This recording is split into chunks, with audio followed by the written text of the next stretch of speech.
spots to finish these kills. A little bit more info about Mailman. He's on the older side, family man. I think has 1 or 2 kids. I think he's 34, if I'm not mistaken, for the older players in the bracket. Wow, that's ancient. He went to he went to MLG Toronto in 2008. Talked to him a little bit about that, and he's been around the scene for a long time. I mean, yeah, he's probably like been playing since Halo 1. Yeah. Insane. Super nice guy too. Honestly, one of the most wholesome individuals I've interacted with. It's just a great dude. Teaching the young bucks how to do it right now. Yeah.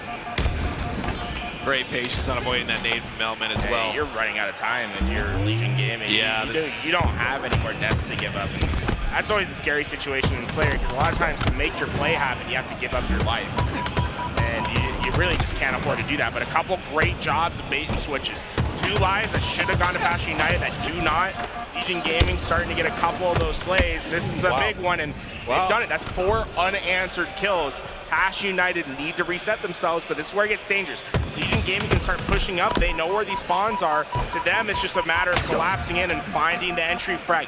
Find the entry frag. If they can do that, they can make something happen here. As he falls, that's the entry you were talking about. Can't get those trades, though. There it is. Another 2 kills. Ooh, 33 to 40 is doable, though. Like, once they get to 43, 44, that's when I'm worrying a bit more, but this is doable so far. Damsel with the late jump. It's been great for them. This is an 8-2 run so far. Has been. It's so hard to close out such a big comeback on this map, though. Trades are so easy to come by. It's possible. It's going to be very hard, though. You don't really want to close this distance. Yeah, you can't afford to trade. But you got a nade there, too, to use, but... You're down 8. You can still make it happen, but you're going to have to double the slays to deaths in order to make this comeback happen. Only 6 more deaths to work with has Legion Gaming.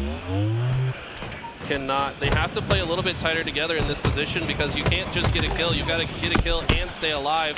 You've got to be close enough to keep your teammates alive, and they've done a good job. Placement. That's not good. He slid down the B stairs. Didn't really need to do that. Could have lived. It's tough when you're one shot. You just always are in that mindset like, I gotta move. You know, I'm a shark in water. But when you commit down into an area and get caught out, that could be it. That's that double. That obnoxious still like that was a huge popped off. 18 for Mailman. Obnoxious with 17. Like, what? I want to see Mailman knocking an assist. By the way, I think that'd be so hyped that the game with no assist. What a selfish guy, jeez. Well, you see the others, it's 10-9-9 out of the rest of the Passion United roster. I mean, Noxious stat line's crazy. 17 kills, 9 assists, 10 deaths. It's been a part of 26 kills already. 5 minutes remaining. 26 positive engagements is always interesting how much the game slows down here. Yeah, I was going to say the same thing. It's, you know, it's just one push from Passion United. Get that trade. Passion has to be a little bit careful of not just emptying out and giving up. Yeah, I mean, I respect that they're being patient with it. They just gotta make sure they clean up any damage. Look at how much damage Mailman's putting out. This is forcing Legion to back up even further, so they got even less space to work with. Yeah, it's a lot of pressure. And now they're getting pushed through. I mean, that opening damage was huge, but he's gonna find him. There it is. That's that great. Yeah, go one side. Yeah. Make that pressure be felt on the right side, and then have your teammates push up. It just generates a lot of space. And the big thing was his damage. He was taking that map an inch at a time, an inch at a time. Slowly work your way up. It's a game of gridiron at that point, right? Just slowly creep your way up on the map, get those kills, and well, you can see the victory for them. They're going to go give their fist bumps out. And Passion United, I mean, looking pretty good to start the day. That's what makes one of the things that the mouse and keyboard like really good though, right there. It's just like pure example of outputting damage on 5 different people. I know. I'm sorry. I have to all say 4 members of the other team and one of your teammates. Like 5 different people. Yeah. Yeah. It's crazy. Like it's just like shots, and then Cafe as well. Lots of pressure. What are they gonna do? Yeah, he's just able to like multitask in a way that a controller player on slower sets just can't in a situation like that. Aliak, what'd you think? I agree. I kind of agree with you in terms of mouse and keyboard. I mean, I feel like there is an advantage to it, but there's only a true way of playing Halo, and I think it's controller. I think it's controller. But we do have some mouse and keyboard. we have some mouse and keyboard teams, right? We have a half mouse and keyboard team and a half legit way of playing Halo team. Wow. There's Okay, 50%. I'm being attacked here. There's I don't feel teams going comfortable on. on this couch anymore.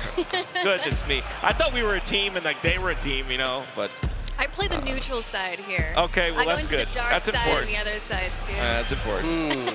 You didn't sound very neutral in that last statement, though. You're right. You're right. Very biased. But I see what you mean. I mean, whenever I play, I pick up the mouse and keyboard. I'm like, oh wait, I should not pick up the sniper. I actually should pick up the sniper because Yeah. the accuracy at long range that you can have with mouse and the control that you can have with it. Yeah. I just think it's easier for you to be able to pick up a game, a first-person shooter with mouse and keyboard and be able to like do great at it. It just takes a long time to use controller, get really good at it, and just it does. It's a whole nother skill. It does.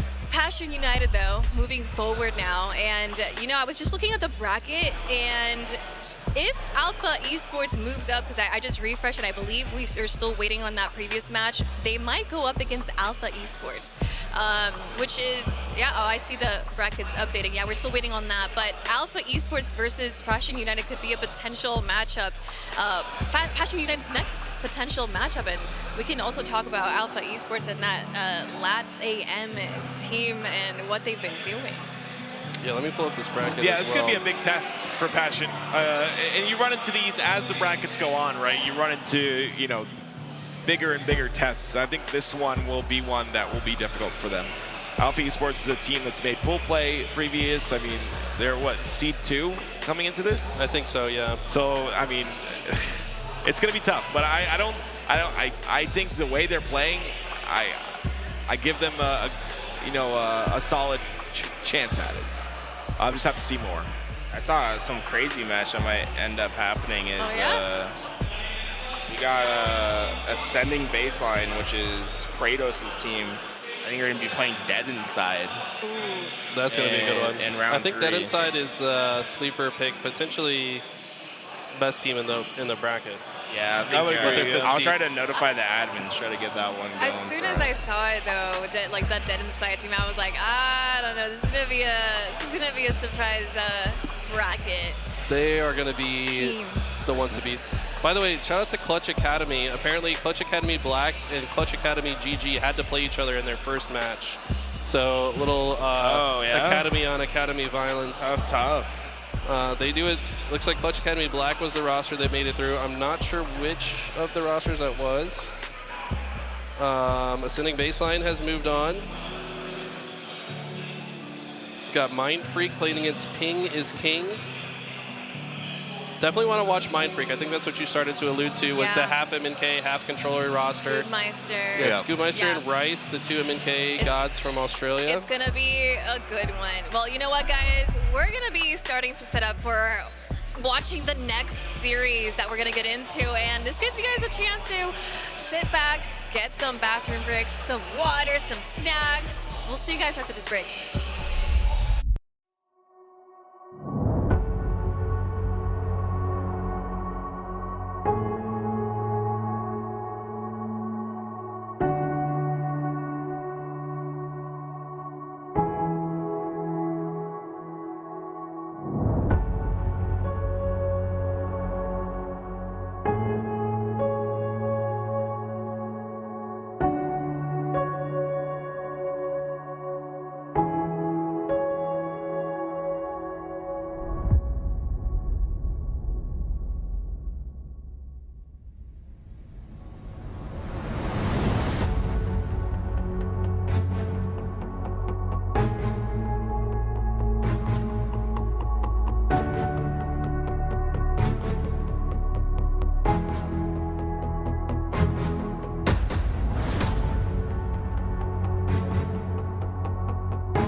really where this series, in my opinion, was dictated. There's 2 down for Shopify. The last 2 players alive are known to be sneaky. They're both weak. When you're on ITB and you're trying to cap that C-plat to gain progress, you need long haul control. You cannot allow them to continue to poke you out of the hill. Someone has got to push long haul there. They decided to sit in the back of blue and try and hold it down, but I mean, it just bought time, like you said, Mark, for Shopify to come off respawn and eventually overpower them and take the space. You have to find ways in those moments to turn 2 dead into 4 dead and to get that glass control and long haul control to keep your hill players safe and spawn the other team elevator. They weren't able to do that, and that lack of aggressiveness is what came back to bite ITB Esports. They played it safe in that game, and that's where the series was won and lost. I mean, on the side of Shopify Rebellion, just so much to be happy about there in terms of the stats. The teamwork for me is what's coming forward. I want to highlight actually not just Cycle, he was phenomenal. We often see him as the highest KD leader on his team, but Soul Snipe for me was so good in that series. And one thing kind of sticking out in my mind is Recharge. It's great when you have everything to play for, Rob. You have Shock in your hands, your teammate has camo, you have everything that you need to make a run in that map. But for me, it was the way that he was able to use that and utilize it. Sometimes you can have everything and not know what to do with it and how to set up correctly. Him rotating with his team, constantly pushing ITB back into their spawn. It was so beautiful to watch. He had Shock for a very long time. Soul Snipe for me was a big standout in that. He really was. I think the entire way they played that game was so indicative of kind of the overall just game management and prioritization. Let's not forget also when we had Camo on C-Plat, right? They didn't jump into the second hill for about 35 plus seconds before they even started scoring. So I think a few people would have watched that and said, this is not efficient play. I think for me, for a moment too, I was like, should they have been in here earlier? But no, they just get the cleanest kills around Hydra. They use that Camo perfectly. Then they jump in, then they bait the time. So I agree. Everything that they did in that game type, it was intentional, it was focused, and it paid off. Every time it feels like these 2 teams play, the series is pretty close, the games look pretty close, but then when you take a deep dive into the individual stats, they are so far lopsided. That gives me major concern for ITB. Yes, you were able to keep the series close. Games look relatively close at score-wise, but you're getting outslayed, you're getting out individually skilled, and Shopify being like that top 4 team, if you're ITB and you've gotten top 6 twice this year, it seems like that's the ceiling. It seems like in order to take the next step, you're going to have to be better individually. You're going to have better statistical performances against the big dogs. And that's a major concern going into what could be the rest of pool play, but also the elimination bracket that's going to be stacked with teams and individual talent that are going to have lopsided skill expression against this team once again. Major concerns for sure coming in, and major concerns for other teams. One being Native Gaming, who are concerned about their placement going into Worlds. Will they even make it? They have to make a run coming into this tournament, and they're coming up next, going up against Pure, a team who are looking to rebound themselves up the leaderboard, looking for a potential big finish here at the last major of the season.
Enemy team score.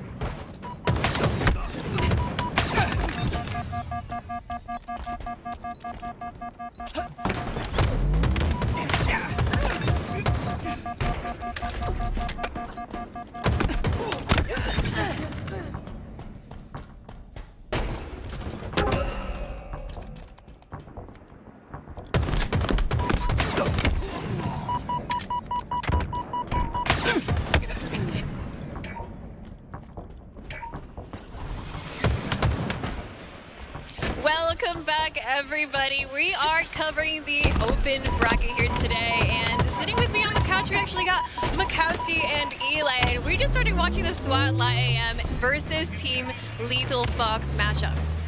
Yeah, Team Lethal Fox, #1 seed in this open bracket. This is that roster with Rami, Haynes, Common, and Yaxon. Definitely favorites to make it out, but will they make it out in the winners or losers side, I think, is the question. There are a lot of killers in this bracket that they're going to have to get through if they're going to find themselves in that top 2.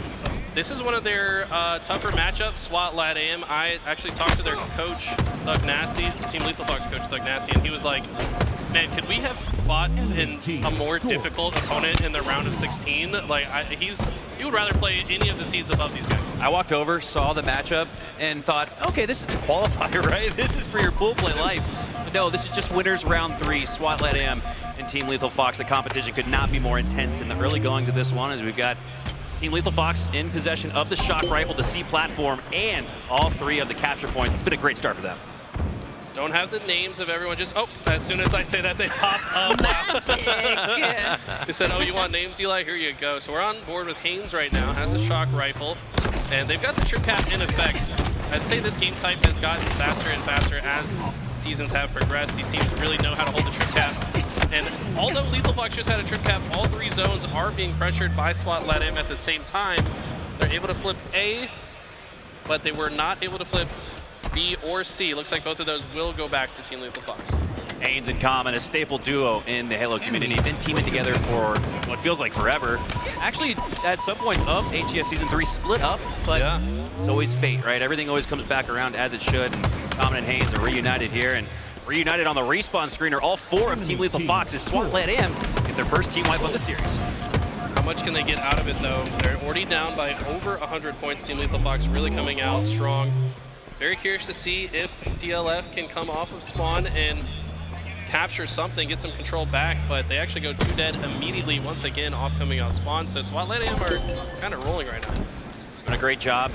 Now they have the trip cap. It's filtering now, though, to Team Lethal Fox on the B side. Pillar positioning for Yaxon as he looks to stay alive, down to 1 HP. Slides his way to the left, but goes down shortly after to Anthrax. And Anthrax content with his position and possession of the C control. This game type has gone through a lot of different variants as far as the perceived best strategy. Right now, I think a lot of pro teams actually do favor an AC hold. Just control this C silo side and A, let the other team spawn in the gold side. It's pretty difficult for them to get out. It's very exposed on many of their entry points. But right now, Team Lethal Fox have done a pretty good job to play out of gold. We're witnessing much better objective efficiency here from Team Lethal Fox in the early goings. Just a 3-kill disparity between these 2 teams, but it's a 3x on the scoreboard for Team Lethal Fox as they get back on the board with control of A and B. Great kill here from Rami. He's gonna now quickly rotate through blue pipes, just link up with his teammate here. They are aware the spawns came out in A, so expect Rami to just kind of play gatekeeper here. He's just the wall of defense that stops SWAT LATAM from making their way back to the C silo. He's just going to hold tower as long as the team requires him to do so. Certain players that I'm shocked to see in the open bracket. Rami's definitely one of them. As Haynes groups up the bottom of elevator. A great push, though, from SWAT LATAM. Takes down 2 for Team Lethal Fox. And that puts them back on the board in a position to score more. A and B in their favor. They have Team Lethal Fox trapped with the C spawns. On board with Yaxon. This is one of the more exciting players that we've been looking forward to watching on land. 48 kills and 8 assists. Died 10 times, so maybe a bit more in the mix than some of his teammates so far. Huge out BR piv there for SWAT LATAM. This one's going back and forth as far as the strongholds go, but Team Lethal Fox overall doing a better job of holding them for longer. Heard a little bit of a roar from behind us in the first ever open bracket main stage. Such a cool sight to see here live from Salt Lake City. 73 to 182 now, as that 100-point advantage has stuck for Team Lethal Fox despite a few nice sequences, nice plays from SWAT Latam. We are approaching, though, the finishing moments of match one if they can't get back in control of ARB. Haynes holding down top gold by himself with the shock rifle. In a great position to get some counter shots, but he's also aware of his flank, making sure that he doesn't get pushed up on. He's either Juan or Payload God. One shot does survive, but very wisely actually dips out, somehow finds a kill before being taken down. It's a big play by Payload God, but I don't know if it's going to be enough to stop Team Lethal Fox from getting back in a scoring position. Haynes with really good prioritization of opponents as he works his way through the middle of the map, now down into the white hall. Shroud screen to obscure some visibility. Get back to shields, but no! Gets back narrowly. Goes down, 2 down on each side. It's going to be, again, that objective efficiency that comes through, and it looks like, once again, Team Lethal Fox have had the stronger version of that throughout game one. Team Lethal Fox honestly just looking more coordinated and trustworthy of one another. I mean, they've got even slays across the board. Grammy with 9, Jackson with 13, everybody else falling between those numbers. So just feels like a more even slay disparity, and that's usually an indication of better teamwork in most situations. Halfway through the game, we said +3. Now at the 7-minute mark, it's +4. Last I looked for Team Lethal Fox. So the slays have been dead even. Now, that bodes well for SWAT Latam going into a game 2, but it looks like game number 1 will go to Team Lethal Fox, if not for one last heroic effort. And I think SWAT Latam, Eli, is in a position now where they have to play for the trip cap. They really do, but that means you're going to have to start taking more risks, and I tell you what, there's no time to make any risks left. They actually go 4 dead as that game comes to a conclusion. Very strong opening match coming out of Team Lethal Fox. It's kind of what we expected, but SWAT Latam, you got to understand, these guys are not bad at all. They can certainly fight back, especially in the game 2 Slayer. Strong energy, too, from the Team Lethal Fox boys as their fist bumps shook the stage. You can see the camera bouncing up and down, almost like a head nod in approval of the performance that we saw from them in game number 1. A 250 to 84 finish puts Team Lethal Fox in the driver's seat. And again, despite the fact that this is such a heated matchup, we're still early in the bracket, so this is still a best of 3. SWAT Latam need this to keep their hopes alive in the upper bracket. Game 2, live fire, Slayer. This one's typically dominated by control that sniper rifle on the side of Team Lethal Fox. These guys are all extremely talented with it. On the side of SWAT Latam, they need to really play the map a bit more. I think they need to spread out. They're going to have to control a lot of space, apply pressure to Team Lethal Fox, but it's going to be hard, man. I think the individual talent of Team Lethal Fox is might just win their gunfight and take space as a result. It's a great point, Eli. We need to see better, almost mid-map control from SWAT Latam. Haynes, with a great example of that towards the end of that game number 1, was free-flowing, in a flow state, as Active might say, through the middle of the map, with not as much opposition, not as much damage as you would think going into his suit. And I think of a map like Live Fire with the map funneling through the middle. That is going to be a key win condition for SWAT Latam. Better mid-map control, better snipe control. They've got to have the sandbox. They've got to have the win here. But my thoughts, when a team loses game 1 going into a game 2, I always look at the slay disparity. And again, SWAT Latam were only down a team wipe in that game number 1. It's actually surprisingly shocking that Team Lethal Fox were able to win that big, despite how evenly slayed that match was. As we kick things off here, live fire game number 2, hopping on board here with Common. He's down on the B side. A fight ensues at top mid for that sniper rifle. A little bait and switch here between Anthrax and his teammate, but Team Lethal Fox don't take the bait, don't drop down the ventilator. They work to the dummy door instead. Masterful positioning from Haynes as he's now earned the snipe. Made a great point about the top mid control. I think we're going to see that a lot from Team Lethal Fox. The reason it's so important on this map is because you can quickly rotate to spawn kill on the opposite side from any portion of the map. If you can control this top mid lane, I think Lethal Fox runs away with it. They've also got Camo Sniper, the most deadly combination in Halo right now. Well, can Haynes get some value out of it? Patience was there at first, but I think he could have played that a little bit safer. Now he's passed the sniper off to, looks like Johan, and this could be exactly what SWAT Latam needed. The 4-kill lead now cut in half, down to 2, 5-7 here. SWAT Latam looks to grind their way back into this series. They could do so here by taking a lead in the early goings. No scope, body shot cleanup. Oh, little shaky there, but it does come through. Ultimately ends up in a trade, and with the sniper in your possession, I think that when condition favor goes to Team Lethal Fox, I think the snipe possession did as well. Shaky shots, kind of an indicator of some nerves going on here, and I think the players on Team Lethal Fox, these guys are sharks. They're gonna see that, they're like, oh, they're scared of us. If they recognize that they're scared right now, that means they are gonna swarm even harder and get more aggressive and reach out in more scenarios. I think that's what we're gonna see out of Team Lethal Fox here. Look at Haynes here, pushing up with no shields, feeling confident, almost as if he did have full shields as he looks to work through, again, that middle of the map. It's been in more control in this series from Team Lethal Fox. They do have the sniper once again. Jackson, one of the best up-and-coming players here at Halo Infinite, showing why with that double kill. Making a triple. Yes, he secures it. Overkill on the platform, backside of Mud. No, he goes down, but not before securing 3. Repulsor mind the gap, goes into the Drake. We had a continuous set of action here over the last 30 seconds. Things are going to settle down here momentarily with SWAT Latam down 6. Love the play out of Jackson. Could argue a bit of an overheat, but man, you're playing on land, on the broadcast, on the main stage. I like the Moxie. Go for the overkill. Try to get the Twitter clip. The W is most important, and so far they are still in the lead by 6 despite losing a couple players at the end of the last interaction. Huge camo grab. That was about as efficient as you could possibly grab the camo. It was, grab it and was out of sight within 1 second of it respawning. That was insane out of Team Lethal Fox. How to make the most of your power-ups, power weapons here. As Juan has some sights, shots down in the backside of Mud. Middle of the map being contested now. Better than what we've seen from SWAT and Latam, and that might just earn them the next snipe possession. Such an important part of the map to control at the 9-minute mark as that sniper comes off spawn. Great shots out of Juan as well. I believe this gentleman's gamer tag is Juan117. I always thought it could just be Juan17. I think that would be more clever personally, but regardless, showing that these guys still got some fight left in them. They've kept it close. They've not allowed Team Lethal Fox to run away with it like they did in Game 1, and now it's just a one possession, one team wipe match. They're only down 4, now back to 5, and it's been the possession of that sniper rifle in the hands of so many gunners of Team Lethal Fox. You've got to have that next snipe if you're SWAT Latam. I have to agree.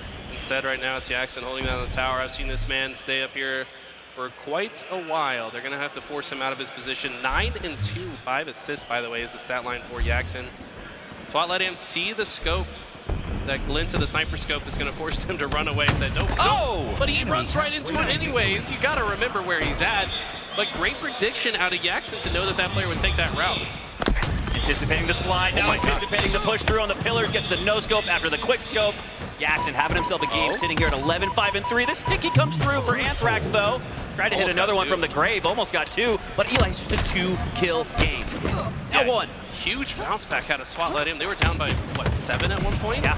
Early goings as well, and aggressive action into the back of B, but Haynes uses that little lip, such a good spot to sit. You're so difficult to be grenaded in that position. Just knowing the map so well and taking advantage of it. Probably heard the call from SWAT at Latam that Haynes was at B, but they didn't expect him on that lip as Haynes took to the high ground and continues to strike down more, looking for his 4th slay, an equivalent of a team wipe here, all by his lonesome, but he goes down on the cuts. Numbers advantage though, 14 Lethal Fox retains, and that lead does as well, still up by 4, now back to 5 after the back smack from Jackson, and he's now pushing in for another double kill, making a triple. No, he's gonna get the assist, so he counts for 3. He doesn't get another Jeff Steitzer medal announcement, but man, Jackson is on fire. 13 kills, 8 assists, most in both of those columns, and the least in the death column. Wow. Absolutely the difference maker here in this game. He was a question mark for a lot of people. Will he perform on land? I think the answer is an emphatic yes, at least so far in this open bracket. It's one thing to have high actions per minute. It's another to be efficient with it, and that's what we're witnessing here from Jackson, sitting at +10, make it 11, and now the kid's starting to yell on the main stage here in the open bracket. The lead has ballooned to 7 as Team Lethal Fox looks to lock up this series. They want to go ahead and advance to that next match, the round of 8. This is the round of 16. First seed playing 16th seed. This is one of the definitely the toughest 16th seed you could have found though if you're Team Lethal Fox, but it doesn't matter. Double kill reversal medal. But just look at the swarm. Team Lethal Fox is working so well together in every interaction. Shout out to Coach Thug Nasty, who's got to be kind of organizing the troops here. He's locked in. Had a chance to talk to him before this. He feels great about his team going into a potential Worlds qualification tournament here as we are in the playoffs, one of the final lands of the year in HCS Season 3. Final moments here of Game 2 as Team Lethal Fox are still up by that 7 count, just looking to waltz their way to a 2-0 sweep. 2 more kills. Game slows down as we often see when one team needs 1 or 2 kills to go. Patience going to be the virtue for Team Lethal Fox. You got to let SWAT Latam make a mistake, and they have. They lose the first player. Payload God gets taken down. Common's going to rotate through top center with this snipe, and in the game, just like that, Team Lethal Fox advanced to winners round 4. A little love tap to win the series, a little love tap on his teammate there. And you can see, again, look at the energy shaking the whole stage up and down. I mean, really, he's got the ski mask on, too. I mean, these guys have come here to thug it out, and it makes sense when your coach is Thug Nasty, right? Thug it out. Right. I was going to say, his coach, Thug Nasty. Speaking of Thug Nasty, you did say, Eli, that he had some comments about where they got placed in the bracket and who they were up against. Right now, they were against SWAT Latam. How did he feel getting started here today? I mean, he told me he would rather played the 15, 14, 13th seed like any of these other teams, because SWAT Latam are underseeded because they did move from Mexico to NA. So they're now competing in NA. I think it did make them lose some of the points they would have normally had. So they're a lower seed than normal, and Coach Thug Nasty understands that. He said, this is a tough draw for us. This was extremely difficult. SWAT Latam is always in the mix in those later rounds of the winners and lower side of the open bracket. So again, I was shocked. I joked with 99. I said, this is the qualify, right? I mean, this is quite literally a match that you would see for qualifications for a pool play in a previous LAN tournament. But Team Lethal Fox make it look like a winner round 3 matchup, which I think really bodes well. It shows that they are set up for success here this weekend. And those 4 guys, again, none of them seem like they'd be in the open bracket. They're all studs, longtime professionals in the HCS. I think we see them back on the main stage. You know what I love, though? Like the Latam teams just getting better. We were just talking earlier how there's like 4 teams in the bracket right now, and SWAT Latam, apparently Team Lethal Fox saw them as a, potential, not easy start of their open bracket here today. So I just love to see these teams pushing through this bracket, and we didn't get to see that from SWAT Latam. I mean, they were going up against TLF, Team Lethal Fox, the #1 seeded team here in the bracket. So tough start for them, but I just love to see how there's more teams coming in through the open bracket and competing in HCS. You got to give credit to the entire Mexican Halo community, because they had their spot guaranteed taken away from them going into this season, and they've got it back in blood, routinely making it out of the open bracket, back to where they would have been last year with that auto qualification for pool play. And they're getting it back through hard-earned effort and execution. So I cannot say enough about Mexico and their Halo community really putting together a strong effort, strong performances all throughout Season 3. We might see them back on the main stage as well. Yeah, I was just thinking about how TLF is that favorite team that will most likely potentially get that spot in qualifiers in pool play. But I want to know from both of you, who do you think might have those other 3 spots, assuming TLF gets one? I think Alpha is definitely a favorite in my eyes. I think Dead Inside is they could potentially be the best team in this open bracket. I mean, they've already upset Team Lethal Fox in the major qualifier. Team Lethal Fox had a few things to say about that. Maybe they weren't playing their best that day, but I mean, just look at that roster on paper. You got Piggy, Envor, Ezo, and Descendant. It's just an insane roster to even think about to be in the open bracket. Again, they're one of those teams like Team Lethal Fox. You just look at the team of 4 and you go, there's no way, right? But it is, because the competition in Halo has gotten so intense and so competitive. And I agree with you, Eli, to piggyback off of your answer. My answer to you, Ali, would be Dead Inside. That is my team to watch out for this weekend. Not only do they have 3 stalwarts, guys that have been there, done that, but they've picked up Ezo. No. Ezo, he said it's Ezo? I talked to Laz just before this. He says, you know what's so funny? Everybody calls him Ezo. I called him Ezo. It's Ezo? He told me it's Ezo. So we gotta mix up the pronunciation a little bit. Gonna take a quick second to... He didn't even correct. I've done coaching with him, and he didn't correct me then. He didn't correct you. He was just being polite. He's just too polite. He's young. He's only like 19, I think. And that, Eli, is why I'm so excited, because now with Descendant, you have a mentor in Descendant potentially, but it's like a peer because they're both 19 years old. They both have that same crack skill level potential, but Descendant has been on the main stage. He's been there, done that before. He's been on orgs like Complexity at the top of the Halo world, so what better guy to shepherd you through the experience than a guy like Descendant, a guy that you can see eye to eye with because of that age factor as well. Two of the brightest up-and-coming players we have here in Halo Infinite. So again, if there's a team I'm looking out for in addition to Team Lethal Fox, it's got to be Dead Inside. Descendant, again, has the experience, and worse than that for the competition around here, he's got a chip on his shoulder, and there is no better player in the HCS to relinquish and realize his opportunities and play his life, right? Like his life is on the line, like his actual life is on the line. That's what I see when I watch Descendant's POV, and I can't wait to watch him here on LAN this weekend. Yeah, and more we will see after this quick break. More from the open bracket in just a moment.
Enemy has the ball.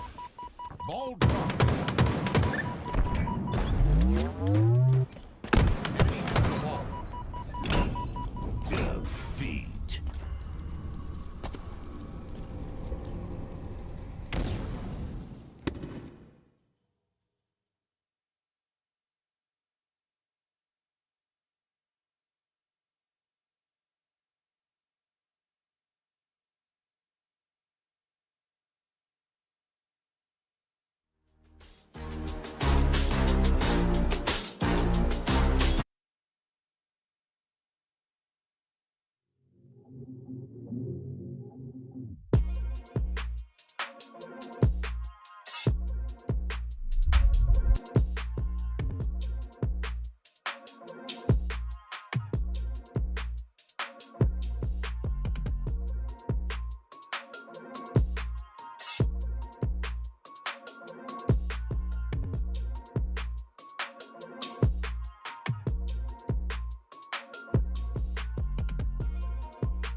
Hello, everybody. Welcome back to the HCS Major Qualifier. We're not in the qualifier. We're in the open bracket here, the Major. And joining us here on the couch, we have West Clutch. We got Tools and Active once again, and we are watching Game 2 of the Sentinels versus Ascend Baseline. So why don't you guys go ahead and take over and let us know what's going on. Well, hey, Clutch, first question, did the boys have a chance? No shot. No chance. I saw you, only person in the HCS broadcast now, get Sentinels top 4, And you know what? I think it's going to happen. I like it. I got high hopes for them. They have a tough pool. They got SSG over there. That's going to be a tough match at the end of the night, but I'm not going to count them out of it. They've pushed SSG the distance over in London. Actually had that 2-0 lead where Booba was doing the Darth Vader impression. I like that. Hey, people were saying that was premature. To me, it didn't come early enough. It was a little premature. No. You got to win the series. You got to be a showman. You know what I'm saying? You can be a showman, but you got to find a way to punch the ticket to that last game. And I got high hopes for Sentinels. Their scrims look good. They've always been consistent. This Precision kid is the absolute truth, as he's 8-0-3 here. But I mean, for them to break into the top 4, you're hoping that they don't go to the elimination bracket early, because I feel like that's the same road that they tried to take just about every tournament this year. And they end up running into a phase for top 6 like last event. They end up running into like one of the top 3 or 4 teams here. And that's going to be a really difficult road once you set yourself back so far. So I'm hoping Sentinels can figure it out on the winner's side, maybe have a successful pool for once, and that'll like kind of lead to that. But yeah, a lot of doubters out there about the Sen squad. But they haven't had the greatest performances, like finishing performances. I think largely due to the bracket draw that they get most of the time. But we talked about Precision, how he's the truth. And I'm curious what your thoughts are on it, because I feel like in year 3, we're finally starting to see the new blood of Halo Infinite and the players that came in, and why you think it took a while, because Precision, he was playing year 1, and he was running this thing. We also had players like Cycle, Last Shot, Cherish that are starting to pop up and do well. Why do you think, as we're getting later into the Halo Infinite cycle, that we're seeing newer players start to crop up? Well, I think you look at the entire league and you can see at the very top, those guys have been professionals for almost a decade, right? Those guys have been doing it across several Halo titles. So in order to prove to them that you're good enough to do it with them at a tournament, you're gonna have to do it consistently. You can't just have a good tournament with an AM team and get top 6 once, or you can't just have this one like flash in the pan moment that really tells the entire league that you're the real deal. I think you have to earn that, and sometimes it takes 3 years, sometimes it does take 1 or 2 events, but for a lot of these guys, it's like we know that Last Shot had a ton of individual skill in free-for-all by winning that world championship. We know that they have the individual skill, but do you actually have the presence and like the decision making to do it in 4v4s on the main stage in the biggest moments? Because that's what's going to require your team to have success. So I think a lot of that comes down to proving it, and also being in an opportunity like Sentinels were, where you lose one of your star players in Spartan. We got to find a superstar in the making. Like, you got to be put in that situation to give somebody a chance, or else you're going to team with somebody that has been there, done that, and still good. So I think Sentinels was the perfect recipe for maybe a lack of success that said, hey, maybe it's time we give someone like Precision a shot. I was happy that it wasn't like the it feels like some Halo teams go through the cycle of, okay, we're going to pick up the same 4 or 5 people over and over and over again. I feel like this year, and we finally seen that sort of change, right? Because we had Precision get picked up, but also Cherished was added to that pure roster instead. Like, we're starting to see some new blood in Halo. Yeah, Cherish is a great example of a glue player, a player who I think made that pure roster complete and like the last piece of that puzzle. And he's a great example of a player that's been in this league for a long amount of time, finally got his moment, and Last Shot as well, obviously winning Worlds, the free-for-all at Worlds, and proving himself on an individual level. But that's a really good point. You talk about the free-for-all. Like, there's a lot of free-for-all players that can't transition to forwards. Like, it takes a very long time. Right here. Okay. Prime example. Are you a free-for-all kid? I didn't know that. It takes a very long time to make that Very long time. Yeah. Sometimes it never happens. Sometimes it doesn't happen. Bro, he got top 4 at a $100,000 free-for-all tournament. Damn. The CPL event, do you remember that? The first Halo 3 tournament ever? I remember. Yeah. I didn't go to it. I actually heard those players didn't get paid out. No for one that got paid. tournament. Yeah, so hear me out. Strongside actually came up to me yesterday, and he was like, did you ever get paid for that CPL tournament? Because he made like 17 grand or whatever. Right. And yeah, I said no. None of us got paid. Ogre 2 to get paid. Strongside, Neighbor, me, none of us got paid in the top 4. So. I remember debating going and being like, yeah, it's a little too sketchy for me. It was pretty sketchy. My intuition actually paid off there. It where, definitely did. I would have felt like I was owed some money, which from time to time I have been over the course of Hey, bro, you played Halo 4, is that what third-party you're tournaments.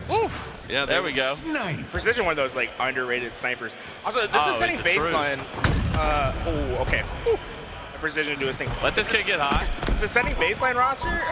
They keep getting a little bit better week tournament by tournament. They took complexity to a game 5. We're up 2-0 in the series at Pools in Atlanta. Like, feels like we're starting to see that talent blossom, but at the same time, I kind of wish that like we had a North American team, like just like 3 European teams. Yeah, it's where do you draw that line, I think, and I think a sim baseline, it'd be very interesting to see. It's always interesting to see who they match up with and if they do make it out of pools.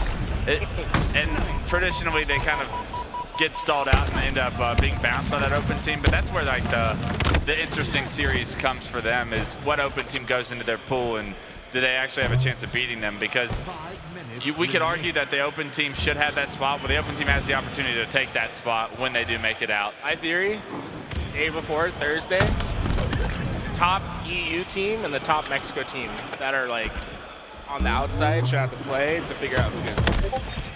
Either one goes to the open bracket. The MX team is usually a pretty competitive one, though. We've seen those teams get top 12 pretty consistently. That's what I'm saying. Like, I feel like they should have a chance to play for pools. But we see Sentinels go up 2-1 in the series. To be expected, but it's setting baseline. Like I said, this is a team that has the potential to take games off of pro teams. We saw that with Complexity. Went up 2-0 in the series.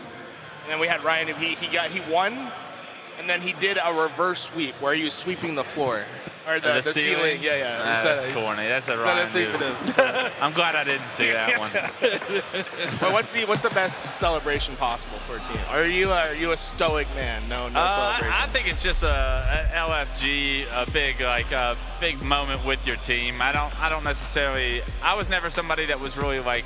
I feel like once the series was over, I wasn't really ever trash talking. I was definitely trash talking in between games and in the middle of games. Yeah. But when the series is over, you're celebrating that moment with your boys, especially if you're an underdog in the series. If you're the favorite, at no point would I ever catch myself dead being down 2-0 to a sim baseline and then win game 5. I'd be like, that was terrifying. Like, let's make sure we don't go to game 5 with those guys ever again.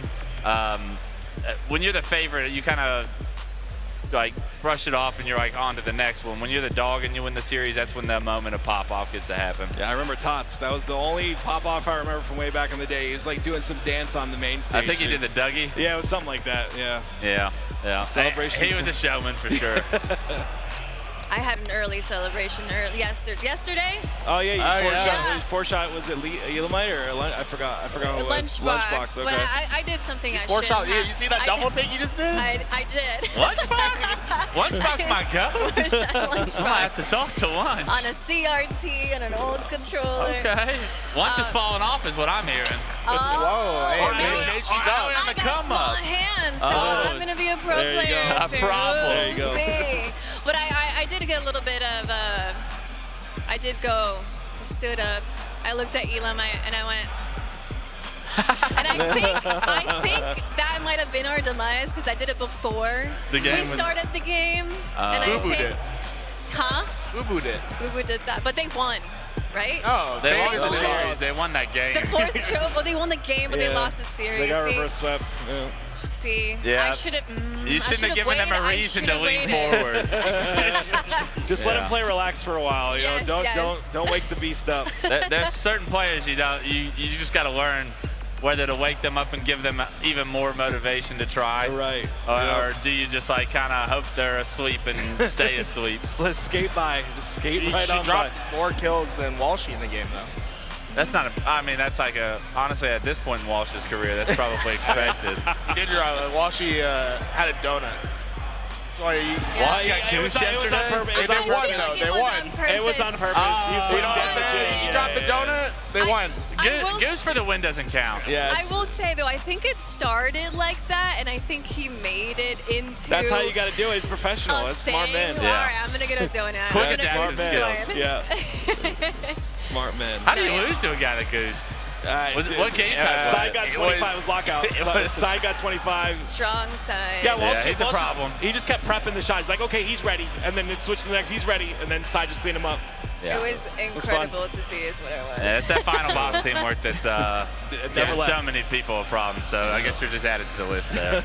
Yeah. Shout out to the level 50 land. They swift kill, brought all that stuff over. It's gonna be a sweet event. I know. I was talking to Side a couple days ago about it, and I was like, "Are you actually gonna go to that?" He's like, "I don't know. If I play good this weekend, I might." It sounds like Side was doing his thing, so it'd be great to see him hit the sticks. That'd be so cool. I saw like the old Carbon rosters in the text group, maybe talking something up. It would be nice to just like get those legacy guys back on the sticks one last time. Team of 2?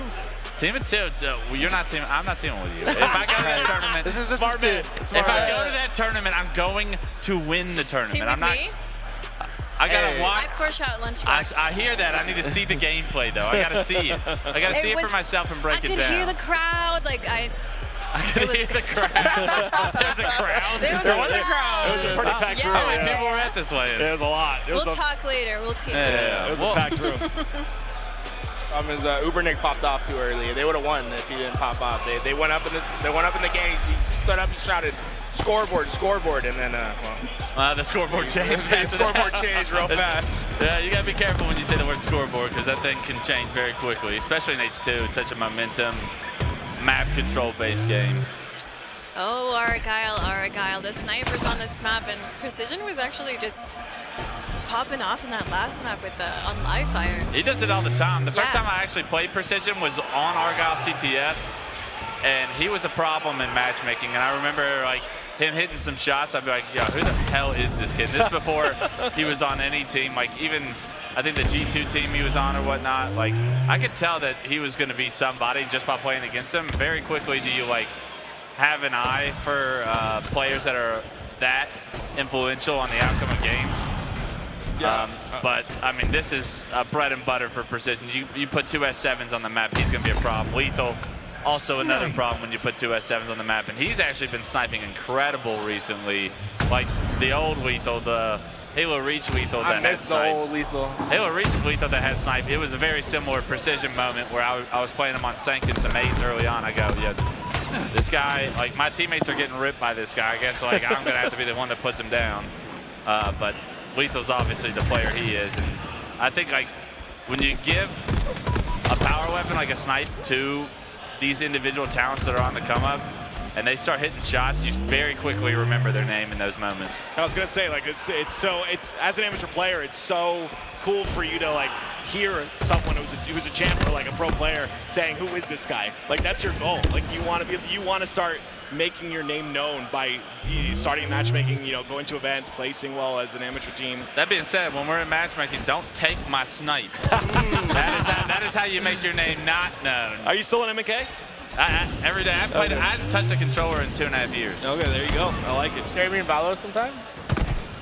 I'm grinding Valo. Frosty and I. What are you? Are you like Ascendant or what are you? I'm Immortal 3 right now, something up Okay. there. Me and Frosty play like just about every other night, like grinding. When he gets off practice, he's always late to, I call it practice for Val. And he's like, sorry, we're doing VOD review. I'm like, what are you going to prioritize here, bud? I'm like, are we going Radiant or not? But definitely Master Key. I don't think I'll ever go back to controller, especially not with the way it's balanced in Halo right now. I think I'm so much more influential on the map because I can just pivot from one thing to the other. I love Master Key. I mean, you get an opportunity to see a player like Wutum kind of just expose. He named it the sniper. Yeah, he's so confused there for a second. But you just get an opportunity to see like the ceiling for Master Key and how he can pivot from one situation to the next and just do max damage. If a couple different players picked up Mouse and Key and actually dedicated themselves, I think that they would be even better.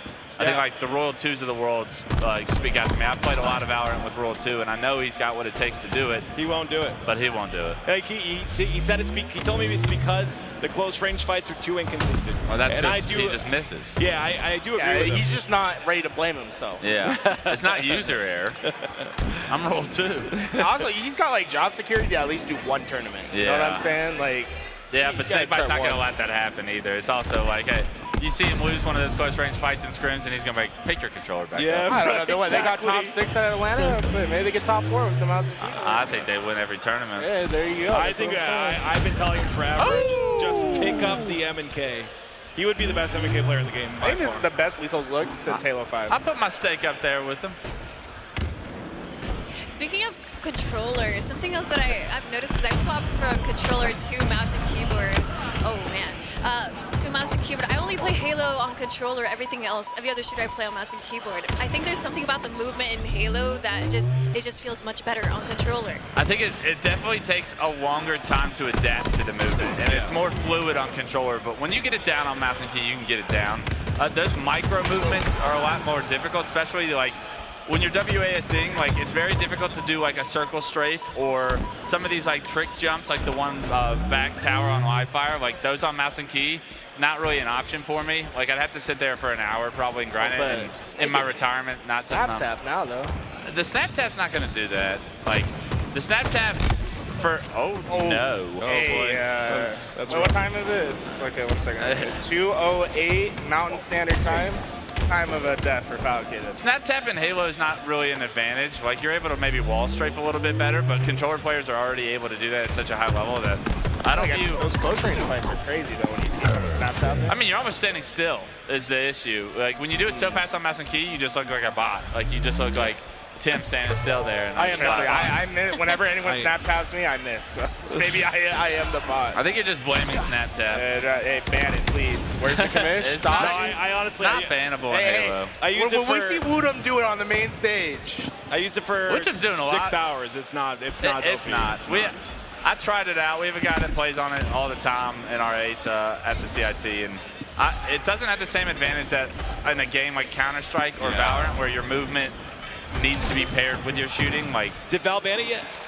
Valorant? Val and CS banned it. I know CS did. I didn't know Val did already. Val and CS did. That's quick.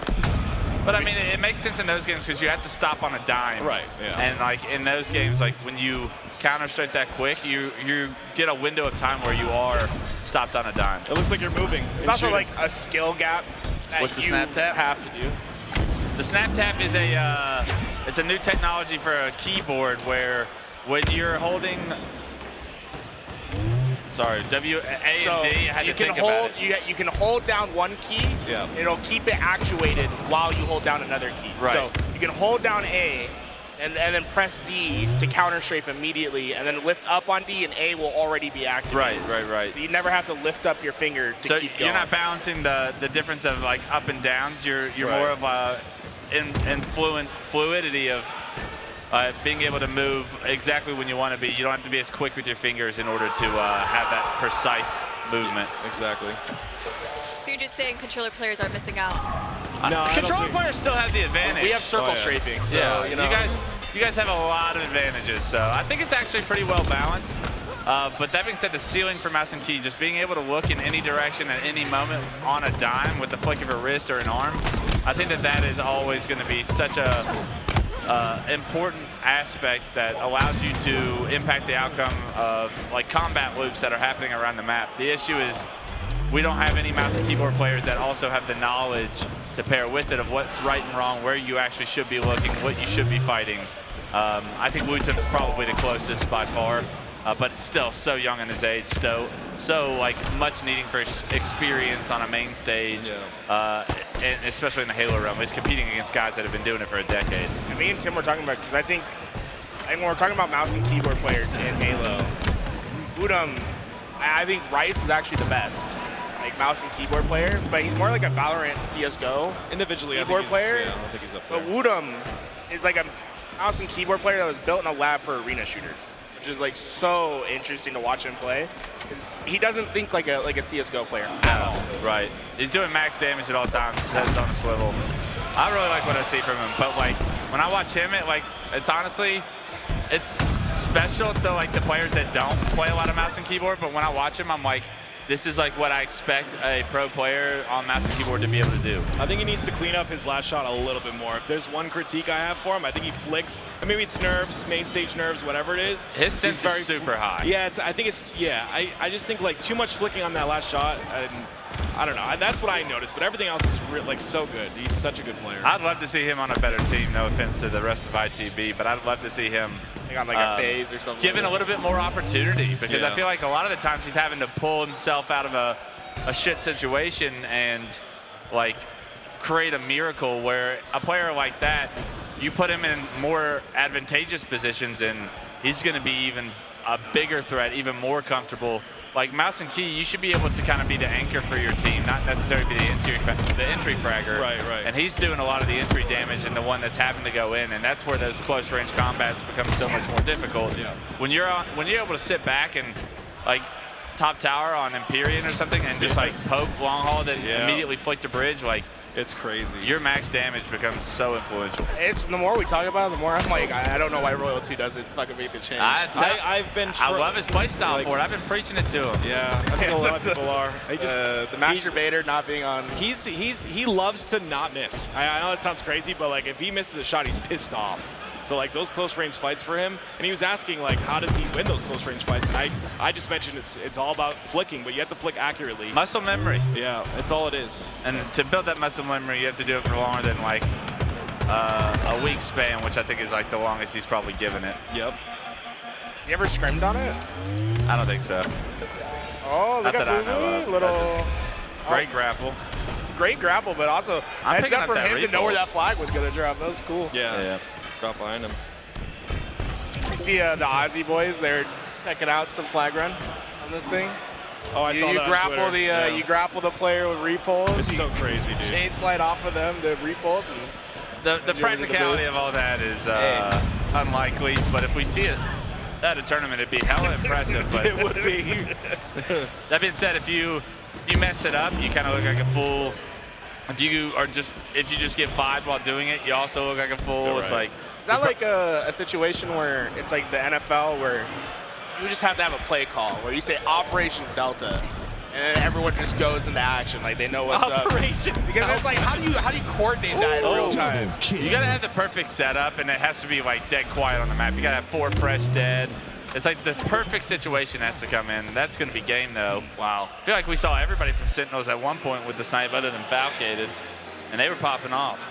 I got Falcated on my fantasy team this weekend. You do fantasy Halo? Yeah, you wanna I've see never done it. Yeah, you want to see What's my your team looking like? Let's Yeah, see my this. team's pretty good. You have Renegade, don't you? Fal's probably a nice little Renegade was sleeper. my first pick. I got Renegade and Cycle at 1 and 2, so Oh, I'm pretty That's kinda nuts. happy. I'm not gonna lie. You got Drift too, I think. Did you Yeah, get I Drift? do. I got Drift in like the 7th. Drift in the 7th. How many rounds is We this have thing? 8. We have 8. Actually, I might have gotten my 8th pick. Yeah, 8 players, and then you drop the lowest score. So in the final 2 rounds, you're just like drafting open bracket players. I gotta like find the Discord. Sounds fun, to be honest. All right, It does. It sounds like a good time. here we go. I got my team. Or like a waste of money. Hey. I have lost money on this endeavor. Yeah, he's placed second twice. Second twice, and only top gets paid. Okay, my team this weekend. Team Tools. We got Renegade as my first overall pick. That's a good pick. Cycle as my second That's a pick. great pick. Okay. Falcated as my 3rd pick. Not bad. Soul Snipe 4. Okay. Sab at 5. So you're a Shopify fan for the weekend? Huge Shopify fan. Huge Shopify guy. I got Manny at 6. Okay. Rift at 7. We had 2 Cloud9 guys, too. Yeah, Manny's like Manny and Sab. I need him to do well this weekend. Cloud9 looks solid. I think that they can get top 8. Jackson's my last player. Jackson's on the list. Yeah, I'm telling you, at the end, you have to take Why does it say it like that? you have to take open bracket teams. Oh, You don't think okay. TLF will get out? Okay. I mean, I think they do. Jackson's not a bad player. I just don't expect to see him Yeah, on throughout that the list. weekend. With all the, yeah. I'll say someone has Mental Frosty. Oh, well, never mind. Their team's pretty bad. It goes like Ryan Dubsika, Chick.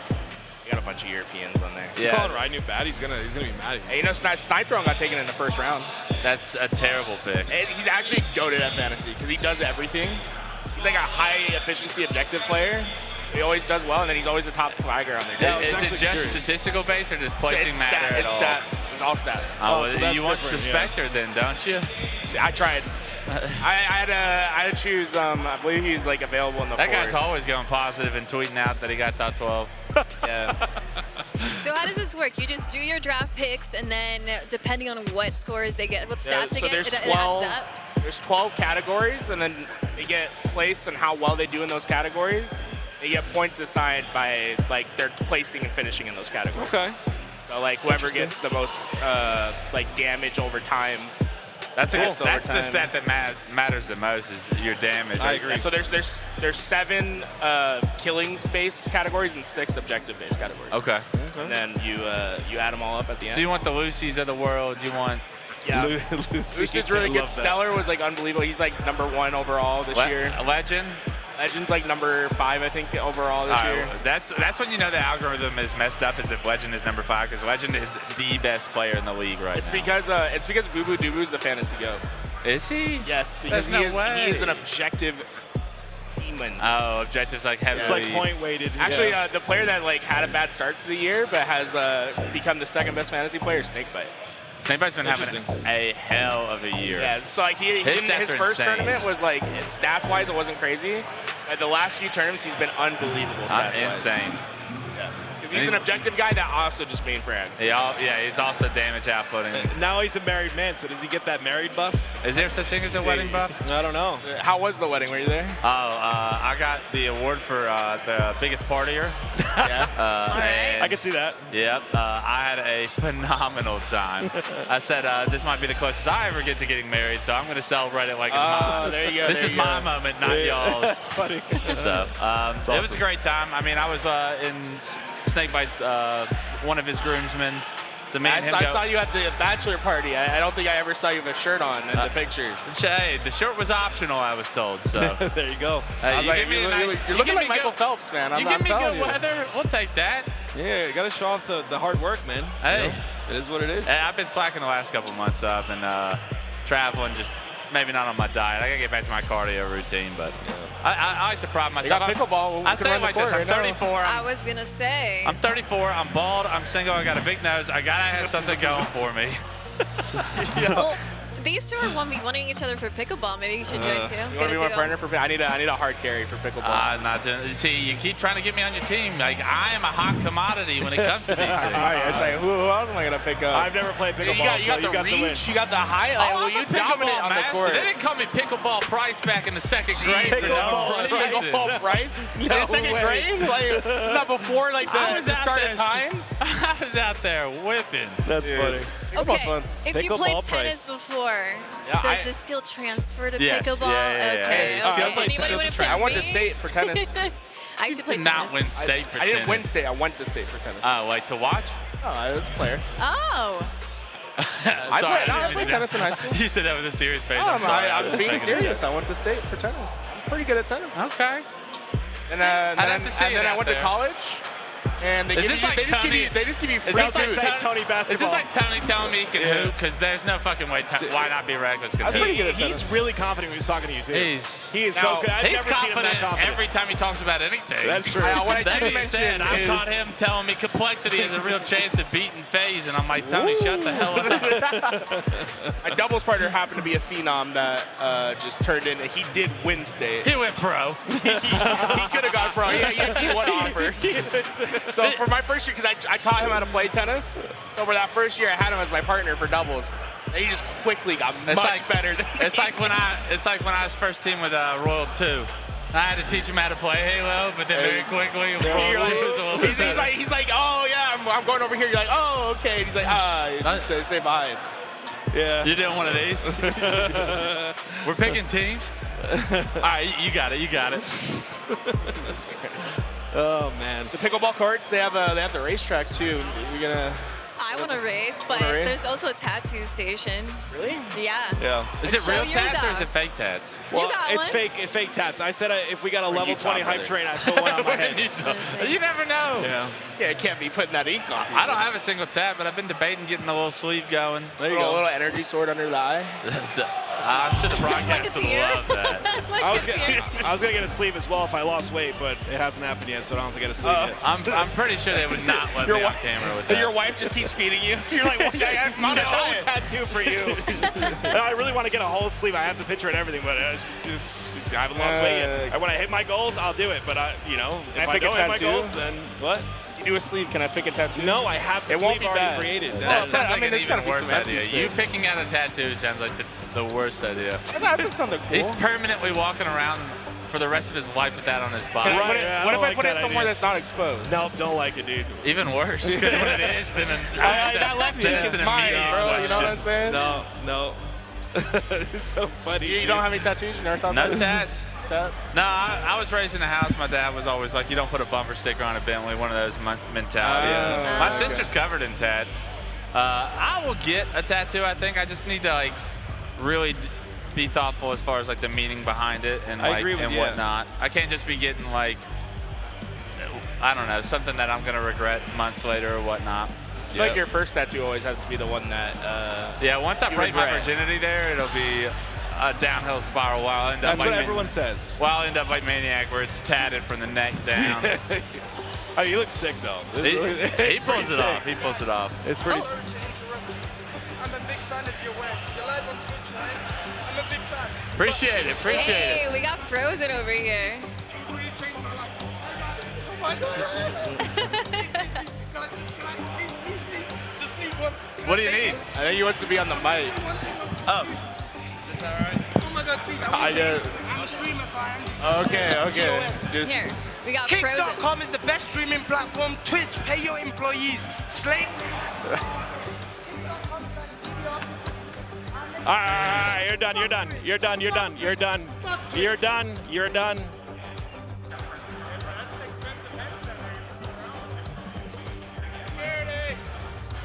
Frozen. I'll find the guy in the Frozone thing and go kick him out of the venue, please. Yeah, see, the thing is, I didn't hear a word he just said. Louis cut the mic He right cut away. it, yeah. He's like, no. That's on me. I know He's better. gonna watch the VOD later. I know better than to give the headset to somebody. You say usually you don't need security when you got cameras and He stuff. came over so nice. You see, that's the problem. When someone touches you, they're a Clutch fan, you know something's up. Yeah. He said, I'm a big fan. You know that that's not true. You look so surprised. You're like, what do you mean? Because you said you're a streamer or something. I was like, wait a minute. He's not a streamer. I don't know. You know what we need, though? Oh, he is a streamer, but. I think we just need some more Twitch Primes in the chat so Yes, that we do. LVT can get some security right away. Absolutely. Yeah, we're gonna have like one Guys, punch we and need get knocked out. Like, That was wild. That's on me. I don't think it was your never a dull mistake. moment. Never a dull Yeah, moment. what goes on over at LVT? We're gonna get some cosplays. up? Do you guys cosplay? No, but I've seen a lot of Oh. cosplayers here.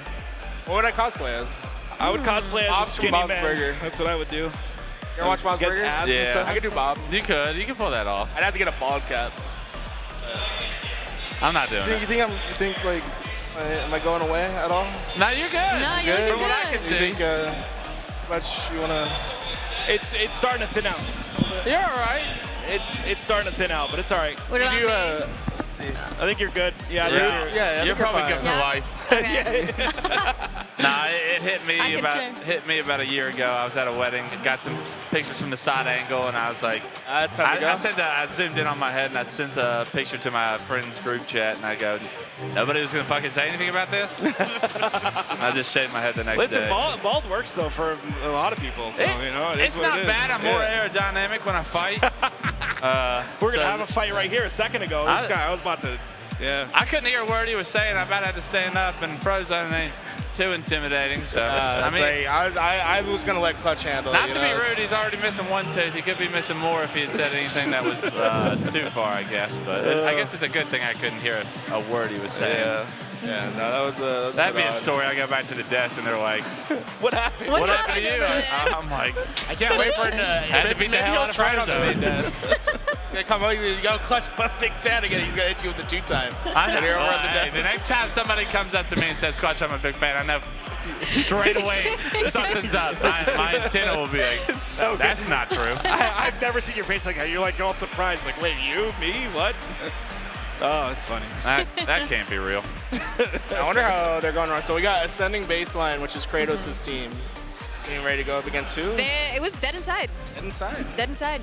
Yeah, this was the fifth seeded team, wasn't it? Yeah, I think Dead Inside's fit. Kratos. Dead Inside. Who's on the Kratos' team? For Dead Inside, it's Onboard, Piggy, Descendant, and Ezo. That's a solid little Oh, squad. Ezo. Wait, it's Ezo, right? Is it Ezo? Isn't that what I've been Eli saying Ezo, yeah. No, because earlier Eli said no. He said He Ezo? said it's Ezo. Oh, that's so much worse, though. Yeah, we gotta I stick like with Ezo.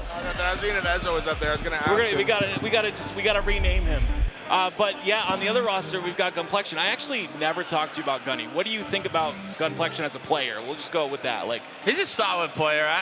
I think he's like on the cusp of being like a top 16 player. okay, yeah. Nothing super stand out as far as like, does he deserve a chance on like a top 8 team? Right. Or anything, but dedicated, good attitude. Oh. Love his mentality and the grind. I definitely goes hard. Streams for hours a day. I'm a big fan of him personally, but like I think as a player, you got to see more from him as an individual before you really start to say like I've seen like the Gunny deserves like a shot on a big time team or something. I'm like, we're not there yet. Let's not blow this out of proportions. But like solid in his own right, can hold his own in matchmaking. Like needs to take the next step in order to get to the next step kind of a place. Well said. Well said. I agree. I was talking to him earlier, and he gets in his head a lot. I think that's like a big problem for him, and he says it. Like he gets in his head a lot. He's worrying about what his teammates are doing. Then he tries to do too much, and obviously he's had Frosty kind of guiding him a lot. So he talks about that and how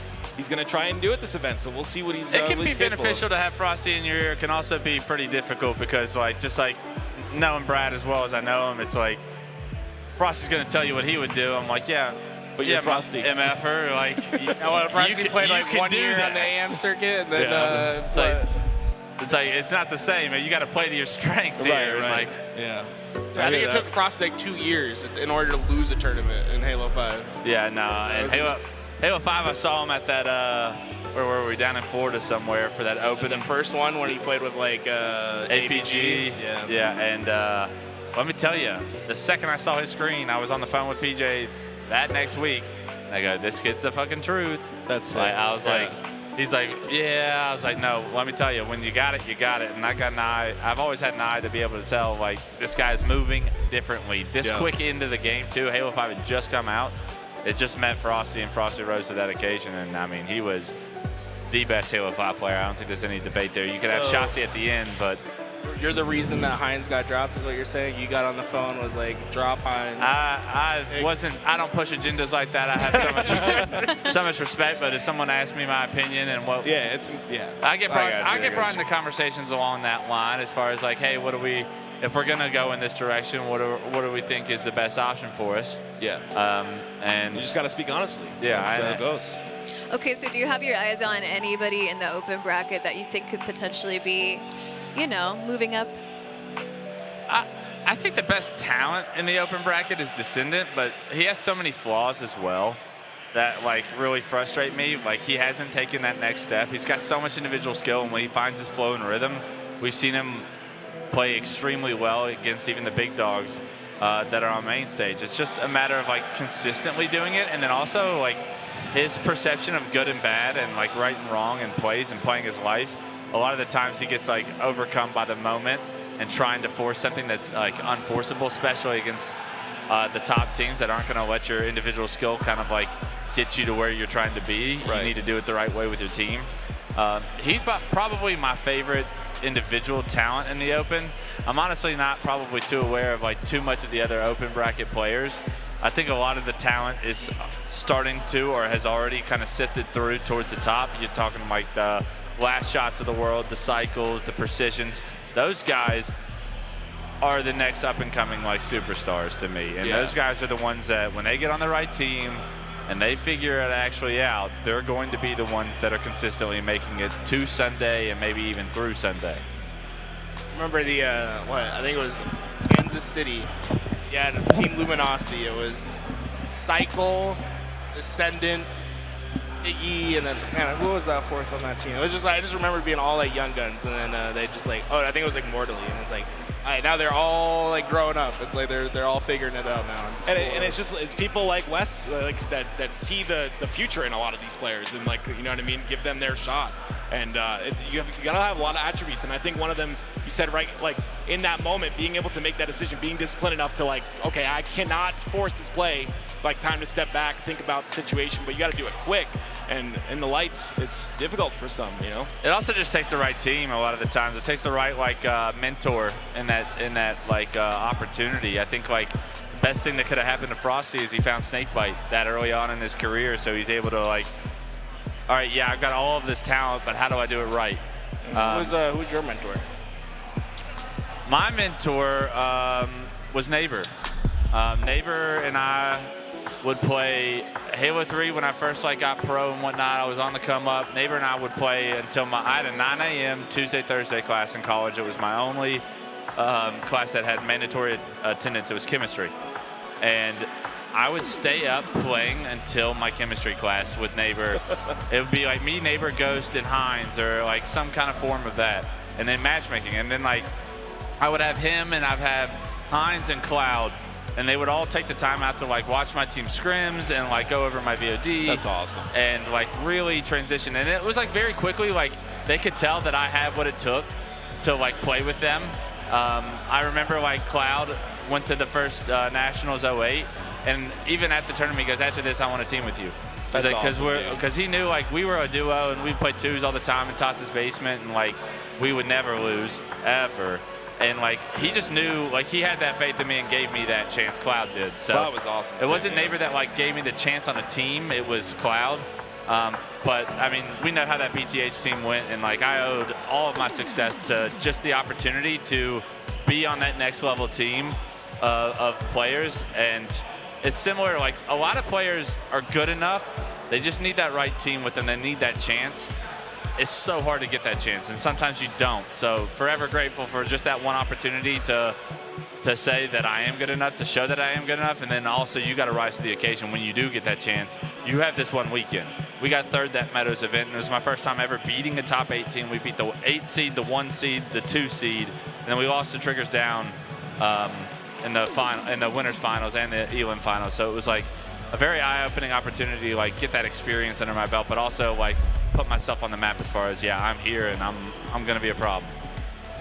I love that. Guys, if you're watching, we're waiting for the Dead Inside versus Ascending baseline matchup to get started. And Dead Inside is actually in the 5th seed right now with Envoy, Piggy, Descendant, and Ezo. It's not Ezo, apparently, an up-and-comer. A team with incredible firepower, and they did some upsets in the online qualifier, but can they do it on LAN?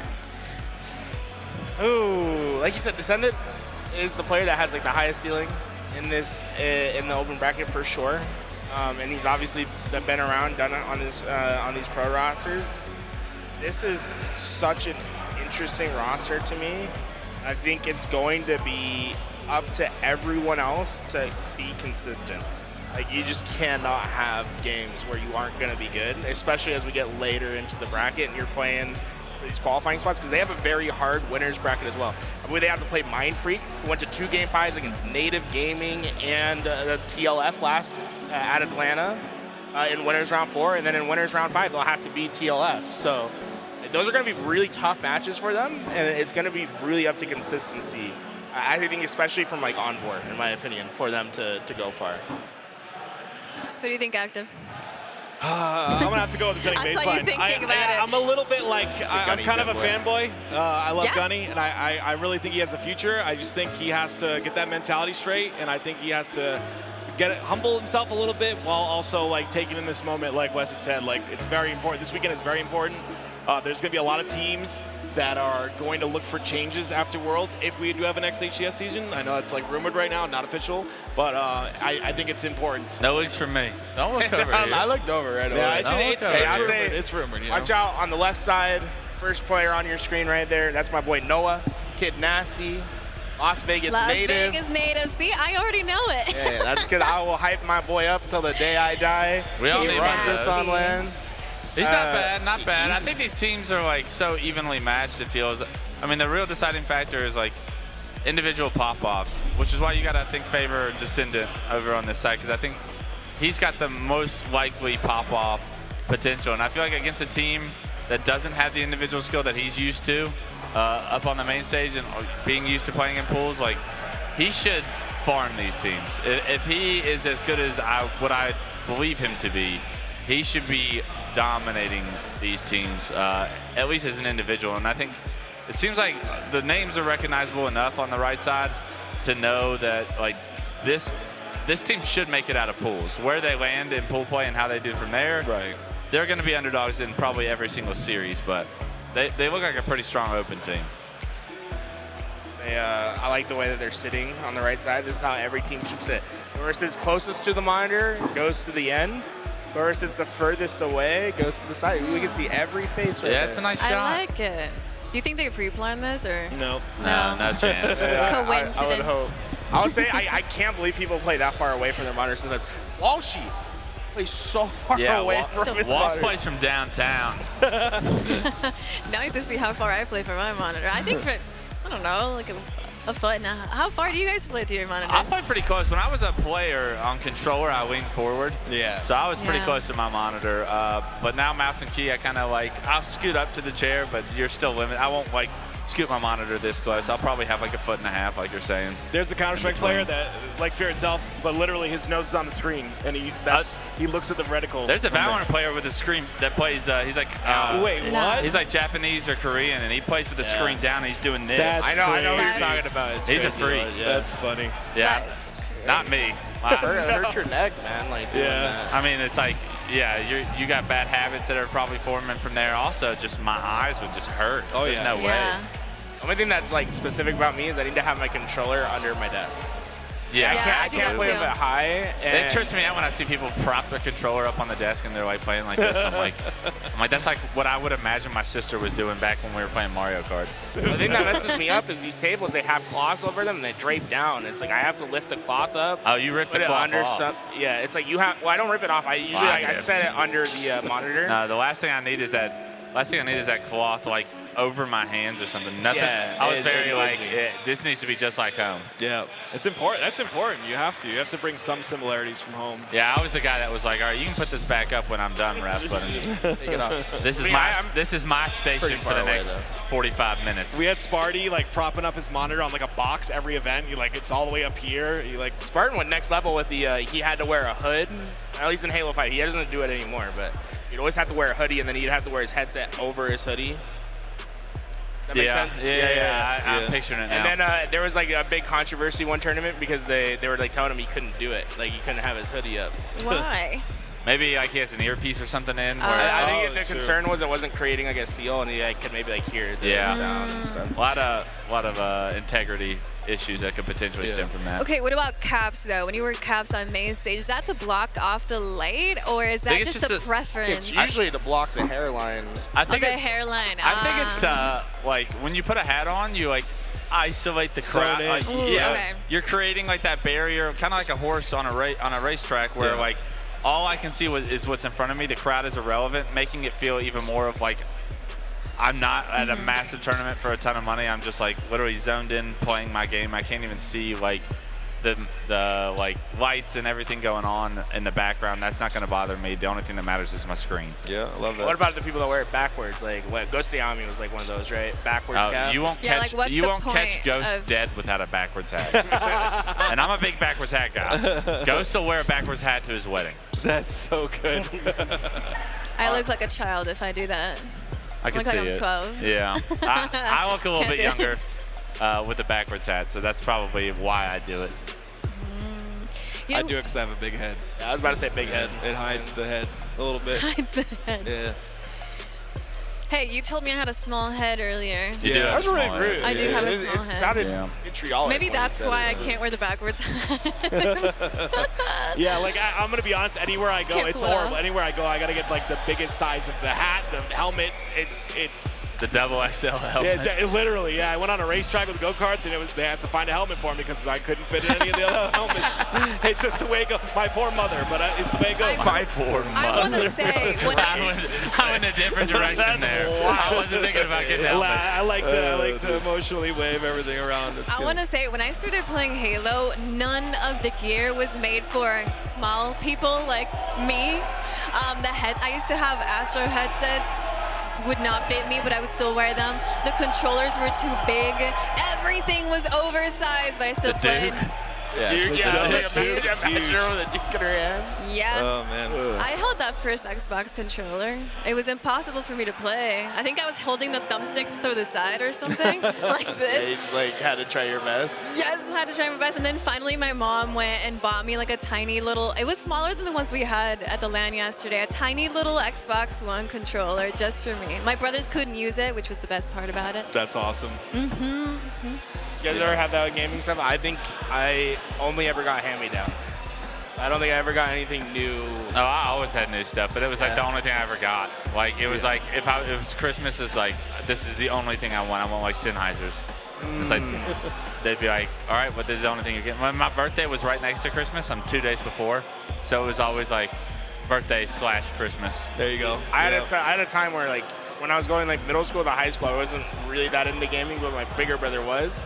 So then as I got into gaming, I would just get his hand-me-downs because he like bought a PC in high school, and then I would get like all That's not the bad, hand-me-downs. though. I wish you had someone to get the hand-me-downs. Yeah. He was like Diamond in StarCraft 2, which apparently is like pretty good. That is pretty good. I was also Diamond in StarCraft. Hey, there you go. Maybe you guys played on the ladder. He was a Zerg guy. I was just cheesing the hell out of people. I knew like the 2 racks, the proxy racks. That's if I couldn't beat you in the first 20 minutes, I was not about to. I was top 200 in Halo Wars 2. Oh, were there 200 people? Yeah. Hey, bro. Yeah. Breaking the Clutch videos were awesome. Shout out to Breaking the Clutch back in the day, Halo 2. They still do Halo 2 tournaments. Shout out to Yoda. He's a fantastic Halo Wars 2 player. I love Halo Wars 2. The one up in Washington, Yoda? So, the one on the big screen? Yoda's player up in Washington. I didn't know if he played Halo Wars 2 or not. It's like Yoda Esla or something. It's like, I don't know. Probably not. Yeah, I used to watch Day 9 for all my StarCraft stuff. Oh, StarCraft, yeah. I used to stay up till 3 in the morning and watch the GSL and whatnot. I was super into it. I got a picture with Lucira back in the day at like San Diego MLG event, and I was like a kid at Christmas. That was my introduction to esports. My brother was really into StarCraft esports. So I would just pick people's names, and I'd be like, I'll root for that. I like that guy. Marine Prime. I have a photo with Walshy I should probably recreate at some point. Oh, there you go. And then you can do it before and after. Yeah, before and after. Yeah, that's I'm not showing anybody because that old photo is not good. The first time I casted with Walsh, I took a picture and I was like, the first time I met Walsh, he casted me at a Microsoft Store tournament. So I went from Walsh casting me to me casting with Walsh.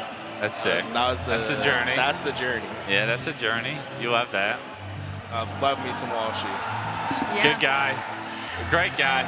Good. I feel like a lot of people just say. Everyone loves Walsh, dude. He's such a nice guy. Yeah, I know. If someone doesn't like Walshy, there's probably something's wrong with him. It's actually super humbling to like walk around the venue with Walsh.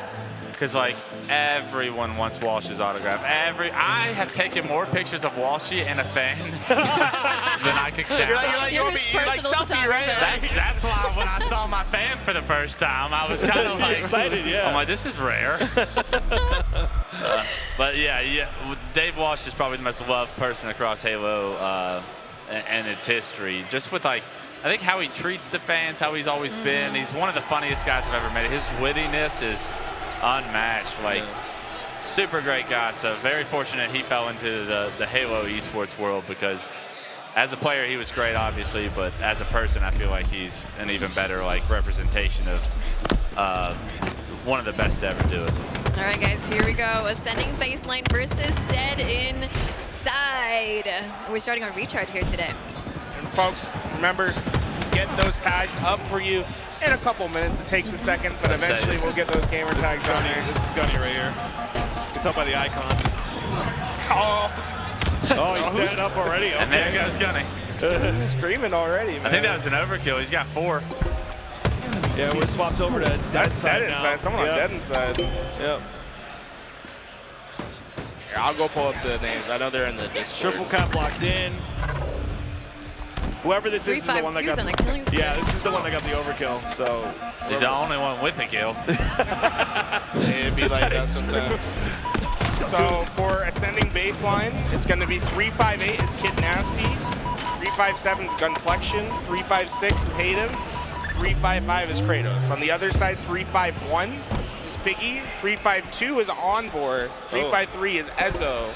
Ezo, and 354 is Descendant. I'm still not convinced that it's Ezo. All right, so better go ask him. Envor is the one that got the overkill and popped off, which is what we expect. Yeah, Envor's a loud guy. He gets passion on land. He is. He needs to. In my opinion, I had like some high hopes for Envor earlier on, but I think he's kind of like fizzled out in a sense. So he needs to continue to prove himself, and I feel like he's always popping off in these matches in the open bracket, but I haven't heard his name in quite some time. It feels like when it comes to getting into pools and maybe creating a potential upset. He did a little stint, like a few months of Street Fighter, and then came back to Halo too. So that little break probably affected him as well. A crossover there, right? Street Fighter to Halo. Isn't that crazy? Yeah. Your skill in there. No, it's players Halo get loud. are different, man. We're good at everything. That's true. What are you? We're Costco guys? Is that what you're saying? We're Costco guys. But Envor gets really loud. And I can respect that because I'm like the same type of player. I get hyped, all that stuff, you know, in my matchmaking sessions, whatever. In my matchmaking sessions. But whatever. You know, I feel like if you stop getting loud, you start playing a lot worse. That happened at the Orlando LAN. Like we upset that team. Where I'm screaming, I'm getting into it, and then we stopped commenting like that. And I'm like, okay, now I'm just playing so much worse. We're not hyping up. A lot of it comes with what's going on in the game too. Like you can get hype when you have map control, but you got to have map control in order to really like have the freedom to block the comms with some hype. Yeah. Biggie. 07. No, I think my personal opinion is if you finish a game with 0 kills but high assists and you win, like I feel like you should just win the tournament. I'm saying just keep the donut. There might be some integrity problems with that, but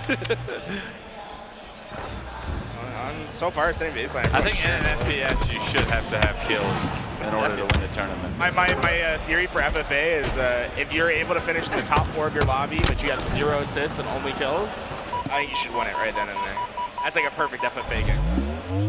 Getting 0. You got some hot takes, Tools. Yeah, he does. I'm just telling you, let me get into Welcome commission. to the show. Tashi, where you at? Let me get in. Tashi, stay away. I will change the league for the better.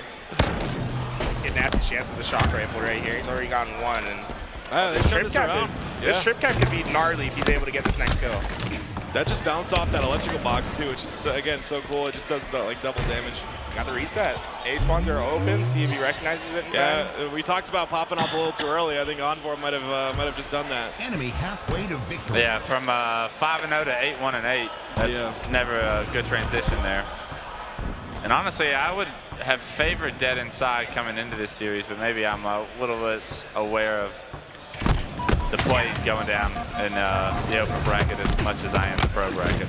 Well, Gunplexion, I mean, I think that's the expectation that Dead Inside qualifies out of open bracket, but when I was talking to Gunplexion, he says this is like all that drama that happened before. He says it was a good thing because I've got this team now, and this team is just full of grinders. It feels good. And he says he's just going to focus on the run and gun. He's not going to try to IGL too much. 9-4, he's popping off. And he's about to get himself a triple kill off it. It's a little bit of nerves there. Let him get the kill before you call it. Yeah. I'm used to casting online. We have a delay. You just got to cast like it's going to happen. Yeah. The expectations. Yeah, this is really good control by them, though. By setting baseline. You're up 110. Yeah. This is really good. Someone made it through long, though. 2 players. Yeah, I'm curious if he's a distraction or if they're actually going to try to play for that seed. Got 2 players up here in pipes that aren't really doing anything on the map. There's no value in the people in pipes. There we go. They're finally committing out. So that player long haul was just a really long distraction. But it was like, it's like a 35-second distract. Like, look at that. It's on this map, you have to do it. When you're trapped at B, it is tough to get out. They got out. They have their space now, and now it's just about getting your slays, keeping up on the scoreboard, working to get that trip cap. Right now, your win condition, get yourself in that trip cap, force those long haul spawns. You can get back on this game right away.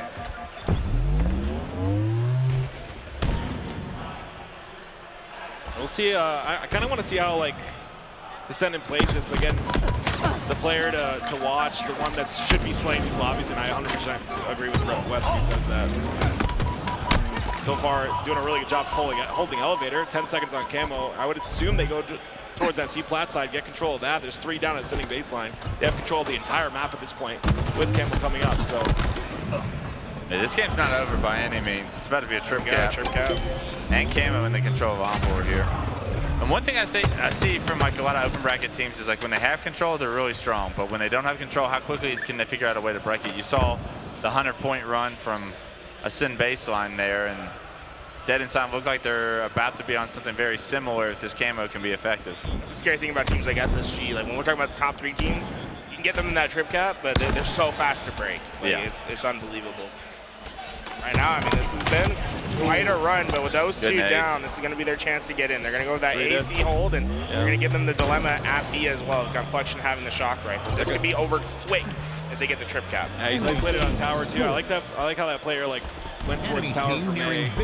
Now they got to fight 2 players in tower though. All the while scoring, killing the feed there finally as well. Big shot. Yeah, this is huge. They got their outlet to C, but it's just Ezo. He needs to win a 1v2 here. This is great. This is a great play. They're getting into it. Nasty, getting loud. They're getting into it, man. I love that play as well from Gunny to just like push through and make sure to like assist on that C side as well, just to guarantee that kill. Oh my gosh, Gunny is, oh goodness me. I love a good open bracket. I love a good open bracket. I love this, dude. Yeah, the passion. It's so good. You have the passion and then you prop them up on a main stage and everything changes. Well, it's also good from them because they didn't start off good, right? Like we saw an overkill to kick it off. All the momentum should have been in the other team's favor, but they minimized the damage there. They're still chirping. Yeah, we just got to be careful. We saw this happen before, and it comes back to bite you. Yeah, game one is game one. Yeah, you just got to. Well, I talked to certain players. Some players are, depending on who they're playing against, some players handle trash talk better than others. If you know there's a player on the other side that maybe doesn't handle the trash talk that well. Oh, yeah. Of course. Yeah. I mean, like, you would know players that you could break down back in the day even. Like, even on main stage, even, like, guys that can call themselves champions. It's like, you know how to break these people down. I'm not going to say anybody specifically, but, like, there was definitely targeted. I can be specific for you. I was in one of the biggest tournaments of my life, 1v1. Oh God, here we go. West, and I was down a few kills. I started chirping. Oh God. Instantly, he folded. Instantly. Won that 1v1 in the Kauffman Stadium in Kansas City. And you know, it's been legendary ever since. Right? Yeah, they still talk about it to this day. They still talk about the Tools Active 1v1. Yeah. And how he. I didn't know that's where it was going. No wonder. And how he just couldn't handle the pressure. So I had a moment. So back in it ain't so, too. Yeah. I'm decimated. I actually am one of those players that like folds in like that trash talk. That's just the way I've always been. But it's Ogre 2 was the player. We were on main stage at that free-for-all tournament or whatever, all four of us, and he brings up an old gamer tag that Teats used to be my gamer tag back in the day, and we used to play free-for-all all the time. My name was active in that tournament. I did not know he knew who I was, and on one play he's like, a little aggressive there, Teats. He screamed it, and everyone was freaking out, and that was it. I got fourth. It was over. First game done, dusted. And it was rough. It's part of competing in esports is being able to like find your advantages and like mentally stay strong. We don't talk about it enough about how much it means to like go through these series, go through like the ebbs and flows of a loss in game one, and like to play better, even better game two rather than lose your confidence. Yeah. And that sniper off to his teammate, that camouflage. Let's see who's getting their chance at the Descendant. He had a pretty quiet game last series. Him and Piggy both had pretty quiet games. We need to see something more from him. Open bracket, you don't have time for quiet games either. Nice shot. If there's something like Descendant, when I think of Descendant that shines, it's his snipe capability, in my opinion. Like sometimes like you said in that first game, not really performing really well, but sometimes you get snipe in your hands, you start hitting some shots, everything else starts to flow with it. And maybe we'll see that here. I don't think I've seen a player more keen to get into the front lines than Descendant. That's the thing I think about. And that guy's like, he is always trying to entry frag something. He sells a lot doing it though. That's like the big crux to his gameplay, I think, is that like, even though he's like, you want guys that are eager to do that, they do it at the wrong time and they have that first death. It just means everything to any of the map control you once had. Yeah, Descendant would have been a great like CSGO, like, hey, I'm gonna entry frag. My job is to go 1-0, right? Yeah. Like, you get one, it's good. Or you get info for me, it's good. You get one, it's great. Yeah. The problem with Halo is just the death matters a lot more than the kill. So. Oh, that's a great trade. Has some problems. So far, we're seeing a much better dead inside, at least at the start of this game. Yeah, it's early. 3-kill lead. Pace of this game is pretty quick though. These guys are looking to fly.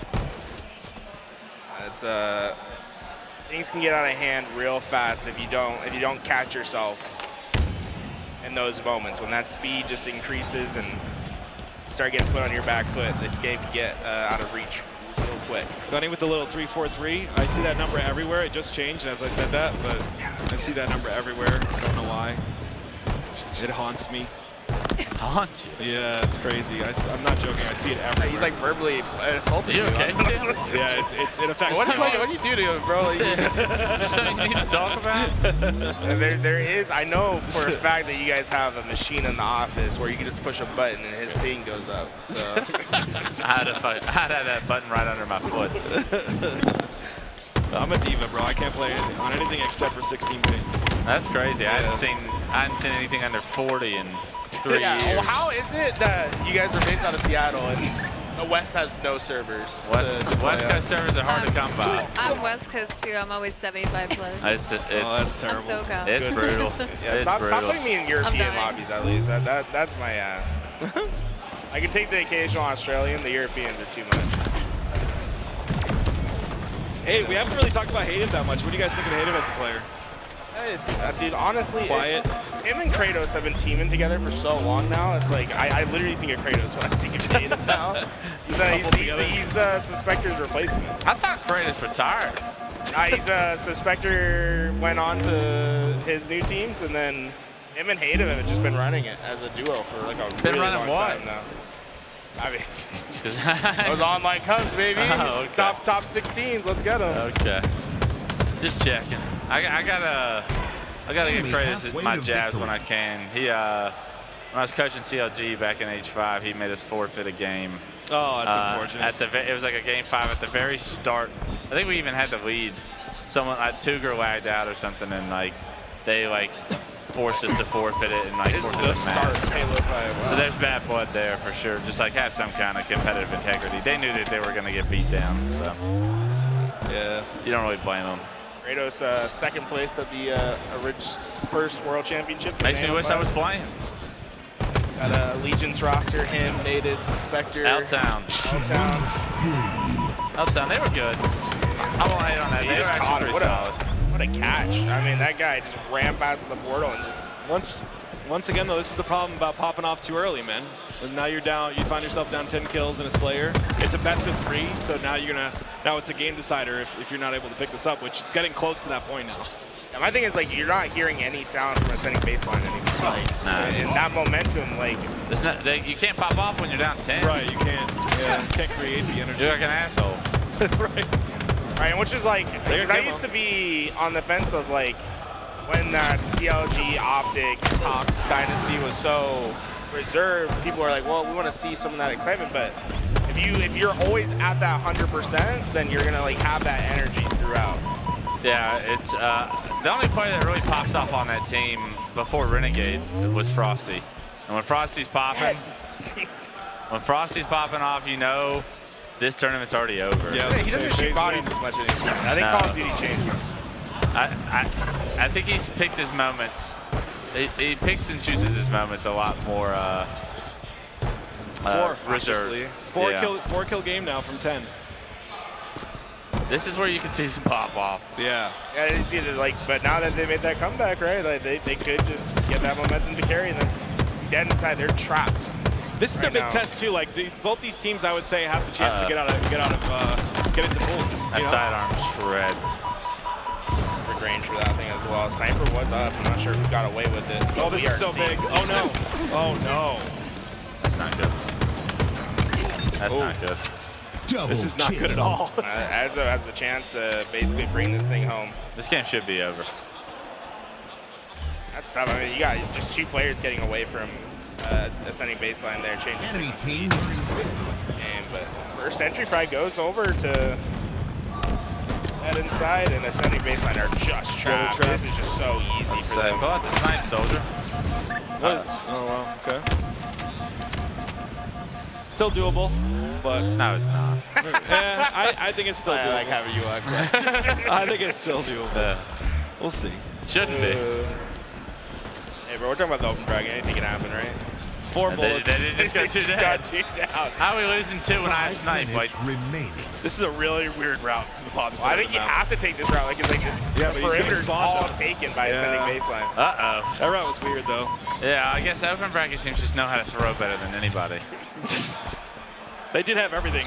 They gave up towers. They gave up tower side and they left them spawn. This guy's dead. Watch your time, big kid. Yeah, there we go. 2-kill game now. I don't like that angle. You're not hitting that shot. That's a team nade. Slides in. Teamed it. I like this. Hold up. Camo's coming up. We got it. Let's drop this snipe for him. This is really good. 2 bullets. Come get these 2 bullets. He doesn't have it binded.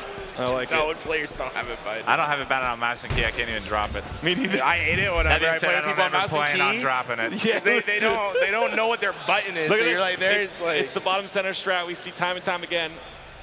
the Ryan Deep strat. Yeah. You mean? This is a ton of information he's getting. He needs to get involved though. Oh, Gonna this run is not out soon. good. We Yeah, need to go. we need to. Oh, this is. Oh no, this is just really bad. They're all on Seaside now. You That's a hate wasted that. camo. Now they have tower. Now we don't have camo. You only have 2 sniper shots left as well. Like this isn't gonna win you the game. He's gonna be the best sniper shots of his life though to tie this up. I'd like to send that player all the way through mud, try to creep up, and then try to maybe play the action through middle. What? I He feel like should- they're so cautious. gonna catch oh, him. there we go. Wait a minute. He shouldn't be the one picking up these gaps. You want him like central. Yeah, because now he's dead. Oh, that's not a good play. That second peek was not. Kratos went down as well. This is it. It's over now. I Yeah, think. you want to see them play around the sniper, not like have the sniper anchor there. Yeah, make the snipe shot easy. Like that's the hard snipe shot to hit. Yeah, you're asking him to do too much, watch too much, and be on an island there. Uh-oh. That's that was now was it's the on point of board. no return. That's the point of no return. Oh, this snipe's coming up so soon. We can see some magic, maybe. I mean, the problem now is the same baseline all have to like kind of creep with yeah. each other. Dead inside that snipe now. This is over now. Unless we They miss definitely every know shot. about that player in training. This is the person you want to have as well. A same baseline is going to send these players to distract, and they're going to hope that this nest flank works out. Or they're going to wait to help overhead. Yeah, took that ball. That's a good aid, but still, it's only 2 more. That's a classic descendant. Yeah. Brother. That's not good. GG's. Hey, game 3. This Game will be the three first it is. game 3 in open bracket, I think. Yes, sir. Uh-oh, here we go. Uh-oh. Who's he chirping? He's looking He's right chirping at at Kratos. Yeah, he is. I think did Kratos and Lee ever team? I don't remember. Surely. I mean, I feel like we were talking about like players just teaming with the same bunch. I feel like all of these guys I Well, I relate feel like LAN teaming is like to where it actually. if you team online, does it count?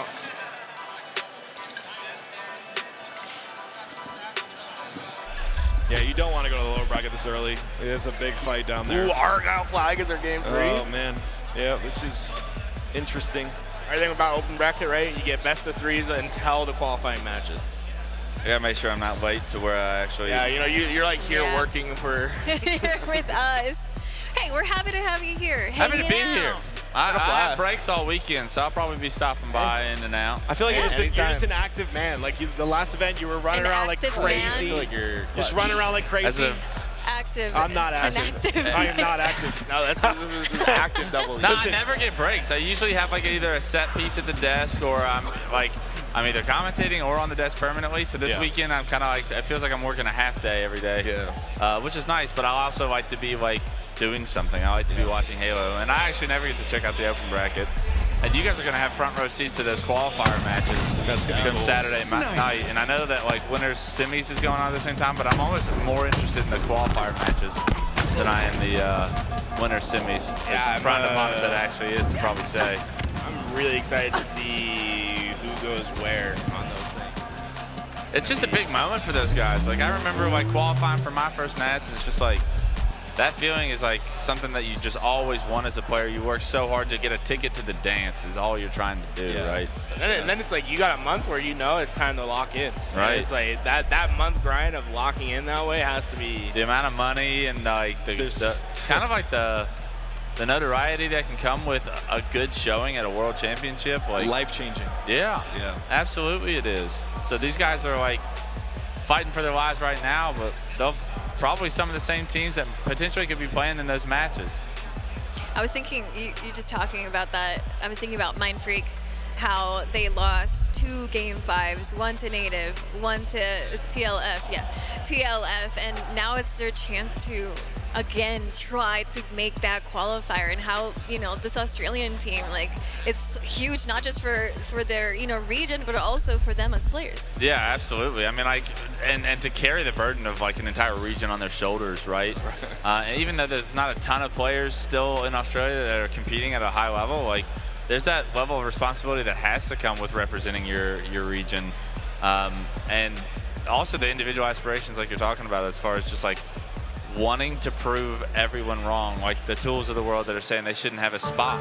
Like, I mean, I'm famously anti-Australia. There's an argument out there as far as just like do they deserve a solidified spot at Worlds? Like this year they're gonna have to earn it. Yep. And with that, like you got a chip on your shoulder now. Like you have to prove it to the world that you're good enough. And these guys they're talented enough to beat these teams, I think, even. And that says a lot because these teams are still playing Halo at a decently high level, right? So I'm excited for those matches and like who gets to shine in the glory and the opportunity to find themselves in Seattle here in a month. Yeah, Mind Freak, we have Rice, we have Scoopmeister, 2 mouse and keyboard players. We don't see 2 mouse and keyboard players in the same team. So that's like the only team with 2 M&K players. Rice is disgusting. I think Scoop's good as well, but yeah, I'm excited to see how they do. The big thing for me is when I talked to those Australians, they said there is no more teaming with who you want to team with. It's teaming with who's the best because there's only one spot. Yeah. Everyone understands that, and so as it should be. You should be trying to put together a God squad. Yeah. You should be trying to put yourself like you can be friends with your teammates or you can have the success, but a lot of the times those don't get paired together. There are like you have the Lunches and the Roys, the Tugers, like the guys that are fortunately enough. Australians over there just listening to us talk have about both their brothers. Yeah. To be able to go the distance that they went and create the legacies that they did, but that's so rare, right? It's so hard to like have that person not only be so close to you as far as a friend, but also be good enough to go to the distance that you're trying to go to. And when's the time that you make the decision to part ways with friends? Like we saw with Soul Snipe, for instance. That was one. That was crazy. But we see it on the open bracket side as well with Uzi and Zuzi and Ty is Reverbed and Dark Matter. Those guys have been together for what, 2 years now straight, and they're not able to break in. So when is the time where you're like, okay, we need to change here? You know, it's got to be individual ambition. Like you as a player should have a pretty good understanding of how good you are, realistically, and how good your teammates are. And I never liked going to a tournament knowing I was the best player on my team. Yeah. I knew that was not going to be a fun tournament. I wanted to be, if you ask me, I want to be the worst player on my team. If I'm the worst player on my team, we're gonna be just fine. We're gonna have. Why did you look at me when you said that? We've done the same thing. All throughout my career, I've always been the worst player on my team. Come on. Just get your hand away from me. Listen, he's always trying to daisy chain, man. Yeah, I tell him. Hey, bro, I beat Rorsch and Strikey for top 12. It's like it takes me back to like Heaven and Earth. Like so, I was on Heaven and Earth for like the first 2 events in 2010, and I'm sitting here having to teach them like Halo 101. I'm like, you should have in the back of your head that we're blocking flag, we're running this snipe, and you know they're spawning cannon. You don't run it top left, brother. You know someone's gonna cannon, brother. You either take it rockets or you run it like up the right side. Right. It's like, how am I having to teach this thing 2 years into the game? It's like it's overwhelming. Things that are just understood on other teams, like on Dynasty or BTH, where I was a part of. It's like I don't have to tell you where to run the flag. You know where to run the flag. Like when you get into that level of like having to micromanage, I'm no longer able to play my game. Right. And I think that like going back to full circle to how we got here is like when you know that you're better than your team. The opportunity is real to succeed somewhere else more. I think you have to take that as far as an individual ambition, goal, and like where you want to be. If you're doing it for fun, then have fun. Right. But I was having fun, but I was doing it to try and win. Yep. Nice shot from Descendant there. See a lot of dual sniper action throughout this map, and a lot of grapple plays as well. Usually that's if there's a flag that's going to get captured on this map, usually a grapple's going to be involved in there somewhere. Yeah, those grapple runs are crazy fast. Oh my goodness, this is what I'm saying. Descendant, he's got a snipe on him. That's how I. When I think of Descendant, I think one of the best snipers in the game. When I think of Descendant, I think of that right there. Brother, he could have left or he could have hit the shot. Think about it. What's more hype, hitting the shot or Brother, leaving? get out of there. What are we doing? If I look over at your screen and that's how you die, I'm like, I'll shake my head. Hey, you know, the problem is we see Royal 2 do that same thing, and he just hits the shot. Royal 2 hits the shot 90% of the time. That shot's hitting at like 50-50. And I'm not trying to win or lose my winner's bracket run here. And the open bracket on a 50-50 no scope that you think you're Right, yeah. you think you're on fire, you think you're him. Sorry, I don't mean to like every over critique, but that's a terrible death. The critiques are those are the things that keep them in that open bracket though. That's the problem. That's the kind of thing I would see Cloud do, but Cloud would hit the shot, and I'll be like, yep, that's it. I'm like, I know that's happening. Again, I'm still angry at you. But the second you're lining that up, in my head, you better hit this. Right. If you don't hit this, I'm gonna be pissed off at you. Yeah. And right now, I'd be like, now they're on their back feet. Like now they haven't been able to like really get some map progression here. This is crazy to be using your snipe shot to be ready for a remote detonation. It's disgusting in my opinion. I was so against that in the development. Remote detonations? Yeah. Double kill. Interesting. Sick, bro. You Why shot so? a grenade. Because I believe in precision skill. And not. Well, what if they weren't on a pad like the way that they are, and they're just on the floor? Oh yeah, what if? I like the floor ones. I like the floor I'm not the one ones that better. designed the game, okay? I'm not saying that. I mean, like, trust me, I got a great competitive insights team with a ton of like professional experience, and we ended up leaning towards that design direction. But that was something I definitely, as an individual, I'll say I pushed back on. You gotta push back on some stuff. You know what I mean? Yeah. I think that's where we make the best of our team, though, is when we have those differences in opinions and we figure out a way to like majority rules on the votes and whatnot. Right. And I like shooting grenades out the pad. It's Yeah, fun. I bet you do. Not to kiss ass, but I think you guys have done a great job with like balancing the maps and like the Everybody changes needs that an have ass happened. kissing every once in a while. The map changes are great. Like honestly, I think like QT on the back of Livefire. Like I think that QT actually shows us what it's capable of. Like because it's in that. If it wasn't in that position, we wouldn't have really seen it. Like it's crazy. Like there's so many good changes in my opinion. It was getting burned too often on the other maps, Yeah. like Argyle and Aqua when it was first there. It's just like it's new and exciting, and like the plays that you can make are incredible. But when it's in such an open area, so often you just see it being burned. Right. So now it's more of like it's a power item. Like it really is. Ezreal is last alive for his team. He's pulling flag and he's gotten it pretty far. Yeah, this is the Wait. Where is Ezreal right now? This is very mixy. Very, very mixy. Back and forth, like messy. big moment in this series right here. Well, how about we get a melee off, Coach? Yeah, this is not. He's gonna have to over-aggress. Gunny got caught out trying to go out for that flank. That might be enough. How is he alive? How is he alive? Yeah, but the problem is like he gets pushed down there, like that gives them the space necessary to at least keep their flag alive. And now they've gotten them 3 down. Like ascending baseline goes 4 down. That's first flag. That's a cap. And now remember, this all started by Enzo being last alive for his team, pulling a flag out, getting it to the halfway mark, and trusting that they were just going to win the team fight. Yeah, another one on the move here. This fight carry should go down. Yeah, this isn't No, good. this is a cap. Yeah, this is not good at all. This is in.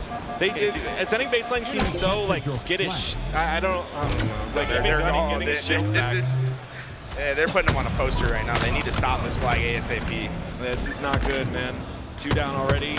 Yeah. Kratos not in position. Oh, they didn't continue it. Where are we going? That might have been the greediest like try for a third frag, but it's still going. Yeah, it's still gonna go. Okay, double snipe right here from Native. Triple from Native. That's a big The stop. over's a bucket, young kid. You better hit it. TV goes 8. Better jump on the return, please. But you saw what was required for them to stop the flag run. It was like a superstar play. This timing is really bad. They all. That's great. No, the grapple. It's a Okay. great job having that grapple, recognizing. Oh no, man. You lose 2. This is not going in. This is a lot of nerves going on right now. You're gonna just like, good job. He gets a kill, actually. He's going crazy, bro. You just don't want to go in the lower bracket this early, man. Everything's on the line here. Somebody's going. Somebody's going. Oh, that was a nice shot. I think it's time to line up. Someone needs to touch that flag, though. It's gonna return by itself. There we go. They got it. Okay. Hey, can anybody pay attention to this guy sniping bottom mid? That's a cap. There we go. Off angle snipes, man. They do a good job when no one checks for Just you. makes you wonder what the comms are. Yeah, I was gonna say the comm had to be that he was down there. Yeah. And He's killed 3 of us. He's gonna try to get some good timing again. He's playing the negative space heavy right now. Okay. Very unorthodox sniper positions from Kratos, but it's been coming off as a positive for the team. Yeah, it's just like you can tell in his reticle movement, he's just not confident in like taking that shot. He's just uncomfortable. There's the Halo players that are snipers, and there are Halo players that aren't necessarily the snipers. I feel like that's how you tell. It's, when they're by themselves with that snipe shot, it's like, are they gonna hit it? Okay. Nice. Hate it. Crazy for his team right now. Yeah, 3. You need it. He's fighting ghosts over here now. There he is. Oh man. Somebody finish that kill before he does too much. He's gonna live in that corner. He has no idea where he is. Oh, that's this such a is good what I'm saying. reposition Yeah. too, to go down into the other side and isolates the angle. He gets that kill though. They pulled the flag. They get the flag out. That's unfortunate. No, that's a big kill. Can we get 2? Someone needs to find him. He's been here for so long now. I like that he took that fight, but it did feel like he was taking it by himself for a second there when you got teammates around you.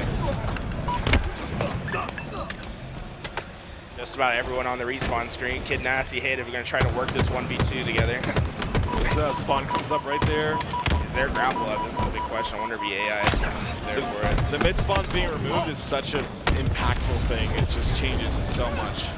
I would like to see Kid Nasty like get up, get that grapple. If you're gonna die, like throw their grapple off the map with it. Reach out on that, I disagreed with, but I don't want to break down every single play I see here. It's just on the fly chaos. It's crazy to watch. One more grapple left for Piggy. He's trying to make some play happen. Here we go. Okay. Descendant. He's most comfortable with this weapon in his hand. He's still got 6 more bullets to work with. Oh, took his killing teammate the down. Yeah. It happens. That flag's going though, dude. It's just got grappled. They're not paying attention. They're fighting people. I don't in the think there's back. anyone that can stop it. No, this I flag's mean, going in. he just handed him sniper bottom, didn't see it. Oh wow, that's a huge stop. Oh, There's I someone there. see. He There's has someone to there. pull. Yeah, there's someone there. Yeah, you're over aggressing. 2 dead. Get it out front the base. Wait a minute, 2 dead. Get it out front the base. Flying still at top base. This is not good. There's a lot of pressure building up over by this elbow, but Piggy's standing strong. He's trying to get that touch. The touch should not come in. Ascending Baseline's flag is close to going back, but Ezzo gets on. Last alive for his team. Cannot win the one-on-one. Huge win by Hayden. He's done it once again, but cannot survive the action. Flag still alive in the back base. Ascending Baseline 3 strong, but all the way across the map have to make a miracle happen. Kratos will be the first player in, needs to touch the flag. Nothing else can happen. Gets knocked down. 3 go down. Ezzo sees it. That's it.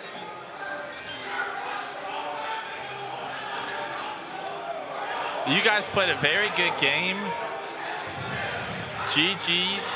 There's some nice words being said. I'm Nice trying try. to listen. Yeah, they're saying nice try, everybody. You Good guys job. are great players. I'm try. sure you'll make it Johnny's out through the UN bracket. I thought there was a ref issue for a second. I thought the game broke or something. No, that was just that pre-talk. They're gonna hug it out I after, think right? Gunny's the last guy I'm standing up to and speaking to. In Yeah, that, I was in gonna that- say you don't say. I don't want to see a fight Like here. you versus Gunny. I mean, that's why Gunny and I are who we are. Is we pick and choose our fights Pick a and lot. choose your fights. Yeah. Smart. You got to. Game recognized game. Well, there it is. The setting baseline, unfortunately, going to go down to the lower bracket. Dead inside, go forward. And go forward they will. You want to see who they're up against next? Yes. Mind Freak. Oh, boy. Yeah. This is stacked. This Yeah. is stacked. Yeah. Might just keep him on the station, huh? That's going to be a good series. Yes, it is. I think I should probably get back to making sure It was that great to have you, though, man. I'm not late. Great to be here. Thank y'all for having me. Hopefully, I've learned my lesson. I'll never hand my headset to anyone. I knew better. The second We got a good story out of it, you know? Did we? I'm glad I didn't hear what he said. If I had to stand up, I'd have had to. Hey, it was memorable indeed. Thank you so much for being here. All right, everybody. Dead Inside moves ahead in the next game for them will be against Mind Freak, the Australian team. Will they be able to make it to pools? That is their goal. We will see. I'll see you guys after this break.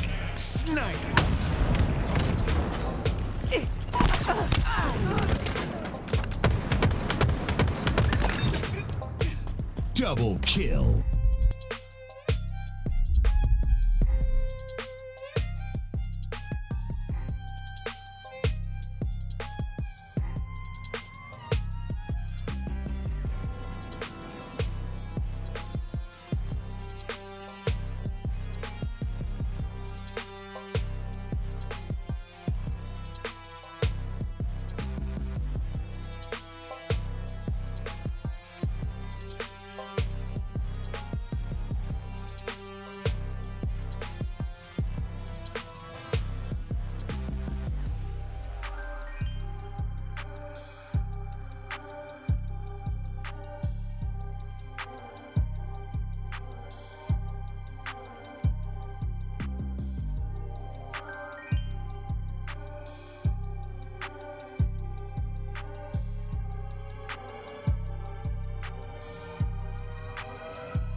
play, but when he does set up those plays, it looks beautiful. It works out really well for Shopify. Thing is, though, you got to put this together in the scoreboard here, and it is not working out for Cloud9, not at all. Suspector, though, trying to get out with that sniper rifle. He's got help there from Septify. Gets the stick on the guy who turns around from him. It's going to be 2 down on each side of the field here. Cycle, big battle. He's going to win that one against Manny. Ball's still going to be up for grabs down low, though. You got 3 members of Shopify with eyes on it. Soul Snipe's going to be up on the spawn, and Cycle's trying to put as much work as he possibly can out here toward the Camel side of the map, thus giving Shopify that opening to be able to get that ball out toward that tower side. Cycle trying to create that push through onto the backside. Just trying to take a bit more ground, but not as successful as we've seen in the past. These players on Cloud9 are shooting and playing hot right now. Yeah. And that lead that started off with the 23-point lead for Shopify is now 10-point deficit. And ball back in the hands of Cloud9. With no signs of slowing down. You know, like even when they're in these, when they're down, right? They still manage. Oh, you can't translocate out of that one. That's unfortunate, but great play ball out of that one.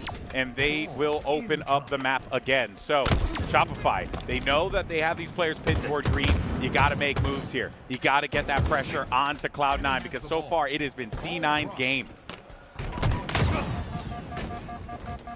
I love the way they move around the map here, Dave. Yeah, that's one thing that's also easy to take for granted as we just watch so much high-level Halo play. It's just like the way that they're able to so quickly every single time know where they're going to jump up for the next little ledge, hit their next G-slide, move to the next spot. Like, they just are so quick with it. And I mean, Septify off of the spawn, chucks 3 nades over. It's going to stop a little bit of that forward momentum there for Shopify. And he's just smartly enough moving around this map. There's another play ball. Are they set up for it, though? Is Shopify prepared? Seems like they are. They got 2 players down now. 1 player down, excuse me. Looking for another one. It ain't going to happen. Brilliant use there of the repulsor. That plasma would have ended him if he wasn't careful. And because of that, 1 single play with the repulsor leads to 1 kill there and some more pressure being added. Maybe even a second. Does manage to find it. It's going to be 3 down now for Cloud9. An opportunity here for Shopify to be able to get themselves into this one as they take the lead. All right. They have the ball over towards Keydor. What are they going to do with this? I feel like one mistake we've been seeing before is missing of those play balls, and they continually seem to bring this ball into a spot where it's do or die. And right there, it's die for Soul Snipe, kills trade out, but neither team is in a comfortable spot where they can just grab the scoop up time. It's going to be slay game over there at the garage for now, and fight is going to continue. The amount of sticks that we've been seeing on this map, Dave, has been quite fascinating. I think it's like 3 or 4 so far that we've gotten in this. Ball still going to be up for play, and you're right though. There have been some moments, Dave, where you're really the reset. You're really trying to identify what that plan is. What are you gonna try and do? And you know they're trying to bring that over toward green side. The issue is that they every single time, right? C9 put themselves in a position where they don't make that rotation to green comfortable for them, right? And now you got C9 yet again, sniper control. You have, you know, translocator too. But you got to hit those shots though. Ball drop. Enemy has the ball. What is the Spectre going to do here? Only 2 bullets left. Surprised he didn't reload and just decide to fire off his last 2. He's going to fire off one of them and let someone else do the dirty job of reloading that weapon. Yeah, he was anticipating a potential push here from 2 of the players. Now here comes the push. They're going to bring this one around and get it out toward the pillars. He does so, but it's going to go into the loving hands of Mental. It's going to bring this one back toward the mud. And by the way, Suppress, we got to give him, you know, big shout out to him. 27 kills he's currently working with here. He's trying to, you know, frag his way for this team who have been able to lock up this lead here, 5 points and counting. Cloud9 got to move fast in this one. We could be going to a 3rd round, and there goes the pressure. Play ball's now activated, and that is going to push that ball down low, but C9 are ready for it. Septify's already got it in hand. Where's the rotation? Looks like it's going towards pillar door and back towards mud where they just cleared that out.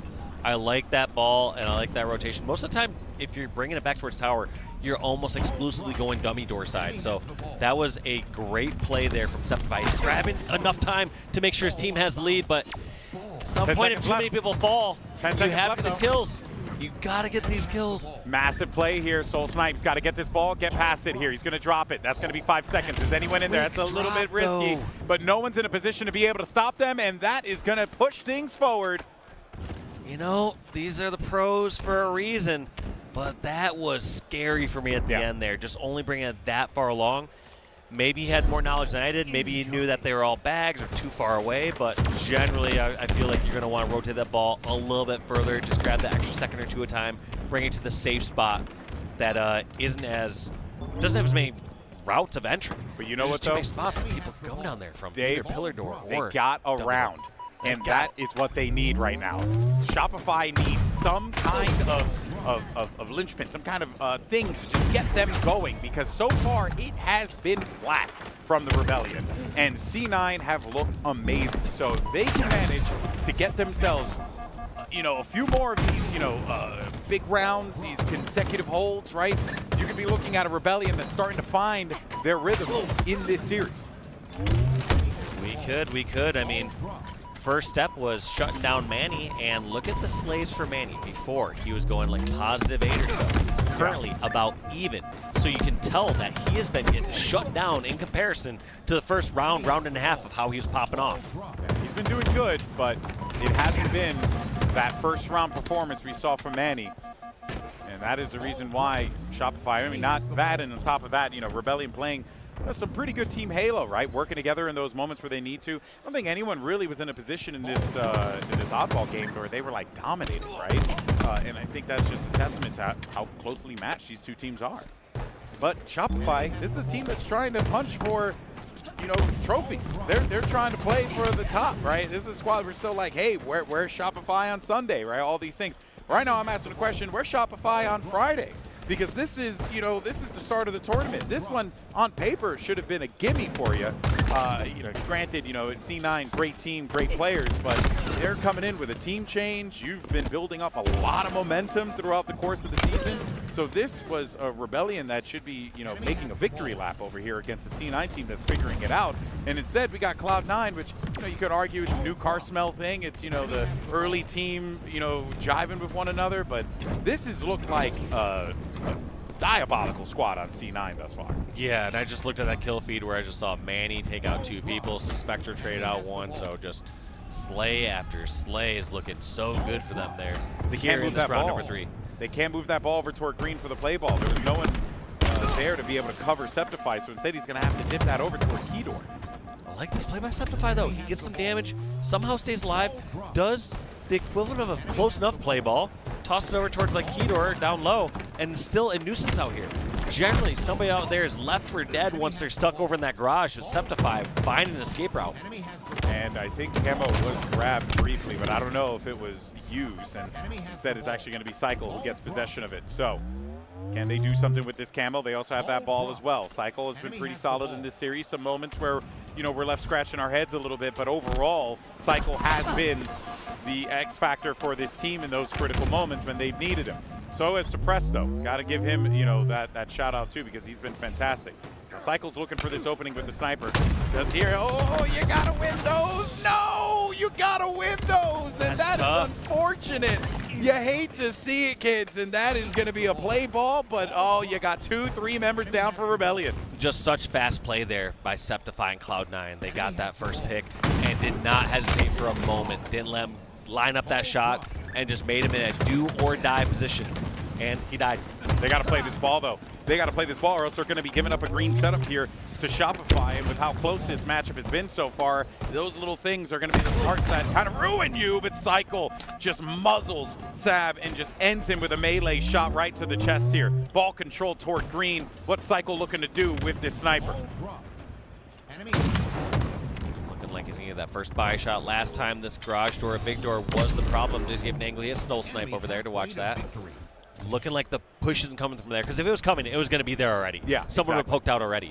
So I feel like they have to focus their efforts over towards C flat, and somehow they're caught off guard here, which is surprising to me, Gold Boy. I feel like it's pretty straightforward if they're garage and they're going to do it. Someone's going to get a little too antsy. They're going to poke out there, try to get some early shots on Nest, or try to make that push towards green. But in the end, great rotation from Cloud9. They get the kills on green. They get the kills over at Nestbridge, and they get the stop to the setup, but that was a good 30-point run there from Shopify. Oh, he caught him. He caught him on the cross there with that snipe. The Spectre has been just evil with that gun. Now, of course, Suppressed here. 2 big kills for him. Going to bring him up to 37 total, but they are going to be a little pinned in inside of the cave, but they managed to fight their way out of it, leaving Manny the only player left alive here. Mental gets himself the camo, and Manny looking to make a play with this ball. He gets it out of there. He was the LMS, last man standing in this situation, and he brings that ball over toward his teammate, not really allowing his camo player to get involved in the conversation. Finally, he does. Yeah, gets that ball away from Garage, which should have been a full setup, which should have been another 10 to 20 seconds there for Shopify. Turns into an even fight now. With basically 2 on each side alive. Enemy has the ball. Spectre finds one, gets the melee, but unfortunately for him, Halo Infinite does not want to give him that back whack there. So instead, he's just going to Mario stomp his head. You got 2 players now looking to make a push over here toward the camo side of the map. Full snipe though, and cannot stay alive. Septify beams him with a nade, and then Sab finds another mental, was just not finding the rhythm of those shots there. This Spectre's been great, gets the trade, ball's still down, and well, no one's really been able to get control of this, but on the other side, you got C9 now inside of the garage, but 3 members of Shopify starting to make their push inside. Big kill there for Manny as we got the play ball. Play ball, but only 1 minute left in this round. It's gonna be Cloud9 the ones that have to force this. Cycle was the only one live for a second, and this could be a huge setup here for C9. They have Sniper on top tower. They have ball in the hands of Manny going back towards tower. They at least got the first body shot on someone pushing towards Nest, but it's gonna be a 2v4 hold. What can Manny and Septify do? And it looks like just die and play the ball and the Sniper, both going off the map. Spectre's got a lot to do here, but he cannot get in a position to be able to stop them. 66 to 50 here. They're going to try and finish this one out, even though time is going to be ticking. You don't want to give them an opportunity to be able to find their way back into this one. And Shopify clutch this one out, close out this map 3, maybe start a little bit of a reverse sweep potentially here, as they have been on the back foot this entire time against C9 in this series. Have to do it now. I mean, how are Cloud9 gonna get to this? They have 2 members down. Suppressed gonna get this camo as Cloud9 are forced to focus on the ball, but every second that ticks away, it's just gonna be another second that Cloud9 have to panic. They're gonna try to bring that back at this round 3. You got to be able to win this one out right here and now. 5 seconds remaining. Got to pick up that ball sometime soon. Pick it up there. Is someone there to grab it? No. 1 second remaining. Is anyone able to possess it? No, they are not, and that is going to be Shopify getting the win in map 3. A little bit of a heartbreaker there for C9 with the hot start that they had, but now Shopify put 1 on the board. They stopped the bleeding, but is it going to be enough for the rest of the series, Dave? I mean, it can be. This can be dangerous. This is a time where you corner one of these top teams. You feel like everything's going right, and then they get their life back in after a long game 3, and all of a sudden you start to say, okay, we got 2 chances, right? Yeah. But that's where the team starts to, they get in their groove. They start to feel so good. So I feel like this could be scary territory for Cloud9, but we will find out when we come back. We're going to go to a quick break, and we'll be back with a game number 4.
Welcome back, everybody, to the HCS Salt Lake City Major, and we're taking a look at the open bracket and covering it today. It's our little LVT watch party, right? Right, guys? We have not active. I was gonna call you active. I'm not active. Eli is looking very sad right now. Eli and Makowski, as we take a look at our next series, Mind Freak versus Dead Inside, which is what Eli is feeling like right now. After being mistakenly called active, I'm absolutely dead inside. No, just kidding. Tim's a great guy, but yes, I have been so excited about this matchup. This was one that I circled on my notes, like from step one, as being one of the hypest matches that we're going to see. The Aussies have gotten better and better as the season has gone on, and this Dead Inside roster has to be one of the best teams that we've seen form to play in the open bracket in recent memory.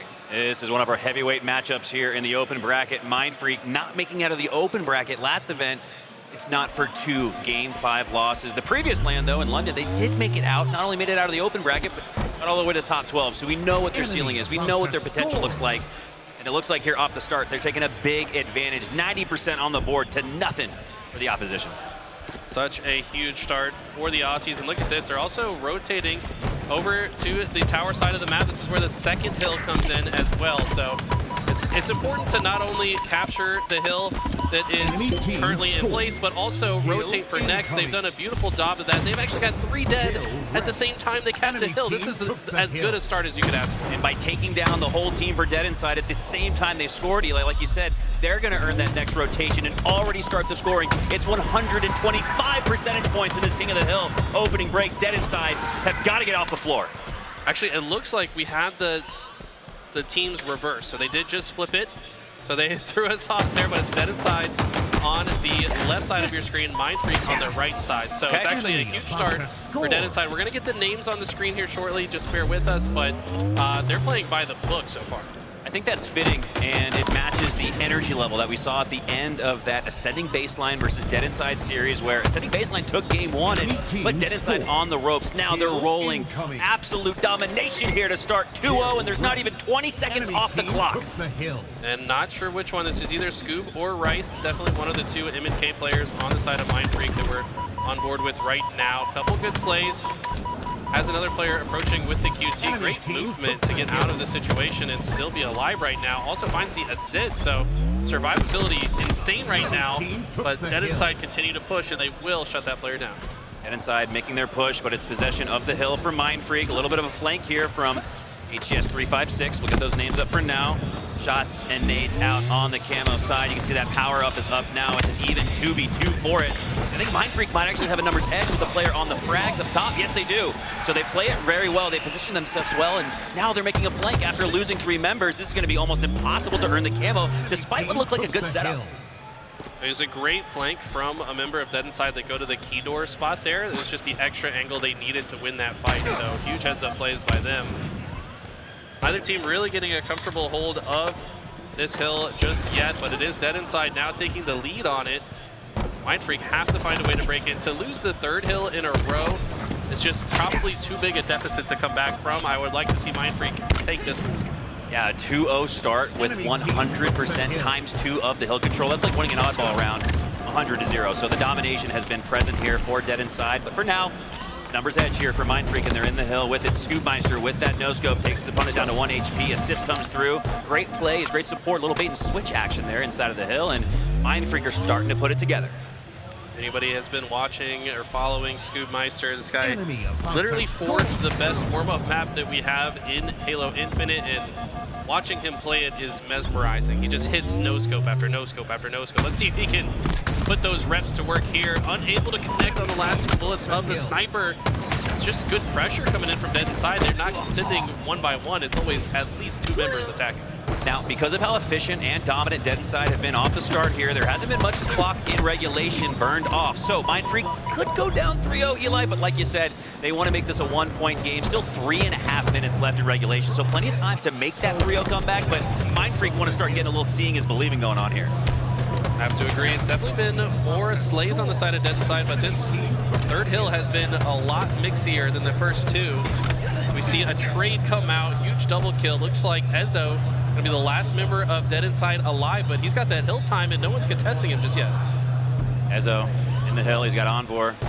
His duo for now, inside of it, switching in and out. Enemy team Envor now starts to push out that line of scrimmage, and my God, no contested, no shots fired, even into the A base, much less the suit of Ezo, as Mindfreak have not shown their best version of King of the Hill Halo here. It's a 3-0 flawless start for Dead Inside. Now, you start to let the game come to you a little bit. Mindfreak are in a situation where they have to overextend and chase, and it's still early, all things considered, with 3:11 left on the clock.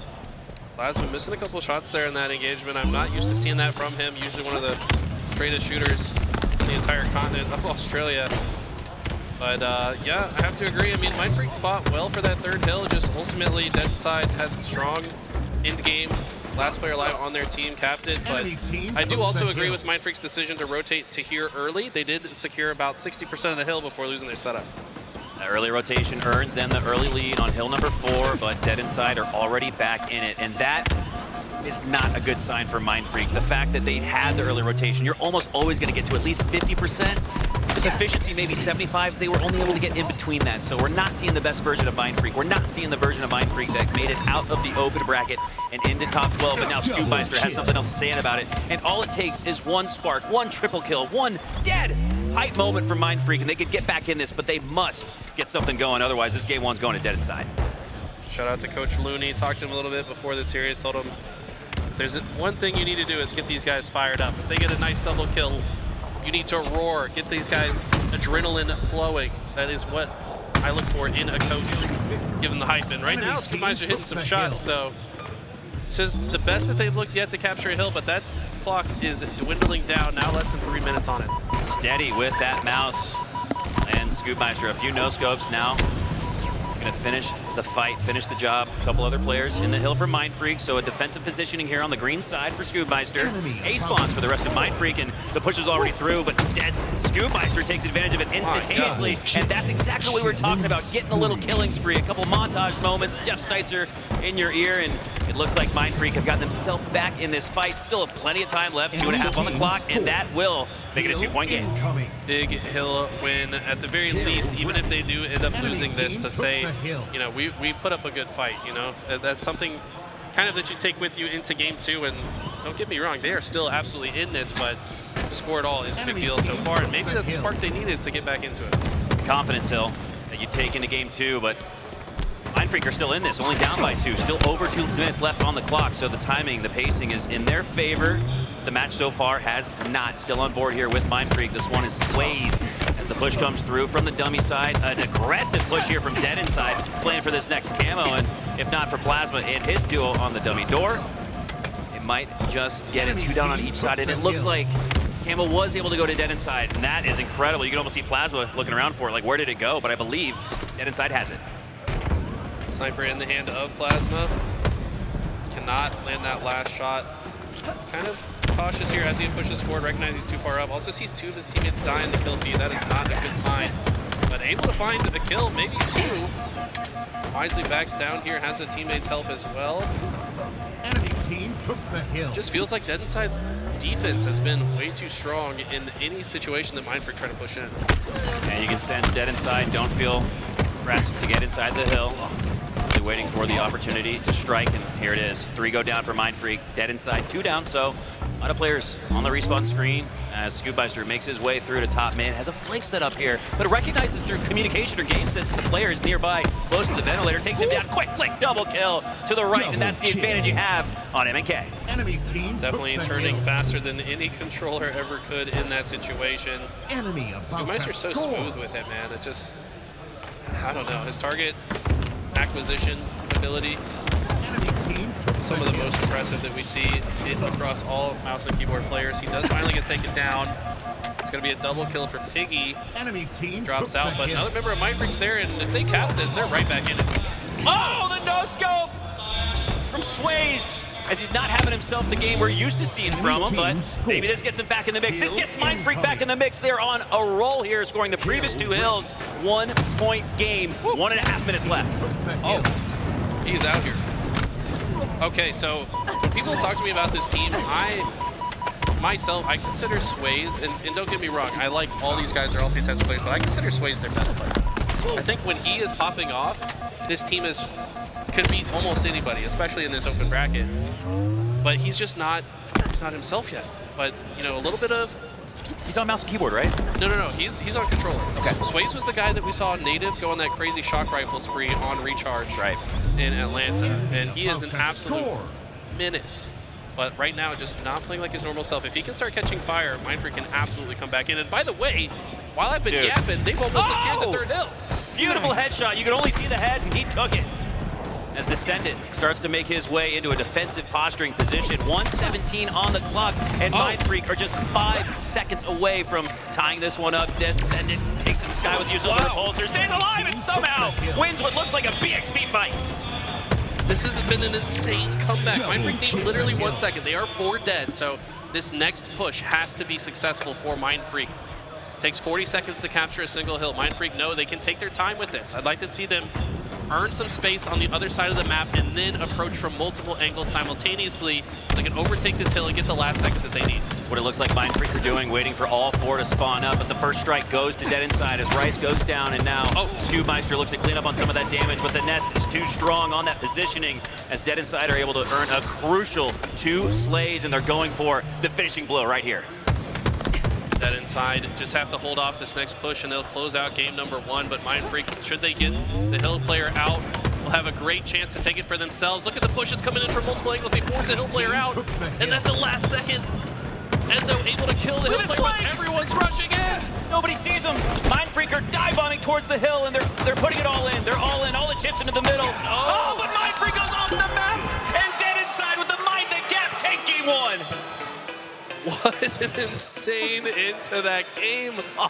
The contesting of the hill in every situation was so clutch from Dead Inside. If they just step out of the hill for 1 second, Mindfreak closes that out and tie it up. But Mindfreak take a lot of momentum with them from that. It was almost, in an odd way, a disadvantage for Mindfreak to be so close because they were so force blinder, if you will, on the hill that they did not see Ezo on the flank from the Nest Bridge, causing chaos, getting damage, slays, and assist, and that wrapped it up. But you got to be impressed with Mindfreak. You got to be impressed that they're able to bounce back. Not only did they take a confidence hill into game 2, I think they showed enough towards the end of game 1 to say, all right, we're in this series, we're ready to roll, we're down 0-1, but we can tie this thing up right here with a Slayer. Do you think almost having it and then just missing out on that last second hurt for game 2, or do you think they're feeling it right, like, no, we can take game 2? I think Sways just straight up was not warmed up, and now I think he is. After he hits that disgusting no-scope double kill right there, I think they're fine. I don't think they're like shook by the fact that, like, hey, we kind of threw that last hill. How did he win this? Yeah, it's incredible. And that's huge. That was to stop them from making it 3-3. Descendant with the play of the game right here with the fist. That was insane. Makes it a double. That was the team wipe. And you're right, Mindfreak in that moment, they played it right. They waited for all 4 to spawn up. At 99% to 5%, knew that they had time on their side. But here's that flank from Ezo. So much focus, so much prioritization on scoring this final nanosecond that they never saw Ezo coming. So insane, the end game. So many kills trade out, and the repulsor makes the difference in the final kill. That's why you got to go out of your way to get the items, man, that made the difference. Taking a look at the damage column here. 2 mouse and keyboard players with the most damage on Mindfreak, and Sways, who I said is probably their best player, the lowest in the lobby, which I'm just not used to seeing. I think that if he catches fire, he absolutely brings it to this roster. I think all 5,300 of that damage he came in the final 5 minutes. He was not doing much. He was -10, I think, to start that one. And I always say you can't look at KD stats, but once you're double positive or double negative, you do have to respect the stat line and bring it up and say you're either costing or in some cases carrying the squad, and that was just not the start that Mindfreak needed. As Dead Inside are able to take game 1 4-2, but like we said, Mindfreak showed more than enough towards the end of that game 1 to give themselves hope and a shot in this series. A little overhead look at our feature station. We got Looney, by the way, coaching Mindfreak over there, YouTuber. Shout out to Looney, also streamer. And then looks like there might be some kind of discrepancy here. Piffin is the official here. Yep. Also a streamer talking to Piggy right now about something. Shout out to Coach Laz as well, Callis. Had a chance to talk to Laz right before the tournament started this morning, and he said, man, it's been a rough month for me and Mikowski, but everything happens for a reason. And I could not have asked for a better squad to feel like we have the best chance possible to crawl out of the open bracket and make it onto the main stage at the Halo World Championship in just 1 month in Seattle. So Laz had a little bit of a rough, bumpy road to get here, but he got here, and he got here with the squad he wanted, with Descendant and Ezo, 2 up-and-coming players. Really feels like Descendant's made a name for himself already. He did have a name change, so I guess when you consider that, he's still trying to make a name for himself in that sense. But Ezo is a guy to keep his eye on. Ezo is one of the top ascending players here in HCS. So is he ascending? Do you have ascending and descendant? Well, they did beat ascending baseline, so I guess well, Ezo, the first time I ever saw Ezo was when I casted a tournament for ascending baseline, and he was like, I was like, who is this kid? Like, he was taking over and dominating the draft tournament. I could tell from the first time I ever watched him play he was going to be somebody. So many players, Eli. I don't know if it's because so many are on controller or it's just Halo and we've been playing for 20 years, but a lot of players' POVs look fairly similar, right? Like you can't, if you took the names off, the overlays out, you couldn't tell quite the difference between a lot of those middle of the pack players, but there's certain guys at the top of the HCS and the top of the open bracket scene that just look a little different, and Ezo's definitely one of those guys. You see his POV and you're kind of wondering, what sensitivity does he play on? What's his dead zones? Because it looks like he's figured something out that others haven't. It's so hard to say that any one player should get the sniper on the Dead Inside roster, but I think Ezo is one of the best snipers that I've ever watched. I could probably say the same thing about Descendant, but it would be really cool to see them trusting Ezo with the sniper more, give him some more room to slay out in his comfort zone, because I really think that's when he plays his best. But so far, they're definitely clicking. That was kind of the question mark. When I saw this roster, I'm like, okay, this looks like a powerhouse roster, but will they click and will that teamwork fit? Well, here you go, an over-the-shoulder point of view of the open bracket main stage. Eli, something we've never gotten to see. This is the first time in Halo history that the open bracket gets put on the pedestal it deserves to be on. The open bracket is the lifeblood of Halo competition. The pros that you see on the main stage now had to grind their way through this open bracket. So to put them on the main stage, to put them on featured matches like this, I just got chills when I saw this. I thought this was the featured station when I showed up yesterday to the pre-show. And they said, no, this is the LVT open bracket main stage. And I got goosebumps from that. The word LVT open bracket main stage. I think that's an incredible achievement for not just LVT, but also for the open bracket to just be able to be highlighted properly so you can see these potential star players from the very beginning. You never know who you're going to see here today, that in a year you might see up on main stage, just killing it. You just never know. Here we have Mind Freak, right? That Australian team. And there's a lot on the line here right now. This is quarterfinals. Moving from here, if you move forward, you're going to be in semifinals. That's where you know if you're going to be in the qualifying rounds. So a lot on the line here for both of these two teams. Dead Inside, who wants to, is this the squad? Are they, like you said, Eli, are they clicking? And then the Australian team trying to, carry a whole region on their back. Mind Freak have it tough, man. This roster, they don't really get to practice. You have no one to scrim against. We talked to Norwin for Into the Breach, with SLG. For Quadrant. For Quadrant, and they have nobody to compete and scrim against in EU. What do you think it's like for the ANZ crew? So I mean, I got to spend a lot of time with Rice and Scoob at the last event. They were at the Airbnb that I went to, and like they're just telling me, like they didn't even really play Halo for like 2 months before the last tournament. Because they didn't have it, but then they showed up like a week early. They got the most out of their practice. I would have to ask Scoopmeister himself, but I would not be surprised if part of the inspiration for that Forge warm-up creation he made was because you could play against other humans. Yeah, you had to build in the AI bots to get the best version of yourself out, and it is so cool to see ANZ and Mexico have their spots rescinded from them and get it back in blood, both making it out of the open bracket this year onto the main stage into top 12. So they didn't even just stop at pool play and get into the top 16. No, they won a lower round one matchup at the very least to earn themselves a top 12 placing. Love to see that from our international competitors who, let's be honest, face a little bit more adversity than we do in NA. That ping. I forgot that ping is the first thing. I don't know how people outside of NA even just jump into the game. Like, I wouldn't be able to do it. If I had to play on 200 ping every day, I would play a different video game. I'm going to be straight up. Me and I too. think a lot of them have made that call. But these guys said, we're going to still rep for our country, and we're going to just form a super team. That's really what this is. This is the 4 best players in Australia. There's a few other guys that are probably watching this. They're like, hey, I could maybe be on that list. There's a couple of them. But these guys are the best of the best. Want to give you guys an update. Complexity, just beat Optic 3-1. Nah. Let's on go. the main stage. Oh. Complexity out there. over Congrats. Optic. Complexity. What about Cloud9 and Rebellion? That was an I upset think they're brewing. still playing over there. He's probably going to game 5. I'll keep Is you it updated. 2-2 right now? I'm not sure. All I will right. check. Well, Tools is gonna go check. Our on-field reporter is investigating the score. He's the jack of all trades. Tools is the best, man. Yeah, he He's is. adminning tournaments. He's hosting. He's casting. He's he's doing everything. He's doing it all. He's doing He's it the man. Oh, I without love asking Tools. for anything. Yep.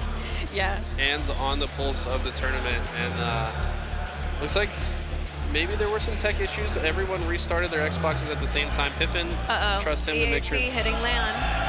under control, perhaps. Yeah. Looks like he's telling them to join Piggy's lobby, so Piggy going to be the host here. Keep in mind, it's a dedicated server, no such thing as host, unlike the Halo 2 we played last night. Yeah. Which, by the way, Nighty Night was abusing. I'm gonna call him out. He's right behind me. He might smack me upside the back of my head. No, but he admitted it. He said I was abusing the host. Yeah. It's like, yeah, you were. It was snipe down levels of 2006 free-for-alls. It really was for Nighty Night. So much fun to compete against him in the 2v2 against him and Teets, otherwise known as Active. And Active's original gamer tag, Teets. That was a throwback. Was that really? It was in a meme? Fun fact, he told me this recently, and I had no idea. I coached him when he was like 14 years old, and he was using the name Teets. Before he ever became active, he bought lessons from me in the Halo 2 days. And What a full circle moment. Crazy, right? And now here we are, passing together. Big push coming in 100 here years now. later. You got 3 members of Shopify looking to this punish is a that game last five. one. Asking you This is shall what we wanted to receive. see. Cloud9 versus Shopify Rebellion. And it is a 2-2. I called it. Game 5. And Cloud9, now granted, Shopify also a great Slayer team. They had that 7 or 8-1 record at Arlington to start the season in Slayers, but I think Cloud9's pretty even composition there. This is a great Slayer squad. You've got Sav, Spectre, one of the best Slayer duos in the HCS. Mental earns a trade, Sticky from the grave. Looks like Shopify, though, out to a 5-point lead, approaching the midway mark. New shock rifle just came up, 9-minute mark. It's like Manny kind of thought he could get across. But looks like our main match will be loading in. If you want to watch the other matches that are going down, the Halo channel, I believe, is where you can watch that one right now. But this is exciting, man. Like I said, this was the series I was looking forward to the most, and we're finally kicking it off. Solitude Slayer game 2. All right, here we go. Heading right into a Solitude Slayer. Hopping on board here with Sways, who did not have the best start to game 1, but started to heat up a little bit. Descendant already starting off hot with that shock rifle. Takes down 1. It's an opening break win for Dead Inside. Nah, so somebody stopped moving. Something's still wrong. Maybe an audio issue? I'm not sure. There's always a few things that we got to work out at the beginning of these tournaments. You know, usually new equipment that haven't had. Friday things. Yeah, just Friday things, pretty much. I wanted to get your insight more about, mouse and keyboard players. Like, we don't have active here, but it's okay. He talks enough about mouse and keyboard. Right. He'll come running. He hears mouse and keyboard, will. and he starts sprinting towards the general direction. We were talking to Wes Clutch earlier, and he was saying how there's such a high ceiling for mouse and keyboard. He switched himself to mouse and keyboard as well, and you were just mentioning that everybody's playing controller, everybody looks the same. It's rare to see somebody stand out. Is the next move or the next evolution, could it be mouse and keyboard? We have Scoob, Meister, and Rice on Mind Freak on our next match. I think right now, controller is still the better input as far as like ease of consistency. But I agree with Clutch that it has a higher skill ceiling and higher like potential on the side of M&K. It just requires such an immense level of individual talent. And the fact of the matter is Halo is historically a controller game. So like the players that have extremely high extremely high Halo IQ, most of them are playing on controller. And I feel like players like Wootum that are coming up from like Splitgate, like he built a Halo IQ in Splitgate and then comes over here and has such success on M&K. So it's an interesting conversation. I think that a lot of mouse and keyboard players are being empowered by seeing the success of others. So I would not be surprised to see more and more players switch to the input. Switching gears here to our Game 5 in Pool C. Cloud9 went up 2-0, I believe, on Shopify Rebellion, and they've earn their way back into a Game 5 scenario. Previously up by 5, but now only up by 2 as we hop on board here with Skeptify, working his way into the A-yard cycle, doing a little dance there behind the pillar. Bait and switch there with Mental, takes down Suspector, and now Skeptify just has to wait, but he goes for the Ninja. It almost lands. It does ultimately get the Slay, but Cycle does trade out. This is so close. 36-37. Huge live out of Manny here. And all of a sudden it's tied up 37 all at the 6-minute mark. This next fight's going to be so important. Both Camo and Shot coming up. Members of Shopify spawning on a good side to contest the Camo, but it should be a free shock rifle for Cloud9. Manny, the newest member of Cloud9, what a way to earn your spot and introduce yourself to the C9 community with the most slays right now in this lobby at 12. As we hop on board here with Suspector.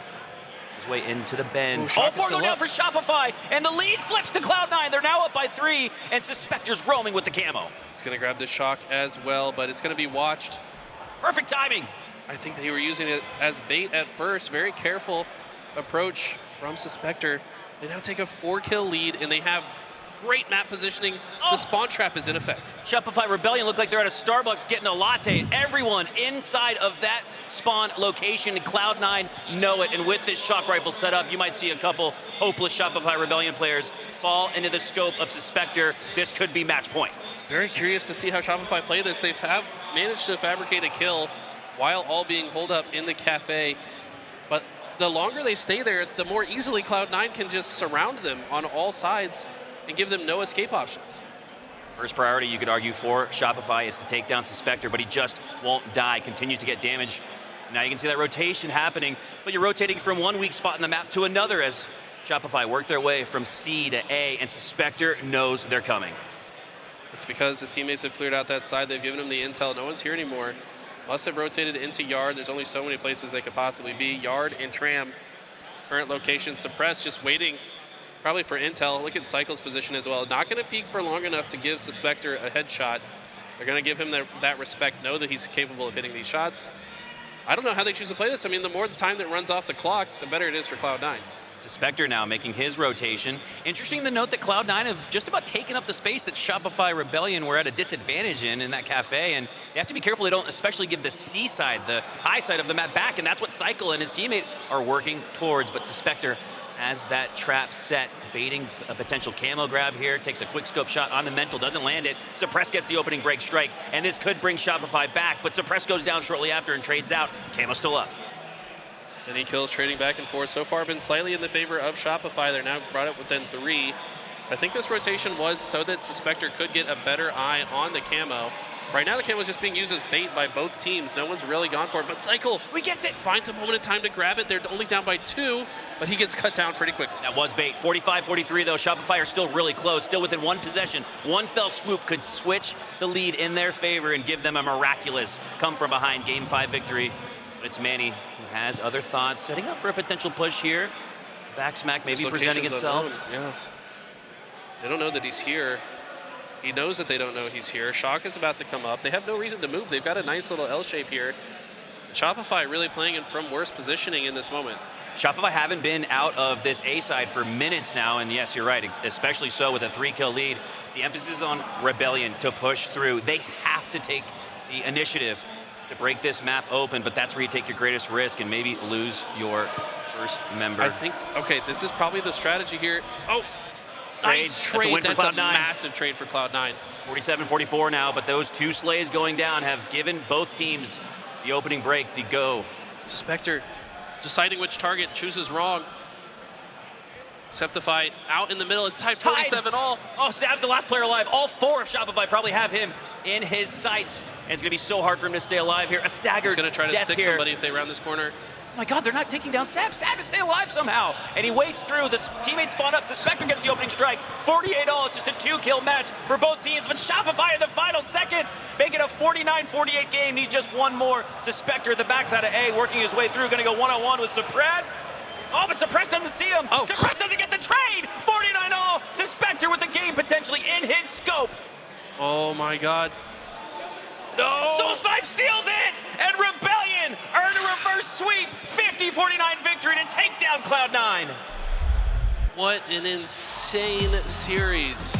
By the way, Cloud9 were up 2-0 and up in the first round of they had the first round of oddball win, and were up in the second round of oddball win. So Shopify with the reverse. And they were also down in that game. You put a reversal in your reversal, so you get the ultimate reverse sweep as we are now back to our main featured match on the open bracket main stage here. Dead Inside versus Mindfreak off the opening start. It's 2-4. Mindfreak in the lead. Shock rifle still down somewhere at the snipe tower. Have to imagine a member of Mindfreak in better positions to grab it. They also grabbed the camo. Not sure which player it was that grabbed that camo, but got the names back on the screen now. The Mindfreak come out with an early lead. I think they got better items as well. Iggy working through. Oh my God, with his teammate. Does trade out, but where'd that back smack come from? Great positioning from Mindfreak. They maintain the lead up 3. It's gonna be Plasma with the shock this time. They have said in their interviews, yeah, we just give the shock to the controller players. Yeah. Why not? You got that aim assist. Very difficult to hit shock rifle shots on mouse and keyboard. The stability needed to have all 3 of those beams land on the head. As they do, relinquish control of that shock rifle. It's going to go back into the hands, potentially, though, of Mindfreak. And that's a huge win to lose the shock rifle and get it right back. But no, they're not going to. Sways gets back smacked. And Dead Inside should take possession of the shock, but possession of the lead is still in Mindfreak's favor. Up 3. Pretty good. The snipe side of the map is good, but not when they all know you're here and can easily hunt you down as they've done so.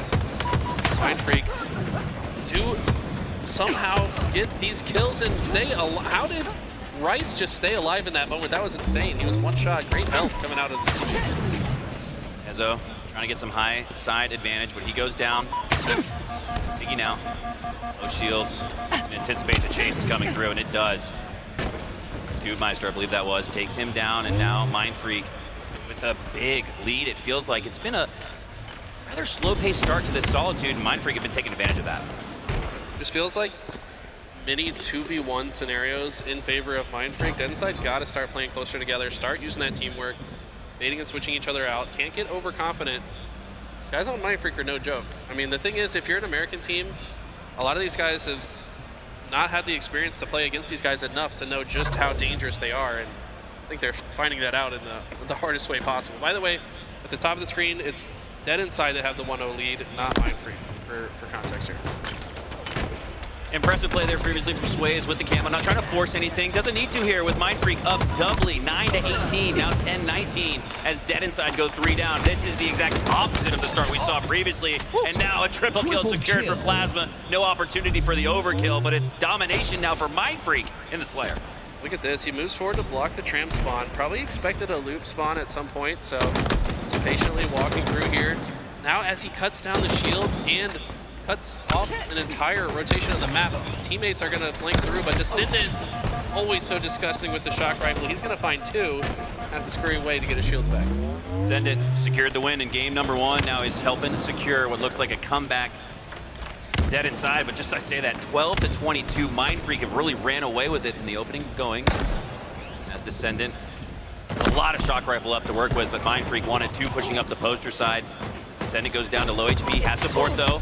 Ooh, gotta hit those. Almost looked like flank shots coming through. They were. Mindfreak has had better positioning. That's 2 to 3 times, Eli. We've seen better positioning and a surprising flank come through for Mindfreak that neither of us or Dead Inside were expecting.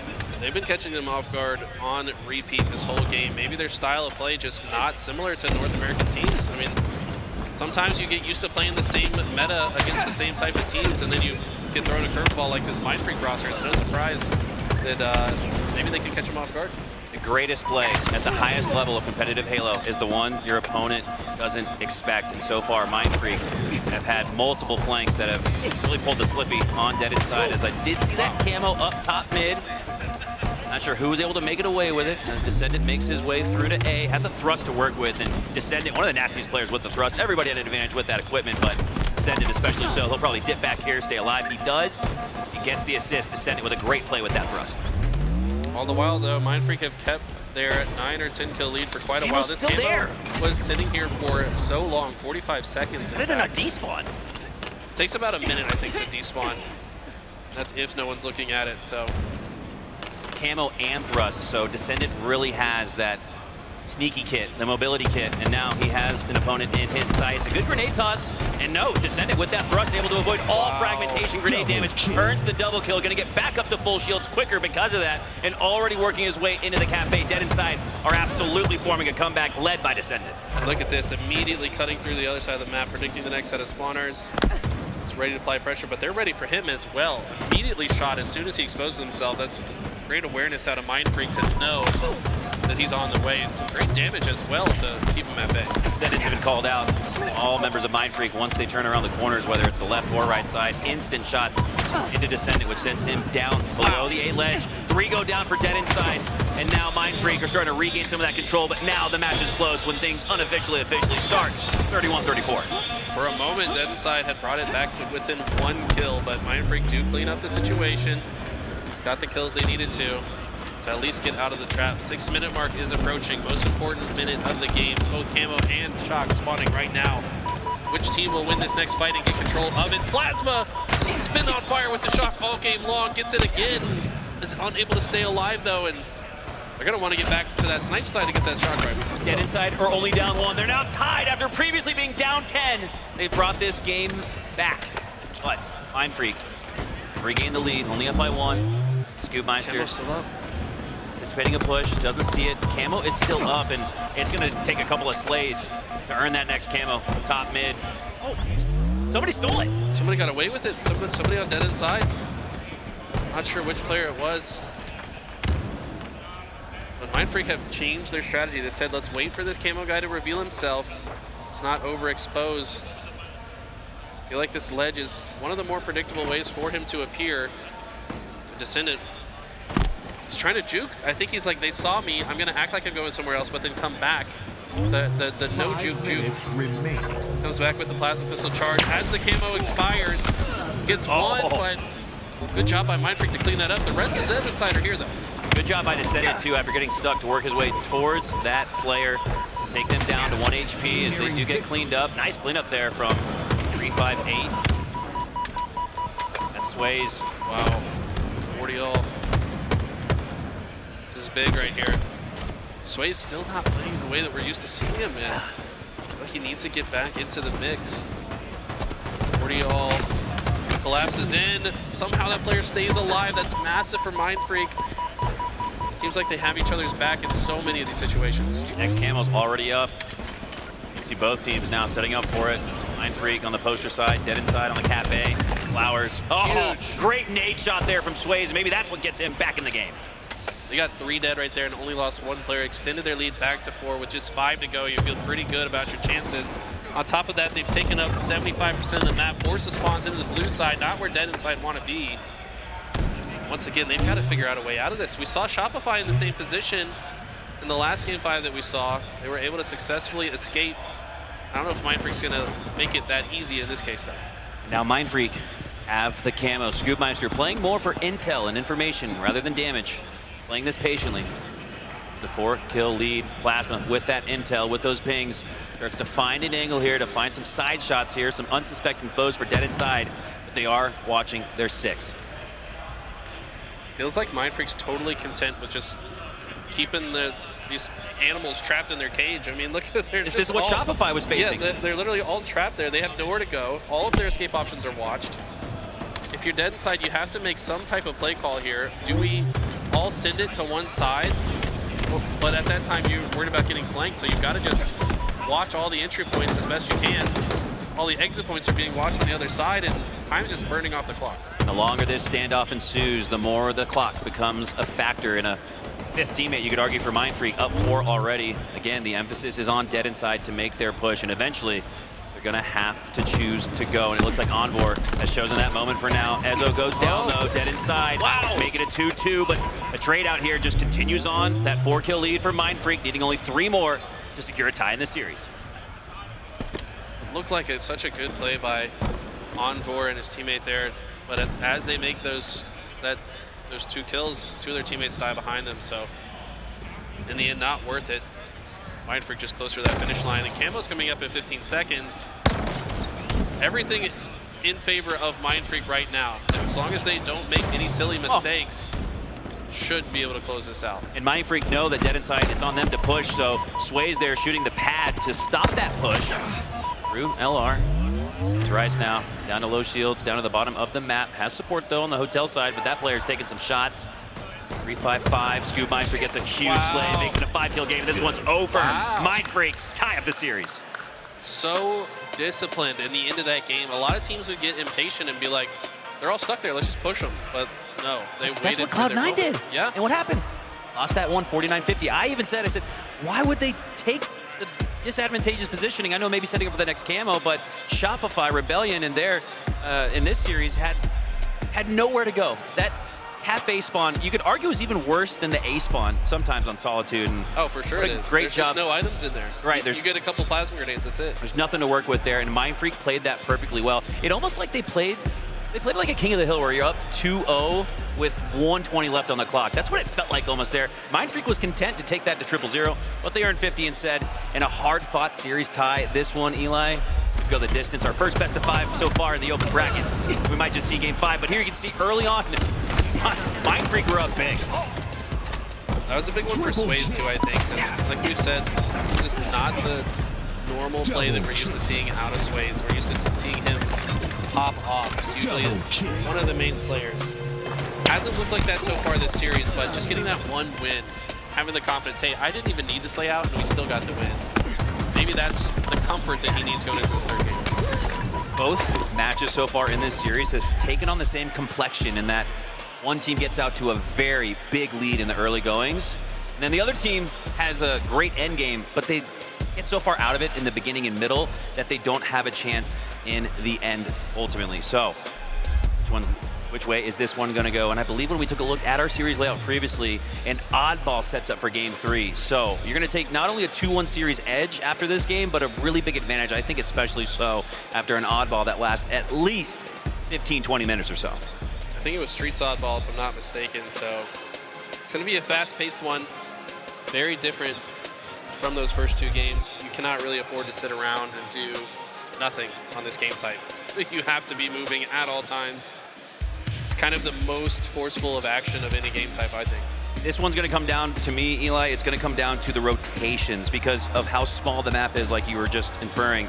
You get 4 down, you might not even get 4 seconds off of that because of how quickly the other team is able to come back off of spawn and already probably have an angle on your hold. So look out for the rotations on the fulcrums along the red and purple side of the map as we are live. Game 3, series tied here between Dead Inside and Mindfreak. Scoopmeister with the Commando. This guy's probably shot 7,000 bots with the Commando since the last tournament. Just making sure that he is on fire with every weapon. So far, it's just kind of a positioning play here. Both teams staying alive for camo as best they can. Looks like Dead Inside will get the first camo, but some great grenade damage, and Mindfreak get 2 dead, but Dead Inside had the whole sandbox. 40 seconds burned off the regulation clock, and nobody has controlled the oddball just yet. And again, it just goes to show how difficult it is to hold the line on streets where the action is fast and frenetic. As Rice, with that mouse and keyboard, bounce pass grenade toss. Not good enough, though, to keep him up. Sways looks to clean up on some of that damage. Not able to take down either. So a nice bait and switch there from Dead Inside, but already 60 seconds off the clock and no time added for either team on that oddball. That was 4-0, by the way. Okay, Caster Curse. That's going to be on Super CC's bingo card. Caster Curse was one of the squares on that I saw. But here we go. Rice trying to find a timing, just maybe create an opening back here. As he does. Finds a back smack. Will the rest of Mindfreak be able to push in and capitalize on the play? We go down for Mindfreak, so this should set up for Dead Inside and a good hold here, but Scoopmeister has control of the trash can. And the oddball inside of C means Dead Inside aren't going to get much time until just now. So Mindfreak doing a great job keeping Dead Inside from scoring despite only having 1 player up. It's just constant pressure, right? Scoopmeister understanding as long as he stays alive, they can't comfortably grab the oddball. I can cut off teammates from rotating in from the other side. Also just kind of leaves an opening for Mindfreak to push through. Scoopmeister's here now as well. Great damage being placed out, but Mindfreak have been playing this well. Problem is they don't have any points on the board yet. Better efficiency. Mindfreak have more slays. they just now get on the board, but it's just an Olive Garden breadstick. 23-1 here as Dead Inside have looked good here in the opening goings, and with just 3 minutes left on the clock down regulation, this one feels like it's going to go to tie. Ball dropped. Yeah, already 40% of the in-game clock burned off with just 20% of the scoring limit reached by one side. Great assassination there from Plasma. Catches that player off guard, but Oddball just staying on the ground for so long. Great gonna reset. Yeah, I think someone needs to touch it soon. 3, 2, 1 should reset. Pancake triple kill, killing spree. Wants the overkill for the clip. Doesn't hit it, but still making sure that player dies. Oddball did get picked up before resetting. That's big for Mindfreak. That was at the final seconds of that 30-second reset clock as Sways is able to pick it up, having himself what looks like his best start of a match here in Game 3 as Dead Inside get the first 23 seconds, but it's Mindfreak bouncing back. Looks like they're set up to tie up this match, but no, they stopped just 1 second short. Great plays out of Plasma. He's 9-2, but these guys bringing the heat in this Game 3. Scoop sees the writing on the wall. Teammates dead. 2 players pushing through. Let's rotate out. Get our shields back. Very good teamwork and chemistry and coordination that I've seen out of both teams so far. Oddball sort of feels like it's being set up as bait here for Mindfreak as they're pulling in the push from Dead Inside and taking care of it. But a big slay there for Dead Inside. It's Envoy, I believe, that stayed alive. Rezo. But with 3 down for Dead Inside, Mindfreak are going to have the first chance to grab the Oddball off the reset, and we're going to see the first possession on the A side. You can see Encore looking back at the backside of C, but everybody making their way to A. So smart to check the corners in that moment, though. Even though he's on the other side, you feel real silly if you walk around and get back smacked in a moment like this. New camo came up, and Encore is heating up. Looks like basically a triple kill. He's made a huge opening for Dead Inside to get their next stretch of ball time. Envoy right now has double the slays compared to everybody on his team, sitting at 4, 5, and 5. Envoy with 11 and 10 seconds of objective time. He's really keeping Dead Inside in it here, and not only in it, they have just about regained the lead, but at 23-22, it's been close. Now 38-39. Neither team able to find any separation. Okay. Yeah, every time one team seems to have a hold, like you said, as this was loading in, you just can't hold it for very long. The next push is going to be there in a hurry. Ezo checking his corners as he walks up the map. Have to on this game type. Corner camping has become very prevalent.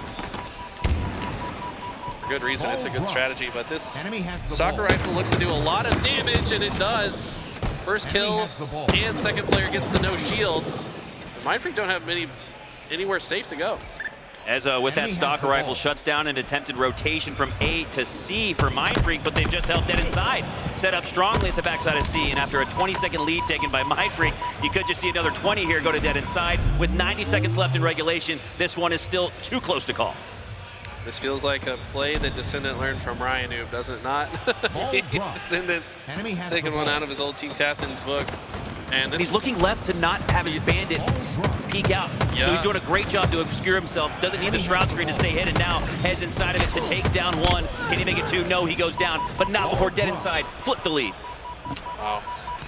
Probably could have got a little more value out of that had he played it slightly more patiently, but still got significant value regardless. Scoopmeister wants to get this camo so he can use it to break the next setup. Oddball hasn't played the mid-map. Looks like one member of Mindfreak does go down, but camo successfully in the suit of Scoopmeister. Should earn the backsmack here, does. Earns the double. Double kill. 2 more on the Cafe side as Mindfreak are set up well to score this next bit of oddball time.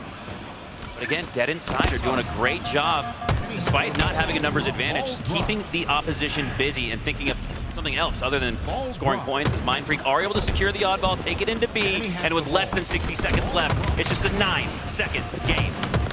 Oh, look at this. Dead Inside tried to fight their way with the oddball into C, but Mindfreak holding strong.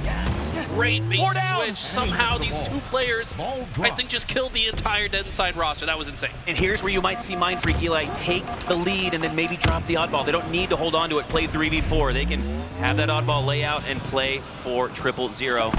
I think they're going to play for as much time as they can get, though. 40 seconds is more than how many they need to close this out, so they can hold it. But then as the push comes in, they are definitely ready to throw a mid-map. 70, 79 with 30 seconds left.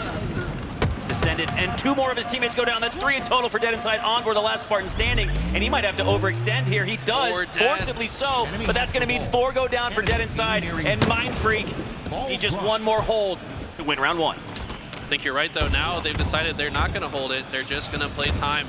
15 seconds. Sways cutting off the rotation with the Stalker rifle. But Dead Inside get a kill and should be able to push forward. Oh, they get it! They do grab the ball. 5 seconds left. 3 dead. Scoobites are the last player alive. Now he, like Onboard, is going to have to overextend, force the fight as Dead Inside with 5 seconds left. Take a 1 second lead and will likely drop the oddball here and hold on for their life. 2 seconds left, and they're going to secure it with a double kill from Onboard. What an unbelievable round 1 as Dead Inside clutch up. Onboard 18 and 11 in just that last round. 2 of those kills coming at the final moments that were most important. So clutch, as we've seen from him so often in these matches. Man, what a round 1 of Oddball here on Streets. As it has delivered so far. Onboard after icing up, and Lee, he's one of the iciest players in the HCS. He doesn't get the credit I think he deserves for being one of the nastiest players. It comes down to clutch time as Dead Inside win round 1 and win the opening breakout of round 2. They're starting to roll. Descendant with the double kill. I think I heard him get loud as he landed it as well. This camo is up, and Descendant doesn't care if he gets it. He just wants to stop Mind Freak from getting it for now. But it looks like they did send enough resources. Look, I think Plasma, the one that was able to grab it, yes. Can he get any value out of this, though? That's the question. Plasma with the Slay. They get a double. Final seconds of that camo, but it's the seconds with the oddball control that he cares more about. Let that camo dissipate. 20-2 here as Dead Inside have the start that we saw previously from Mind Freak in round number 1. 3 go down for Mind Freak. Sways the last Spartan standing for his team, and he's got no hope. Out on an island underneath the palm trees, and Mind Freak go 4 down. So clutch. Dead Inside playing great right now. They're just making life difficult for Mind Freak to get through. Triple kill now for Onboard. Wants to make it overkill, but 22 and 12, the stat line's got 30 seconds as well. It's one thing when you're slaying out in volume, Eli. It's another thing when you're earning the clutch slays, the consequential slays as well, and that's what Onboard has done. And hey, he's got 30 seconds of oddball time as well. So Onboard having himself a hell of a game 3 here, potentially give his team a series edge. Now, the biggest lead we've seen yet in this game, 62 and rolling to the 2 for Mind Freak. Dead Inside are starting to heat up. I feel like Onboard is also the IGL in a lot of these situations. He's calling the shots. I mean, these guys doing it all right now. Ball drop. I know Mind Freak have more in the tank, but this round is spiraling out of control. It is non-stop. And that, don't get me wrong, that prompt is very enticing, but that shotgun is not going to get put down. Were your intrusive thoughts telling you to pick it up? I would have picked it up. I mean, I don't care, man. Just subconsciously, right? You're pressing X to pick up the shotgun. This is Halo.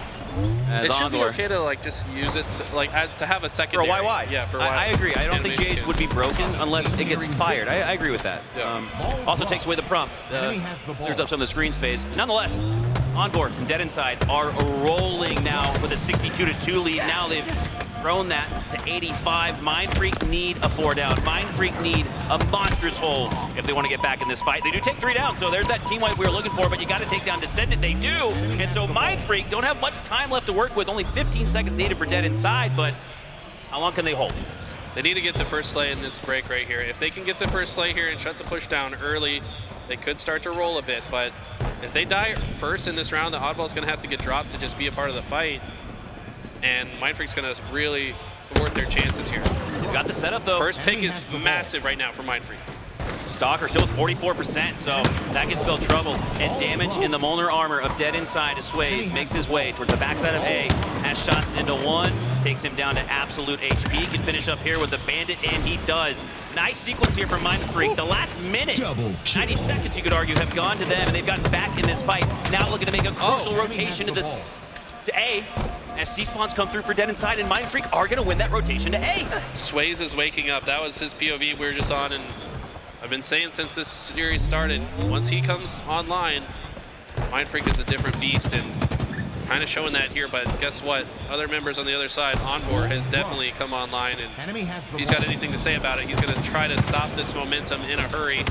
Still doubled up on the lead in this round, are Dead Inside, and with 3 dead, Ascendant looks to close out the round if he can get out the safety. Bait and switch.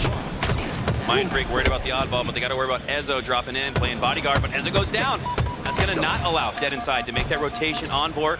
And top A, Plasma with the camo secured, and Mindfreak have cut this lead in half. They've been chipping away, and unlike in round 1 where we saw that regulation clock get burned away, it's been more focused on the oddball time here in round 2, which gives Mindfreak plenty of time to come back. You see that grenade? That was almost disgusting. But as I say that, 2 members of Mindfreak go down. I feel like Plasma had the play there, but it's not going to work out. Or will it? 2-2 split. That oddball's bait. Plasma knows it. He waits out the final seconds of that camo, now setting up for a push. Underneath him, he has an opponent who does play for that oddball, but again, that's bait. Great plays here from Mindfreak, playing patiently despite being down by 30 seconds.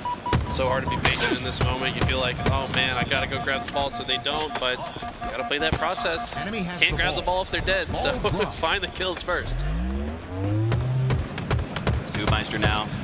Good shots below the Nairobi Club. Massive shots. Potential double kill here on the pillars. Both players peak strafing their way to a potential massive piv win. What was that? Player escapes, and you can see Scoopmeister firing shots at the pillar. He can't even believe he's there. Quick flip with the mouse and keyboard. He still can't believe he rotated there. And who got that slay? Great positioning. Wow. I can't believe they stayed alive. And that wins Dead Inside the round. I'm not sure who that was, Eli, but that just won game 3. That was so impressive. I think it was Piggy, if I'm not mistaken. You talking about the oddball player that grabbed the ball? No, I'm talking about the player that took Scoopmeister's attention and played his life, because Scoopmeister couldn't worry about the oddball because he had to worry about Iggy, whoever it was, or Dead Inside, and somehow they made their way to Trash Can and took down Scoopmeister on the benches. Wow, that was unbelievable in the end game. Onboard dropping the 8K, as did, that's Sways, I believe, or no, sorry, Jack is Rice, I believe.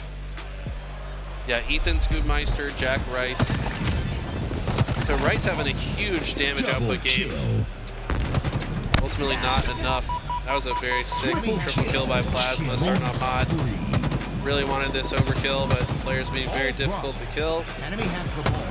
Honestly, Mindfreak looks good during many portions of this game, but just a little bit more icy were the side of Dead Inside.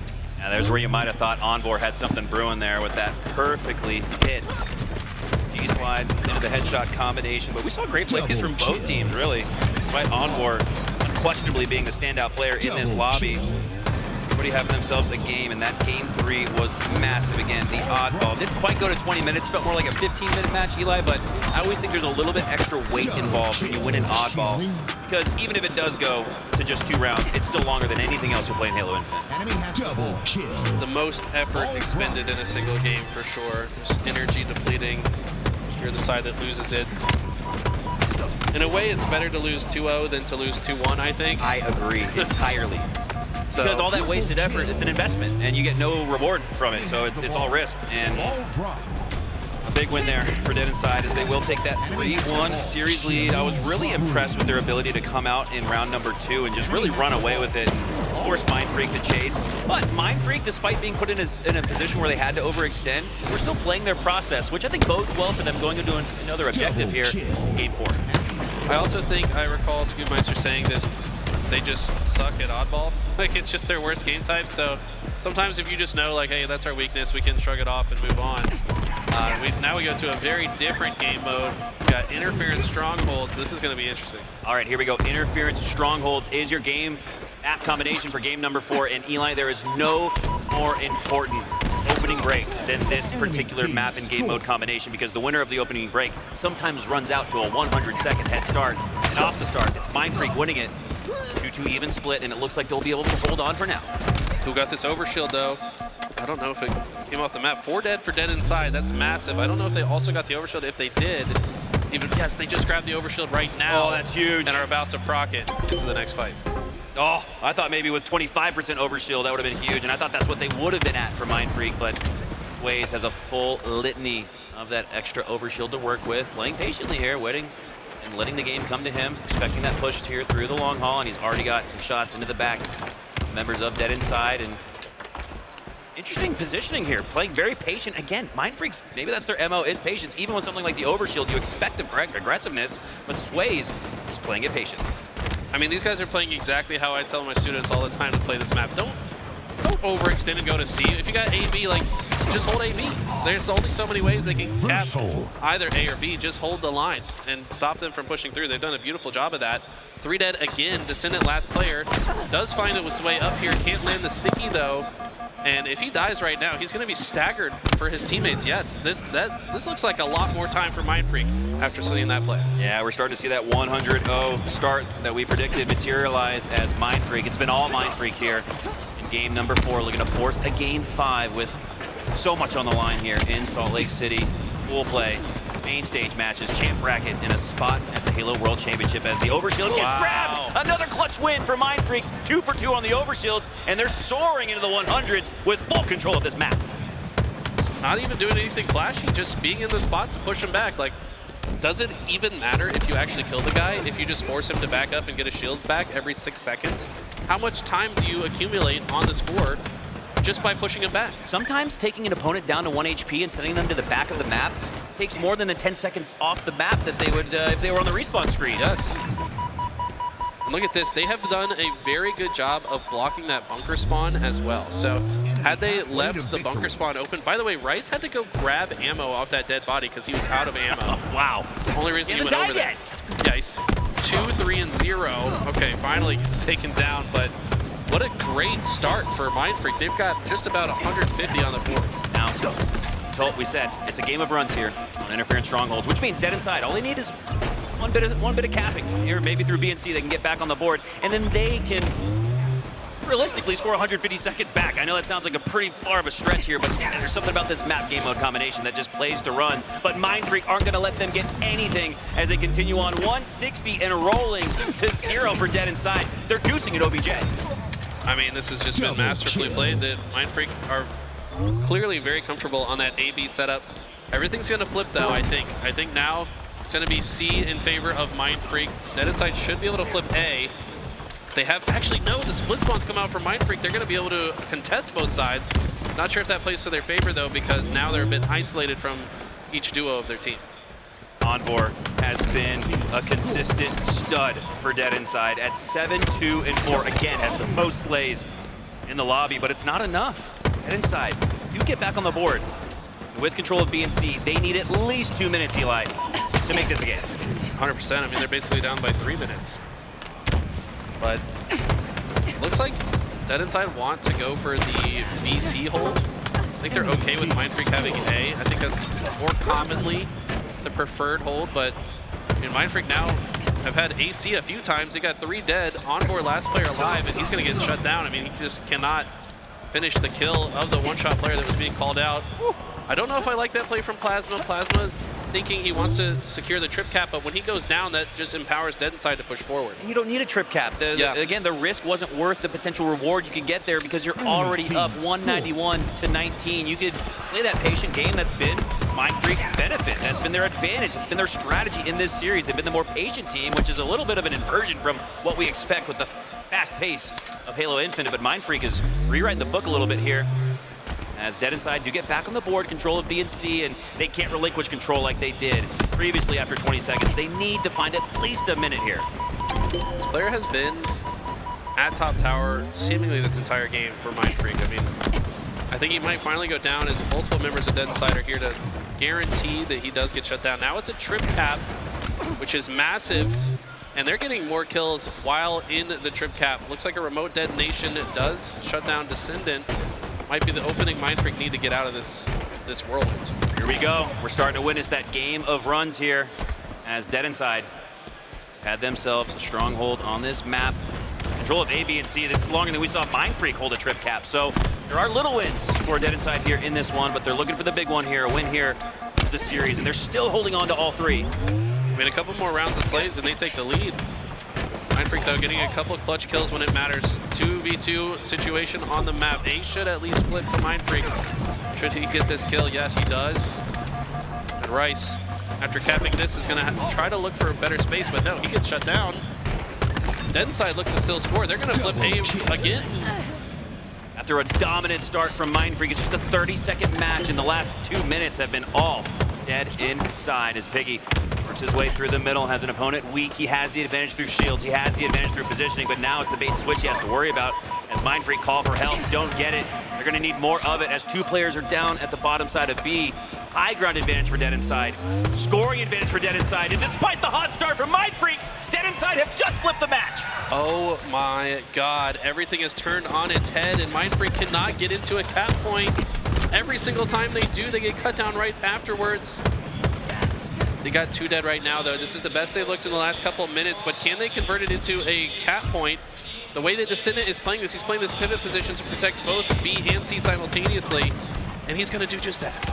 After being down nearly 200, it's a 20-point advantage here for Dead Inside, and they're now in the sprint finish towards a series victory and a chance in the next couple of rounds to qualify for pool play and get closer and closer to qualifying for the Halo World Championship as Descendant works his way into C. Just 1 second needed left and 1 HP for his opponent. Easy grenade toss gives the hill positioning back to Descendant, but he's already pushing out to B. Most of Mindfreak making their way from B to A. It looks like that's the route they want to take to score again. They have the chance here with 2 down for Dead Inside. If they can flip A, they can get back into that comfort zone. They got them this lead in the first place. It was AB, but look at the push. Oh, Descendant with the thrust and the fist. Throws. Oh my God. Might Okay, have just but secured the series. no, Mindfreak's still here though. But while Mindfreak has to invest resources at A, Dead Inside are able to cap B. Next overshield could change this tide of this game. Descendant started 0-6, now 10 and... Oh, he missed the clamber. Oh, he missed the clamber, and he missed the overshield. Oh, but Ezo is still able to grab it. No, that was Mindfreak that missed the clamber. That missed the clamber. Oh my God, that is troubling. And that will be their undoing potentially. Oh my God, Dead Inside stand up, but Mindfreaker inside of C. You gotta wait a little bit longer to talk your talk here. Okay. And there it is, Dead Inside. We're down by nearly 3 minutes. It was a 3-minute lead for Mindfreak, and Envor shows again why he's one of the iciest players in the HCS. Not only earning the most slays in most every single one of these games, but earning the most important slays as well. MVP of the series for me. So clutch throughout that series. I mean, great fight from Mindfreak. They were up, what, 170-0, I think? That AB hold was just so powerful, but as soon as Dead Inside got control of the map, they did not relinquish it whatsoever. Mindfreak only got another 20 points. Score again after that. That was it. That was all she wrote for Mindfreak. It's not how you start, it's how you finish. And Dead Inside will move 1 round further to that pool play qualification, as it's been a fun team to watch. And boy, did Descendant look good. So too did Envor, Biggie. Ezo still working his way through some of the higher levels of competition. His best opportunity yet. Despite not having the best game 4, I still think we're seeing him take advantage of this opportunity. He's getting better and better every day, I think, and will only continue to do so. Still very young as well, so cannot wait to see how these teams move on in the future. Wow, it looks like Dead Inside have moved on to semifinals and are just already looking at the qualifiers. They're there, they feel it. And this was one of the teams that we were thinking, can they make it through LAN? And here they are, taking down Mindfreak, another team that was also looking, well, they're going lower, brackets are not gone. Oh, hello. We got a guest over here in the chat. Double kill. We have Envor joining us here in the chat. What's up, Envor? What's up, bro? What's up, Envor? Nice to be on here with you guys right now. Yeah. Move it a little closer. There you go. A little closer. Okay. All right. Man, you were popping off in the Streets game especially. I think you were 18-11 in just the first round. What's it like playing against the Aussies? Because these aren't guys that you get to practice against very often. How much experience do you have playing against these guys? I think this is probably like our 4th time playing them now. We usually trip them like whenever they come over to like the US. So I like know for a fact that like we gotta be like really like disciplined in terms of just like how we sit there and get like control of like certain places. So like the time like I was like at like B, like fighting with like I think it was like Carmia. We were like sitting there just like making sure that they weren't able to sit there and like get up through like driveway, but also like being able to like watch like that cross, getting that info, but also respecting you guys too at the end of the day. And just having the back out like when we like realize like they're gonna be like sitting out numbers. So with that being said, I mean all the games we were sitting there playing, we just like knew we had to respect these guys for the most part. What difficulties does it present to play a team, international team at that plays a lot differently than NA? We noticed a lot more patient gameplay from Mindfreak. They're almost trying to set you up for some traps, which you guys fell into in the opening start of Game 4. But as things got along, you guys seem to learn and improve second by second. So if there's one thing I would say about us is that like we can like adapt to like a situation like immediately. When they started to play slow, I think we just like need to recognize for the fact that like like these guys are playing slow. They're giving us like an opportunity to sit and get a pick. That's like the thing with like having to play against like patient teams. So it's just like once you like want to, once you figure out who it is that you want to sit there and like pick off, I mean, then you can sit there and get the ball rolling from there. But honestly, the way they were playing like that beginning of like the interference game, they had like an OV sitting somewhere. We didn't know where he was exactly. So that's like why we weren't like getting like really aggressive or not. So we were thinking that like they were gonna end up like having to play with us, like play towards us with like the OV. So that's like why like we were like all sitting there barrel so just like waiting. Yep. You got it, and now you're in semifinals. You guys are in semifinals, and you guys are up against TLF, and you guys upset them last time. Are you ready to do it again now on LAN? Oh, absolutely. I mean, there's a lot of beef. Tell me about the beef. Tell me about It's open bracket stuff. It's just a little open bracket stuff. I mean, that's all fun at the end of the day. What is it about you that makes you so clutch? Going back even to Season 1, I remember competing against you, 50-49 wins. Often you'd secure the final kill. What is it in particular about your game that makes you somehow even better in the end game when your team needs you most? I think it's more about the fact that my teammates are setting me up for certain plays that, I know for a fact I need to get those kills whenever, it's that opportunity represents itself. And also, I've been also like trying to just like take like my time more. I mean, playing with these guys, like they're all fast-paced players. So it's just like, if I'm sitting there like walking, I'm guaranteed to get like somebody, like there's someone doing damage down for me to sit there and do like what I need to sit there and do. Descendant seems like a great compliment to your gameplay then, because he's fast, frenetic, G-sliding off of every single object and can't inhale infinite. Right. I mean, honestly, that whole entire series, I really wasn't like sprinting that much. I was just like walking for the most part. Yeah, speaking of your teammates, I wanted to ask about Ezzo, because this is kind of like his first like big team, his big chance in my opinion.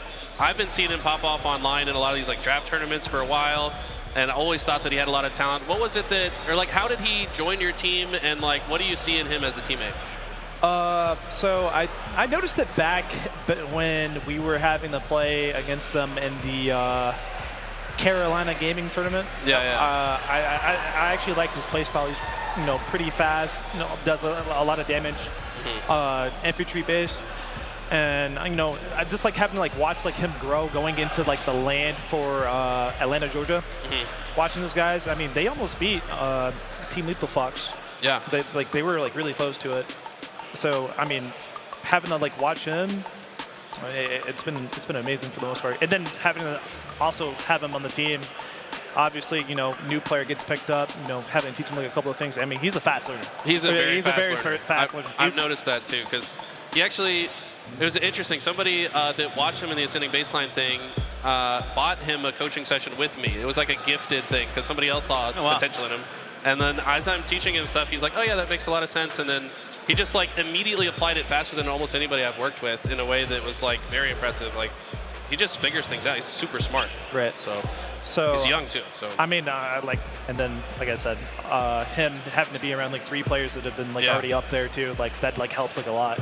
He's just gonna grow and grow and grow so fast. But then again, in general though, like this whole entire squad, I think it's been just adapting to each other immediately. Having Laz as a coach, having let's talk about Laz. What's he brought to the team? Because he's a guy that's been on the sidelines, but I think he's one of the best coaches in HCS. I'm so glad to see him back in the mix. What's Laz brought to your squad? He brings a lot of things. I mean, first off, I mean the determination to sit there and just like get us on, do VOD. I mean, we already want to do VOD in general. Obviously, we want to be up there. A little push. Yeah, 100%. I mean,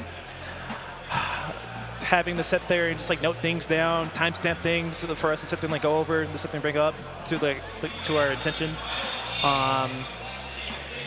And there's like a couple more things, but that's usually like what comes to my mind as of right now. That's what you look for in a good coach. Yeah, yes, sir. Good vibes as well. He's just a great guy to be around, I feel like. Yeah. Is there anybody that doesn't like Laz? I mean, who doesn't? That's what I'm saying, right? He's the nicest guy. That's what I'm saying. You got all the guy. I took one session with him. I did. Nice. Great guy. He explains everything so well, so He's clearly. very good He makes you understand things that you didn't think you'd be able to understand. He just makes everything so simple, and he motivates you at the same time as he's doing it. So I think you guys are set up for success, it looks like. For sure. And we're gonna obviously keep talking about things like while we're up here also, and just keep improving. Awesome, man. Well, thanks so much for sitting down with us. I know you probably got to go talk to the team about your next match, so good luck in the next match, and maybe we'll have you back on after you guys qualify. Oh, for sure, man. I appreciate you having you guys on. Of course, Thank man. you. All right. Thank you for joining. All right, thank you.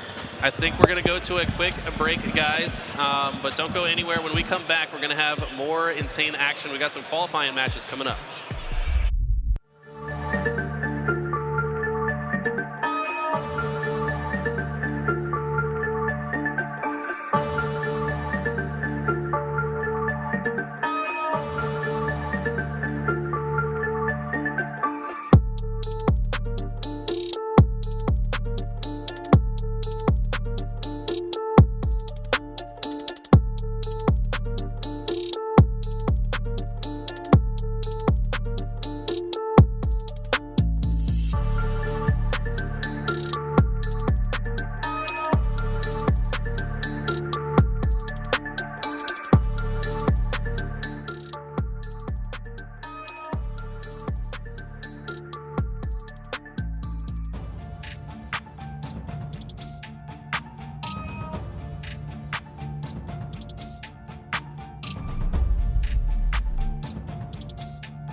them getting to the game 5 and getting to the 2-0 has got to be, and of course it was a 50-49 then, so really could have went either way. Maybe they minimized some of the mistakes, certainly in that Slayer. Maybe a different narrative around that series score, but maybe ITB, like you say, still fancy their chances against Cloud9.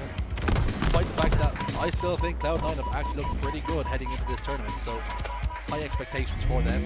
I think they will be somewhere in and around that top 6 conversation. Well, that grenade hit so hard it almost hit me. As Millsy gets the kill. They are still only 4 behind here, but Bounce just found a shock rifle. You have to feel like this game is a little bit skew-iffed because SSG aren't really setting up, kind of just running at ascending baseline, which doesn't actually hurt ascending baseline. If anything, it helps them because ascending baseline, you know, all 4 of these players have a great shot. Like, individually, they match up well against anyone. Oh, yeah, you would say the problem for this ascending baseline team isn't the fact that they can't shoot. As a matter of fact, they're all very individually skilled in their own right. I think the issue that you would have is perhaps the strategies in the playbook just not being as deep as some of these other teams. And would you say it's the macro rather than the micro? They wouldn't be my words, but I would agree if somebody else did say that. Right.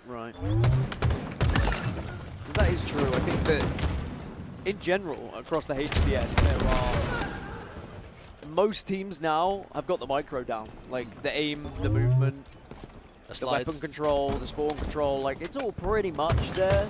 They know what they're doing, but then it's the bigger picture, isn't it? It's actually putting it all into a plan and then being able to execute on that plan and having the ability to break down another team's setup and set up accordingly as well, as Legends just put a double kill and a killing spree up. It's a 7-kill lead, and just like that, this game starting to run away from ascending baseline now. I think you spoke about it perfectly. You said that SSG showing very little respect here against ascending baseline, because you can see they're playing this one pretty loose, running forward all the times and backing themselves in those individual engagements and of course those team fights. Just thinking to themselves, when it comes down to these fights, that eventually will come out on top in the numbers game. And you can see that accurately depicted on the scoreline. 44-34, 10 kills, just 6 remaining. 4 goals in game for 2.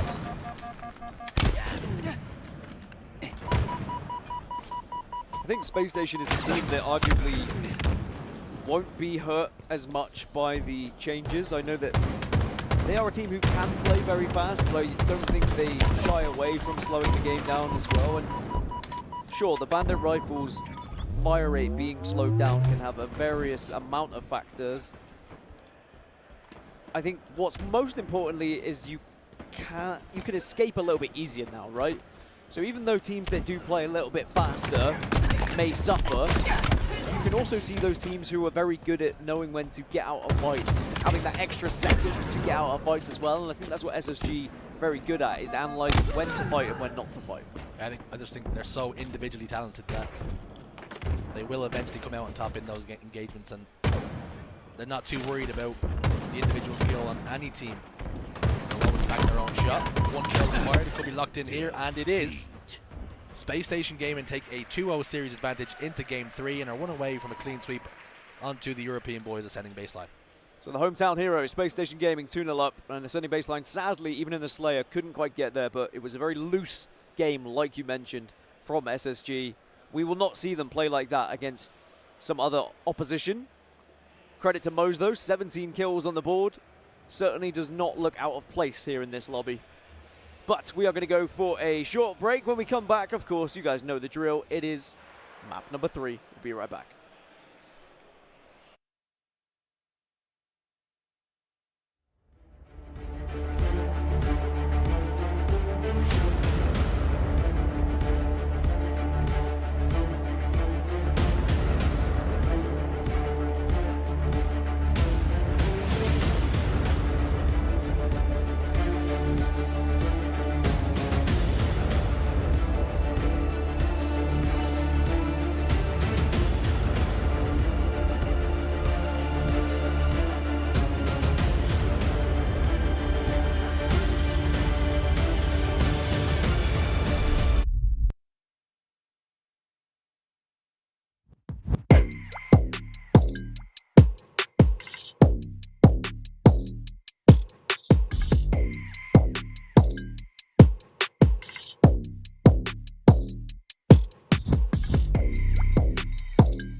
and welcome back. We have another qualifying, or I should say the first qualifying match. Dead Inside going up against Team Lethal Fox over on the side station. I'm Tools. Joining me is Active, bringing you guys the action. All right, we start on Forbidden Flag as the first game type here. Dead Inside, it looked really good. I mean, Descendant is impressing me a ton. Envoy playing phenomenal as well. They had a massive comeback as well in that Interference Strongholds game. They were up, I believe, 162-0 at one point. Yeah, huge comeback. At least get it done in 4, right? Yep. You never want to go to that game 5. Anything can happen in those Slayers. Dead Inside trying to keep their run going. A team that's a little bit lower down. They're a 5th seed, even though they're the 2nd best team in North America because of just how the seeding works. Number 1 seed is Team Lethal Fox. Yep. Then Dead Inside was that next NA team. They took the 5th seed in today's tournament. Had a little bit of a hard bracket to get here. That's what you need. That's how you build that chemistry. And so far, you see it's kind of even keel on both sides. It will be Dead Inside, though, that pulls the flag out of Team Lethal Fox. That's 3 down, and Dead Inside, if they can get this flag past that 50% portion through that rat tunnel, they could have their first cap on the board. This is so quick from them. Great priority on making sure that they get what they wanted on the map, right? Get your players deep inside into that hut so that you can ensure that your flag run is safe. Nothing can contest them, and well, they go up early 1-0, and Team Lethal Fox, they might just be in trouble for another. It's a 3 down once again. Wow. And they still have control of this hut. The flag well on its way, and we are seeing very efficient runs thus far. Yeah, great slays as well. You see that second run about to go in. That will be 2-0 here. The lead, Team Lethal Fox can't find their way off the spawn, and that cap will go in. Descendant's been absolutely unreal at this hut. He's been staying alive for so long. He's 9-1 to start this game. He's looking to make it number 10. A little bit of a shaky reticle, a little breeze came through the venue, but we'll take a start like that. 9-2 to start off for your team. You're up 2-0 with just over 3 minutes that's been played in this game. You couldn't ask for a better start. Yeah, we heard Wes talking about it, right? Descendant's supposed to dominate these lobbies. That's just how it's supposed to go.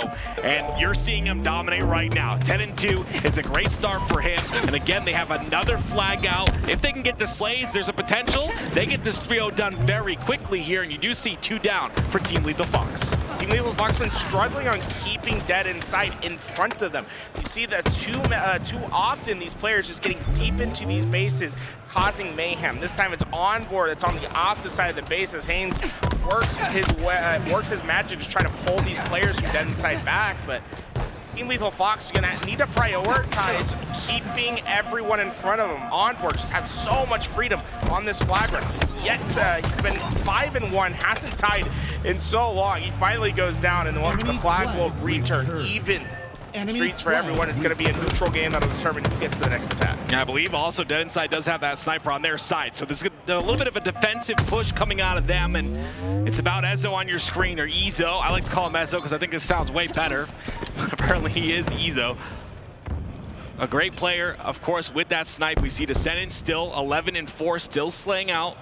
And this sniper control is going to be important. I still need confirmation from the man himself. I did talk to him for a second. I was like, hey, come sit on the couch. He said, hey, I'm not that good at yapping. I said, hey, trust me, you be good enough at yapping. We'll get him on the couch eventually, folks. I'm very bullish on what Ezzo is able to do.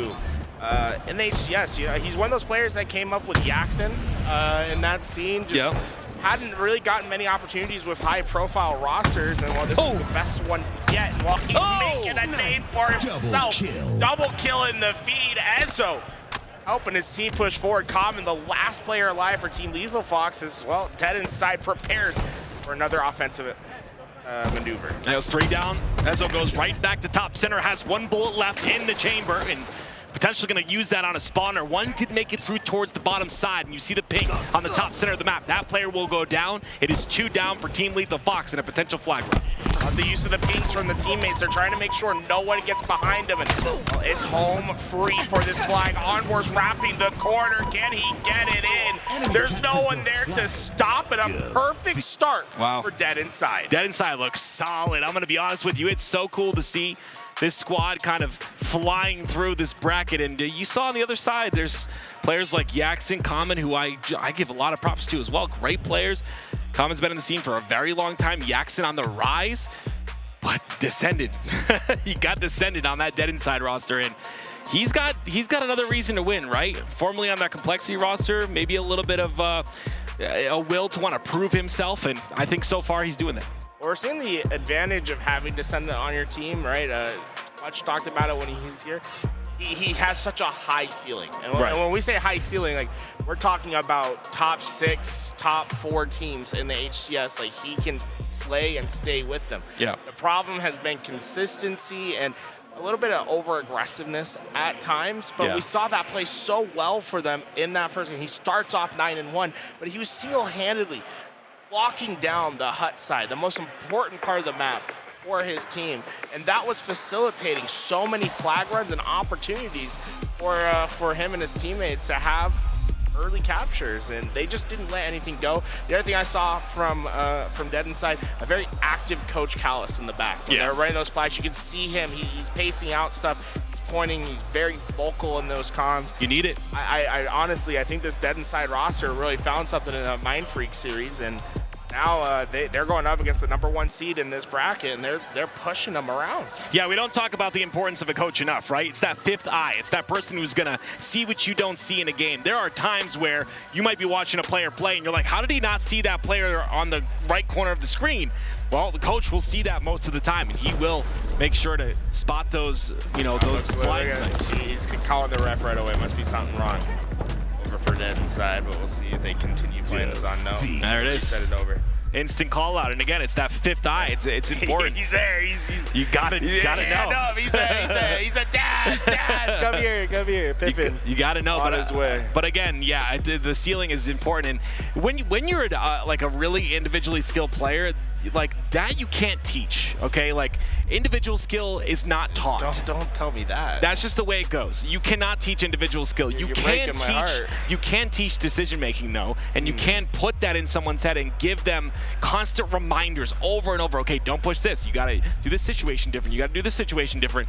A lot of players out there will play the game 12 hours a day and they don't fix any of the decision making, and they don't get better because of that. But if you just start to understand, like, hey, I shouldn't push this, etc., you grow. And he's already got the hard part done. He's got the individual talent. Now he just has to grow in terms of that decision making, and I think he'll get there, honestly. These young rosters, I think it's so important for them to understand that you're gonna grow as you go. Yeah. It's you don't have that experience to lean on, and you're gonna make those mistakes, but having people around you to point out those mistakes, and then also being able to identify that you are making mistakes, I think is a big thing. So many players that come into competitive Halo, like, you got individual talent, you're really good at the game, but you don't quite have that structure behind you. You can't be stubborn. You can't be stubborn. You have to be able to take feedback. Yeah. And fix those mistakes. It's so important because there are players who have that kind of, I guess you could say, that big head, a little bit too confident, and they don't ever make a mistake. Figuratively and literally. For some people. Shut up. You can't have that. You have to be okay to say, okay, I made a bad play there. I need to do that better. Be okay if your teammates tell you made a bad play there, and have a discussion about it. And a lot of teams, you won't see that happen. As we swap over to the B stream, it's Space Station Gaming in their hometown, and a 2-0 so far against Ascent Baseline. This is that Ascent Baseline EU roster, and so far looking pretty solid. The Space Station Gaming. I want to give a shout out to Millsy. Okay. I've never talked to the man. Need to at some point. Maybe I'll make an effort this weekend, but he impresses me when I watch him play. So, like, this Ascent Baseline roster, we don't expect them to make any big upsets in pools or necessarily even take a map. We saw them take 2 against Complexity, go up 2-0. Yeah. So it's not impossible for them to take maps against pro teams, but they just keep getting just a little bit better each time I see them. And I've been enjoying watching their process of getting better and making big plays, but you got Stellar on the other side, and Stellar's having an MVP year thus far. It's really the conversation for MVP in my mind. It's between 2 players, Legend or Stellar. And who you want to give it to, but so far, he's been having an incredible tournament. I would agree, and teams like Ascent Baseline, they have that chance to make upsets happen. We've seen many upsets so far in this tournament. We saw Cloud9 over Shopify Rebellion. Obviously, that turned into a reverse sweep in favor of Shopify Rebellion, but it was a 50-49 Game 5. So, I mean, that's a very close. Really tense 50-40 as well. Mikey Soul Snipe had an incredible play at the end of that. I believe it was on Solitude to clutch up for his team. What an incredible Game 5 that we saw. And then you see complexity in a team like against Optic. a team like Optic Gaming. It is a 3-0. I mean, it's crazy, man. You want to know what I learned about complexity? What'd you learn? There's a Halo 3 4v4 side tournament. Oh, okay. They're signed up. I should have. That would have been nice. In. I'm about to say, you go to these Halo events, you go to play in the side tournament, you see complexity sit down across from you. That's awesome. Shout out to the schedule that made that happen. I think they had both their matches pretty early on in the day, so that their day's done. They were like, hey, let's play some Halo 3. That's so cool, get some man. side cash. I love that. Well, ladies and gentlemen, we got our Game 2 started here. It is Dead Inside against Team Lethal Fox. Slayer on live fire. Snipe already in the hands of Descendant, and talked about him on that snipe. He is just disgusting with this weapon. There is no better player in the bracket when this guy is at his best. He has an unbelievable ability to hit shots, to win the one-on-one, and he's not afraid to take the challenge at any point in time. Very important to take those challenges as they come, and again, that's a challenge right there on the Broods. He still gets the cleanup kill. Descendant still with that sniper in hands as well. 2 down for the side of Team Lethal Fox and a 2-kill lead. Gonna play isolated in this tower. He doesn't have that immediate help, but he just needs to hold off until his teammates can get there. Able to get that player weak at Nest, and well, basically facilitates them pushing off of that lane. They get their setup, and this tower control with Sniper, always a deadly combination to have. All the lanes you can watch on the tower is so important. He spots that player on the bottom, barely misses the shot. That jump up comes through, but oh my gosh, weaving and waving. Oh, you almost got him. I like the thought process. Look through the corner, see if you can get him, but Descendant doing Descendant things, holding it down at the tower, yet to die as they sent Team Lethal Fox forward to the respawn screen. The spawn's well known, the reticle ready from the side of Dead Inside. This is brilliant work. Still has sniper bullets to work with as well. That player's gonna be down to no shields, and he'll go right back to tower once again. He will stamp his feet in the concrete on the top of tower until there's pressure coming from whatever lane they decide to go through. But what lane do you pick when he's got all of them watched? 1 more bullet in the snipe to use, and 3 go down for Team Lethal Fox again. Incredibly patient from Descendant. We're used to seeing him get a little bit too caught up in having to have action and forcing gunfights. Not the case this time. He understands tower's powerful. It gives me escape routes. It gives me angles to watch, and I can get to my team's help when they need it. He does exactly that. 5 in a row for him. Yet to die in this game has just been unbelievable for his team. Finally is sent down, but not before Dead Inside has a decent lead to work with as Camouflage comes up. A decent lead to work with. The camo is the big part of this. The camo does go down. 2 players from Dead Inside fly on through. Lots of damage coming out. A beautiful job by Common to play his life there. Camo's still down on the map. I don't believe anyone's gotten their hands on it. Finally, it is picked up, and it still goes down to the ground. No one able to pick up camo in this scenario. I like the way that Dead Inside played it, though. They grabbed that Camouflage. They didn't proc it right away. They ran towards their teammates, understanding that we're going to win this battle of attrition. We're going to out-resource you and eventually get that Camouflage into our possession. What was a massive lead for Dead Inside has been shrunk to 7. It is again the side of Yaxon this time with that snipe in his hands. We'll see what he's able to do with it. Descendant popped off. 8-2 so far in this game, but Yaxon has a chance of his own, and he hits the shot. Now he's guaranteed himself top tower control. Good tower. It's important for Yaxon to be patient. Remember, it's what we talked about before. Yes, you can catch these players over at A, but you have to keep yourself tethered to your power position. Don't get caught out and give up a sniper that has plenty of ammo left in it. Got to talk about how important this series is. This is to qualify to pools, ladies and gentlemen, which is going to give you a better spot or a better chance at Worlds, which is very important for a lot of these teams and players who have been practicing all year round for this opportunity. You make it into pools, you can basically guarantee yourself that playoff match as well on Saturday, even if you don't make it out of pools. And this Saturday, we'll have a single elimination, best of 5. That'll determine what 4 teams will make it into those final spots at pools. It was 3 down momentarily for Dead Inside. Snipe still in the hands of Team Lethal Fox. Now in the hands of Rami, though. Switching hands just a bit. He gets information on 2 players crossing there. This is an aggressive play by Rami, but he's going to have the timing perfectly, and it'll be 2 down for Dead Inside once again. I believe that was once at its greatest 9, has just suddenly shrunk to 2. Important work from Rami and the rest of Lethal Fox at just keeping the power weapons in their control. It seems as if Dead Inside having a little bit more of a struggle on finding these kills down on the equipment. Snipe still in the hands of Rami. 2 players, or information of 2 players on that Nest side.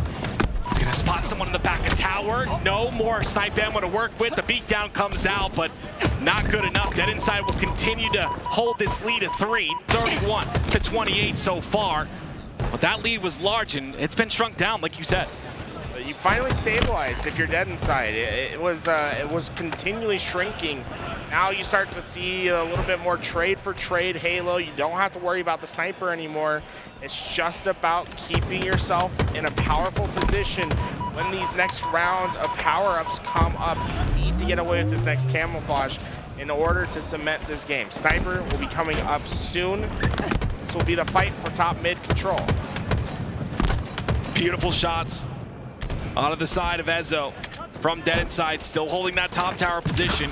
Snipe coming up, like you said. The repulse was beautiful on the nade, but it is Envor who does get away and positions himself perfectly for this sniper on the top center of the map. No kills, but the damage done by Dead Inside pushes Lethal Fox off of those cuts, and you can see Sniper has gone to Dead Inside. That was the weapon that gave them such a big lead early in this game. Lethal Fox has them trapped, but that Sniper can equalize everything. There it is. Pressure from the back tower. Sniper still in the hands. Beautiful back smack. It was 3 down momentarily. Ezo's trying to play his life, though. He knows he's under pressure, but he ends up getting away with his life for free and keeps Snipe. Ezo has to be careful about how he pushes here. You usually want your Sniper to be centralized between teammates, but he's on the perimeter and he's trying to make an aggressive play with his Sniper. The reward will be tower control if he's able to get these kills. Well, there is a player that did drop. The player's on the seat. Black gets his head taken off. He's still got ammo to work with. Double digits once again at the best part. As the endgame comes in. Ooh. More. He wants more. Oh! He doesn't get that one. The killing spree has ended, but the damage has been done. It's a 10-kill lead for Dead Inside. They've done a fantastic job of controlling tower when they have that power weapon. Even if it's a little bit of more of a risky maneuver to do so, they prioritize it and they reap the rewards. They've been able to go on a hell of a spree here and going up 2-0 against the #1 seed. Dead Inside is primed to make a pool play appearance. Well, now we're on board with Haynes. He's the man that can stop this from happening. That Sniper remains on the top of tower in the hands of Ezo. He pulls out the Bandit to put some damage through. Still players on the outside as well. Not able to find anything. Be patient. You only need a few more kills to get this job done. Do not give away anything for free. I like that they're picking up the nuke combo. They're going to try to basically cut off any of these back routes, make sure that no one can get there unsuspecting. Big thing is trading out kills. You can't go unanswered, and every player goes down. Camouflage was the difference maker. Rami got behind the ball and made him pay. A 4-kill lead is all Dead Inside has. Their spawns are known. The push is coming. Oh, they're aggressive too. They get the double kill. It's Rami with a triple as well. 45-44, a 1-kill lead here for Dead Inside, and Dead Inside are all 4 down as the extermination comes through for Rami. A literal one-man army is Rami. He sent the nades through, did the damage himself, and it's a tied game. Dead Inside are in a death spiral. There's nothing they can do. Lethal Fox is hunting them down. 47-45, Team Lethal Fox still leading. 2 kills is all they need. But it's Descendant once again that shuts things down. He's looking for more. He gets another kill. Don't do it. Wait for that. There it is. Comes. They get to the 49, but most importantly, Descendant didn't fall. Now they have at least a life to give up to get this final kill. The flank. Be cautious. That player that could be coming through big door. Sniper's up. This snipe is big, but you go for it. The nades are coming from the bottom center of the map. You got 51. Here comes the push. The push is in. And there it is! Oh my word! the closest Slayer we have seen in a very long time, and it comes at the best moment. Once again, when it's for pool play to guarantee yourself a spot in pools. Well, I mean, we have to talk about it. It didn't end up mattering, but Rammy's play was incredible. He got those spike grenades and realized, hey, they have to spawn in A. If they happen to spawn over my window and they didn't push out, right, these spike grenades are going to do a lot of damage. And I don't think he expected all three to be there because he got the double kill. He didn't know that there was a one-shot still in that back corner. Ended up getting the triple into the eventual overkill. Let's take a look at how he was able to do it back onto this screen. So, that was a beautiful snipe, though. Yeah, remember, this is 10 kills. They had a 10-kill lead as we approach this end game. That's going to quickly go away. That's got to be horrible on the mental as well. So much damage coming out there, but coming through and allowing Team Lethal Fox to get that victory by 1 kill has to be just horrible for the mental coming into this next game, but you can't let that happen. You just got to move forward. This was brutal because Ramy got that camouflage. He got behind them all, but it's what he does on the follow-up that matters. Now, he waits for these spike grenades. He has them in the back pocket. Boom. Into the window. They push those players back. Double kill on the damage his teammates did. Found the last player that was hiding behind that pillar. And, well, just make it easy enough. Overkill for him. One of the most impressive ones we'll see this weekend. Game winning? Just not, well, no, literally game not winning, right? They didn't win. Well, Team Lethal Fox did. Team Lethal Fox won, didn't they? They won 50-49. Dead Inside won 50-49. Oh, okay, my bad.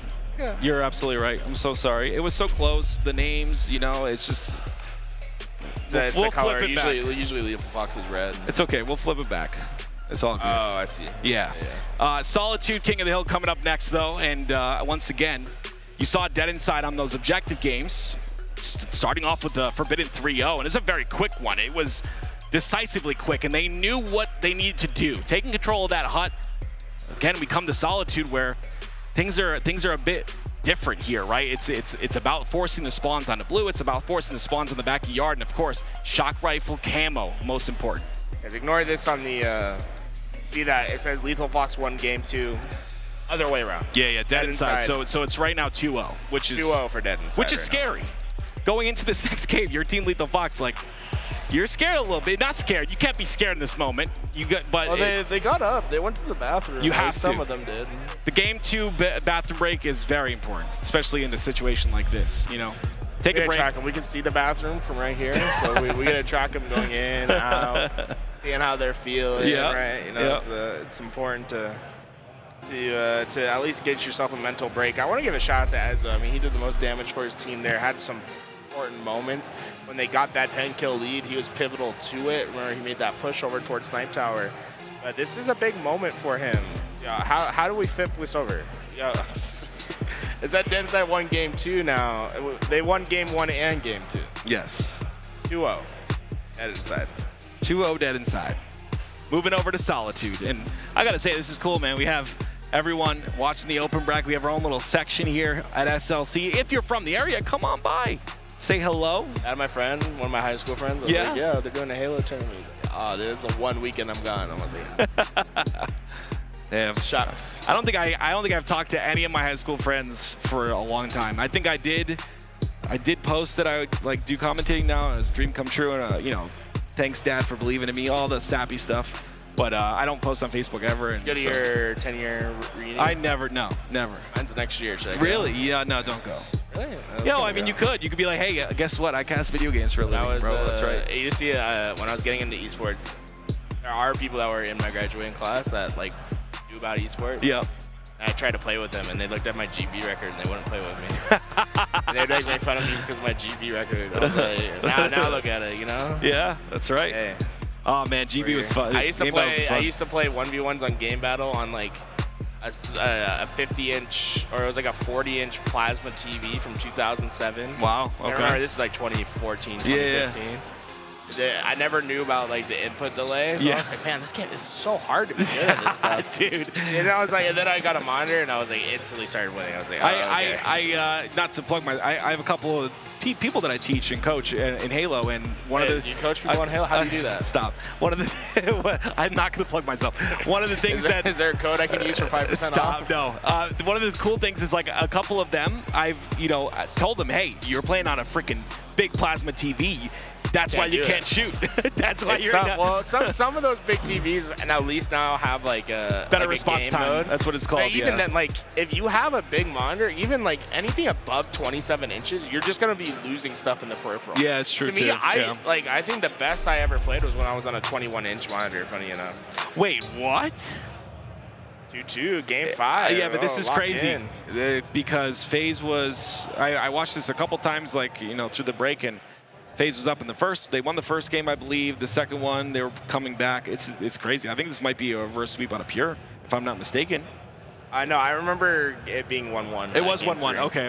All right, so this is a very close match. I love the way that Snakebite plays because he's always looking left and right. So notice his cam. Whenever he's in death screen or there's not a lot going on the map, he's going to be looking to the left. He's going to be looking to the right. He's going to be trying to get info from his teammates. It's an extra skill that you need. Also 9-1 to start this game. That's crazy. He has been, I think Wes said it too. He's been slaying out crazy this entire year. Like, I feel like he's really picked up his slay capability, which is cool to see. But 2-2, FaZe are up 22-12 here so far. Very successful so far on the side of Streets, and it's Snakebite once again. Like you said, it's not even about.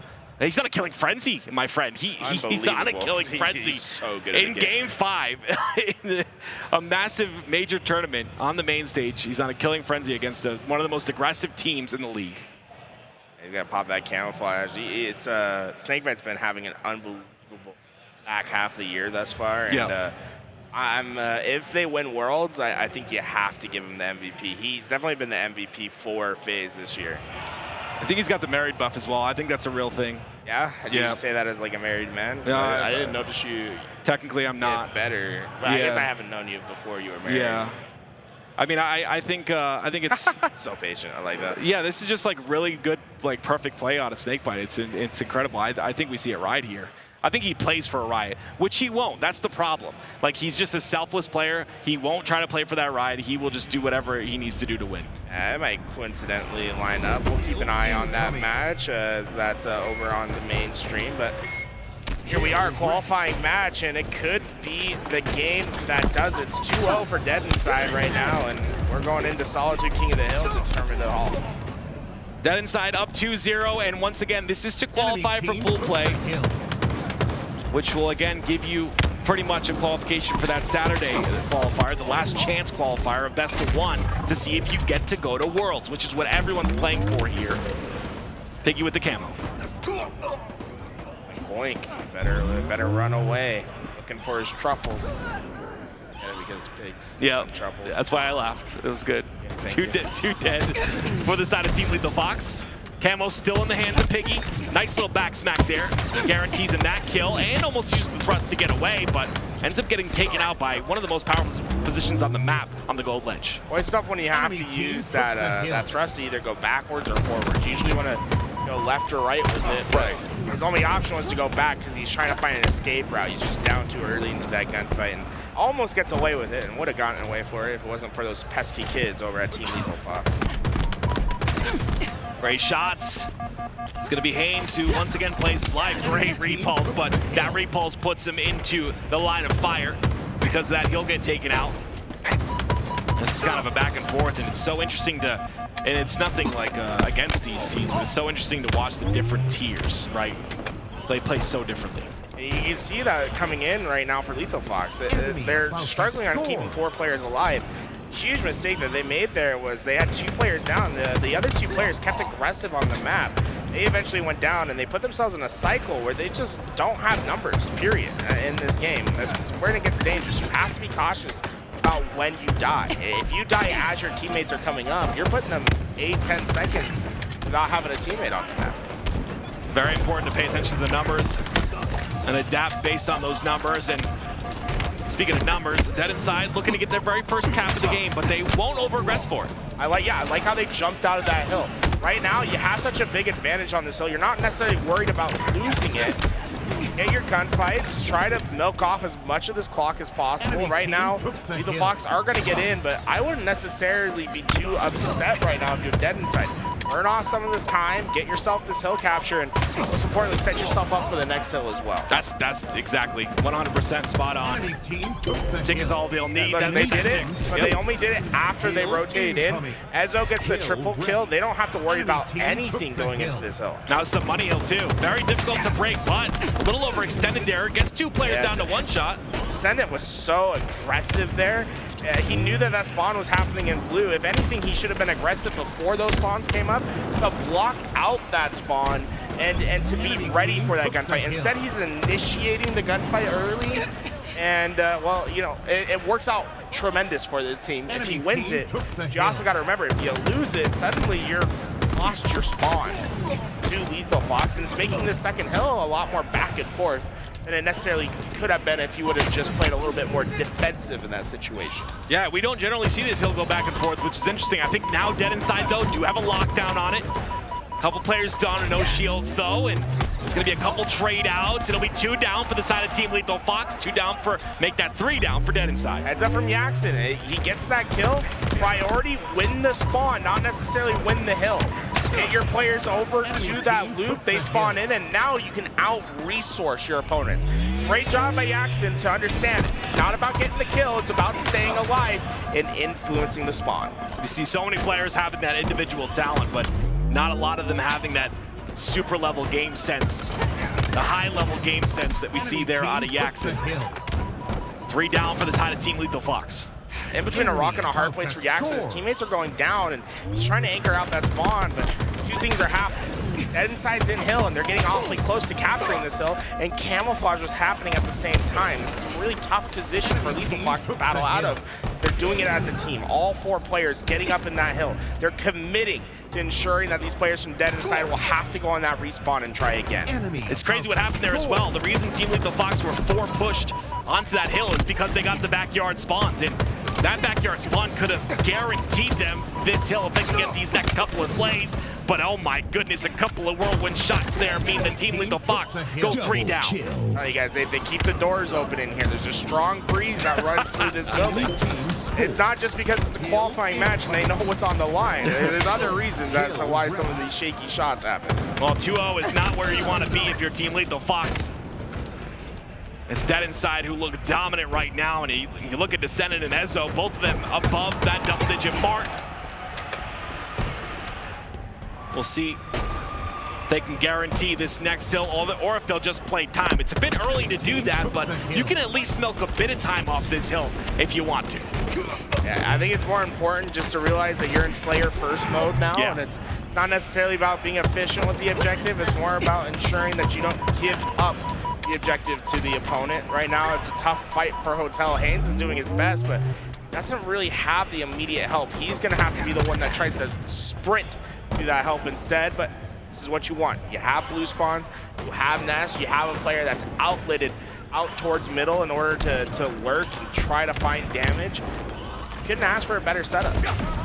Got all that, and you've got the first 2 kills, but it's a little bit of an aggressive push. That's a tough push from Yaxon there. I'm not sure if I necessarily agree with it. He does get a lot of damage and a kill, but you got to realize what happens after that. They had to get out of that hill to fill that position that he lost, and they haven't been scoring into this hill, and Dead Inside instead breaking through blue. If they can win these slays over by Nest, then, well, you can see how everything has transitioned, and that all starts with Yaxon falling early in that gunfight. They didn't create a lot of space on the map, so you see the yard spawns coming through, and now it's going to be a massive fight here on the blue.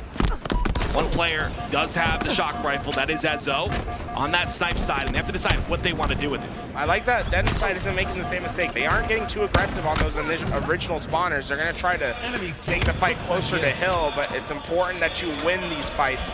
So far, the kill is going in favor of Lethal Fox, and the spawns will come with it. Just one player to deal with. Shock rifle, Grammy. Very big kill here. We'll see if he's able to hit this shot. Dead Inside, get the spawns. Fantastic job by that player to understand that they're eventually gonna win that fight if I stay alive longer. He does it by himself, but he wasn't eager to take that fight. Piggy waited for the help. They got the slays, they got the spawns, and Well, we talked about how you don't necessarily need to play time right away. They're not playing time, but a ton of it has come off the clock. If they're able to get this hill, you're looking at just over 60 seconds of neutral time for Lethal Fox, if that, to get back into this game. This has been a brutal hill rotation for Lethal Fox. Even if they capture it at this point, Dead Inside has no initiative to go and step in this next hill. For them, it's Slayer time after this hill. I like how you said it earlier, prioritize the slays first when you're in the position of like Dead Inside is, and they did just that. They removed 2 minutes off that clock entirely. Now we end up in a scenario where they're all on the snipe side of the map. They are doing enough damage to keep Team Lethal Fox out of that hill, but a lot more damage needs to be done. Onboard Descendant, both fall. They do trade out Rammy, but the aggressive push is just a little too much, and Team Lethal Fox deal with it pretty quickly. Now they get Camo as well. We got to see where the spawn is. Piggy's going to be the first player on respawn. Does he spawn close to this hill? It looks like they did get the loot spawn, so Dead Inside has better leverage for this hill. And the other aspect of it is they don't have to step in it. And it makes a huge difference. When you don't have to step in that hill, you can make a box on the map. You can take as much space as you need. It's going to be a really tough hill for Lethal Fox to break, but they can certainly do it. This isn't over yet, but you got to play just about perfect. Piggy's down. On the side of Dead Inside, so is On4. So the numbers advantage in the hands of Team Lethal Fox. It'll be a player in Haynes that is down to no shields, but they're not able to clean them up, and they have all the space on the map. Don't be afraid to run through the middle. Right now we're seeing a lot of pressure over on that poster side. Lethal Fox is able to soak up plenty of time because of it. If I'm Dead Inside, it's not a bad maneuver to send players through that middle lane just to push them out of hill. Put down this clock as much as possible, as there's only 15 seconds left for Lethal Fox to get this hill. Make that 10 now.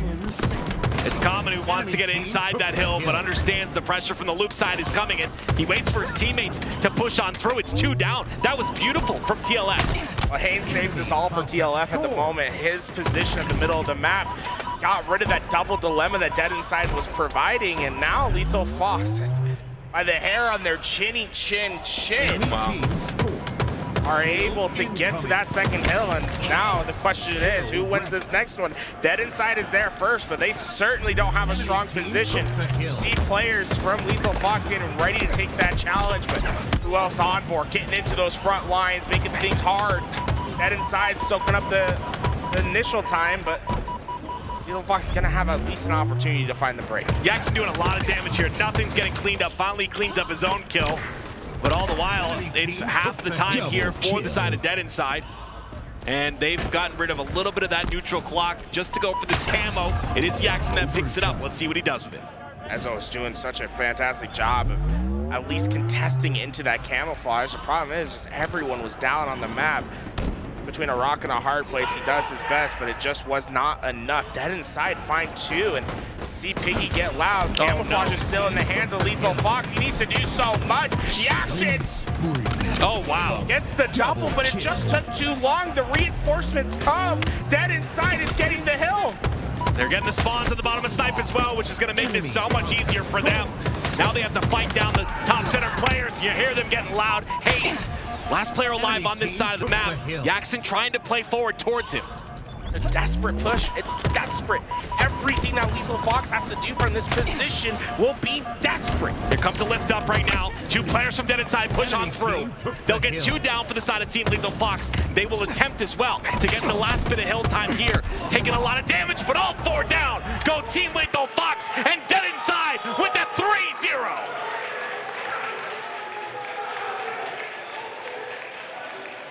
They know what they've accomplished. The upset, the 1 seed goes down into the elimination bracket. Onboard getting loud, getting proud. He understands what they have accomplished. Congratulations to Dead Inside from the 5th seed. Make the run, defeating 2 of the favorites to get out of pool play with Mind Freak and Team Lethal Fox in their way. They secure their ticket into pool play.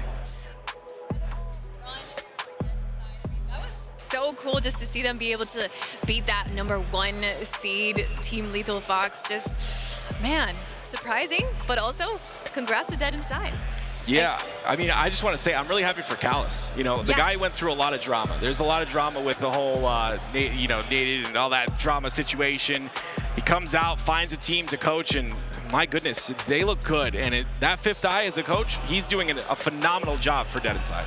It'd be cool if we get to bring Callus over here. We'll see. Oh, Callus? Yeah, I'd love to get either Callus or Piggy would be great. Either of them. I would love to talk to them. Let's see if we get anybody to hop on over here. Guys, I actually have some updates. Maybe you guys hadn't seen who was in the semifinals, but Eclipse Solar actually moved up into semis and going up against Alpha Esports. He's on the Eclipse Solar team. Let me pop that right up. See you later.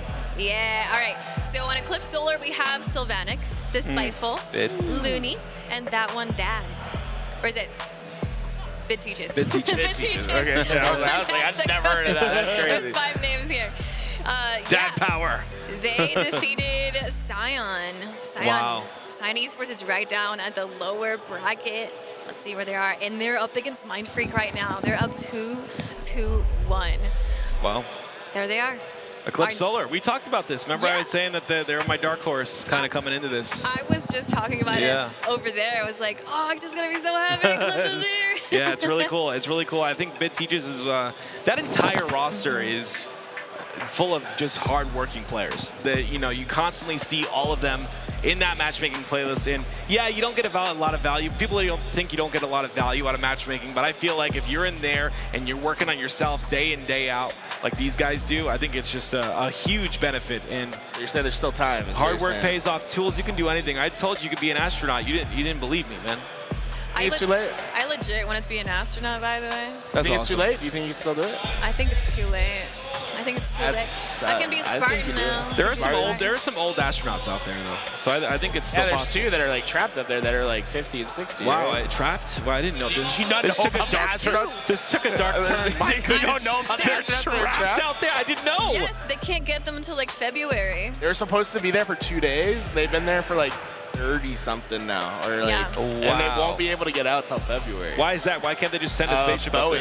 Boeing. They messed it up. They goofed. Honestly, it's probably just too expensive to go get them. No, it's Boeing. Boeing's vehicle isn't safe enough, so they had Wow. issues with it, and they just don't trust it enough to take them down. That is wild. That's crazy, man. So Updates on the space station. I think there's a team that's going to meet them up there, and then they're all gonna go back down together. It's I think actually that's the plan. on space station. It's Stellar's responsibility. If you can win worlds, we'll go get them. that will be the funding necessary. Month. You're talking another month Hey, with them up there. You can't do. You can only control what you can control. Goodness. Wait, off topic. So I kind of wanted to be an astronaut and a vet and And a vet? a lot of things. Yeah. An astronaut, so a vet that works in space? That'd Yeah, be sick. probably one of those biologists in space. Wait, what about you guys? What did you guys want to be when you were a kid? Don't say esports pro player. Maybe I say wanted that to if be that's an what it is. ESPN commentator. Is what I wanted to be. So I think I'm pretty close. That's close. To be honest, I wanted to be a professional gamer my whole life. It was literally my whole life, and then I just transitioned to this. Sad. Stop. secondly, I would say a police officer, but I was too wimpy to go to the military. Like I got to the offices, and he's like, "Yeah, you have a chance that you could not be here any longer. You know, after you know what I mean. I don't want to say the D word on stream, but chance you could die." And I was like, I'm out of here. I don't think there's any shame in not doing that. Yeah, I was like, that's why I have so much respect for people that serve. Like, I genuinely like, thank you so much. Yeah, you could die. That's it's scary. That's why you just, do it in video games instead, right? I you love save competing. the humans from the Covenant. Yeah, or the Brutes I now. think like U.S. Army has like an opening on their esports team. there you go. Well, maybe. I think that's The all dream they is do, alive. right? They don't do anything else for the Army. They just play games, right? Hopefully. Maybe there'll be a space team one day. We get to commentate. There is a. Is there a space? Well, because there's the Space Force now. Yeah, Space Force team. That's So when we did, I went and worked ForceCon. at the ForceCon. They had the U.S. Space You're right. Force Halo team, which is. Yeah, I remember when it came to being a pro gamer in 2005, I had like everyone laughing at me. Like, it's never going to happen. Like, you're never going to go pro in a video game. And I did it, and I was really happy, and yeah, it was cool. I got contracted, and it was just cool. Getting paid to play a video game is neat. I'm sorry? Getting paid to play a video game is pretty neat. It's cool. And back then, 2005, no one thought games were good and popular. Piggy? That's why I didn't tell anybody what my dreams were growing up. I kept it to myself. Oh, there you go. Yeah, see, there you go. Nobody could shame me from it. I either wanted to be an ESPN commentator or lawyer. Okay. Oh, Lawyer's okay. pretty cool. What Yeah. about Piggy? What did he want to be when he grew up? Hey, what did you want to be when you grew up? We got Piggy on the mic, ladies and gentlemen. Congratulations, my friend. Thank you. Congrats. Thank you. We were talking about what we want to be, what we wanted to be when we grew up, when we were kids. What did you want to be when you grew up? I'm not really sure. I wanted to be a baker at one point. Okay, cool. Okay. All right. Bake bread, different types of bread, French bread. Did you know what types of bread you wanted? Not even just bread, just like desserts, bread, like a whole bakery, all that. Chef Piggy, Baker Piggy. Chef Piggy is right. Well, come on, and congrats, guys, on winning against TLF. I mean, you guys are looking set up and incredible. I think you guys are, set up, huh? Yeah, I really want to know. Like, Cal's coming on the roster, right, as the coach. Like, yeah, I think he's one of the better coaches in the league, in my opinion. Like, how much has he helped? You can start with you. How much has he helped you guys in terms of your journey? He really helped me a lot, especially like just watching my streams. I would stream on Discord for him all the time. Yeah. Like, he just helped me, tell me what I'm doing. You know, all his like VODs, like he recorded that we watched, like with our voice comms, would be like with my POV, so you can see my mistakes, what I'm doing wrong. He's the greatest coach ever. That's cool. I love that. I would really love to talk about that Slayer. That must have been a very scary Slayer. At least it was for us back here. Seeing, like, you guys were up 10 by 10 kills, right? Yes. And then they just, like, make the gap so close. 4 kills away, and then Rami gets an overkill, and now you guys are tied so close to 50. What was going through you guys' mind, and how did you deal with it? I mean, well, ask him. He made the hero play at the end. Let's talk about the hero play. All I did was like sit back tower. Our teammates died, but I still like kind of 1v3, and I just gotta keep it cool and calm. Like that's all you need. That's all you need. Like nervous breakdowns, nothing, and then I just stayed alive, played my life like as well as I can. And my teammate spawned in on B, and they just came in and helped me perfectly timing. It's so important to play your life like that. Like just that extra couple of seconds is enough to. I never do it when I play matchmaking with poor Piggy. He has to carry me the entire time. But and you carry me all the time too. But yeah. Time to get carried. Matchmaking's different. It's tough up there, man. I'm just a caster. I gotta play with all you guys, man. I'm like, I gotta sweat like the entire time. Every time I play on like Argyle, like Cypher. It's just. That's all I got, man. That's all I got. I mean, respect to that. I need to know where we sign up to get carried. Is there a special sign up? sheet? These guys just stress on matchmaking every day, online infinite, and you gotta show me where the signups are. I'm tired. You're tired. See, I told you, poor guy.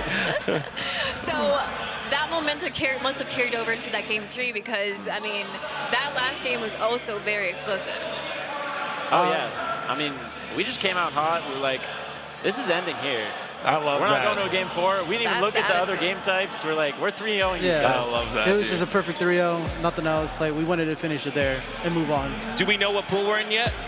Do we know yet, or is it we still have to wait for a couple things to go through first? I think it's we do phase. know, but we don't know. Okay, ourselves. Got you. I think we thought it's phase, like phase pure native. Yeah. Which is, in my thought, it's like the pool of death, but what matters? Well, you know, they're really good players. I respect them, but like, I still want to beat them. I love your mentality, man. It's so important to have a mentality like that. Like, you know, when you want to be the best, you just have to. Doesn't matter what's in front of you, just go. And I think you've got the talent to. You guys both have the talent to kind of transcend, even, you know, as this season ends, and if we have another season, it hasn't been confirmed yet officially, but you know, transcend your skill even more. Thank you. So some of the questions that we had over here, I think have been answered though.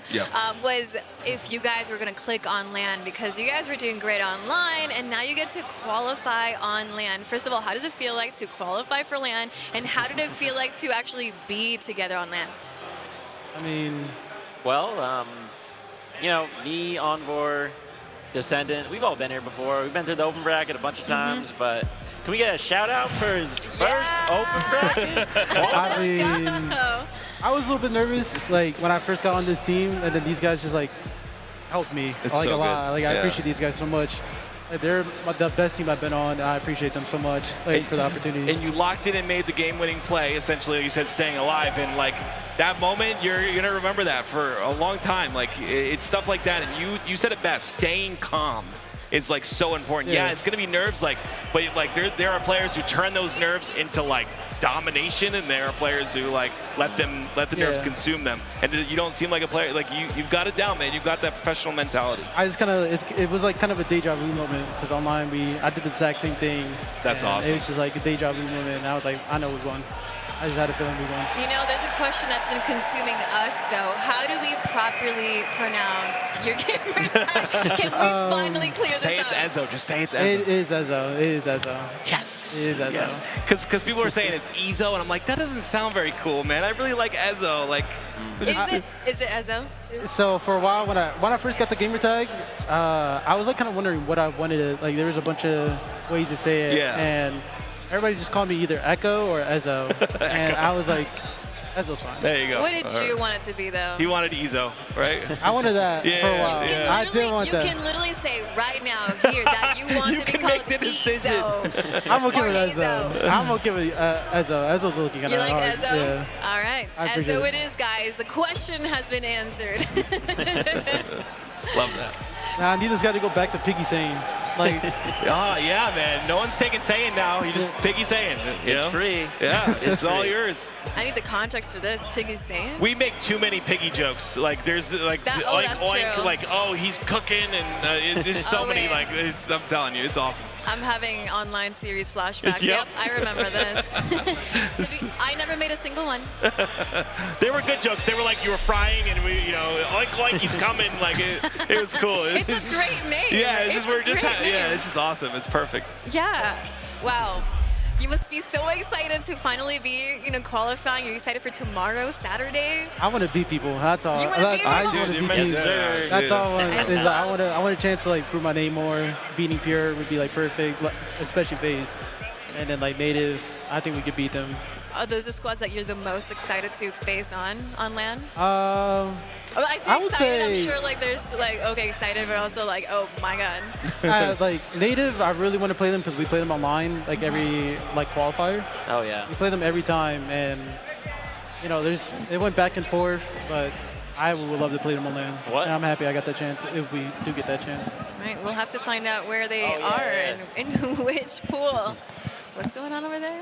Oh, he's calling me Scottie Piggin, like Scottie Pippen, because he thinks he's Jordan. That's awesome. Descendant thinks he's Jordan. I love it. I love it. Wait, who? You're Dennis Rodman. I'm okay with that. What is Lee then? Some new Wait, nicknames. who's Michael? He's Michael. He's Michael. He's Michael. Yeah. You Jordan? Are you Jordan? Yeah. He's like, yeah, that's right. What's Lee then? Steve Kerr? Yeah, I would say Steve Kerr. Steve Kerr, that's perfect. Awesome. How are you guys gonna spend the rest of your night? You guys done for the day? Thankfully, we are done for the day. Yeah, it's tired. It's like I get tired a lot. Do you do VOD review after that? After that? Yeah, no, right? There's no way, right? I was gonna say there's no way. Yeah. We focus on what's next. Yeah, I like that. Okay. What's next? Okay. I like it. I like your mentality. You're just so eager to get back. You keep playing probably. What's up, Tools? How do you do it, Ezo? What do you mean? How do you do it? Do what? Just be goated. Just be good. I say cool, man. You just gotta say calm. Cool. I think that's like the perfect way to say it. Just I can calm, confident. Who do you credit as your like mentor coming into the solo situation? On this game, I would say it's my friend group. Parabola is a really good shout out. Ivan Ice has been my duo for a very long time. He's like one of my best friends. It's just that friend group, the ARCs, they're just my best friends. I love them. And you got that dog in you? Yes, sir. Yeah, yes, sir. Can I get a little bark? Bark for I'm not doing that. I'm not doing that. Thank you for saying that. Thank you for saying him because no one says no to him. Good. He needs that. He needs someone to say no. He'll keep asking Yes, now. he will. Maybe another like interview when I like continue playing. I probably will. When I get more confident doing this. I'm not You should be doing confident. You're disgusting at the game, man. You guys are both disgusting at the game, so confidence not even needed. You just got to know you're the best. World Championship free for all, like it's it. You got it. You got this. I even said I talked to Callus right before this whole tournament started. I said you guys are making it out of pools. You can ask him. I said it. You got talent's there. That's all you need. Now it's the next step. Yeah, we're so excited. Yeah, go for it. It was just practice. Our practice was perfect. I loved our practice. We played good teams. I like especially scrims. And these guys, I can't like explain enough how much I love these guys. What was too. practice like together? It could be, there's certain teams that are like nerve-wracking, like I guess you could say onliners, but they're still good on land, but they just live in Texas and all that. But it's just normal. It's just normal playing. Normal, cool. Yeah, just like, it's just practice. There's no reason to get mad over practice. Like, there's no team should be getting mad over that. Piggy's laughing. Do you get mad in practice? Oh, no. I've been on a lot of teams where practice isn't fun, even tournaments aren't fun, but this team has been super vibey, but also professional at the same time. I love that, man. That's good. And that's really important because sometimes you get on a team that's too vibey, you're like, oh, we'll do VOD. Yeah. And then no one shows up. It's like, you got a good mix there.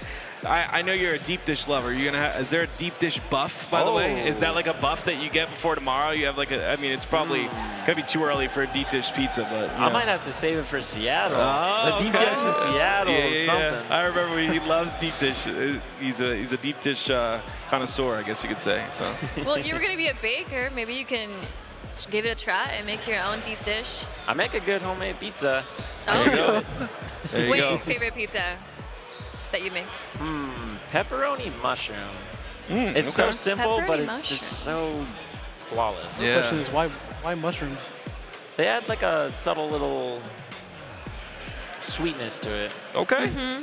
Okay. They're almost like, I don't want to say like mushrooms can be a little like meaty in taste, but they can bring some sort of earthiness to pizza. Look at me. Yes. What am I, a chef or something? But I will say it's odd to just have mushroom and pepperoni. I feel like I usually see other types of vegetables in there, thrown in there. I've never tried it. I'm gonna have to try it now. Yeah. I won't say no to extra vegetables. You put any like sausage? vegetables.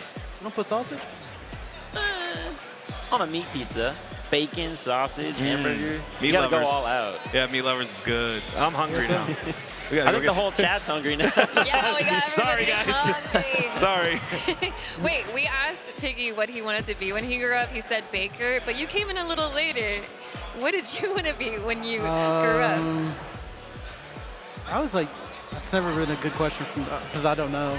You're just figuring it out. Yeah, I always tried figuring it out. I mean, for a while, before I was like, wanting to compete, I was thinking of going to like the military or like becoming a cop. Yeah.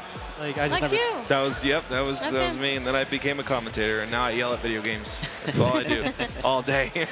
Love it. I see the parallels. Well, thank you guys so much for coming on and hanging out with us for a little bit. Congratulations on the qualifiers. I can't wait to see what pool you place and what teams you're going to be able to play in tomorrow. Thank you for coming in. Any last thoughts from you, Active? No, just congratulations to you guys, and job's not done, and I'm excited to see how you do. And I think these names mean nothing. Just go in there and be you guys, and I think you'll do well. Thank you. I appreciate it. Yeah, thank you so much. Congrats. Enjoy the rest of your day and whatever it is you're doing, BOD review or practice or Eating. Eating pizza. Eating sounds like a good idea. Thank you so much, Kind of want guys. some food now. Awesome. Thank you, guys. Thank you. All right, everybody. Very impressed at their Right? run. Yeah, I know.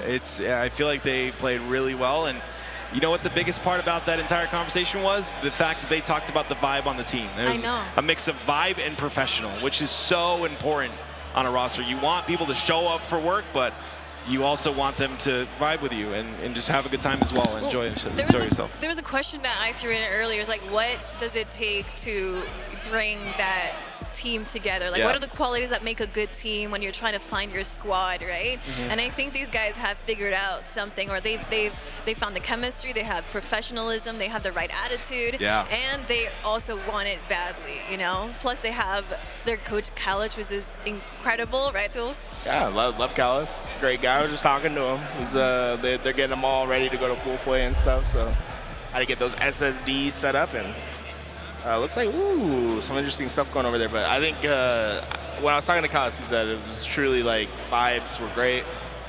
Everyone had their struggles. They got through them. Felt like they were building as a team as they're going over. So. Yeah, that's the thing too, is like you're always going to have those struggles at a tournament where someone might be a little more nervy than someone else, or a little bit more nervous, and you just got to like lift them up. You know, you're a team for a reason, you know? So I think it's important to have all of those features. Like even Ezo, his mindset is a professional mindset already. Yeah. And obviously he's won Worlds free-for-all. Obviously, like, you know, he's already an individually skilled player. His first Open qualify, like first time qualifying out of Open. But I think it's just important to have that mindset where, like, it doesn't matter who we play against. And you know what, it's just another game and we're going to do our best. And a lot of people don't have that mindset, so he's a step ahead. I think he's definitely a player to keep our eye on and to watch for the rest of his career and this weekend specifically. Yeah.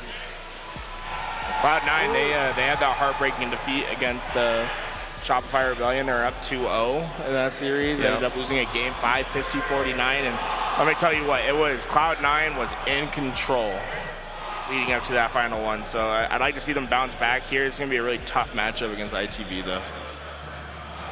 Woots him on the side of ITB. We talk about him often. Cloud9 have a sizable lead, though, so this will be a solid thing to build off of if you're Cloud9. But we've seen leads like this delete in an instant. We'll see if that happens here on the side of Cloud9.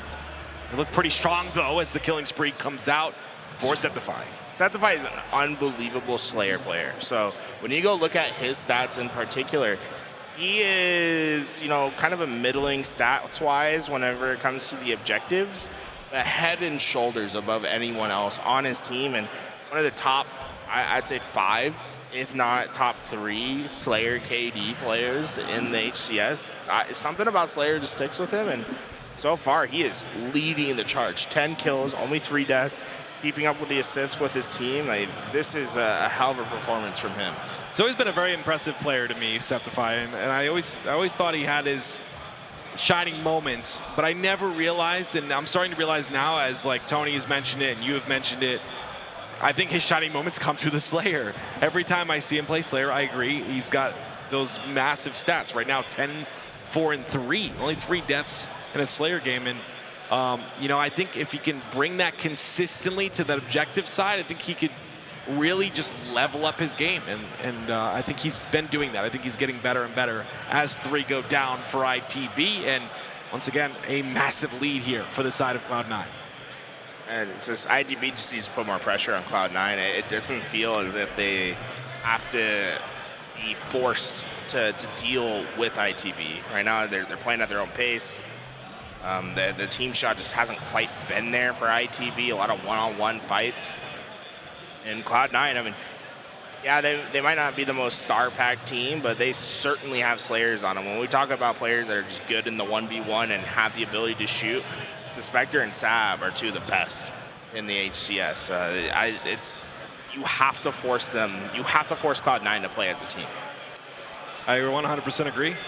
Oh, look at this. Is he going to find him? Dude, he jumped over. It was like, wow. You see his knee? It was like, what, underneath his knee? It's going to be another one. Another kill, and goes on the side of Cloud9, and now we're looking at 40-26. Chick, the first one to go down for ITB. And this could be, and this probably will be, a tie series. Did you need to hook it up? Like right here? Spectre doing his best in the back. Just a matter of time for this one gets done, it seems, and I suspect they're not going to be able to handle that pressure. You know, I don't want to say it's over, you know, but it certainly feels over at the moment. But ITB just got a lot of things going their way. Sniper into the hands of Jimbo. They have space. The spawns of Cloud9 are known. If you're going to start stringing together some kills, this is the time to do it.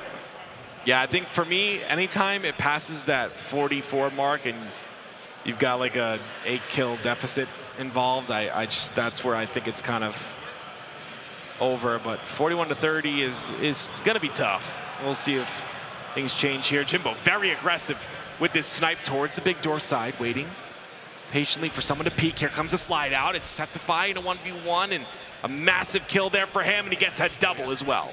Septify, big-time Slayer player, but I wasn't really a fan of the way that Jimbo plays his position there. You have Sniper, why give yourself the hard shot to hit? Right, you know, he's playing this corner where a player's going to slide out.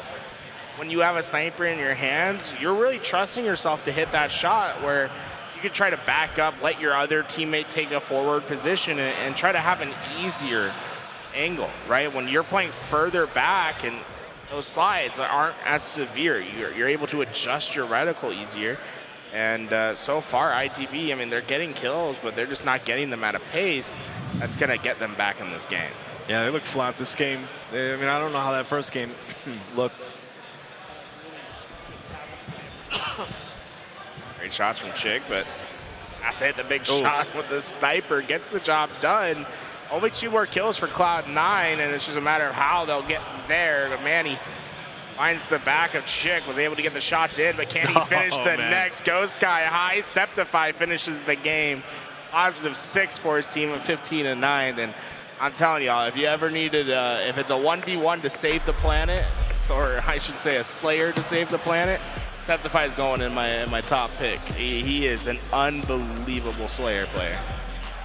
Well, as you can see on your screen, we've got Eclipse Solar versus Alpha Esports coming up next. Eclipse Solar, my dark horse, and they're proving that they have a chance here. This is the qualifier match to get into pools. If Alpha wins, do we have Aliak do the interview? Maybe. Oh, in Spanish? You're gonna need a translator. You're gonna have to like ask the question in English, translate the question into Spanish, have them answer, translate their answer, ask questions. If you guys ask questions, I'll translate for you guys. Honestly, I'm down. Let's do it. Let's do it. I think it'll be fun. Well, if we get first, them on, Alpha has to win. Alpha has to win. I think they're pretty favored. I'd say like to me, Alpha Esports is like the top seed in this tournament in my opinion. Like it did go to TLF points-wise, but Alpha Esports is a scary team. I want to know why Active was so excited about Eclipse Solar specifically. Like here they are in semifinals. It's just the grinders. Like they're and that's the thing, right? You take online play and you say, okay, these guys practice a lot online. That was my question. Will all of that practice and all of that grinding and matchmaking translate to LAN? And so far it looks like it has. But a lot of the time that's not the case. A lot of the time you see, and this has been since Halo 2, that you call players online warriors, essentially. Where like, oh yeah, you're really good online, but on LAN you kind of stink, you know, and that wasn't the case here. These guys grind online, they're showing up on LAN. I don't know what their placings look like. I don't know if this is their highest or if they qualify, this Eclipse Solar roster qualifies if that's their highest placing, but I think that these guys are very talented, and I mean, you know, the likes of Bid Teaches, you got Despiteful, just constant online matchmaking play. You never stop seeing these guys play the game. Oh, I think it's easy to root for the grinders, right? The kids that come from the open bracket. That's why I'm a big fan of like Scion Esports as well. Yeah, that roster's rough. They're grinding it out. Yeah. Why because they've been together so long, and it's like, I like that in Halo. I like a team that just sticks together no matter what. Yeah, but when do you make the separation? They're all trying to surpass the same hurdle. Yeah. And I think it's a situation with that team that unless you're getting an offer from a team that's much better than the team that you're on, then why make a change? I think that's kind of the thought process with it. I also think that they've been still improving. So I agree with that. I just don't think it's been. I think it's like one of those slow, steady improvements that are not visible unless you look at a previous, like an event 6 months ago and an event now. It's just slow, steady improvements. We got the Eclipse Solar fan club in the front seat. Well, there you go. They're repping their boys. I like it. Well, maybe I should be a little biased. He's on the camera. Should I be a little biased? You just did a viewing thing to the camera? I did not. Oh, yeah, it's so funny. Well, since Eclipse has so many fans, I'm going to then go on Alpha's side. I want to see a LATAM team make it into the qualifiers. Hey, I'm right there. I've always been a big supporter of the teams over in Mexico, LATAM. I still think that there's no reason for HCS not to include the entire LATAM region and not just Mexico. We saw that SWAT LATAM. They were in the open bracket. I believe they're in the lower side right now, but they're a team that had to move to the United States to play because they're from Colombia. That just is like, that's such a tough task for anyone that's outside of Mexico in these Spanish-speaking countries to come and compete in the HCS when there's so many, especially in Colombia, so many good Halo players in Colombia. Halo is such a huge thing in Latin America entirely. I mean, being born and raised in Puerto Rico, Halo was a huge thing. It is the reason why I'm here, because I was a Halo player back on the island, and a lot of people were wanting to reach you know, MLG and compete, and it was so hard for the teams to go from the island and be able to make it all the way over to MLG at the time. So I see and I feel what these LATAM teams probably feel like when they're actually making it over here and having a chance at the qualifiers here with Alpha. It's just exciting to see, and it means a lot to any Latin American team that gets a chance, not just Latin America, but at any region that gets to compete in NA. It's just so hard to reach, right? Yeah, 100%. And the fact that they're that passionate to move to the U.S. to make things happen is just beautiful. It's just pure passion for Halo, and you love to see that.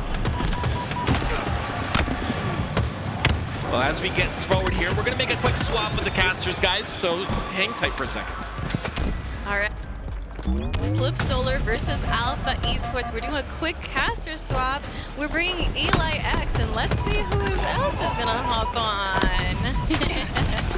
We're hearing some Spanish words in the back here. We got Makowski and Eli popping in over here. What's up, guys? I just got cheered from the crowd. I'm not even playing. They said, let's go, Eli. Well, they saw you last night. You were playing. Yeah, maybe they saw me on the Halo 2 games, who knows, but I have been waiting for this one. I'm excited to watch this. Eclipse Solar. Kind of surprising a few people. I'm not that surprised, though, to be honest. Despiteful Bid Teaches. I think Lido is one of the players on this team as well. So these guys have been fighting their way through the open bracket, and that's a huge shot out of whichever player this is. Locked in with the snipe, and now locked in with the flag run, making their way down below the snipe bridge as Eclipse Solar have the first pull. More body shot damage with that S7. Continues to push this flag down the ramp, and my God, 3 snipes to his name, and now he's running that flag. We need to get these names on the screen. I need to know who this is popping off. I need to commend this man. And I am so glad we have a third person on the mic, because we need the Espanol translation. No mames. Welcome for Zilla to the podcast. As we've got the, looks like first point on the board for Eclipse Solar. That was very fast and kind of surprising against Alpha. I mean, I've been seeing Eclipse playing lately, and they've been on a streak. They've been on fire. So Alpha Esports really have a lot to do, especially since they've been also dominating their upper side of the bracket. So if they are able to, both of these teams, like, put an end to each other's in their spree, so anything can happen, honestly, especially this close to qualifying to the pool play. They're playing very well. Got another flag out, though. This one's for Alpha. Got to get through this side. Eclipse has complete control of their snipe side and the overshield, so I don't know if this flag's going to be able to make it home. Good job to earn the melee, make that overshield a little bit more power, a little bit less powerful. It looks like this counter cap is going to stop short. HCS 353, the last player alive for Alpha Esports. And now the counter cap is doing for Eclipse Solar, which ultimately might amount to a double cap after their hot start. Oh, okay. Cameras are still going. There we go, there we go, there we go. We're rolling back, and Sniper is going to come up in like 10 seconds. And Alpha still have to return their flag. They still have a little bit of juice left, so it could go back safely. That's a great kill by HCS 353. Hopefully they are able to defend it, and yeah, it goes back, and the snipers are up. New snipers always so critical on this map. If you can't get your own sniper, if it gets stolen from you and the other team still has their own, then you are destined to get spawn killed. Looks like sniper attempted to be stolen here. Disruptor comes out. I don't know if that is a break of GA. It is, and the Disruptor is added to that list. I was going to say the short list. It's kind of a long list of items and weapons that are GA'd here in competitive Halo, but in the open bracket, you're not as I guess exposed to potentially losing out on scrims. These players want to secure their spot in Worlds. So what do you balance there? The spot at Worlds or the scrim potential against Optic or SSG? I might be going for Worlds. I mean, honestly, yeah. And to be fair, the Disruptor was kind of like on the fringe of the GAs in the first place. Like, most people agree that it was kind of thrown in last second and probably shouldn't have even been GA'd. It's not overpowered. It does have that damage over time return, though, and that's an interesting component that I've always found to be rather intriguing. Definitely intriguing, but I don't know. We'll have to see. Usually, if a GA is broken, that just means the other team has a green light to also break the GA. Fair game. We might even see a shotgun in this series. Who knows? As Alpha Esports continues to make their way across the map, they're getting positioning on Eclipse Solar side of the base, but every time they do so, they go 3, if not 4, down. What is going on here? That player milked their life so well.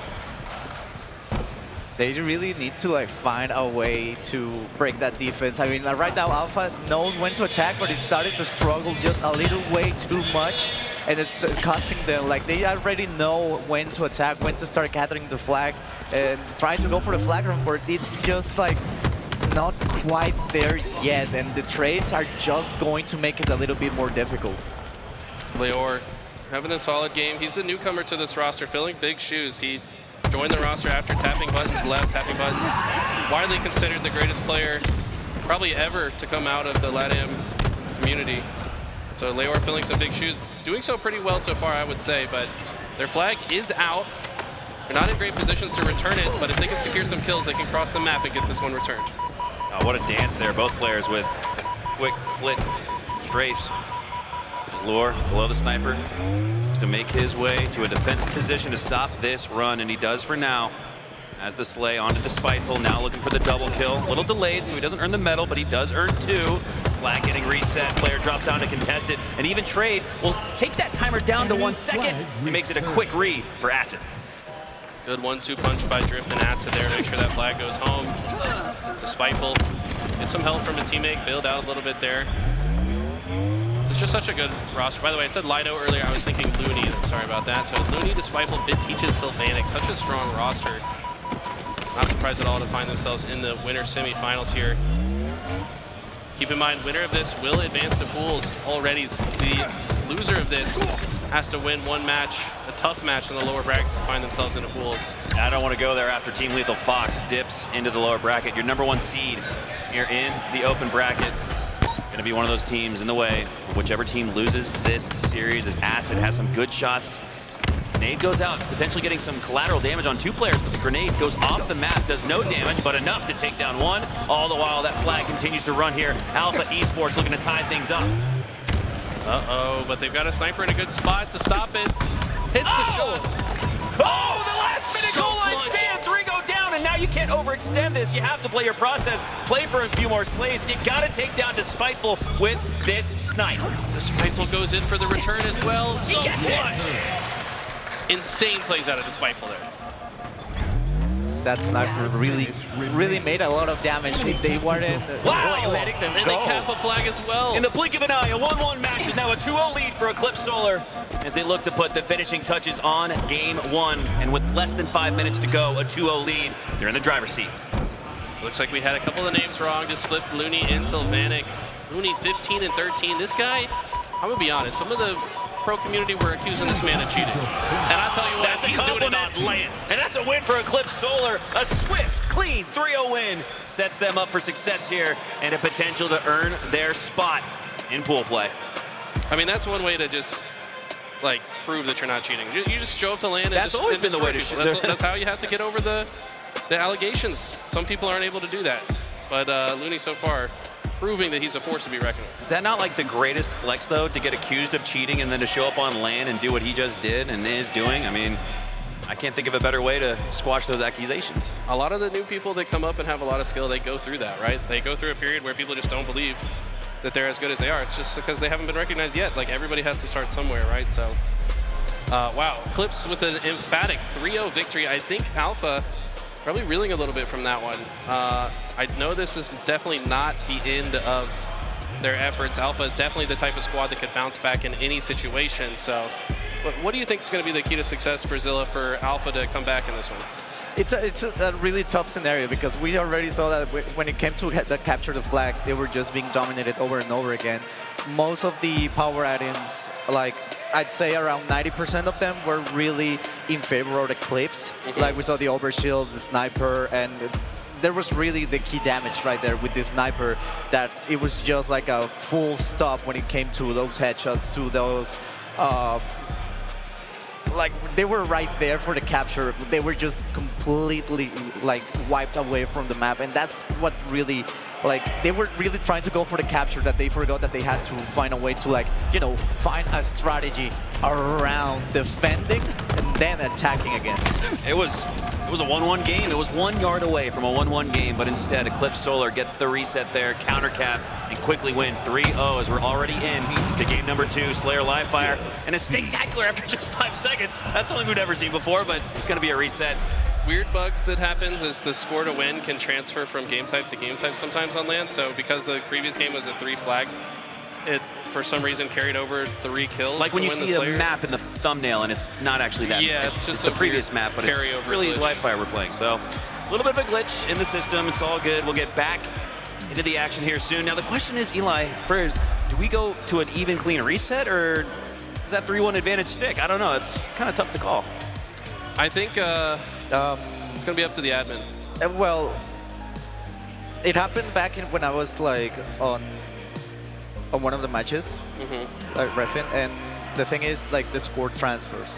Like if if it was like a 3-2, it transfers. Like it sets a 3-2 start for Xeon. So I think it because should. there was no crashes, no difficult like no difficulties rather. Technical difficulties. Yeah. So it just it's like nothing ever happened. Like the time stays the same. It's just like the scoreboard's like transfers over. Like Yeah, they no should be issues. able to set the starting score up to 3-1.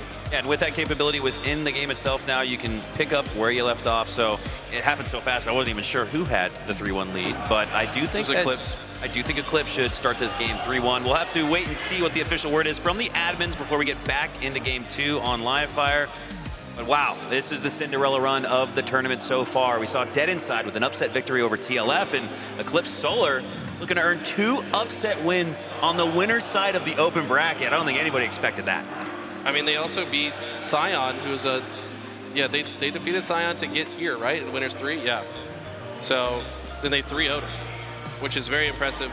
Scion was one of the teams that we were looking out for. They've been making strides at every tournament, it seems, getting closer and closer to making it out. And now Scion has to go up against Mind Freak in the lower quarterfinals, I want to say. So, man, the fork in the road for Eclipse Solar. That's why you got to take advantage of your opportunity. It might just come down to one series. It might just come down to one game. One slay could completely twist your fate and send you to the World Championship or not. As we load back into game number 2, Eclipse Solar up 1-0 in this series after an incredible 3-0 win. But again, it's very close to being a 1-1 tie. That game was a lot closer than the final score said. Believe that they'll open up this match with a 3-1 lead, but we'll find out here soon enough. Taking a look at some things that are not on this map. No Overshield or Heat Wave, but still a beautiful map nonetheless. I want to see some cool quantum translocator plays this game. I feel like I haven't seen anything too crazy done with it yet this weekend. So somebody surprise me. Show me something cool. All right, we're starting off even 0-0. We go again fighting for that sniper rifle top mid. Opening strike goes in favor of Eclipse Solar, but Alpha Esports answer right back. Look at the middle of the map presence from Eclipse Solar, but that close proximity to each other, that spacing actually allows Alpha Esports to take advantage of it. They take the snipe to their favor. We're tied 3-3 off the start. Yeah, so the score did carry over from the reset. New camo is up. Okay, so it did, excuse me. Yeah, it did. Now, 5-3 here. Sniper still got 4 bullets left to work with. Patient knows this player wasn't seeing him, but has to land the shot. Expect this last bullet to get burned as well. Does not want to give any room to the other team. Despiteful does go down. It's still 4-1. Sorry, 4-8-1 to start, despite not being able to hit a few extra snipes there. 9-7 now. As Eclipse Solar hang on to a 2-kill lead. Opening strike goes in favor of Alpha here. So they do have the numbers advantage to pinch and collapse and take down that sniper tower control that Eclipse Solar have a pretty good look at. One player at the top, one player at the bottom. Main switch potential lining up here as both teams make their move. But it's the high tower snipe positioning that has Eclipse Solar the +1 net outcome in this fight. And they might just be looking for the wipe. And yes, they do. They secure it. And with that, Eclipse Solar grow their lead to 3. Very nice aggressive play from Looney there, just cutting his way through the map to guarantee that kill. And ends up isolating himself from the rest of the squad, but it doesn't matter. Squad is showing up after his death to clean up the situation. They have a 5-kill lead out of nowhere. The situation is getting a little bit complicated for Alpha, and they just keep falling one by one. As basically, there's nothing much they can do. Like, they need to start playing a little bit more patient, and the aggressiveness is just not quite there because they just keep getting taken down one by one. Definitely need to start letting the play come to them, maybe set traps, because, I mean, the way Eclipse are playing, it feels like they're just running very fast, aggressively across the map every time they get a single kill. If the Alpha can start to recognize that, maybe just sit and wait for them to push, 2v1 one player, and then you can play out from there. So we'll look to see if Alpha can adjust. These guys are very experienced. They've been through many games. They've made comebacks. I believe they're capable of making the adaptation, and so far they look to do pretty well for that. Drift with a nice double, but still a 5-kill lead for Eclipse. It's been despiteful for me. His confidence is brimming from his avatar, and you can see it relaying through to the rest of his team, giving a sense of calm and ease in an ever-important qualification match for pool play on the line, sitting at 11-0-4. So sure, he's not helping out his teammates with the assist, but he's helping them earn the victory here in game 2, up by 5 because of the slays in droves from Spiteful. Streamer as well. Recommend following this man. He streams quite frequently. Just on the matchmaking grind. I think he streams his scrims as well, but it's Looney with the sniper. This guy's been impressing me quite a bit ever since he started coming to these lands. People need to stop underestimating this man. They won't have a choice. If they're to qualify and make it to the main stage and have their chance to go up against the world's best, you can't deny it. Undeniable are Eclipse Solar in their run through this open bracket on the winner's side. 31-25 now as we've reached the 30s. Eclipse Solar still clinging to a multi-possession lead here. Alpha Esports need to bring it back to within 4. Need to bring it back to within 1 team wipe as we approach the 40s. Otherwise, this gets out of hand a little bit. Can tell there's some strong communication coming in. Oh! Looney knows exactly where to look. Oh, Looney! With the double no-scope, left-right quick flick. And this might just be a quick 2-0. That was disgusting. And look at the quick rotation, predicting the spawner, but the spawner's too smart. He's hiding behind the pillar. He didn't recognize that. No. Finds the next one, though. It's too easy to predict.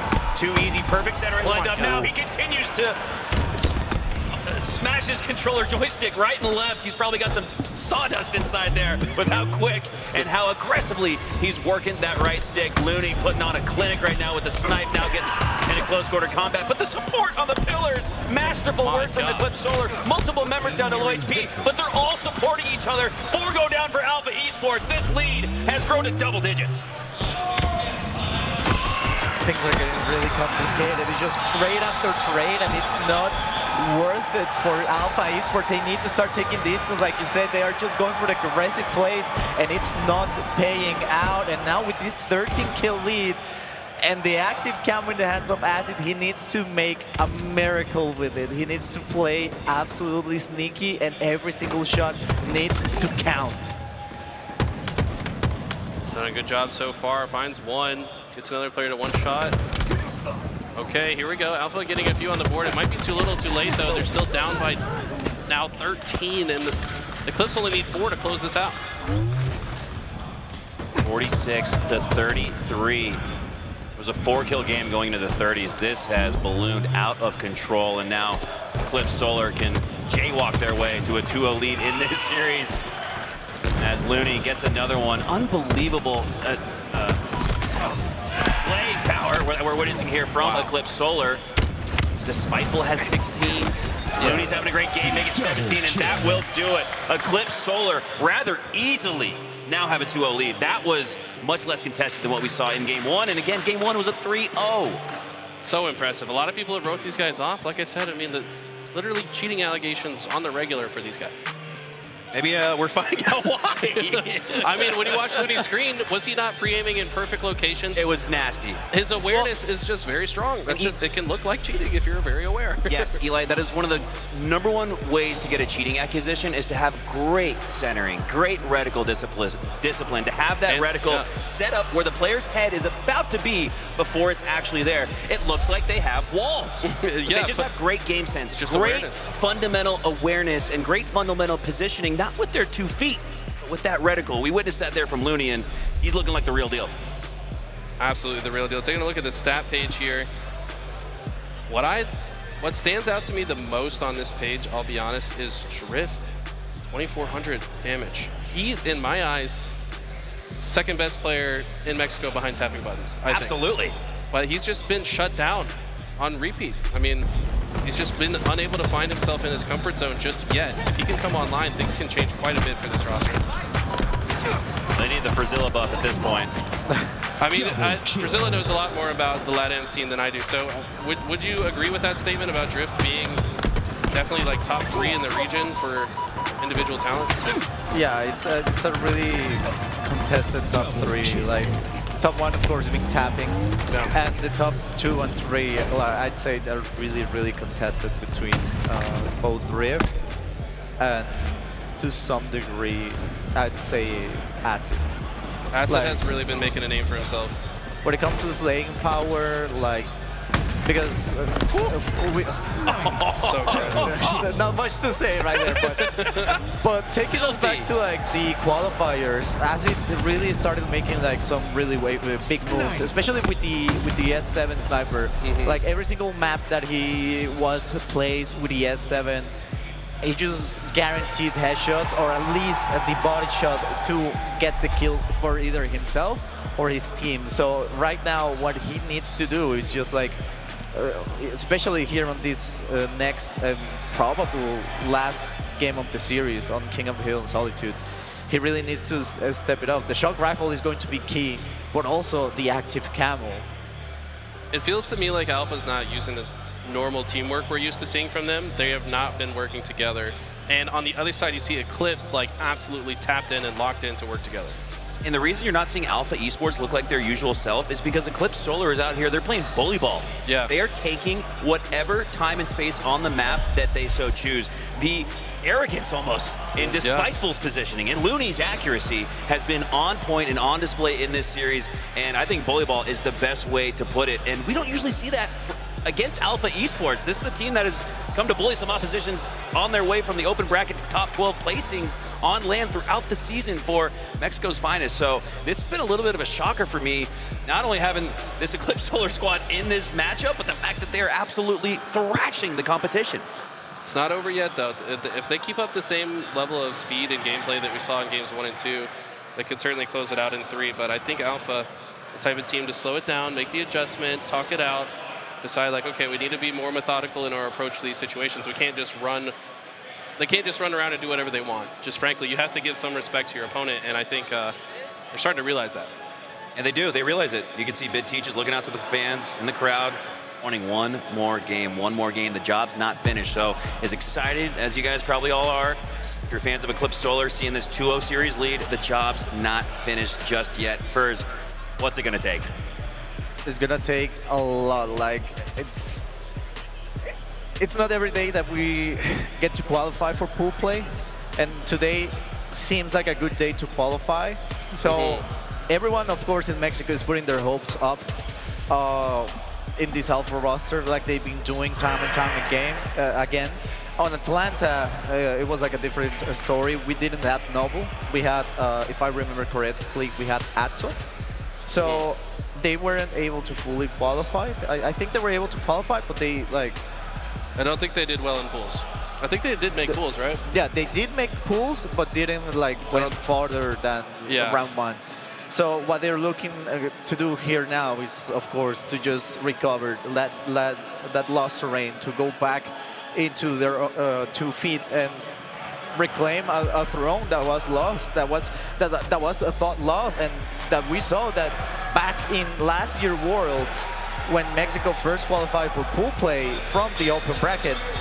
they told us that it was possible, that there was still hope, that they were still talented, that we were still strong enough to be able to qualify for pool play. So they are here now, and not only Alpha, but also all the other different Mexican teams that were able to come here. We have Chosen Legacy, we have the original Cinta Negra Day roster. So we had a lot of really great like Mexican teams pull up, and they were able to get a really nice placing. Like they were like 2 or 3 rounds away from actually trying to make the pool play qualifier. Remember, season opener in Arlington, Optics event. It was Mexico that claimed the free-for-all champion and a top 12 finish from the open bracket. I think they got number 1 and 2 in the FFA. Azurum. That's right. And Strikey. Strikey, yeah. That's they right. got first and second, and they got top 12. It's like, okay, we see you. We were you, on alert. We were on alert from the very beginning. So despite Alpha being down 2-0 in this series, they've still got every opportunity.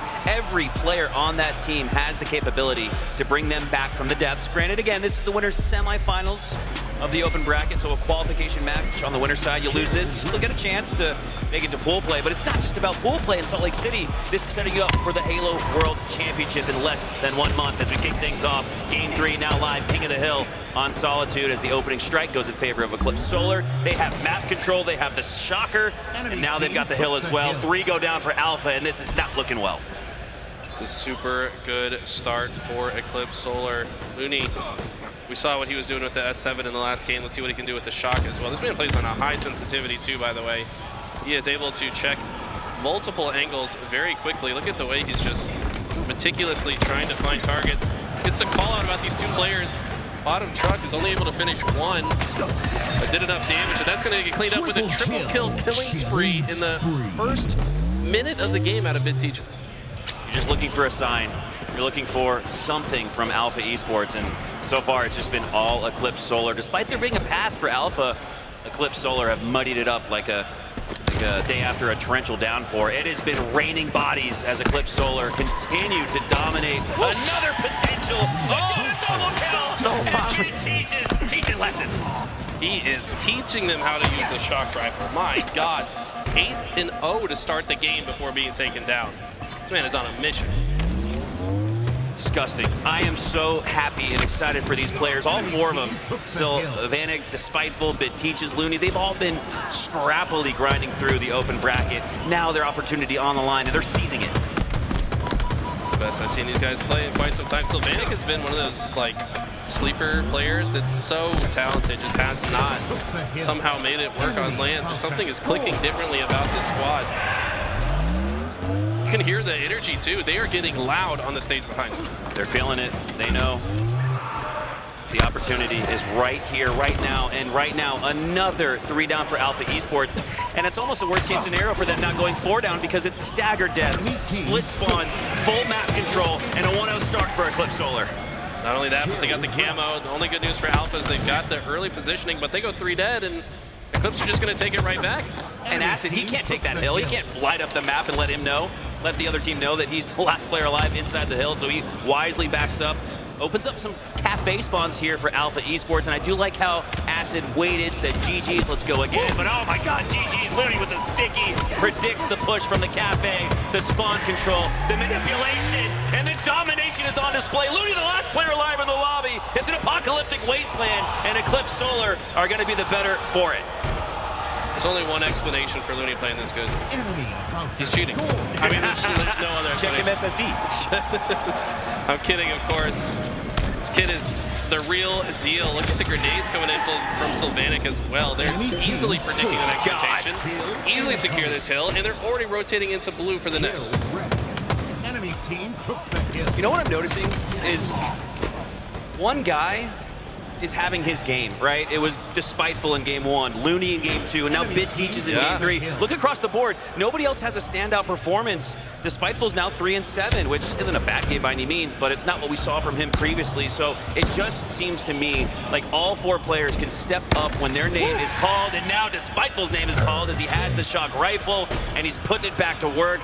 Unbelievable performance that we're witnessing here from Eclipse Solar. My God, the sun might just be setting on Alpha Esports. Confidence is out of control on these guys. This rifle just flying out, going for the no-scope. It's hard to beat a team that's feeling it like this. Volleyball continues on. So too to the points for Eclipse Solar. We did see Alpha Esports get a GG Go Next rotation to start the scoring on hill number 3, but they quickly relinquish control of the hill. And it's Eclipse Solar back in it. Even 3v3 for now, so Alpha Esports have a chance, but with shock rifle control continuous for Eclipse Solar, they could just turn this into a camo. This is going to be tough, though. BitTeach is the last Spartan alive for his team. And somehow he's able to grab the camo. He does burn it. Now Alpha Esports have a chance to make it a 2-1 game. So stop the bleeding, score one for yourself, and you got a chance. The thing is, because Eclipse has this lead, they can afford to just kind of sit back and let this happen. I would argue it would be better for them to just hold Yard and Tram, because even if they give this hill up, they'll be in position for the next, and they can just gatekeep from there. The hill is getting captured right now by Alpha Esports. And we see that they're starting to gain a little bit of terrain. The kills are starting to go into their favor, but it's too difficult to be a little bit more positive about it. I mean, it's just one hill out of 2 games. It just goes to show the eye test is being passed in flying colors from Eclipse Solar. Failing for Alpha Esports. You got a groan out of Frizilla as Alpha Esports made it to 2-1 game. I can't think of anything that exemplifies how dominant Eclipse Solar have been in this series. They can lose a hill point and still feel like they're in the control. And not only it's just on this series, like in general, they've been playing so aggressively. Eclipse Solar during the whole open bracket, I was able to be like present with how they were playing, how they were absolutely dominating. It seemed that they are just ready to become the next team that will be just next year immediately placed into pool play. Feels like they're playing at that level. I mean, this guy that teaches, he's been around since the very beginning. I think he did take some time off. I want to say he took like at least 1.5 years, maybe 2 years off. Yep. But he has always been very good. He just hadn't really had the roster around him to show that. And now on his biggest moment with a chance to qualify for the World Championship, playing his best. I just love to see that. Relinquishing control of the hill once again are Alpha Esports as they'll go 4 down. Eclipse Solar again with the kit, shock rifle, camo. You might just see some more headshots go through. A little bit of collateral damage does trickle the other opponent down to low shields behind him, and that's just going to send Alpha Esports back again. They can't push up with a shield advantage even at that, so this has just been all-out domination, despite the fact that it's just a one-hill match. Might just be back to 2 after this, as Eclipse Solar just need a couple more seconds. This is unreal, man. Filthy! Sylvanic, all these guys are just playing with a mission right now. No mames. I mean, if we could translate it into English, that's 100% how I'm feeling. But just so overwhelmed. I mean, we see that the Eclipse Solar basically are reaching like almost 20 kills each of the teammates, and Alpha Esports are barely scraping like 13, 14 kills. LeWar and Noble are on 9 kills, and as we are halfway through this last possible hill, it's just kill after kill after kill, and one needs to recognize that Eclipse Solar really came to win today, and just this scoreline, this bracket run, they are not here to mess around. They are here to win. It was just 2-1, and now the match and the series are just about over. One final push up the map for Alpha Esports. Or Eclipse Solar are going to claim an easy 3-0 sweep to qualify for pools and potentially even the Halo World Championship. The Cinderella story brewing before our very eyes. This is so insane to me. None of our top 4 seeds in open bracket are going to make it out on winner's side. Or maybe even out of open. Yeah, Dead Inside got 5th, or they were 5th seed. They make it out.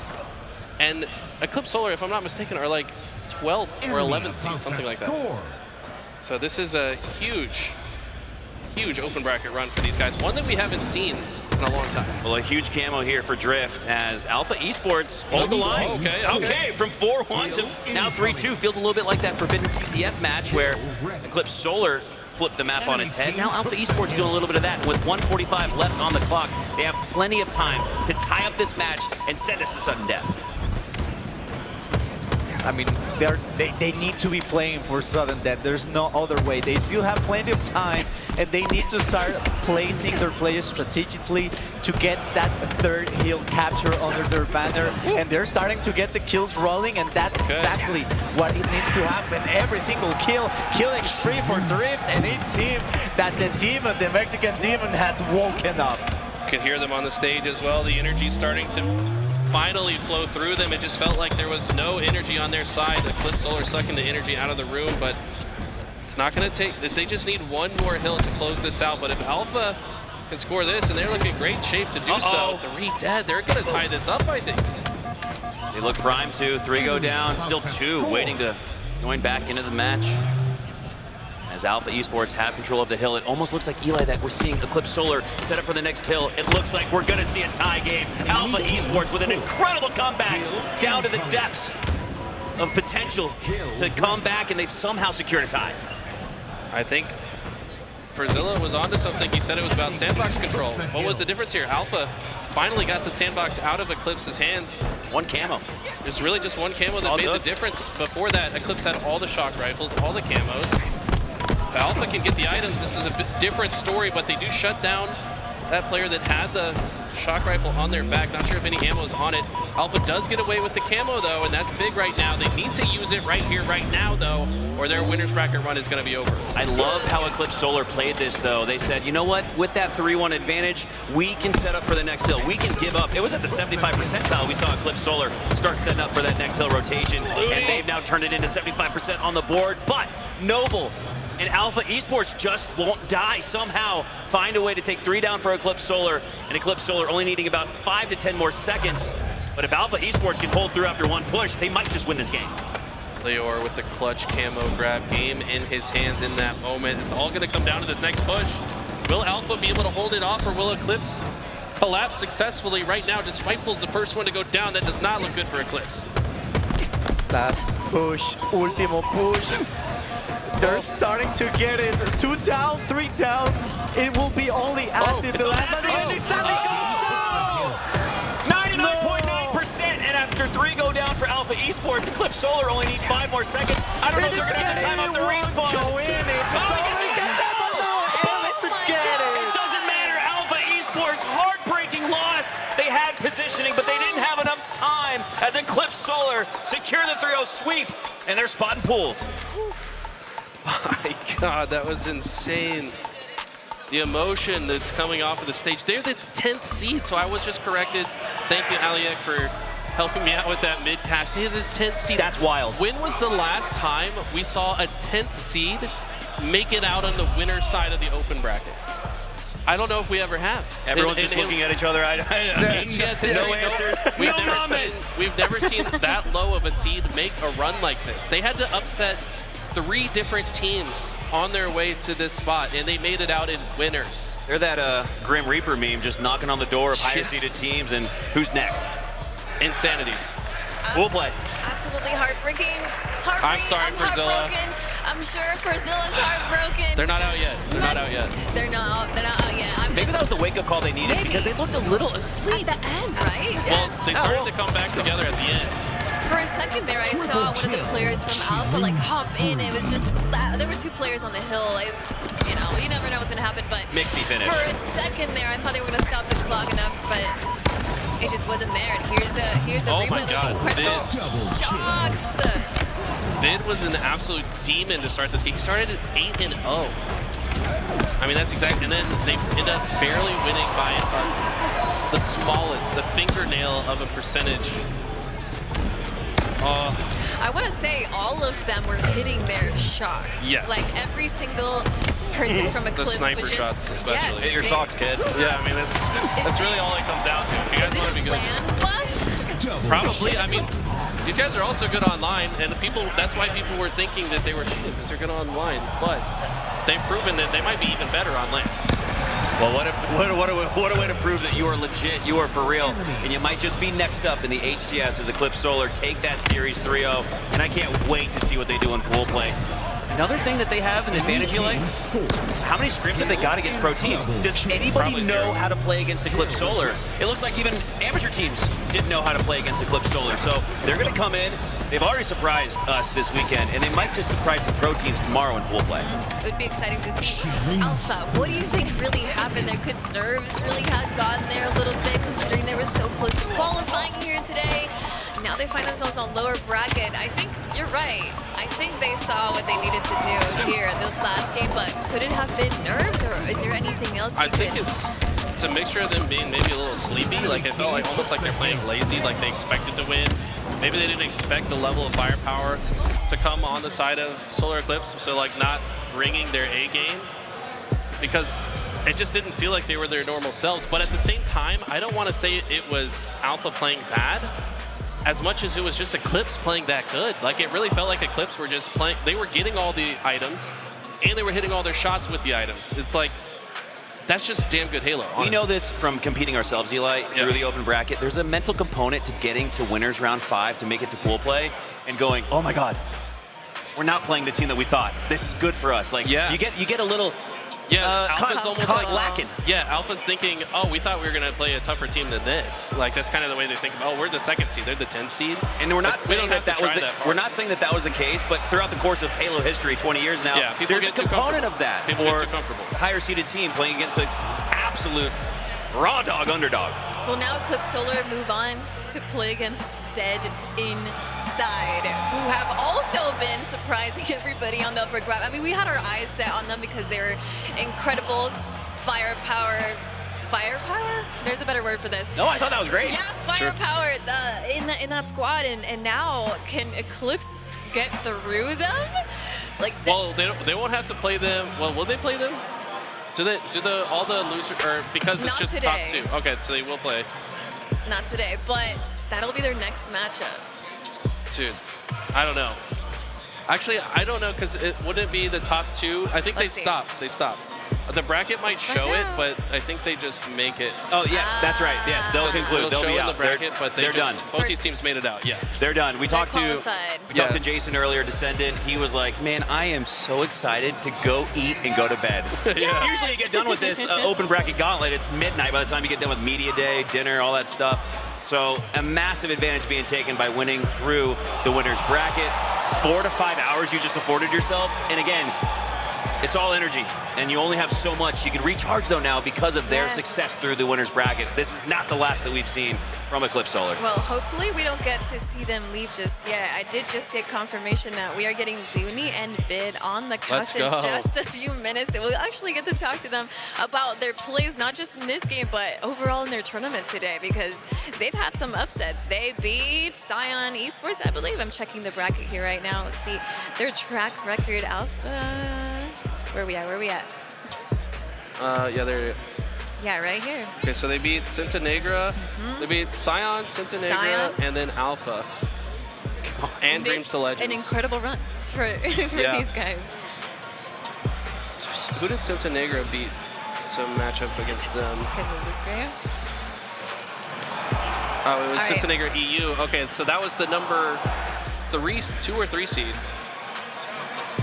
All right, guys, you know what? We're going to bring Despiteful first on the couch. Welcome.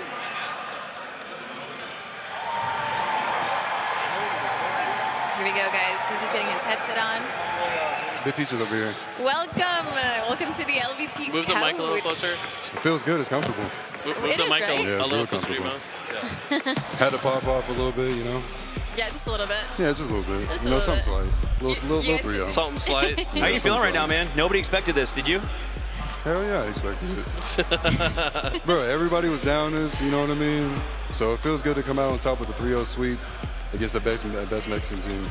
So it feels great. You guys looked great, man. It felt like you guys were just feeling it. You felt the energy. Anybody that got the sniper was hitting shots with the sniper. Oh yeah, we're all discussing with sniper. You don't want to give a sniper. You really don't. It was, you really don't. It's not it was a good fun idea. to watch, man. Yeah. Thank you, bro. And Looney, like... He's gross, dude. How old is Looney? He's 18. He's just turned 18. Just turned 18, Young yeah. talent. Young guy. Yeah, he is super good, man. And Yeah, dude. I was talking about, like, I mean, let's just keep it real. People have been accusing him of cheating because he's that good. Like, people think he's cheating online, but I'm watching his screen. I'm like, he just has really good awareness. He knows where he should expect people. He knows where to line up his shot. Yes, sir. And when you play against somebody that's that good, it feels like they're cheating when you play against them online. But clearly showing that he's not. You know, they came to land and found out. You know what I mean? That's right. F round found out. They found out. You guys beat Sentinels, Scion, and Alpha. Yep. I think you guys are the lowest seeded team to make it out in winners in Halo Infinite history. Really? What does that mean to you? Actually means a lot to me, dude. It's crazy, dude. I'm still soaking it in, dude. It's crazy. It's crazy. And Alpha was talking so much shit to Looney and stuff like that. You know what I mean? So him to come out here and do his thing and sweep him. I'm so glad I dropped 17-8 on them. Oh my God. Did you feel like that fueled you guys' match today here? Oh yeah, definitely. Definitely. Especially Louis, because everybody talks so much bad about him online and stuff like that, saying he's an onliner. But I'm glad we're out here to prove that he's not an onliner. He's much more than that. We're all. I'm just really proud of my teammates. We came a long way. You know what I mean? We definitely played pretty bad in last event. We ended up getting Savonic. Shout out to him. Huge pickup. Yeah, huge pickup. He's a great teammate. He definitely helped us a lot on just being a better team and just being better teammates for each other. So shout out to Savonic. What's the vibe like between you guys in practice and also in game? Oh, dude, the vibes are accurate. Sometimes we we get mad at each other and we rage at each other. You know what I mean? But it's it's just for us to get better. You know what I mean? It's nothing we hate each other or anything like that. Obviously not. But you hold each other accountable. We hold each other accountable. And if there's ever a disagreement, you guys are man enough to talk it out. Oh yeah, for sure. We might still yell at each other during the. Passion. What are you doing? It's passion. Talk us through the grind. Talk us through the journey, because all four of you guys have been on the cusp, but you just broke through. How'd you do it? Hard work and practice, dude. BOD every single day, scrims every single day that we can. I wasn't competing for the first 6 months of this game. I'm not game, but this season, So we ended up just putting stuff together, and we just, worked really, really hard. Bid, I know Bid took some time away from the game. He didn't even play for over a year, right? Yeah, that's my duo. We didn't play for a really long time. And yeah. Because you guys were staples in the scene for a while, and it's man, I haven't seen Bid or Despiteful in a while, so just life stuff. Yeah, and plus I just got back into school, so I've been good for you, Bid. The grind's been crazy, dude. I've been working my off, man. I've been working my freaking ass off. Before I got here, I had to do 4 essays, dude. My God. What's it like balancing that? How do you balance that? Don't sleep. Don't sleep. Ain't no time to sleep, man. You got too many things to do. You got things to accomplish, dreams to accomplish. You guys did it. And this was honestly my biggest dream. Clawing through winners and then sweeping them. That's sick, bro. No, you guys looked incredible. It looks like the hard work has been paying off. Yes. I was just looking at my notes here, and I have you here for I'm just remembering the game 1, that one of your plays where you guys got that 2-0 flag. We stained them. Yeah, so can you walk me through that game and that start of the game? So, or at least your play where you got the 2-0. You helped get that 2-0 flag. Okay, so shout out to our coach, my boy Azrael. He made a call that there's somebody top mid still ratting. We didn't know about it. And I kind of just looked, and me and Bid, we just beamed him. And then Lure tried to G-side the flag for some reason, and I just bodied him. And it was basically just a free stop.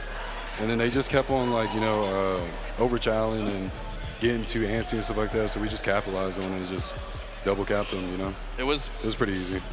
It was a yard from being capped. And it was a yard from being 1-1.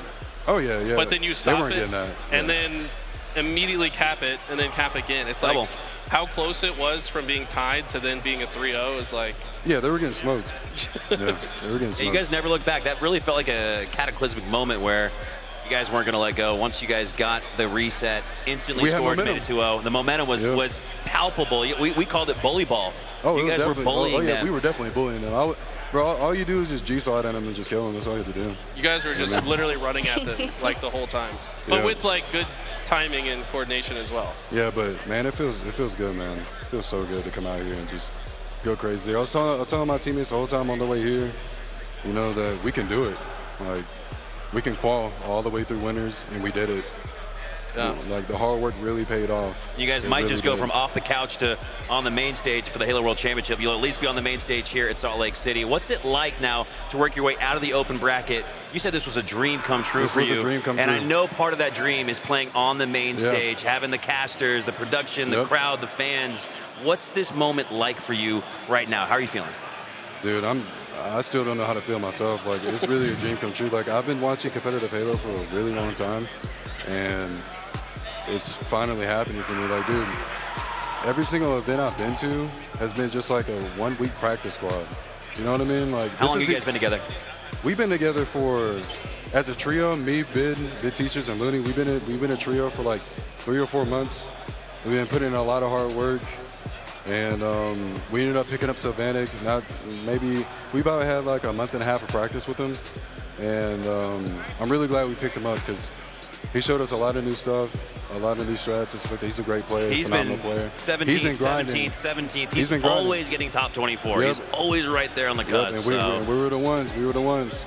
You know, it feels so good. It feels so good, you know, like finally finding a team that will stick together and actually grind and get better together and hold each other accountable.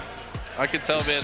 We had a long conversation in Atlanta at We the did. Airbnb afterwards. We had a long conversation, didn't we? Yeah, we had a like- long conversation about this. Yep, and it's cool for me. I got to cast you guys making it out, like after having a long talk with you and Vid at the Airbnb. Like, Yeah. it's cool, man. We told you. I'm really happy. You did tell. We told you. You did tell me. And I told you that you can do it too. Yeah. I didn't ever have a doubt. But, you know, to all those people that, you know, doubted me or doubted my teammates, Let them know, bro. Well, there you have it. I'm going to take that as your last thoughts, or do you have Yeah. any last thoughts? those are for my that? last thoughts. Those are the last words. Yep. Thank you guys for having me up here. Of course, I really No, appreciate thank it. you for coming on, and congrats again on qualifying. Thank you. I can't Thank wait you to so see what much. you guys do tomorrow. Oh, yeah, we're going to stay in. Let's go. Stay tuned. Stay tuned. Thank you guys again. Have a course. good one. Big why shout I out to LVT. Yeah, Love you guys. Despiteful Y'all on do so Twitch, much by for the each way. other. Shout out to you, man. I might come back to streaming, maybe. But love you guys for real. All right. Thank you guys. Thank you. Love you too, man. GG's, man. GG's. This is everything about why I love Halo. The Facts. dreams, the passion, the time, the commitment. The What up, fact bro? that it could all fall Bro, what's flat, up? but Hello. you guys made it come true. We got Hello. Bid Teaches now. Bid Teaches. On Welcome our to couch. the LVT couch. Thank you. Again, just like I said, to Despiteful, congrats on Oh my qualifying. It Two must winners. feel like a Yeah. dream, a 10th seed. Nobody expected it. But you know what? I will say there was one believer, and he's right over there. Despiteful? Active? Oh, was Active? talking Yeah. about You believe? Eclipse. Yeah. he And- was. From the beginning of the day, he mentioned, I'm watching Eclipse, Okay. Eclipse Solar. So that's a true fan over there. Appreciate it, Active. Hey, real ones, no, I'm not going to lie. But I mean, think back, a month ago, at Saturday or Sunday night, Airbnb, we're talking outside for at least 30, 45 minutes. Yeah, Just yeah. long conversation, just talking about what it means to make it in Halo and how you make it in Halo. And like, you guys are just like, man, we just need a solid fourth. Mines can't make it to the next one. When I saw you guys got Sylvanik, I was like, that is such a good pickup for you guys. It was I a great pickup. So happy to see that. And then you guys just absolutely obliterated this open bracket. Yeah, we did. What's he brought to the team? Because like Despiteful said, you guys have been a trio for 3 months. Yeah. He's the new guy. What did he bring to the squad to elevate you guys to the so top? He brought a new play style. So we like to play fast anyways, right?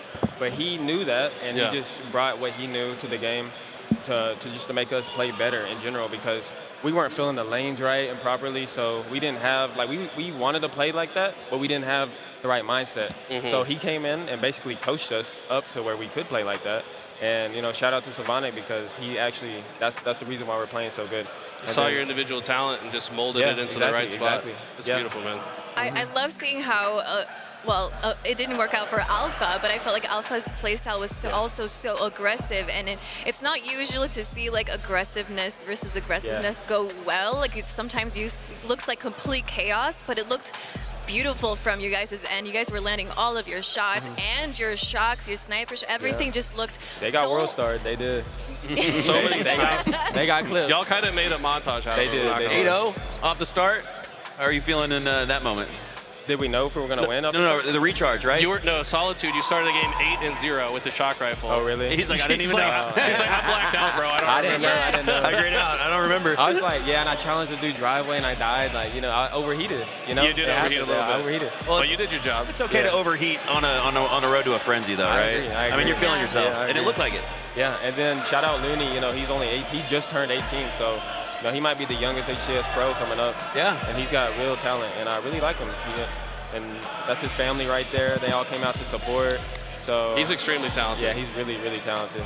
There's been people that talk to me that, oh yeah, you know, he just cheats online. I'm like, I don't think so. I'm pretty sure he's just good. People say that, yeah. But that's what happens when new talent emerges. Yeah. Because they can't believe it, you know what I mean? Like, yeah. It's such a small community nowadays, so anything that's, you know, doesn't look right, they automatically accuse. It's just like the first instinct. It's the They're first better than me. instinct, They gotta be cheating. Like, 100%, nah, bro, maybe yeah. they're just better than me. Yeah, exactly. I don't know. And he proved it. We all proved it, and I'm glad. Yeah. So all the doubters, like, who cares? You know what I mean? Like, you can't say nothing now. How long have you been on this grind, man? How long has this dream taken to come to fruition? Well, I've been playing. So Infinite's the first Halo I actually competed in. At the end of MCC, you know, when no Halo was coming out or whatever, I'd play a little online tournaments here and there, but I wasn't nowhere near as good as now, right? So the first year, I just went with my best friend and another best friend, and then we picked up a random guy, and we just came out for the first time and experienced it. And then, you know, each year, it was always like a last-second team type of deal, right? We didn't really know what it actually took with all the practice and dedication. We would just kind of get, oh, this player's good, you know, he's got some skill, we'll pick him. We didn't really do VOD or anything like that. Just we didn't play. learn. Yeah, I tell every open bracket amateur team looking to make that grind, make that journey, 4 weeks. That's the window. You got to shut the window at that point and get your 4 weeks, get your 1 month of practice in to actually come prepared, because preparation leads to success. It prevents failure too as well, and you guys were prepared. You got 3 months as a trio, 1 month plus with Sylvanic on the squad. Exactly. He came in perfectly. You know? He fit in like a glove. Somebody else we probably won't qualify because he's actually really, really smart. So he just connected all the dots for us that we were missing, and you know, everything felt nice. But like you were saying, 9 times out of 10, players will join a team, and like if it doesn't feel right, you know, they won't stick together, they won't practice. Like sometimes you'll get lucky and have that synergy to match, you know, the play style will match. You know, some pros, you know, they get together and, you know, they can do damage any day, you know what I mean? But it's just, we if you don't have natural chemistry, like you need some level of natural chemistry, but then you have to like hone it and fine tune it and like talk through VOD to get on the same page so you can start to understand, like, you probably don't even have to ask Despiteful what he's going to do next because you've got so much experience with him. You know what he's going to go for, and you know how to place yourself on the map to support his action. And like I saw that with you guys. Like you guys just had natural chemistry, like narrowly escaping while one shot and flooding in to like finish each other's kills, keeping each other alive. It makes like, it so much easier because you don't have to think about what they're doing. It's just, you just know. It's just nature, you know what I mean? It's so sick, man. Yeah, exactly. It's a great feeling too when you have a team like that. So I'm happy for you, man. And I love it. We only lost 1 game all day. Who'd you lose to who? the game to? We lost Recharge Oddball in our last series against Valkyrie. And oh wow, that was the European team. Yeah, the 3 Europeans. Yeah. Great player. He is. So you guys are doing your pools qualifications tomorrow. Any team? I'm sure. I don't think you know where you are in pools I think they're yet. in Pool C. Pool C. I don't even know who's in it. I have no idea. Let's find out. Got nothing to lose. Who cares? Nothing to lose. I don't care. It doesn't matter. I think you're in Complexity's pool, if I'm not mistaken. Oh, we are? Okay, Well, that's I'll awesome. find out in a Shopify, moment. or no? I like that pool. Maybe it's Shopify. Let's see. I'm cool We'll with see. Huss and them. Regardless, you're gonna be in pools. Oh, I got it right here. If it's Pool C, we got Shopify Rebellion, ITV, and Cloud9. I like that. Okay. Oh, that's cool. I'm pretty sure that's your pool. I could be wrong, but the other team that made it out Dead Inside had more points than you, so they should go to D, and then you guys should go to C, if I'm not mistaken. But I'm just happy to play on PCs. You know, we never play. Most people here that come to compete, they don't get the opportunity to play on PCs on LAN. So it's going to be another game, a new game for You guys us. want to get here early, warm up, get used to it. Yep. I was just about to say that's got to be a part of the game plan. Get some rest. You guys are going to be so excited. You want to watch probably all the rebroads back.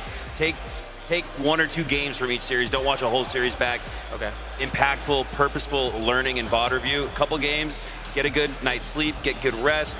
Make sure you guys get your media day done as soon as you guys can, because I know that took sometimes a long time and kept us up till 1 a.m. when we were going through this. So Man, I am just so excited for you guys. It's really cool to see people come out the mud to make it to the championship bracket, onto the main stage. I mean, this is why we love Halo. That was us, what, 10, 12 years ago or something? That was about 15 years ago. That was a long time ago, but it's been too long, man. Well, anything that you'd like to tell, well, the people watching and also maybe your teammates too? Any last thoughts? Like I said, just shout out to all the people, you know, who are actually on our side and all the friends and supporters, you know. You guys had a whole litany of fans. Yeah. Eclipse Solar, shout out Eclipse Solar, you know, they funded us to be here. You know, they're basically a new, you know, team in the scene, and they have 2 other teams. They have a women's team and another just random team with players that we all know, and it's really fun. They're really nice, and you know, we host parties for the community, and we're gonna do it tonight probably. So it's just, you know, let's go. Shout out to Eclipse Solar. Shout out to my friend Glock Type, some other people. I don't know. I don't know. What you want to shout out your Twitch stream? Are you gonna be streaming more or? Probably not. Probably not. You used to stream. I think, wasn't I the one that told you to stream originally? It's because, I sent you like a little montage, and you're like, I basically like promote myself and you know, make myself. And I was like, dude, you got to just put yourself out there. Because I remember when you first started out, you were frustrated you didn't get better chances. Yeah. And I was like, you have to just put yourself out there and let people see you play. So just stream, like, so people can watch you play. You're right. At the very least, put your clips on Twitter, right? Like, at least put some clips on Twitter. Best advice. It's time to get Seriously. these shots online too, so people can see. Bro, you guys made a whole damn montage out of that. So we did. Yeah, I think you guys definitely got some new fans and people who will definitely be looking at you guys tomorrow. I'm so excited for you guys to hop on pools, and congrats to you and the rest of your team. Have an amazing rest of your night. Thank you so much for sitting with us here today. Of course, yeah. Y'all take it easy. Take care, man. See you next time. Wow, what an incredible, there you go. We got some claps from the fans. What an incredible run for Eclipse Solar. The 10th seed. Yeah, Cinderella. Yes. Cinderella story. Cinderella run. We love a good Cinderella run, and normally it happens when we don't expect it. And I think that's what happened today. Yeah. I mean, I knew they were capable, but I did not expect them to do it in that fashion. It's a 3-0 Alpha. Yes, it's unbelievable what we just witnessed here. And again, to see Alpha Esports, you mentioned, Ali, it's supposed to be aggressiveness on aggressiveness, but it didn't look like that or feel like that because they were bullying them, taking any spot on the map. They'd have their eyes on it, they'd take it, and most of the time it'd be through a G-slide, a curb slide, fast and aggressive, so much so that they took away the fast and aggressiveness from Alpha Esports and made it like a 150% advantage to them, and Alpha looked 50% as aggressive as they usually are. Completely agree. Well, guys, we're going to go ahead and take a quick break, and we'll be back for what's next. See you guys soon. Only a potential risk to them and what they know to be the best Halo in the world. So right now, I'm looking at SSG as, are they still the team to beat? Are they still the team that we know them to be? With the shift in the meta, where they're going to have to display their individual skill a little bit less and use some more teamwork. I do not think that SSG will falter at any point throughout this tournament as far as having that affect them negatively, but they still have a responsibility to master this new meta shift. Yeah, I think when you're the top team, the only real direction you can go over time is down. So everybody's going to be gunning for them. Everyone knows what they're about, and maybe looking to try and exploit some of the weaknesses they have in the way that they like to play. Maybe playing a little bit slow, hiding in some corners, and maybe trying to isolate the likes of Legend who likes to push forward and be a little bit aggressive. So I'm expecting to see Sentinels maybe set some traps here for them.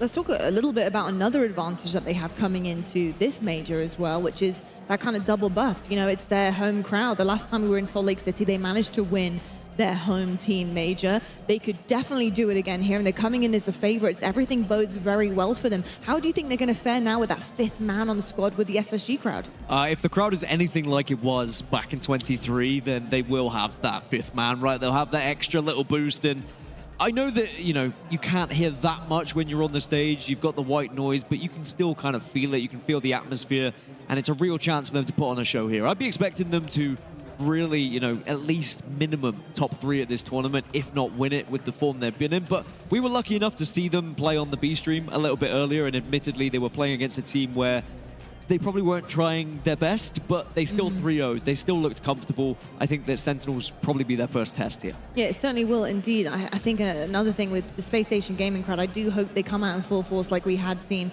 last year in 23, like you said, because that kind of even rivaled Optic fans, I would go as far as saying. And that's something that I think Space Station Gaming need coming into this tournament. It's the last one before Worlds. Like you said, Shozy, it's very difficult to kind of understand your trajectory, your ceiling when you have been winning so much. It's like, well, where do we go from here? Where is our next challenge? You know, what do we need to do to keep on top of this level? And sometimes you need to be tested. Will that come in the form of Sentinels, though, do you think, Wes? I think it could. I think Sentinels get a buff with the meta change. I've been watching a lot of Boo Boo Doo Boo, stream 8, stream scrims and whatnot, and he seems to have elevated and found his comfort level with this new meta shift. I'm excited to see him at his best. And this Sentinels rosters has disappointed us throughout this year, but they are still a threat to the top 3. We saw them push SSG the distance in London, having a 2-0 lead. Could this be the event that they find their form in? Last time they were in Salt Lake City was when they beat FaZe twice a row in a tournament and had the best placing they had last year. Maybe this is a nice magical city that they can rely on. Yeah, I think Wes hit the nail on the head there. For me, Sentinels are really flattered to deceive this year. Coming into it, we expected them to be the top 4 team, and they've been overshadowed by Pure now and indeed Rebellion. We expected them to be that top 4 team consistently, but they've been falling short. They've been finishing top 6, and they've been losing those big series, and they've been losing them convincingly too. I think that one of the things that they've struggled with is not performing in pool play, ending up with a pretty rough bracket, and also coming across a team that has also not performed in pool play and having to play the likes of FaZe early on or SSG early on, right? And I think that this is a chance to right those wrongs right here in pool play and show what they're made of. Because imagine if they did upset here against SSG, that would really change their direction and change that bracket going into the rest. The big thorn in the side of this team is they can push these series the distance, but they do not have that ice factor yet. They have not been able to clutch up in game 5s. I'm expecting this series to go the distance if Sentinels are here to play this weekend. And if it does, Sentinels will have to prove not only to us, but to themselves that they can get the job done in the clutchest of moments in Game 5. This is the rewind that you mentioned earlier with HCS London and the reverse sweep on the cards for Space Station Gaming. Things were looking awfully good for Sentinels early on in this series. But like you said again, Clutch, just not... Hello and welcome back. We got the other 2 members of the upset of Open Bracket. I don't think we've seen an upset like this before, but at Close Solar, we have Looney sitting close to Eli right here, and then Slavonic over at the end. Guys, I mean, so let's start with you, Slavonic. Just how are you feeling? Big moment. You got the dub. How does it feel? Yeah, it's pretty crazy. Like, finally getting over that hurdle. Like, I've been top 18 like 2-3 times, and just getting over that hurdle was just amazing. Yeah, I think I was going to Looney after, I think, and you guys had never been to pools. You just didn't know what to do. No, you it's guys my were second back there, event. like, going to TOs. It's your first event?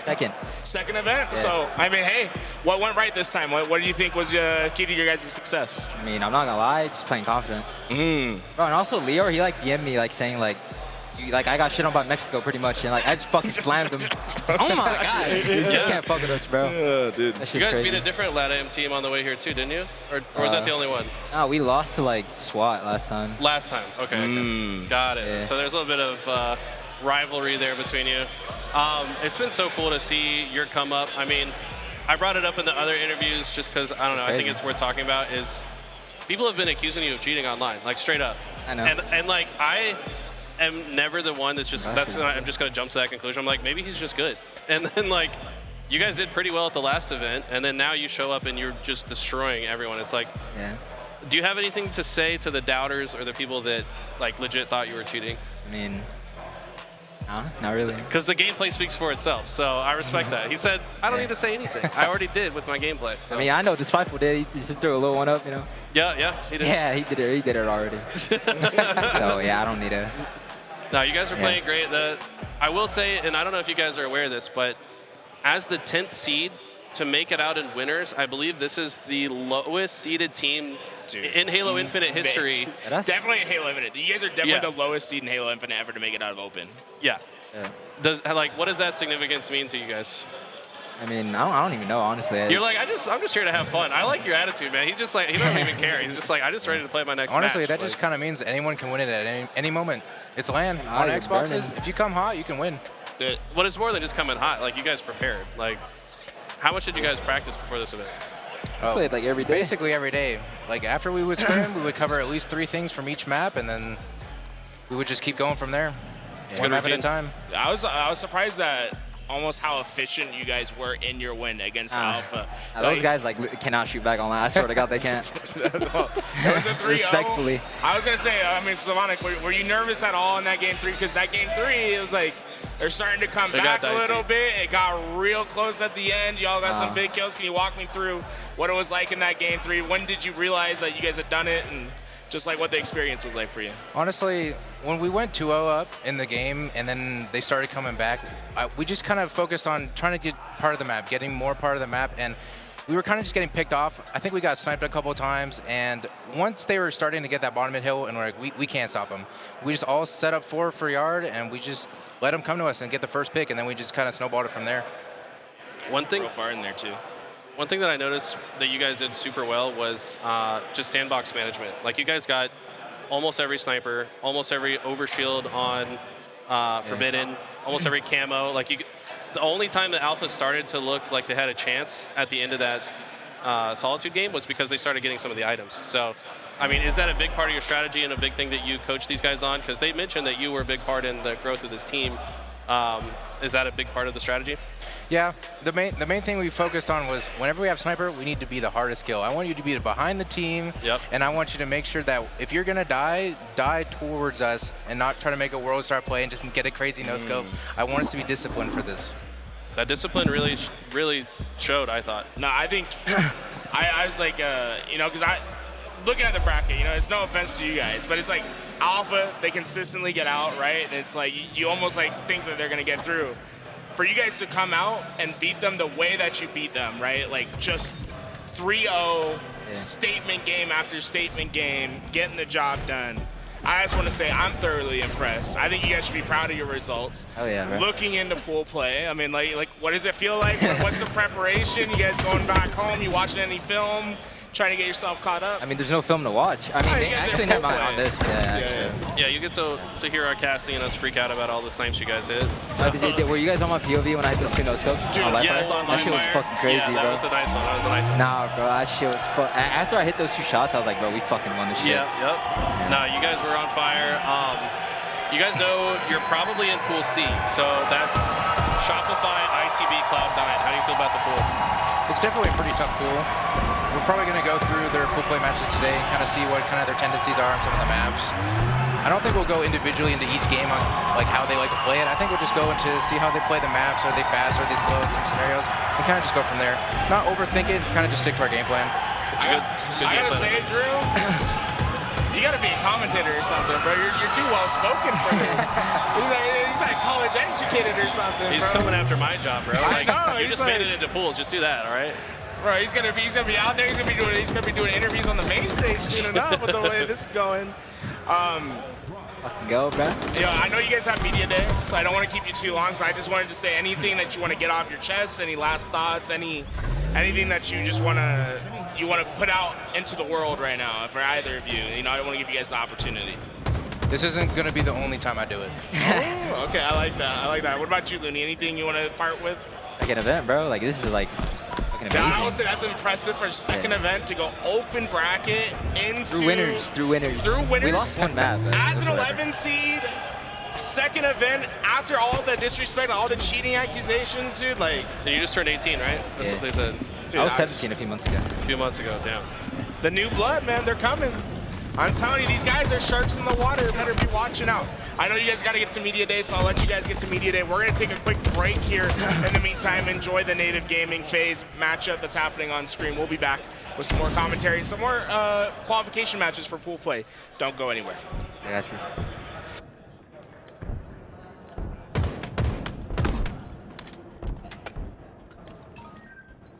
Enemy halfway to victory.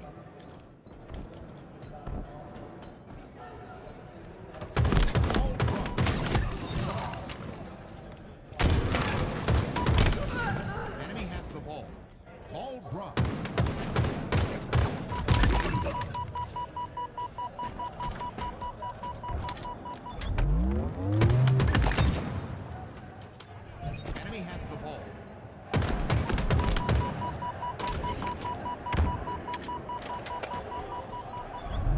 Ball dropped.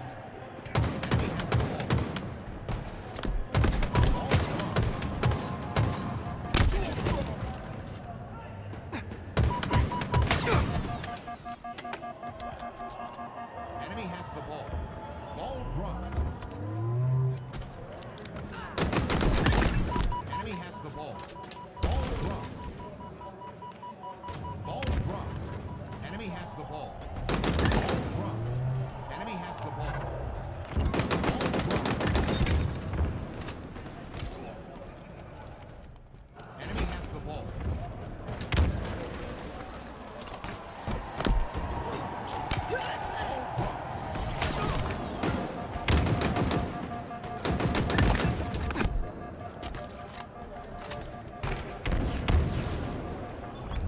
Enemy has the ball. Ball dropped.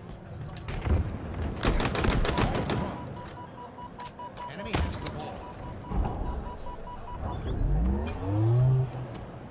Ball dropped. Ball out of bounds. Ball incoming.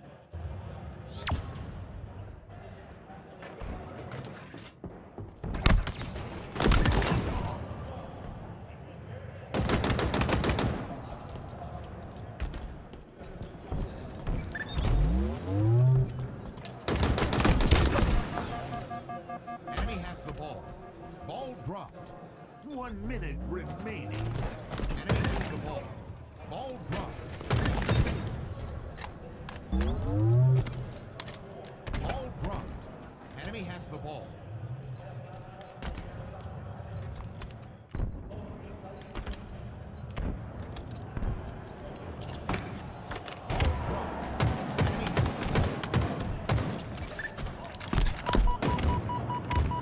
Ball dropped.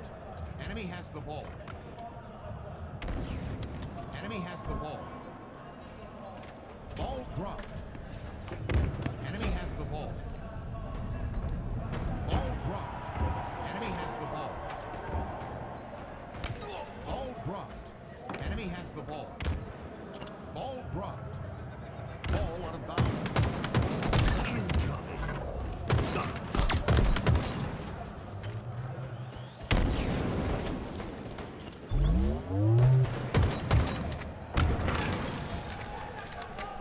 30 seconds remaining.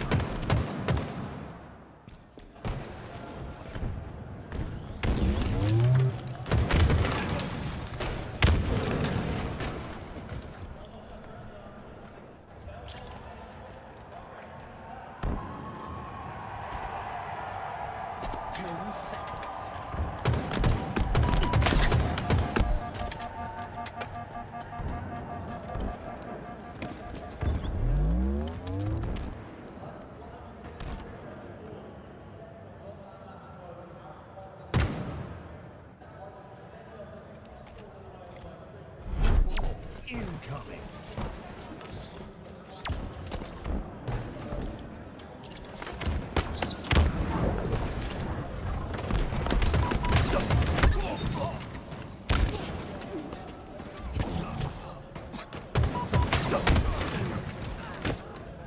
Enemy has the ball.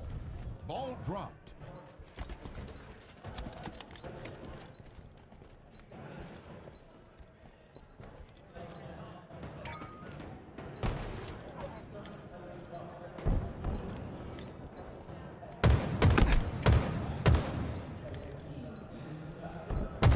Ball dropped.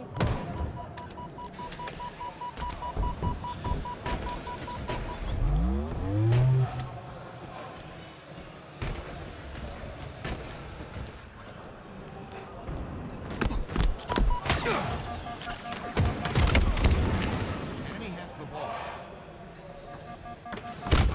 Hello, everyone, and welcome back to LVT Halo's continuous coverage of Salt Lake City. We are live from the Salt Palace. Mikowski joined alongside me as my duo from 2004, Eli the Ninja, and all day we've been enjoying some wonderful Passion Pit matches. But for now, we got a chance to hop into pool play where Native Gaming and FaZe Clan are tied in around 3, and Native Gaming up 40 seconds here. Look at it, steal game 1. This is very impressive. Native have been looking better and better. I mean, we saw them kind of hit their highest high in the online tournament where they defeated Optic in that electric Game 5 series. Huge pop-off. I want to say it was on Aquarius. But these guys are just looking better and better, and that's kind of what we expected from this team, right? I mean, so much talent across the board. Barcode, best player to ever come out of Australia. Tapping, best player to ever come out of Latam. You got the world champion APG rounded out by one of the best snipers to ever do it, Gilkey, who's been a veteran forever. I mean, how could this roster not do great things? But they are against another world champion squad in FaZe Clan, so this is one of their tallest tasks so far. Yeah, 2 veterans on Native Gaming, 2 up-and-coming players as well, rounding out that roster. But then you got a cumulative 4 players that have double-digit ring total when it comes to Halo World Championships. So this is no easy task for Native Gaming, but they're giving FaZe Clan hell here in round number 3. FaZe Clan are able to get back on the board, have a good-looking hold here at the backside of C. Royal 2 able to hold on to this. As Frosty makes his way to the C platform, looking to prevent that push through the long haul. Has a remote detonation set up, but no intel, no indication that anybody's going to push it just yet. Instead, looks across the map, earns an assist, now takes down APG. Now the push comes through the long haul, and Frosty just played his process so well. Despite that, he goes down, but 4 go down for Native Gaming. All the while, a rotation and a reset occur. Now Renegade's got it at the top of glass. What's the point that's kind of jumping out at me is the Slay disparity. FaZe definitely winning in the Slay department, but Native have kept it close in the OBJ. Right here, FaZe look to take the lead in this round and the game overall. This is a really tricky spot to hold the oddball. Got to be mindful of all the different directions you could be pushed from. Looks like the rest of FaZe had a strong hold on the glass side. Gilkey being a very difficult kill. He's going to bait this player, Renegade, into his teammate's sightline. Almost works out, but Renegade staying alive, at least for now. Strength in numbers for Native Gaming as they make their moves. Confidently so. Elbow to the face. Frosty's able to take down 1. 3 go down for FaZe Clan. 2 for Native Gaming. So it's a flip reversal of the previous sequence we saw where FaZe Clan won it out, and now instead Native Gaming have the oddball back. Take the oddball back to C, and now they have the lead once again, where it looked like FaZe Clan might have made some moves there. Renegade with the oddball goes down shortly after, and we have another reset, but not before Native Gaming do in fact regain the lead, up by 4. Snakebite has been playing insane today. Saw him earlier go on a killing frenzy in the Game 5 Slayer. This guy came to win. Just some different energy that he's bringing this weekend, I feel. He's got the marriage buff. Yeah, he does have the marriage buff. Congratulations, Snakebite and Lottie. Here we go, though. Looking now, spots the camo player, that's Renegade. The Renegade takes him down instead. Snakebite helps out to accumulate a team wipe, as FaZe Clan will retain control of the map of the oddball, and this one's been back and forth. Look at this. So Royal 2 intentionally waited top A to block the elevator spawn. They have presence in tower, C, and glass. Now Renegade wisely backs up because it was very easy to predict the next set of spawners would come from gold. Of course, if they spawn gold, they're going to try to make their way through long haul. Renegade sees this happening in advance. His brain is always, his imagination's always running. So he gets ahead of the play and goes straight to here, where he's now baiting the first player, but that's a good double melee out of tapping buttons. Taking Renegade down should open the door for Native to push on through. Renegade essentially pushing out that line of scrimmage, as FaZe Clan are able to take advantage of it with a now 31-second lead. 3 more go down for Native and make it 4. FaZe Clan could just shut the door on game 1 right here off of the respawn. Native Gaming gonna have to quickly move up the map if they want to have a chance. So impressive. So even though Renegade loses that presence on long haul side, Snakebite gets a very clean double kill. Save a lot of time for themselves. They now only need 7 seconds to close out this round, all from that really brilliant method of spawn control after getting 4 dead. I think that's really what separates the best teams in the World Hunter, is how much value do they get off of a 4 dead.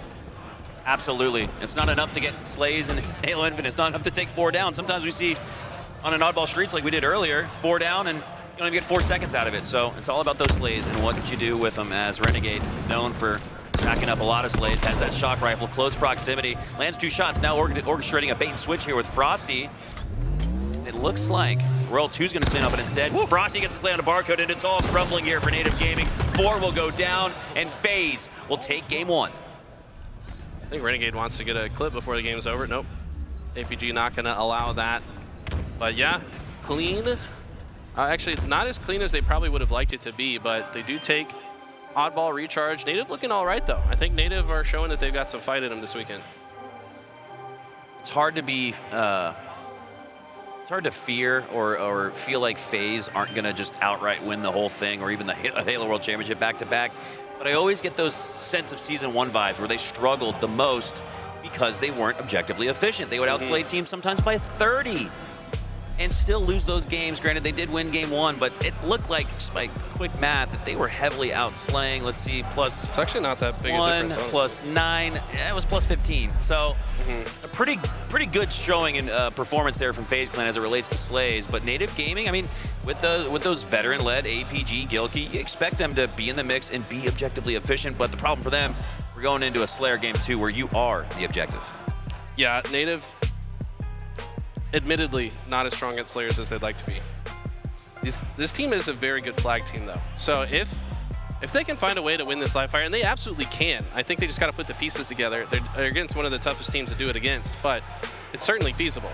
I'm looking at Gilkey in these next 2 games. Don't want to get too far ahead of ourselves, but live fire and Argyle set up for plenty of sniper rifle action. I'm trying to work Gilkey into the top tower. I'm trying to bait FaZe Clan into going for camos that they have no right going for, with Gilkey locking down top snipes with the snipes. I think that's Native Gaming's win condition. For sure. Gilkey's that guy, man. I'm also kind of looking at Barcode. So Barcode, I think the type of player that feeds off of vibes, and if he's in a good mood, he is quite possibly the best player in the world. Like he's so just cheery, unstoppable and force happy of nature. Yeah. But it's and also deadly. yeah, it's also like easy for him to get checked though if things are not going his way, or if the team's not clicking, or like, you know, it's frustrating if you're trying your best and nothing's working, and maybe that's where things can go downhill. But I feel like if things are clicking and he can play his best and play the style that he likes to play, fast, aggressive, like he is an absolute force, and FaZe know that. So, I mean, FaZe, I'm sure, respect this team, and they're not going to take him lightly, but I think that if they did get lazy, Native could take advantage. Oh, we talked about the sniper rifle prowess of Gilkey for Native Gaming. I'm looking at Frosty, and hard to just name one player from FaZe Clan to put the S7 in their hands, but I'm looking at Frosty, who in the last month, I want to say, last 4 to 6 weeks, hit a repulsor 360 overkill headshot on SSG and Scrim. So I think he just does that like literally once a week. Like it's just a normal thing for him. This guy, I was watching his stream once, and I don't know, it was like before he even started playing. He's like, my editor messaged me to like pick out some clips for a teaser or something. So I'm gonna go through some clips with you guys on stream. He opens the folder. The scroll bar is like this tiny, because it's like, he's just got a folder just chock full of so many clips, and they're like all overkills and kill tags. It's like, the guy's just a clip machine. It's unbelievable. it is insane to me. That's one thing I do like about the clip hitting potential of Halo Infinite. I'm always, pretty impartial, or excuse me, partial to the classic Halo, but I do like the opportunity and the amount of kill tack pluses, overkill pluses you see in Halo Infinite. You get 4, you get an overkill in Halo 2 or Halo 3, I mean, that's incredible. But these guys have raised the bar. It feels like kill tack is the new overkill. And maybe that's part and due to the timer, the extension of that with each multi-kill slay, or maybe it's in part to the fact that these guys have gotten even better since they were playing back in Halo 2 and Halo 3. I mean, oh, what's up, man? I'm doing good, man. We're on broadcast, but good to see you, man. Sorry. Yeah, I mean, I think of Frosty like hitting clips, and he got the recharge Killtrocity where he, I think he like grapple slides out of batteries all the way to C plat and just like turns on 2 people for the Killtrocity. It's like one of the most insane things I've ever seen. I always say the key to a good montage clip is when you see something and you're like, oh, that was sick. And then one more happens. And then one more. You're like, oh my, he's still going. The overkill is nasty, but he got 1 better, or maybe 2, like Frosty does routinely. A couple montage kids now on the couch, just me and you, boo. That's right. Got the nice zoom in on us, too. What's up, guys? This is intimate. Little Halo action figure behind the TV as well. Love it, love it. Well, let us know in the chat what you guys have been thinking so far of HCS Salt Lake City, live again from the Salt Palace. Is this the best arena name we've ever had? That's a sick arena name, I'm not going to lie. I mean, when I connected to the Wi-Fi, I was like, wait, this place is actually called the Salt Palace? That's kind of lit. Yeah, a couple salty players and teams going to be after this one, because this is essentially, in every sense of the word, the playoffs here for HCS. This is it. You want to stamp your ticket to the Halo World Championship just 1 month away in Seattle. You got to put on your best performance here this weekend. And man, again, going back to the Passion Pit, how cool would it be to see some of those Cinderella stories? Guys who have no business making it to the Halo World Championship based on seeding or points or past performances. But the moment is now, and that's what you live for. That's why you love Halo. Dude, the 10th seed making it out in winners. Have we ever seen that? I mean, maybe back in Halo 2, like it would have to be like good players that didn't compete for the first couple tournaments, but then they like come together and just like completely obliterate people in the open bracket. Like that's definitely happened maybe back in the day, but I don't think it's happened in Halo Infinite. I don't think so. I don't think it's, because the teams have been pretty like defined. It's been a top 8. I mean, club, not only as it relates to the pros in the top of the top, but really even in the open bracket. You don't really see anybody outside the top 8 seeds push for things like an open bracket qualification for pools, especially through the winter bracket. And again, setting the stage for a potential Cinderella run, the 26th seed overall in the world, making it to the Halo World Championship where only the best teams are allowed to compete. You can't get there through any other way than earning it. And man, this is like an any given Sunday or any given weekend, I guess, here in Halo Infinite with a 3-day tournament. But I think we saw from Eclipse Solar the potential to make that run. I don't think they're going to have a chance through points. They might, but they're going to have to just do it right here. I think they have to win just one more series because it's like you either beat somebody in pools. Yeah. Well, I guess it might have to win 2 because you got to at least get into the bracket and then also advance to top 12. So it would be 2 series to win. So win a match in pool play, win one more match after that. And even if they don't win a match in pool play, they still have the playoff bracket tomorrow night to see if they can make it in that way, in which case they would just have to win one more. The LCQ live tomorrow night on LVT Halo stream, so make sure you guys tune in for that. But for now, we got Native Gaming and FaZe Clan back on your screen. FaZe Clan opening up with a great break, 6-1 off the start, seeing that slaying prowess in full force. Frosty's always one of those guys that I try to watch on a Friday and just be like, okay, is Frosty doing Frosty things? Because if he is, like, that's usually the sign that he's going to win the tournament, like straight up. So, love this early look at him. Hasn't hit any crazy snipes, but he's just playing a very clean, controlled style here to stay alive. He's also been already a part of 6 kills, 3 kills, 3 assists, and 0 deaths. So definitely starting off with a Frosty stat line. Purposely holding on to this final shot in the S7 too. He doesn't want to take down a weak opponent with it. He's going to use the Bandit for that like he did previously in the A base. Doesn't want to earn it with a body shot. He's looking to do something special here, and he's got one more repulsor left too, so who knows, maybe Frosty gets tricky, might just land a little spawn snipe here at the back of A, but Frosty being patient and methodical with that last bullet. You know what I noticed about Frosty? He hops around a lot. He's a little bunny rabbit, man. He just like, and I think I know his reasoning for it. Is he does it so that his Spartan isn't making footstep noises. Oh, like wow. he's trying to be a little more sneaky, like a little ninja rabbit, you know? That's true. Can't hear your footstep if you're floating. Like a Zen warrior, like Frosty is. Boo Dubo also a Zen warrior. I know he's not in this series, but I imagine him on one of the mountaintops here in Salt Lake City, ascending 6 feet above the rocks. Just meditating. You can go to his Twitter and practically see him doing that. But for now, it's FaZe Clan who are really opening up a big lead here. 7-18, as they've not only doubled up, but they've doubled up and then some on Native Gaming. It's going to take a big comeback here. They want to win game number 2. FaZe really eyeing a 2-0 lead here in this series, 9-20 now. They have just been playing such a methodical map control game. Like here, Snakebite previously had teammates in positions that could support him, so he pushed forward. There, recognizing the spawns were closest to him, backs up towards his teammates. But look at how well he's just kind of flowing around the map. Knows which ways are his correct escape options, goes towards his team, runs away. Like, FaZe just have a vice grip over Native right now. Yeah, the atmosphere of this match, if I could choose one word, it's library. Library-like, quiet almost. It's almost like quiet Game 2 Slayer here. Not hear as many shots ring out as you're used to seeing on live fire, where it's usually a pretty fast, close range, close proximity map where you get into gunfights right off the spawn. Now it's FaZe Clan off the spawn as Native Gaming are able to earn a couple slays of their own. Gilkey repulsing away some damage. And the chance to regain his shields, but Renegade does not let him. I mean, they've had essentially a doubled up lead this entire time. 3 dead for Native again. Look at the positioning from Frosty. He's aware of all the open spawn areas. I think he knows his teammates are on his right.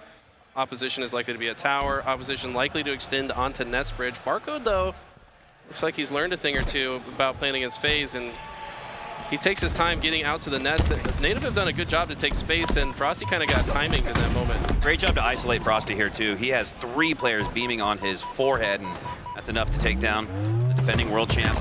As APG, Season 1 world champ, finds 1, make it 2. Renegade goes down to the double kill headshot. APG makes his way, and we're starting to see Native Gaming come back, but I always talk about, Eli, you can't win a match early, but you can lose it, and I just don't know if Native Gaming afforded themselves enough opportunity or potential to make this one close. 20-31 now as FaZe Clan have maintained that double-digit lead, but we have seen better gameplay in the last couple of minutes from Native. For sure. It's no longer doubled up, just 50% differential here. But FaZe, man, even when they start to die, they just... One of the best adapting on the fly teams I think we've ever seen in any Halo ever. They just have so much experience to like read the scenario and be like, oh yeah, they just started doing this, so let's just start doing this. And then Marco, though, very nice double kill. I just don't know if it's going to be enough. This is a huge lead, especially against FaZe. That's hard too mentally when you make good plays, when you get things like a double kill or even a triple, and then you look down at the scoreboard and you don't even feel like you made a dent in it. That's a little bit of what we're seeing here from Native Gaming is, again, the eye test. Last couple minutes has looked good for them, but FaZe Clan are just too strong. They're still up by 12, despite what looked like some pretty good sequences from Native. Anytime Native has an answer, FaZe has an answer back. Late delayed camo pop here from Frosty. I think this is going to throw off the timing of Native. So Native saw Frosty grab it initially, expected it to be procced early, and now are content to turtle for about 30 seconds. But problem is 30 seconds is not long enough because Frosty didn't proc it right away. So Frosty just playing chess against these guys, and they do cut him down. So that entire advantage state that Frosty had created now evaporated, and that's big for Native right here. +2. Native Gaming lose no members of their force as FaZe Clan lose half. So Native Gaming are chipping away. They've actually brought it back to within single digits, now back to 10, and it's starting to get to closing time here for FaZe Clan as they're approaching the 40s. Gilkey, though, with this snipe, this could bring Native back. He's got to hit some shots. We know he's capable.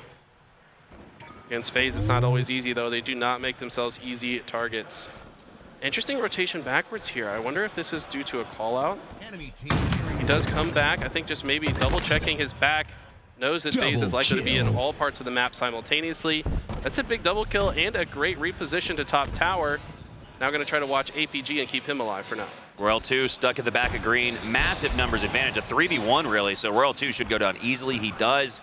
And now more numbers edge, more numbers advantage for Native Gaming, and they're playing it well. Down by 8 now. Wow. Perfect grenades out of Frosty. Does not even give Gilkey the opportunity to do anything with that sniper. I mean, these guys have such a keen understanding of, I'm going to trigger a few people in chat by saying this. Do it. Win conditions. They have such a keen understanding of win conditions because it's like they know what Native have to do to start coming back, and they just play perfectly against it. Like, nope, sorry, can't do that. Nope, sorry, impossible. Casters and their buzzwords, man, jeez. I mean, it's crazy to use a word that makes sense in a competitive environment. That all the pros use when they're in scrims and discussing VOD review. All Anyways. good, though. Chat knows better than us. 33-47 now. Frosty looking to hit some snipes, a couple no scopes, quick scopes. Doesn't though as APG takes him down, and again, numbers advantage in the moment, in the micro for Native Gaming, but it just was an atrocious start. Too poor of a start to come back in this one as FaZe all but have this one wrapped up and secured, and despite the camo grab for Barcode, it's not going to amount to nothing. So it's all but over. Frosty go for a 360 no-scope for style points, or? I think he should.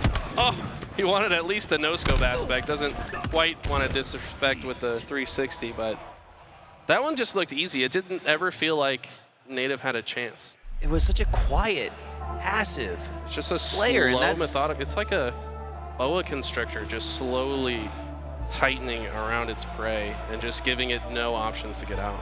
I almost sense that FaZe was in litmus testing mode, almost like when you're in scrims and you're playing for intel on the other team or seeing what works and what doesn't. I don't know, that was just the feeling I got in that Slayer. Now, we know Native Gaming not known for their Slayers, but that just was a little too far out, and FaZe Clan take a big 2-0 series lead. But again, like you said, Eli, Argyle, CTF might be Native Gaming's best game type and their best chance to get back in the series. Got a lot of people in chat asking why we're not showing an open bracket match. Well, there isn't one to show, unfortunately. There's nothing on our main stage for the open bracket. I believe there's a few more matches to be played before those qualifying matches present themselves. And once we have those, we will be showing as many as we can. 2 more matches starting ASAP in the chat from LVT Halo. So thank you, Brandon, for the update. Love that. Love the open bracket LVT main stage that we have here just over our right shoulder. And yeah, we've been casting all of the main stage matches. That's where we're locked in and connected with the observer. We don't have access to anything else going on in the Passion Pit outside of tools wandering around and getting updates for us. So we're doing the best that we can, providing all the coverage we can here from Salt Lake City in the open bracket. We've already seen 2 teams qualify through the winner's bracket. They're already enjoying dinner and getting some sleep and some rest, and there you go. You can start to see. That's Team Lethal Fox sitting down. Jackson on the left there. Where are they playing? Let me pull up the bracket. Got it here in the chat. Looks like Team Lethal Fox will be going up against. The bracket hasn't been updated, but it would have been the winner of SWAT Latam and Ascending Baseline. The last time that match was updated, it was 2-1 in favor of SWAT Latam, so likely them. Which was that Johan Sergeant Johnson? Juan 7, and that squad. Elu God, I believe. TLF and SWAT Latam, Which, so. You know what? This is a rematch from winner's bracket. Yes. Team Lethal Fox beat them already pretty handily in the winner's bracket. And remember, we said this feels like a qualification match. Maybe that's why. That's insane. The future, man, we see it. And we're about to see some more open bracket matches here, so don't worry, guys. We got you guys covered. Anytime there's action and matches taking place over our shoulder, we are covering it live. Just giving you guys a little bonus coverage here of the B stream, which I believe doesn't have commentary on it. So yeah, just try and do 360 full frontal coverage here of HCS Salt Lake City. Full frontal, like we're using our brain. Full frontal lobe? Frontal lobe, yes. Frontal lobe. Full frontal is the beginning of another phrase. Oh, well. Never mind. Not where I was trying to take it, but that's the after show. Yeah. Stick around for that, guys. All right, here we go. Argyle CTF. And we expect a lot from the snipers in this one. Plenty on the side of FaZe, and one in particular that we're looking to see make some hay here, as Gilkey will have every opportunity to help Native Gaming get back in this series. This one really sets up for maybe not so much a reverse sweep. Don't want to get ahead of ourselves, but this does set up well for Native. Here we go. Sniper battle off the start. Royal 2, one of the best long-range snipers to ever grace Halo. No surprise, he is the snipe guy for FaZe on this map. Just playing very patiently here, not gonna give up anything. Gilkey does snipe Snakebite here off the rip. That's a good start for them. And he gets taken down. So now that means FaZe have 2 snipers, and that is never a good thing for anyone, I'm gonna be completely honest. 1 sniper, I'm scared. 2 snipers for FaZe Clan, I am petrified, as Renegade makes his way along the pistol. Flag out. Pushes deep into the back of the base, but I don't think anyone's here just yet, so he's looking. Oh, there he is. Barcode pushes on through. Chase grenade goes out, but it looks like it's short-stopped a little bit. Another chase grenade goes out with the sticky, as FaZe Clan and Renegade defending his throne, defending his base, and he'll go down. So Native Gaming have the pressure off the start. Native Gaming will get the first pull, and Gilkey executes the grapple G-slide. Not as clean as it could have been in theory, but already has this thing in the vent and is over here on the snipe side. Should be able to get his shields back. Yep. Nice patience there. Once he gets across this gap, no.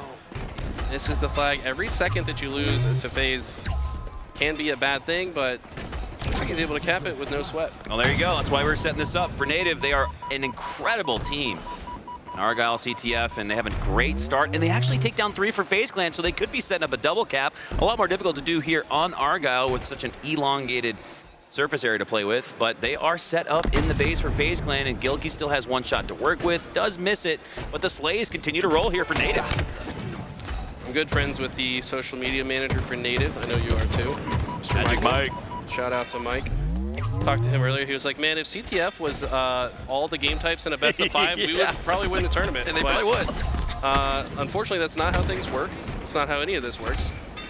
It is gonna potentially get them a dub here, though. They have to get a few more slays before they can comfortably run this flag in, though, and all of FaZe seem to be swarming. I like to see the patience here, but this is a really tough position to play out of. Oh, the grenade's too strong. Nuke bomb's going off from Snakebite. as he's able to help collectively take down 2. Counter cap ensues, and FaZe Clan already have it past the 50-yard line. Just when it looked like it could be a 2-0 lead, FaZe completely reversed the situation. A couple of great slays coming out on the side of Native, though. Looks like Royal 2 content to play all the way back. Get this sniper, came up about 20 seconds ago. Trying to get an angle on this flag, but it looks to be close to returning. Can FaZe touch it? They should be able to. Yes, they do touch it the last hour, and it's going to be a hard one to stop. Even so far in the slays, and just about even on the scoreboard as it now is tied 1-all after Native Gaming had a really good opening start. FaZe Clan with the counter cap. Almost a 2-0 lead for Native Gaming, so that was big there for FaZe as they get back on the board and tie things up. Still got a lot of sniper ammo to work with, 7 shots to be exact. Not sure what happened to the Native sniper. Did just hear a sniper get used. Does Renegade have it? Yeah, Renegade stole the Native sniper as well. So, I mean, if you're going to beat Native in this game type, you have to control the snipers, I would say. You could argue a win condition is just taking the other snipe and throwing it off the map. Renegade, there's a win condition, killing spree as he's got 5 in a row. Crazy phrasing. Heard that earlier, I guess. I'm still not sure. I'll have to Google that. 3 go down for Native Gaming as FaZe Clan and Renegade have full control of the middle of the map, top mid in particular, and now Renegade has a little bit more of that arsenal with the QT. Last bullet does not connect. Renegade likely to move this flag and then just teleport as soon as he takes damage. Oh, didn't even have to take damage. Wanted to get right back to this spot to look at the next set of spawners.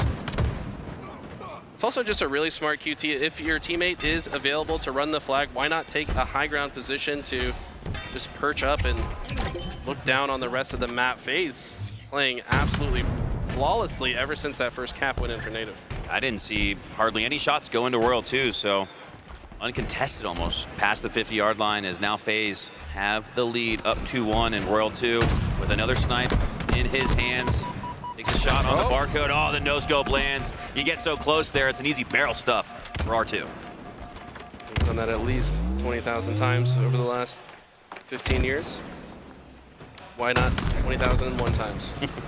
9-2 is Royal 2 to start the game. Had a lot of snipers, just very calm, cool, collected play style. Oh, disgusting perfect shots onto Gilkey, who thought he had the jump. I think if he had any other target in his sights besides Royal 2, probably gets that kill, but the shots from Royal 2 are just too difficult to beat.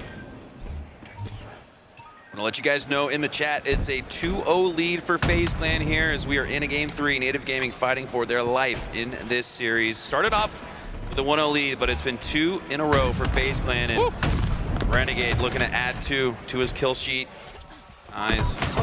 Gilkey there. Great grenade toss. That's gonna send Gilkey back in positioning and down to 1 HP. But oh my god, Gilkey somehow with the pre-fire headshot, reach out, takes him down, and Snakebite though is running flag.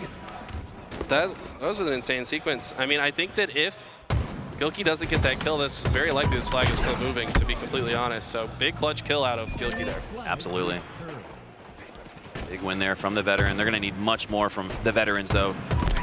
Both are struggling to have their optimal performance. Renegade, you cannot challenge Renegade in the vents. That is his throne. He routinely, especially with the snipe, hit shots like that. But it's APG now on the other side, taking the face snipe and taking a face. Maybe in a parallel universe, Renegade's air conditioning specialist seems to know his way around some vents. But an HVAC engineer. He is certainly HVAC certified.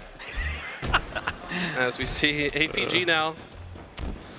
Kind of a bit of pressure on him here. He's pushed all the way up, has 2 bullets in the snipe. If he can land a couple shots, this flag could go out. But unfortunately, Royal 2 kills his teammates and the entire team dies almost at the same time, which is probably the worst case scenario against a team like FaZe, who will absolutely take advantage of this. Yeah, pushing up that line of scrimmage, inching closer and closer to the Native Gaming base as you're gonna see back of the spawns, or back of the base spawns for Native Gaming. Split 2 is at that, so split spawns, more deaths. FaZe Clan are looking to stamp their ticket out through pool play with a flawless performance here, looking to go 2-0 on the day, waiting for that open bracket team tomorrow, and excited to see who that is here in one of our recent matches, or excuse me, upcoming matches. We have teams setting up on the open bracket main stage, so we're gonna get you guys that action here soon enough. But for now, on board here with Native and FaZe Clan. FaZe Clan looking to secure the sweep. should be SWAT Latam against Team Lethal Fox, a rematch from the winner's side of the open bracket. Winners round 3 now face each other to qualify into pools. Team Lethal Fox beat them the first time, so we'll have that matchup as soon as we can. For now, catch a little bonus coverage with you guys. Gilkey gets 2 snipe headshots in the feed at the same time that Renegade does take out APG, but this looks like it could be a potential opportunity if Native can push up on the map here. Commando shots are good, and the combination of the fist is enough to take down tapping buttons as Renegade again loves to play the vents. It seems like every time we switch to his POV in the vents, he's on a killing spree. He's not going down, and now he's got another QT to work with. Renegade dominating the mid-map. Like you said, do not challenge this man in the vents. So impressive. He's playing extremely good today, as he often does. Just a bad sign for everybody else in the tournament for the rest of the weekend, if I'm being honest. Renegade has an interesting QT portal here. Yeah, I was gonna say, I think he might just activate it here and get quick access to the back of the base, and a low shields opponent there in Gilkey. Renegade perfectly playing through his process. Now we're lining up that super G-slide grapple hook, and actually looked like the flag faced a little resistance once he went down. It didn't carry the same inertia, so it didn't get to the 50-yard line despite Renegade's great effort. Momentum is the scientific word you're looking for there, not inertia. All good though. We'll have a physics lesson after this. You gonna school me up? Yeah, I'm giving you a physical. Wait, what? That's the the blacklisted Eli coaching session. You gotta pay extra for that, trust. Anyways, flag is out again. Native have done a good job to stop these. Can they do so? I don't know. No, they're 3 dead. That's gonna be GG's. It's a wrap. Snakebite, one of the best OBG players in Halo history, scores the final one for FaZe Clan as they take the series 3-0. Native Gaming will lose that series. Still have an opportunity. I'm actually not sure where they've been at throughout pool play. We've been so locked in on the open bracket here today, but FaZe Clan likely looking at the 1 seed as they started. So too will they finish. Can't say the same for all the other pools. We've seen some crazy upsets. Complexity. Yeah, 3rd seed in their pool, defeated both Quadrant and Optic. I mean, they got to be the kind of story of pool so far. Shopify looking a little shaky as well, so. Took a 50-49 Game 5 reverse sweep. Against Cloud9. Reverse sweep, really, because they were down in 3, 4, and 5 even, and still found a way to come out on top. So Cloud9 tries they might, almost had a, oh man, that would have been a stolen match there, but they weren't able to secure it as we've just been joined by Tools on the couch. Garrett, what's going on, man? Happy to be here. We daisy chaining? We can daisy chain. You wanna throw it in? I'm down. We shared a long hug. What, daisy chain up? No, I'm sorry. Broke the daisy chain. I don't know what to say. Broke the chain. Tool's always trying to hold my hand at the most awkward situations, and then doesn't I'm not asking you to hold my hand. I'm asking you to hold my hand through Mikowski. So we're just using Mikowski to hold hands? Or daisy chain. I'm a conduit to love. Something like that. Dude, the SSG crowd's going crazy. Yeah, they've Optic-esque.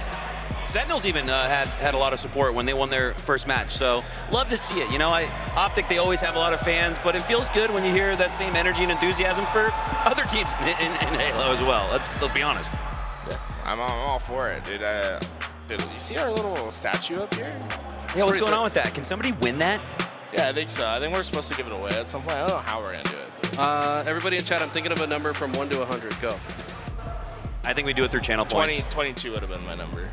Not even close. Not even close? Hey, yo, no one gets in the 20s, the teens, or the 30s. I've saved you so much work. I think we do it through channel points. Everybody always memes. I can't do anything with my channel points outside of highlighting this stupid message. Yeah, I think I don't think you're allowed to build giveaways through channel points on Twitch. Would we be breaking TOS? It's breaking TOS. It's like gambling. Well, I don't want to walk us into that bear trap. Wait, what? It's the equivalent. TOS.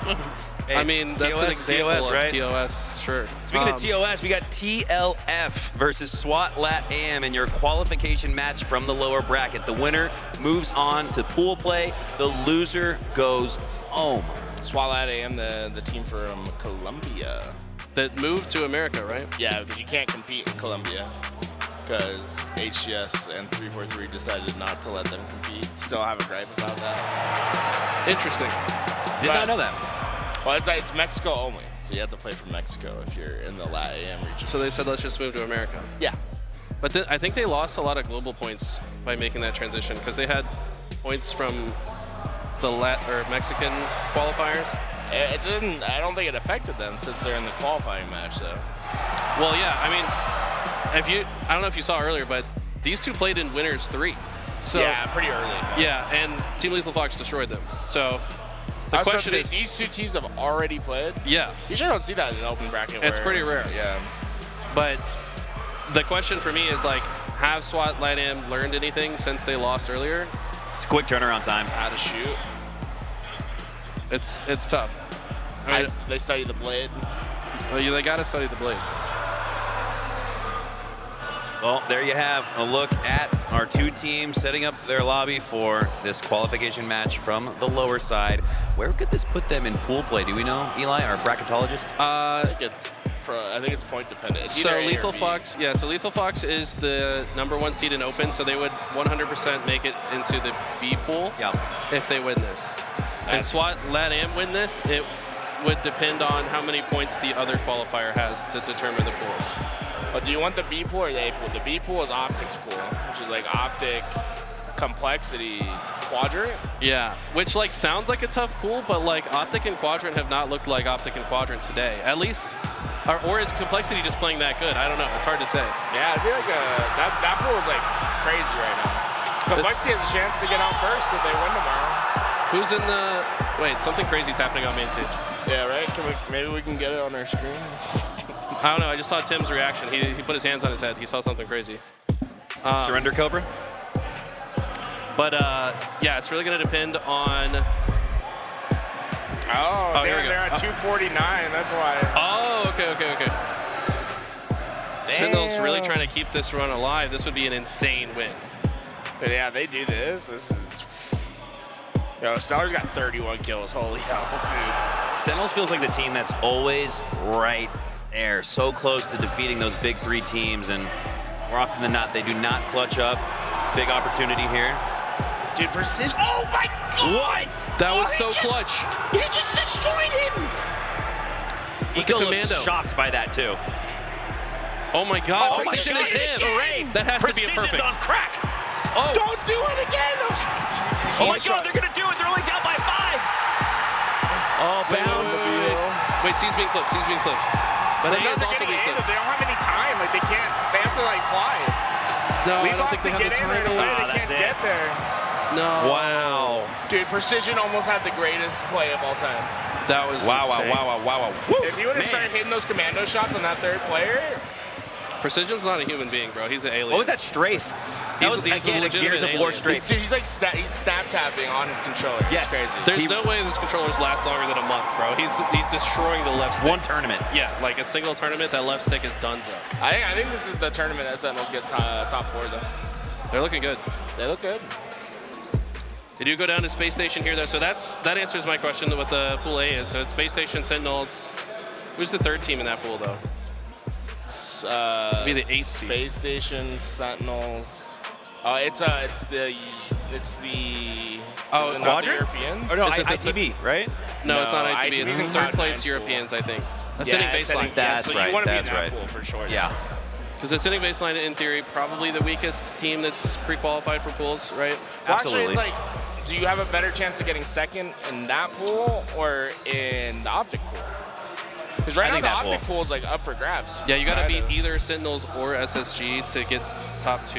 Yeah, that's like a tough task. I feel like you'd have to beat Quadrant. If you beat Complexity and you beat Quadrant, and then you lose to Optic, that's a 3-way tie for first. And then it goes to tiebreaker, so who knows what could happen there. Yeah, that'd be tough. I think just because Pool B is already so tumultuous with like the weird, like just the weird results that have happened so far, it's probably more likely to like win a fluky tiebreaker or something to get top 2 in the pool. He's got a great vocab on him. Yeah. There's a look at 99 on the left side of your screen. Good look at that. Strapping gentleman. Thug Nasty, man. What a handsome Yeah, fellow. can we get a Thug Nasty cam? We need to completely zoom in on Thug Nasty, please. He's got luscious locks. I have a funny story for you guys. So the job that Thug Nasty got for me, we're in the Discord server with like the different high schools because we're setting up the high school esports league, and Thug Nasty like makes an announcement, and a bunch of high schoolers are like, "Who the fuck is Thug Nasty?" They just started memeing him for his username in Discord. It was pretty hilarious. Thug Nasty. It is a crazy gamer tag. We are loading in. I am seeing the player's screen start to go in. Rami looks locked, dripped out to the 9s. I love Rami. Ooh, this is a rematch. Yeah. So what we were talking about is, can SWAT let him make the adjustments and correct the mistakes they made against the squad in the winners bracket? It was a pretty dominant 3-0 win earlier for TLF, but... Well, no, it's 2-0, right? Wasn't it the best of 3s? 2-0, that's right. Yeah, best of 3, 2-0. So arguably, SWAT let him have a longer series to make the adjustment. But I just feel like Team Lethal Fox is probably too strong for them All to right, here we go. Opening break as both teams even 3 up on each side. As HCS 352, look at the names on your screen here pretty soon. Goes down, looking to take control of the hill. Gets in there momentarily, but SWAT Latam take it right back. Still even in the sleighs, both teams vying for control before they take control of the hill. This early pipes control, pretty important. Obviously, the shock rifle is right there, and so is the hill. But more importantly than that, I think these teams want to spawn in A. That's why we see a lot of action already occurring in that elevator side, is because that is the easier approach towards this hill. SWAT Latam in position to take the hill, but with, again, pretty even in the sleighs. They're going to play for a couple more before dropping in. Now forced to drop in, simply to stay alive, and they have him called out, does Team Lethal Fox. Take him down with a vengeance. 2 go down here, make it 3, as Team Lethal Fox look to put together a string of time. So far, definitely feels like Team Lethal Fox were just kind of waiting to play for positioning first. And once they get into control, they've really just held it much better. They're okay with giving up 5 seconds if it means like during those 5 seconds they're getting control of elevator. They've done a great job of that. There's always that give and take, right? We'll give you this if we get that. That's right. what we want, and that's what Team Lethal Fox has. But now it's SWAT Latam back in the hill. As the 2 players collide with the fist, more sleighs occurring in this sequence for SWAT Latam, but it's a double kill to even up the tie just a little bit from HCS 354 as he makes his way into the hill. But it's possession of the hill from SWAT Latam. Looking to take a edge here in game number 1. Team Lethal Fox seem to have the better control in the early goings, but SWAT Latam have brought it back. And this is different than what we saw in the previous series. There wasn't much give and take. There wasn't much contention. Now there is. Maybe SWAT Latam kind of learned a few things in the last few matches. I mean, it's very easy to get better every round that you play in the open bracket. Also have had time to talk about the things they did incorrectly. By the way, the team names at the top, I think, are backwards. I think the names of the players are correct though here. All right, even both teams at about the 90 percentile on this first hill. The ever important opening strike. That camo user for TLF, or excuse me, SWAT Latam, goes down. Haynes going down. Rami looking to clean up on some of that damage. He's protecting his teammate there. Weak bait and switch. Keeps both up. Great play there from Team Lethal Fox, and they're going to secure the opening hill. Jackson, 7-4-4. Strong start. Does get taken down. Hill moving to blue pipes. Now, this is a harder hill to cap. In my opinion, you kind of want to control that C silo and long haul side. And when SWAT Latam get into this hill without securing long haul in glass, I'm a little bit concerned. I think Team Lethal Fox will take advantage of this. And they have a player that's all the way at the bottom of the map, so it's going to be more difficult for him to be a factor. Player did do some good damage before being taken down, but I think that if SWAT Latam wanted an extended amount of hill time, they needed to play for space before hill. They made the mistake, and I think they're about to be punished by Team Lethal Fox. Yeah, they allowed a flood of TLF members to push on through that long haul, as now Swan in control of the hill. The lead on hill number 2 for SWAT Latam, and they have the numbers advantage. 3 go down for Team Lethal Fox, and we could see a string of scoring here for SWAT Latam. And the 4th goes down, staggered out. SWAT Latam could very quickly tie this one up. Yeah, I was expecting Team Lethal Fox to have a more effective punish to the strategy. But honestly, SWAT Latam baited and switched one another so flawlessly. They survived that play with 3 players, 1 shot, and are about to earn the hill because of it. They do step out to fight for this camo, which is a good play.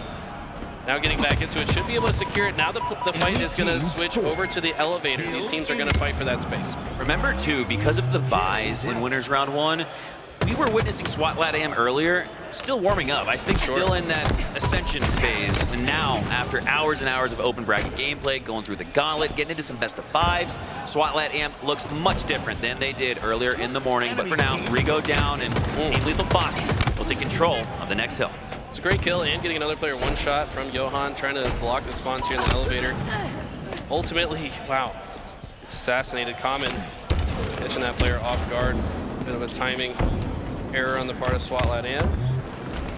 And Team Lethal Fox certainly have the perfect control positioning here. They've got that, watching the crosses. When I think of this team like Haynes and Common, these guys are by the book fundamental players. They have very strong fundamentals. They are gatekeepers to any team that does not have good fundamentals. So I expect them to take advantage of setups like AB or Elevator and Top Gold on a game type like this. One of the longest standing duos in the HCS, and Eli, you're right. More often than not, you want to make it through the open bracket, you're probably going to have to beat Common and Haynes. As we hop on board here with Common himself, sitting at 9-9, even in the kill feed and the scoreboard, but Team Lethal Fox do have a hardy edge on hill number 3, looking to secure it. Great position here from Common. All the attention through into Needles. He's going to clean up on that damage, earning an assist. Slay, but SWAT Latam do a decent enough job to keep Anthrax up, and despite being the only player alive for SWAT Latam, he scored some pretty crucial points. More importantly, positioning.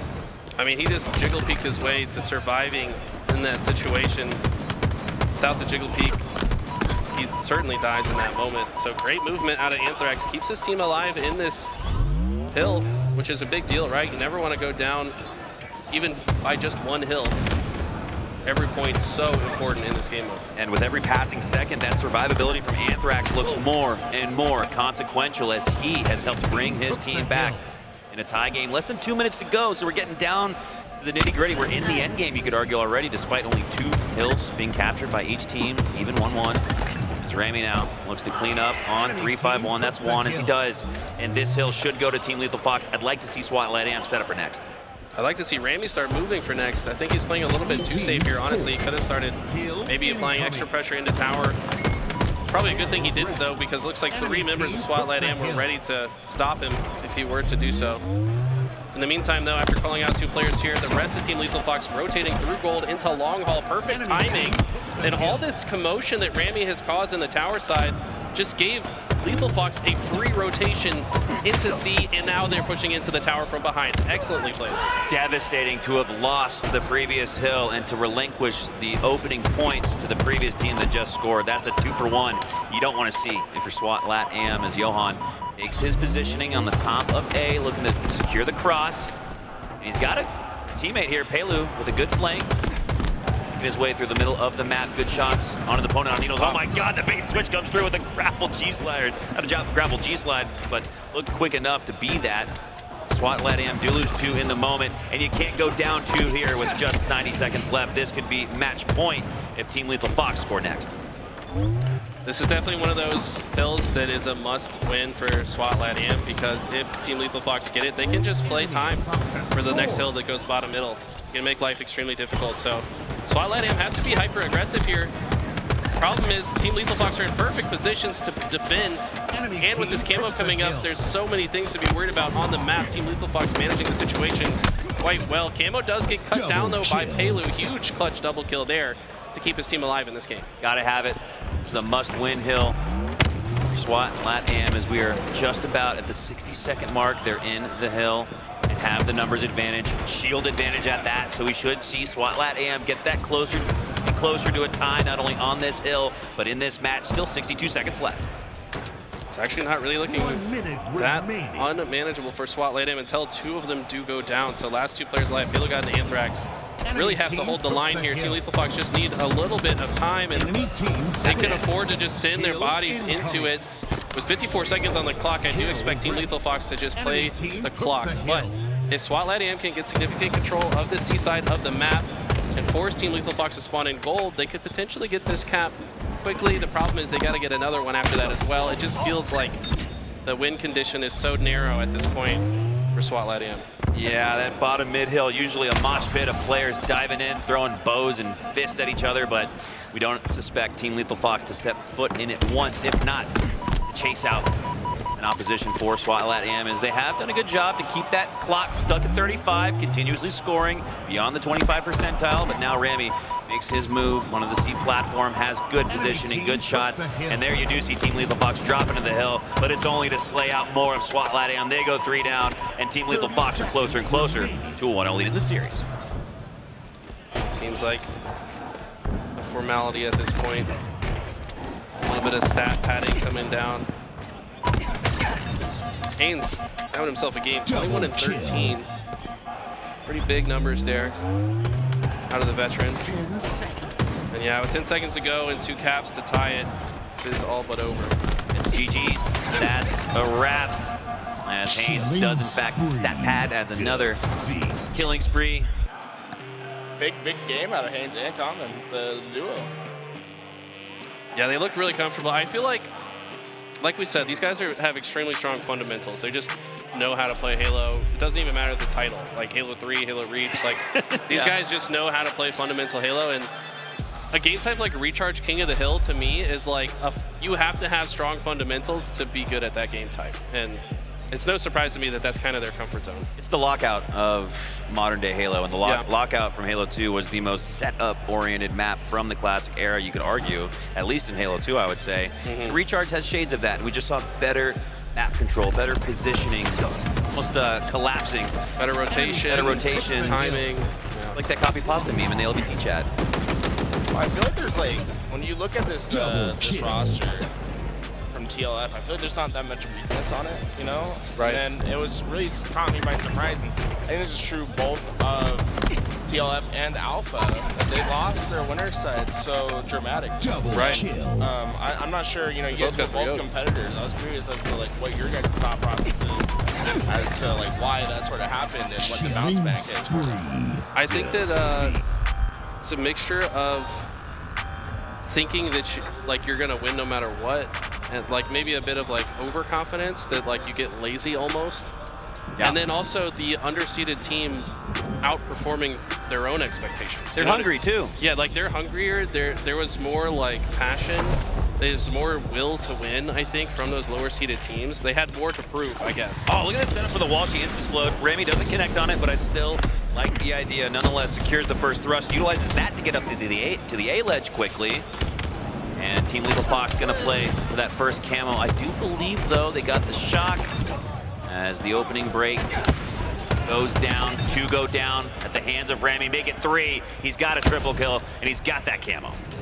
I like his decision to burn the last charge of the thruster before grabbing it, because on a lot of occasions you have to just tip out immediately and you don't have the timing to pick it back up. So the exchange is sloppy. Yeah, just might as well just use it to pick it up faster and then not worried about it anymore. Well, it's an evenly contested opening break despite the sandbox control going in favor of Team Lethal Fox.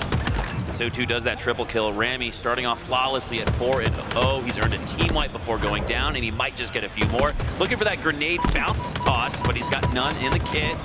Still has a repulsor left to work with. Gonna utilize that to get back up on top, but hits a ledge, gets sent back down, and goes back to the respawn screen. Team Lethal Fox, though, still up 2. Yeah, kind of got caught in an awkward situation. Didn't have a teammate nearby to bail him out. Still did massive damage and applied some pressure before falling. So far, pretty even game here. SWAT Latam. I would like to see them take some space when they get 3 dead like this. They want to make the next play more predictable. You know, if you take up more space, the next set of spawns is more easily read, which means you can easily start to set up around those escape options. Don't feel like they took as much space as they could have off that free. Process of elimination, making it easier with those slays. Team Lethal Fox still narrowly in the lead, but now SWAT Latam have tied things up, even 3v3 in this moment. As Haynes gonna lock down LR, might work his way up to the A ledge, get the high ground.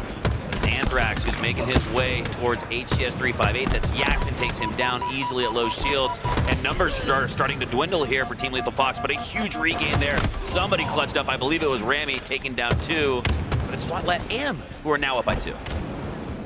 They've done such a good job of just like kind of managing every situation. When they go down, they're taking at least 1, usually 2 with them. I think Team Lethal Fox may be playing a little bit too fast right now. They need to adapt to the moment and adjust their play style. This is a dangerous road to go down. Huge nade there from Common, predicting that that camo player would try to extend on the A ledge and push out towards the middle of the map. The predictive grenade toss takes down that camo and keeps things close, 20-19. 9-minute mark approaching quickly here. New shock rifle as we see Team Lethal Fox already setting up around that side of the map in preparation for it to come off spawn, but they've decided to collapse here. I don't know if I like this from Team Lethal Fox. You might as well just hold your space at the tower. If you make a sloppy push as it comes up, sometimes you die and give up the power weapon, which could just lead to a snowball out of control. That's exactly what we're starting to see.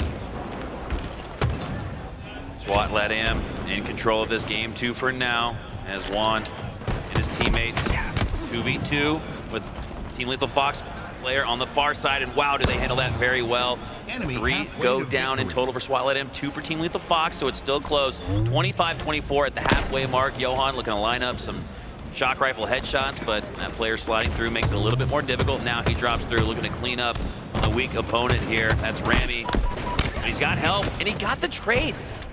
So impressive, honestly. Now tied up 26 all. Both teams fighting for this snipe side. SWAT Latam getting the best. Look at this. Dude, Anthrax just being such a difficult kill. He was doing this on recharge too. And this is what Team Lethal Fox looked like earlier in the day. So this is an impressive eye test being passed here by SWAT Latam as they're looking to pass into the 30s with the lead, up by 3 now. It's Palu, high performer in the lobby right now, tied with Common though. At 10, Juan now pushes into the A yard, uses the thrust, almost overheats him, overextends him. I don't think he was expecting to get that far. You can see the reticle a little bit farther to the left of the screen than he anticipated. I think that was one of those moments where you feel like you have the timing to kill the one guy that you saw, but by the time you've committed to the fight, there's a second opponent there, and you're like, oh, like, I'm dead. Whoops. Like, he's still trying his best to clean it up. This awkward fight through the corridor as Palu and the rest of SWAT Latam have really just started to work together very well, but we got an overkill from Rami. This guy's good for at least one of these a tournament, He might just get a kill tack. He's pushing through. With low HP, his teammate is low HP too. They're gonna lose 2 in that sequence. So Team Lethal Fox, despite the overkill from Rami, are down by 4 plus 2, 6 in total, 38-32. SWAT Latam look primed to tie up the series. Bit of an overheat if you ask me. I think they were feeling it a little bit too much. Feeling it now, Mr. Krabs, but all of a sudden down by 7, backs against the wall. And Haynes not having the same game he had on recharge. This is a bit more flow, like just, it's a Halo 5 map as well. I feel like he's probably got less Halo 5 experience than some of the other players in this lobby. Look at the picture-in-picture. Look at the teams. Look at the people. Look at the energy. You can see it. You can feel it from SWAT Latam. I know we can hear it right now through our headphones, which are closed.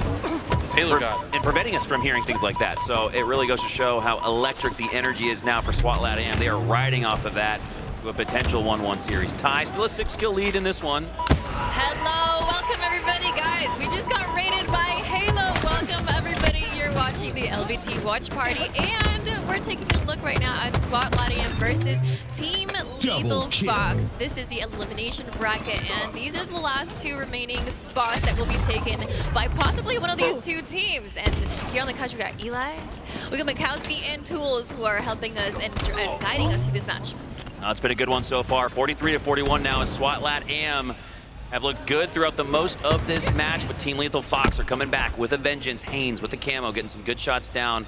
It's going to be the good positioning that matters most here as he's working through the middle of the map, the lower side of the map, but you can do that when you have camo, and he's going to earn a back smack, shots into the back of Anthrax keeps things close for Team Lethal Fox. Just a 2-kill game. Ooh, wanted to get around that cover, knew there was another player approaching from the snipe side, couldn't get to cover fast enough, but still just a 2-kill game. Payload, by the way, has 21 kills, but it's a tie game. This is unbelievable. 21 slays, 6 assists. He's responsible for 27. Unbelievable. And it might just not be enough. 46 all. We're tied. 4 slays needed for both of these two teams as Jackson has help here on LR, but he goes down. More slays. 3 go down for SWAT Latam. 48-49. Team Lethal Fox are about to secure the comeback and a 2-0 lead in the series. I feel like this is it. If the Team Lethal Fox win this, can SWAT Latam recover? I don't know. They were up by 6. Deep into the 30s. They were about to take their first game off in this tournament. They already lost to them in the winner's bracket, and Ramy closes it out with 20 of his own as we see Thug Nasty with the choke. Has to let him know. You heard it from Haynes. He said it. He said it better than we could on the casting desk. Choke. That's what it was. SWAT Latam should have had that. They were up by 6. They had everything. They had that camo. They had shock, and somehow it all slipped away. I was calling out Haynes, and I think he heard me. He said, all right, let me get some kills. I got you. Because he's really stepped it up in the last half of that game. And think about this. We haven't seen Jackson look like Jackson just yet. What happens when Jackson starts looking like Jackson? So I think everything's going in TLF's favor. It really is. I think it's great that we're getting to watch. It's just getting so close to the last 2 remaining spots are good. One of them is going to be gone by one of these 2 teams. Whoever gets to win this series gets to take that last spot. And then our series after this, that's where the last spot will go. SWAT Latam versus Team Lethal Fox, and Team Lethal Fox has the lead right now with 1 more game remaining. Live fire. I feel like SWAT Latam had a little bit of fire there in that last game, but can they get that and bring that to that 3rd game? The fire got put out, if I'm being completely honest with you. And I agree. It's going to be hard to find it again. I mean, like I said, this is a rematch from the winner's bracket. SWAT Latam has yet to take a game off Team Lethal Fox. You're already kind of battling that mentally, and then you also throw a lead. It's going to be hard to come back from this. I feel like someone's got to help my boy Pelu out. You know what I'm saying? 22 kills? That's insane. The Colombian God, let me just tell you what. This guy is unbelievable. SWAT Latam had a huge journey to get here. Like you said, this is a rematch from earlier in the bracket where they played in winners round 3.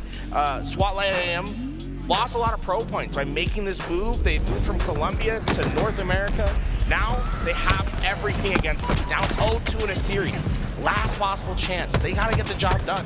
This does set up well for SWAT Latam, though, not in the sense they just went 3 down off the start, but in the sense that they have what I call the reverse sweep trampoline match, and that it's an oddball game 3. You haven't been able to figure out how to play against Team Lethal Fox in winners round 3. Now in the pool play qualifier on the lower side of the bracket, you got 15 to 20 minutes to put it together. Otherwise, a long trip home.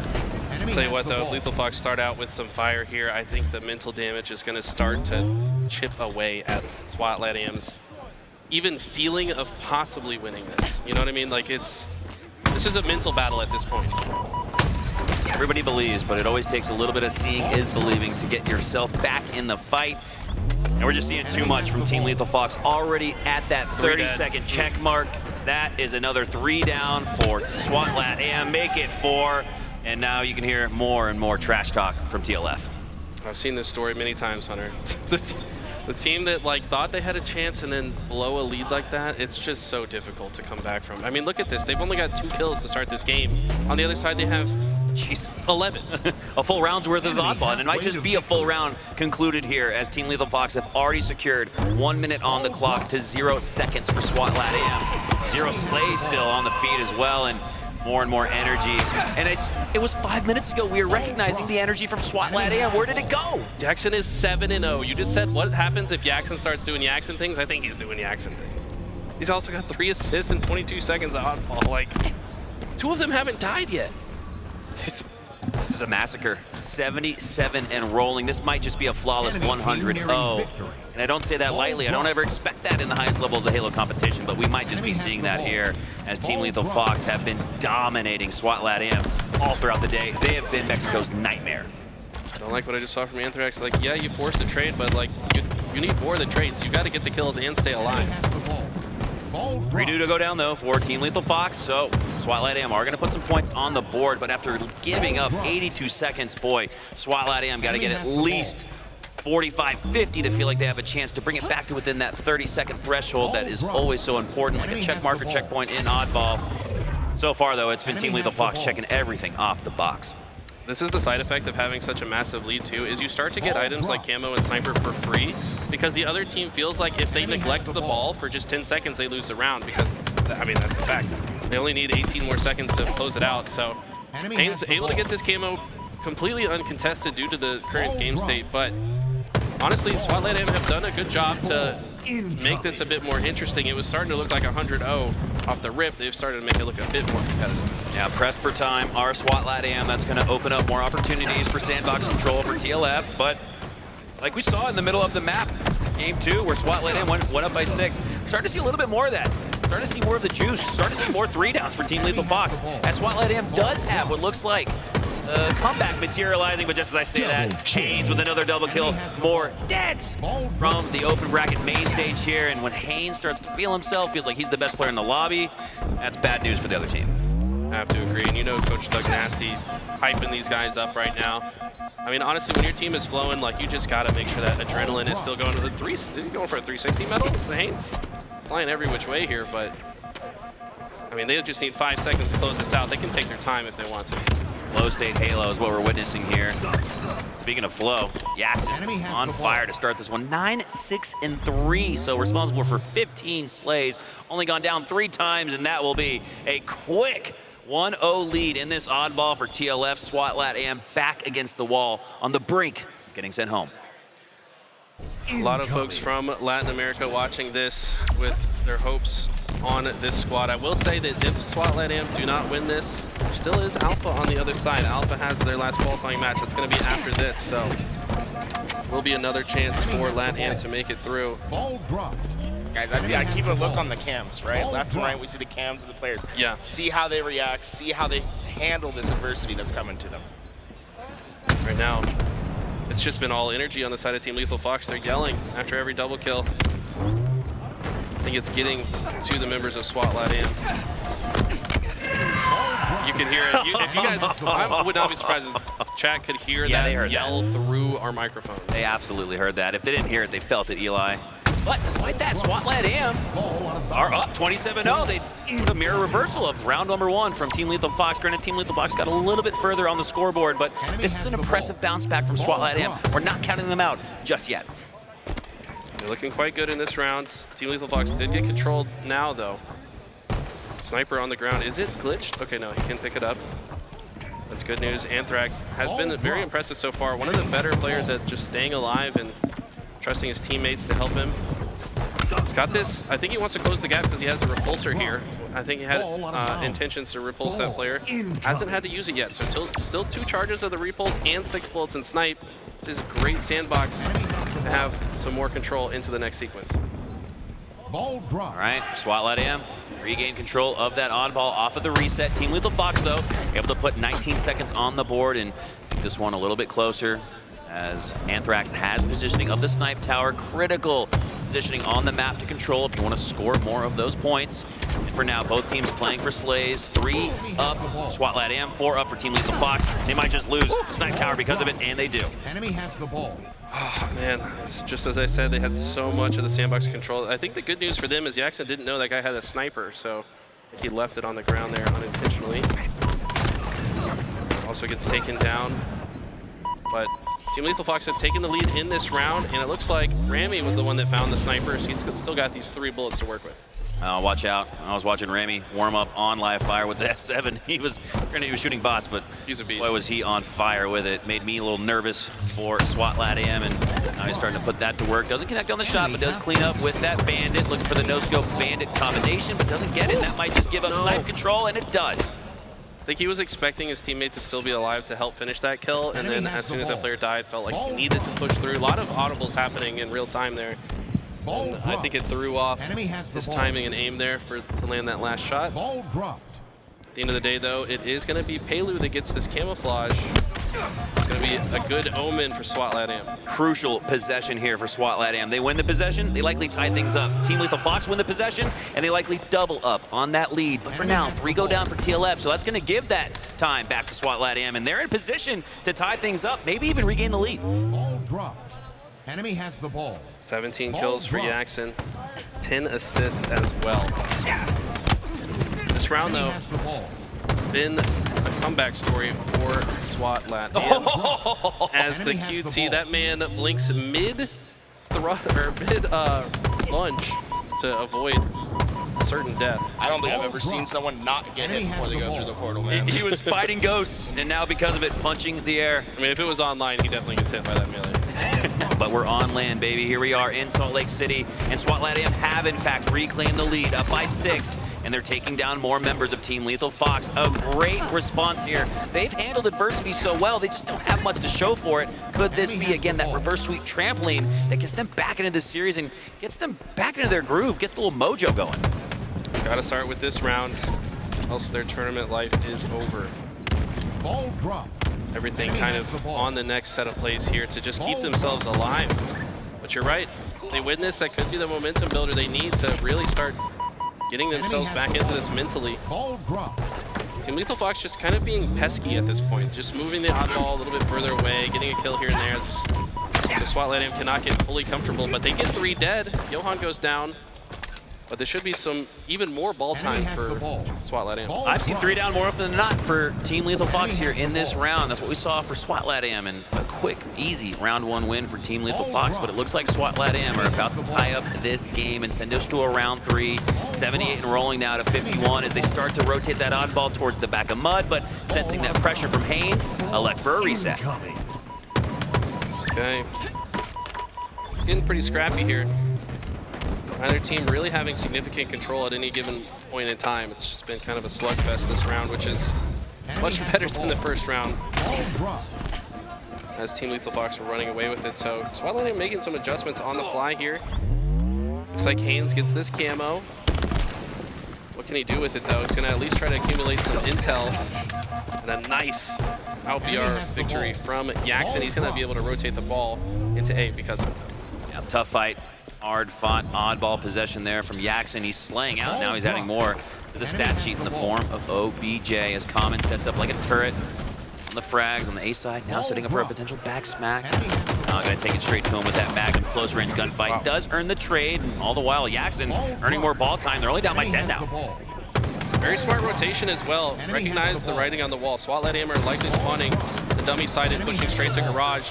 Perfectly timed rotation. Yaxin not just a slayer, but the objective guy as well, as he's got 50 points and honestly made the best rotation that we've seen so far this game. Enemy team. Great job executing. I'm going to assume that was there was some IGLing maybe from Common or Haynes there, calling for the Coach Thug Nasty calling for and sensing the pressure on the left side of A as they work it to the green side of the map and still have possession. I thought they were rotating and maybe setting up for the reset. They might just win this series. 5, 4, 3, 2, 1. Oh my God! A no-scope comes through. A sniper to the back of the head. 4 go down for Team Lethal Fox. And at the 99-second mark, SWAT Latam have life and a chance to steal game number, round number 2. Yet. It ain't over yet, boys. This has the potential to be the most heartbreaking reverse 3-0 of all time if this happens.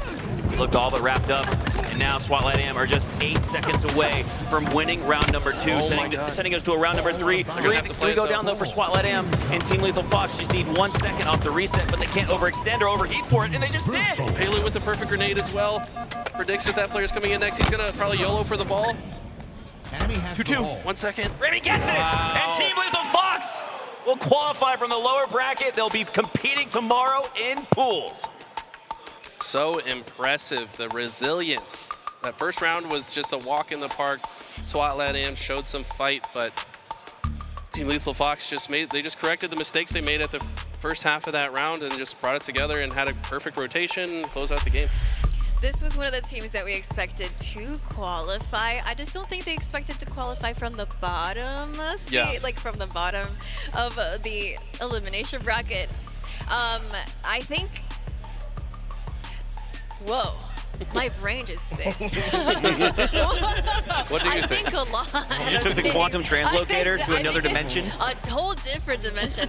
Anyways, I'm here right now. Yeah, they qualified. Congrats to them. I hope we get to have some of them on, hopefully, soon over here on the LVT couch. Our next game is going to be Alpha Esports versus Mind Freak, and this is going to be the battle of the regions. Mexico region versus Australia. That's incredible. Last chance for Mexico. I mean, like, SWAT Latam is NA technically, but like they represent for the Mexico region. Like, that could be a brutal night This will for, be for Mexico. This will be their third chance to qualify for pools. Just so you're right, if they go 0 for 3, brutal, devastating loss. How is it 3? Because Alpha had a chance in winners. Yeah. Alpha Latam had a chance in lower. Mexico. And then I was like, how does a team have 3 chances? And then I was like, oh, you're talking about a region. Yeah, that makes sense.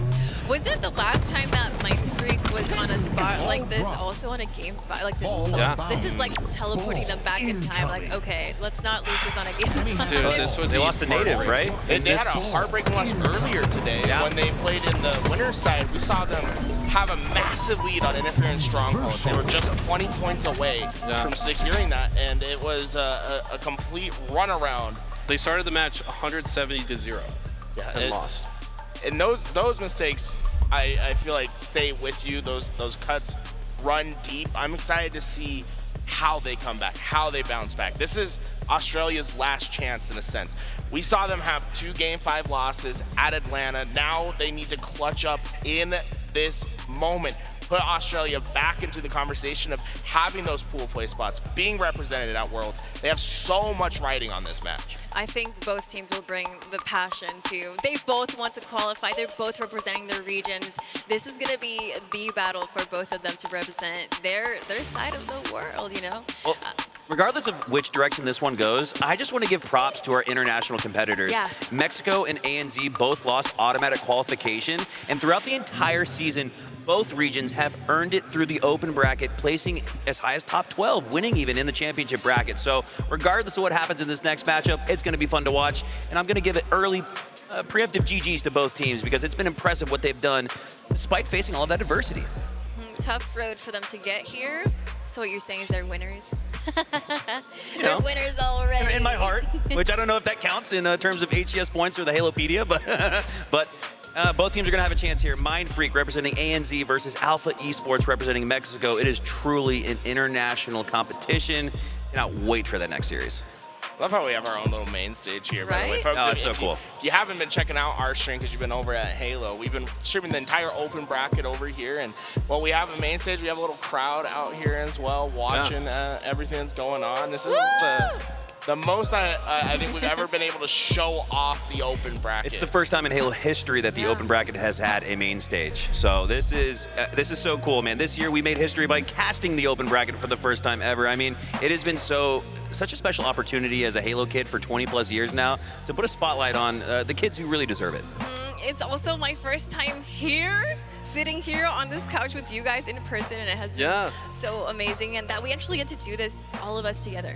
It's so cool, man. And I want to shout out SSG for just doing so many things right when they put this event together. I mean, there's a freaking pickleball court over there. You can go play pickleball. There's like just all kinds of little mini games. There's a whole arcade section. They built the whole LVT stage for us to put these competitors in a position they're not used to being seen, and they're not used to getting all this spotlight. It's really cool, and I just want to shout out SSG for putting on such an awesome event. Yeah, don't forget the throwback Halo 2 LAN last night. SSG brought back Final Boss. We got to see Walshy and Strongside compete on LAN for the first time in what feels like 20 years. And show matches last night. Yeah, it was incredibly fun. Forced bound to play Halo 2 against his will. Against Walshy. But that was so cool, and yeah, to be a part of that was special. And yeah, again, props to SSG. They've got this persona online, and to see it come to life at the LAN event, it's been really special to see. I'm just so excited for this matchup because Alpha, I feel like, need redemption. After what we saw in the winners bracket, they lost to Eclipse Solar, right? And Eclipse Solar, the lowest seed that I think we've ever seen in Halo Infinite, and the lowest seed I think maybe ever that went through the open bracket to win in the winner's side. Right? Such an incredible story from them. Alpha, they looked flat-footed. They didn't look prepared. They looked They were caught off just, guard. It looked like they were simply just outplayed, and it felt not like the Alpha that we're normally seeing, who's so dominant in these open bracket matches. And then Mind Freak on the other side is one of the hungriest teams I think I've ever seen in the open bracket. Honestly, at Mind Freak, their loss in winner's bracket was a little bit flat-footed as well. I don't think they played to their potential. I said that Sway's the best player on the team. He wasn't really feeling himself. I think if he starts feeling himself, that's going to be a whole different squad. Same thing with Drift on Alpha. It was like the two standout players that I look forward to pop off just weren't popping off. And I think that's kind of part of the story why they're in the lower bracket. It's going to be a close one. It will be. Wow, guys. This is going to be a tough matchup. We keep saying it over and over again.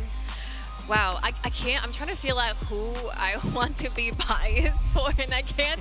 You can't be biased. I can't. I want to. Trying to figure out who I want to be biased for. Chat is gonna lose their mind at that statement. Who can we rig it for? Actually, I want to root for both of them. I'm trying to rig the match, but I just don't know which side to rig it. Who's got a Alec in between the games, she stands up, she grabs the stick, and she pokes the team she doesn't want to win in the back while they're playing. You just don't see it on camera. Listen, we all have like an internal like feeling. I feel like this team's gonna win. I don't know what you're talking about. That's what I'm talking about. I'm so unbiased. Like, who is it? I'm biased towards both these teams. I've coached because I've done coaching with Alpha. I worked with these guys a decent amount, and like I just really like the Australians. Like I was hung out with them at the Airbnb at the last tournament, like multiple nights in a row. Like they're just chill dudes. Like I play on Scoob's map every day to warm up. Like he's a great forger. I don't know. I want both these teams to win, but only one team can win, so I'm kind of sad. That's why I gave them preemptive GGs. Like regardless of who wins, in my heart, they both won just by being here, fighting through. The spot that was taken from them, they've earned it back. Yeah. Love to see it. But one of the unique things about this tournament is that even the team that loses, their tournament might not be done, right? No. Because they have those qualifying matches on Saturday. That's true. That's a good point. So the way this breaks down, let's break it down for you guys. Yeah. Top 8 auto qualifies, and Eli, correct me if I'm wrong. I got my bracketologist and duo right by me. Top 8 auto qualify for the Halo World Championship. Then after that, top 4 in total points, global points, so that's only on LAN. And then after that's from different regions as well. From different regions as well. And then after that, the top 8 teams in terms of points will compete in a single elimination. So 1 versus 8, 2, 7, 3, 6, 4, 5. And the winner of each of those series, those 4 teams, will take 13, 14, 15, 16 at the Halo World Championship. I think you're almost right. Okay, we got close. I feel like you confused everyone when you started going 1, 2, 3, 4. You know? Yeah, I think you're almost right. The only difference is it's based on the top 8 of this open bracket are the ones that play. So it's not based on the points. Okay. So like 4 teams are going to make it out. And then 4 teams will technically have got top 8 in open but have not made it out. Those 4 teams will have another chance to play against the teams that finish top 16 in pools. So all the teams that go 0-3 in pools then join the 4, like the 5 through 8 from open, and then play 1 match to see if they make it into. As long as you made a deep run here today on Friday, you're going to get a chance, it sounds like, on day 2. The loser of this next match will be one of those 4 teams that has a chance at redemption. Now, is there any funky math that can happen? Because it's the teams remaining in pools.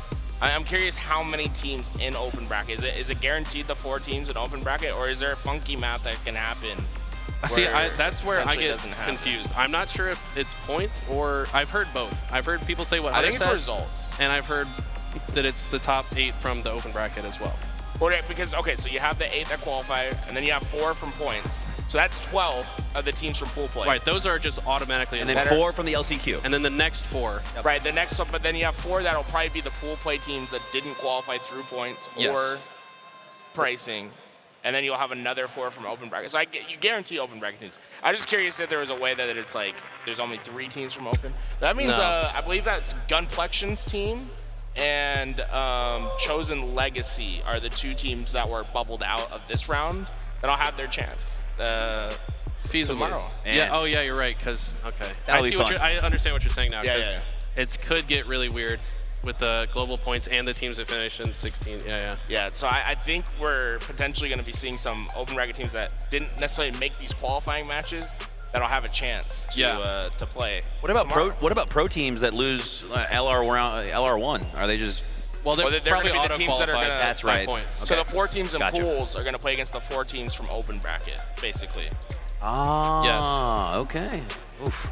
But it's like some of those pools teams that finish might pre-qualify for points and not have to play in it. My favorite part. It's confusing, guys. Sorry. My favorite part. It'll be one fun. best of 5. Yeah. Nothing else. There is no bracket. It's just one best of 5. You beat your team. team. You win. Yeah. You're in the Worlds. It's going to be all or nothing tomorrow night. There's going to be some really happy people. There's going to be some really sad people. I'm going to be honest. There's going to be a lot happening tonight. It's not just here for us in the brackets, but there's also a lot of fun stuff happening outside. I believe it's the Halo Infinite 2v2s. There's going to be the FFA, which we'll hopefully be covering. Yeah, we'll be covering the FFA, but there was a fun thing that happened today with the Halo 3 4v4. You see that happened earlier today. Well, you know, we saw a little upset happen on the main stage. Optic lost to Complexity 3-0. Yeah. But Complexity immediately played their next match on Station B right after that. Well, they're like, well, we got so much time. Why don't we sign up for the Halo 3 4v4? And they won it. And Complexity won the Halo 3 4v4. That's badass. So shout out to your Complexity Halo 3 No. 4v4 champions. When did this graphic get created? This is amazing. Halo Pro? This is incredible. That's Breaking This Shot. is like That's James Bond, That's baby. brand new. Oh my god. Dude. This is so cool. Shout out to Complexity, Rain man. on the left, and then Breaking Shot on the, or excuse me, Rain second from the right, and then Breaking Shot farthest from the right. You can tell by the swoopy hair that that's Huss. Man needs a haircut. I just love how SSG brought some props for this shoot. The roll, This looks dude, the is great. roll. What if he hurt himself? He might have. He's got the Halo 1 pistol. He's got headset hair. Louis, rewind it. Why Look does at Huss Ryan, have a he's got the mangler, headset bro? then. He's got the headset then. Fresh off of scrims in a media day. Why does Huss have the mangler, man? This is Wait. Let it go. Let it played go. it slow-mo. Ready? Check it out. See James Look Bond? at the headset then. This man needs to, you gotta take the headset off every once in a while. Folks, if you're watching at home, you have This nigga loves Halo. You gotta take off the headsets. Come on, it's denting your head. That's crazy. Wait, do I have Well, a headset? I love that. I'm good. You know, No, we've you're been fine, you're fine. we've been throwing GGs. We've been throwing GGs all around. I want to throw GGs to Ryan Noob in Complexity. Ryan Noob, after what happened in London, took the opportunity to compete in those side events. Took first place in the free for all. Has the same opportunity here and wins the Halo 3 4v4. Yeah, he's true like, gamer status. I'm just gonna win a side event at every tournament that I can. I respect that. AJ's gathering every ring but the one that matters. Hey, that's crazy. You should tell him that. I take that as shade, and I will not take any Ryan Noob slander Hey, I don't on know. this You just stream. beat Optic. If you beat Optic, you beat anyone. So maybe this is the event. They were I was feeling good talking today, for sure. I was talking to Ashes. He's like, yeah, this is the best we've been. He's very confident in it. I'm pretty sure I just saw Scoop playing on his own warm-up map. He has that, been. Is He that has like been. a... Is that banned? I feel like that's like... I don't know what the word is for that. But like you're too cocky if you play on your own warm-up map. Yeah, look at him. He's on it right now. Dude, his warm-up, because he also has like a tracking section. That thing is too well built. It's kind of insane, yeah. The scripting for that must be... maybe it's easier than we think it is just because we're Forge noobs, but... Yeah, he's like actually like just, he puts in like a tiny bit of effort. Yeah, it's like 5 minutes later, he's got a perfectly designed like I'll tracking say, mechanic. if you want to warm up like a pro, the best way you can do it, you can go to Halo Infinite, go to custom games, search for the map Aimbots with a Z, and you'll One see word. Scoopmeister is the creator of the map, and it is the best way to warm up in Halo Infinite. by Shout out to far. Forge. I do it every and, day. Forge Lord, who's here at the event. He's at every event. Like, to see the representation from 343, respect that. And respect the dude who put together the best Forge we've ever seen in Halo Infinite. I mean, you're going into dev mode when you hop into that. And we've seen some great maps and It's experiences overwhelming, from to it. be honest. Like, I feel like I need to take a college course to like know everything about it because there's You're so much stuff scripting. in there. Yeah. You're a dev if you're in Forge and you're at that level. I think so, at least. I remember building maps in Halo 3 and how easy it was, but now I just look at this Forge and I'm like, nah, I'm good. Yeah, I made that This BR is too tournament, that BR tournament map in Halo 3, and when the Forge came out, I was like, yeah, I'll just remake it in Halo Infinite. I spent like 5 minutes in there, and I was like, I am so lost. Like, I just gave up. I put like 4 walls around, and then it's just, I don't know what As far as you got? Yeah, that's as far as I It's got. cool for the people that really want to dive in there and create these insane looking maps. I mean, it is what we're kind of getting right now with Halo Yeah. Infinite, like almost dev looking maps for us to play on. So shout out to all the forgers out there giving us all these cool maps and places to practice on, because you're making new things for us to do. Yeah. in that game. The Forge Hub tournament, we saw some really cool. Yeah. Did you see that as well? All the crazy maps they were playing on, like the French-themed one. What was that one? Guillotine. The Guillotine. Guillotine. Yeah, The Eiffel Tower in the we gotta background. respect the French. We got My too bad, many my French bad. players out here. We gotta say it in français. Yeah, How would you Legend say made it? that map. Wait, how would you say it again? Guillotine. That's your French accent? The guillotine. The guillotine. Put the head on the fucking blade. Can someone else get on the couch? Put the head. You put the head on this thing and then you slice it off. Oui, oui. Oui, oui. Oh, you know, since you guys correct me many times for the way I pronounce sometimes player names, I have a correction for all of you. Oh. Yeah. Oh. Yeah. You guys were saying Pelu. It's not. Pelu. It's Pelu. Pelu. Pelu. Pelu. Pelu. Pelu. God. You guys got it. Good job. Better than your So why is pronunciation. it Pelu and then a God? Because wouldn't it be Dio if it's Spanish? Wait. What? Say it again. Is it Dio, God in Spanish? Dios with an S. Dios. Yeah. Well, why is his name Pelu God instead of like Dios Pelu? Dios was taken, bro. Or like Pelu Dios. Dios. I don't know. You want to know my funny story Hairy about God? the French players? Spanglish. What's whatever. that? What's that, Garrett? What's your funny story? You. So I've been called that before. What? So my funny story about the French players. So you have the coach from Quadrant. At the last after party, he was just holding a bag of chips. He was going to all the Americans, and he was saying it was a bag of Lay's lime chips. And he would just bring it over. The entire night, he had this bag of chips, and he would just hand it to you. He's like, "Hey, try this," and then he'd say, "You like it?" He's like, "You like it?" And then you say yes. He's like, "Disgusting! I cannot believe you guys eat this." I love that And he flavor. went to everyone in the party. He had his big old, it was a massive bag. It was like a family size of bag chips. The limon. It was Lay's limon. Lay's limon. That's one of my favorite flavors. I love lemon. Well, you're disgusting, according to him. So I am gross. Yeah. You also said you eat like egg salad for breakfast before a tournament. Yeah, that's my LVT. Hey, that's my LVT pregame meal. That's just crazy. You use QP? Egg salad. It's not bad. Egg salad QP? What kind of mayo do you use? Truffle mayo. Oh. I know that room smells crazy halfway through this cast. That room is. I need to have 2 breakfasts. Oh. 2. You're like a hobbit? Yeah, I guess I am. I eat my first breakfast. Second breakfast. And within 2 hours, I'm hungry again. So I gotta eat my second breakfast. Wait. Sorry, we got 25 gifted subs for Mission Hockey. Just for bullshitting about nothing, you're gifting 25, dude. Oh well, he's clearly a classy man or woman with a fandom for hockey. That's Tools and I's common bond, actually. We both love hockey. that. Yeah. Yo, thank Hey, you. something unites you guys. Yeah, we can agree on one thing. Hockey? At least one thing. What's it? Is it Golden Knights is the greatest hockey franchise of all time? I was close to making Baited contact. nerd. Yo, you want to come on? Yeah, come take my headset, Rami. So we got Rami and we got Haynes. How about we get up? Yep. We'll let them take it over. Yeah, I need to go to the bathroom, actually. Wait, Will you guys interview these guys? Yeah, you can get up. All right. Yeah. Sorry, guys. Yeah, you guys can All come right. on. Goodbye, Eli. Goodbye, Tools. What's up, guys? We got Hines and Rami. Hot seats. Hot seats. Literally. There you go. They should have said warmed it up for you. Wonderboy says, big Rami fan here. And you know what? I am too, man. It's good to see you again. What are your initial thoughts and feelings after getting through and making it to the champ bracket? Got a little squirrely there from the lower bracket, but you guys advanced. I mean, we're feeling pretty good. I think we had more than enough confidence that we knew that we would make it through open, just whether or not it was going to be winners or losers.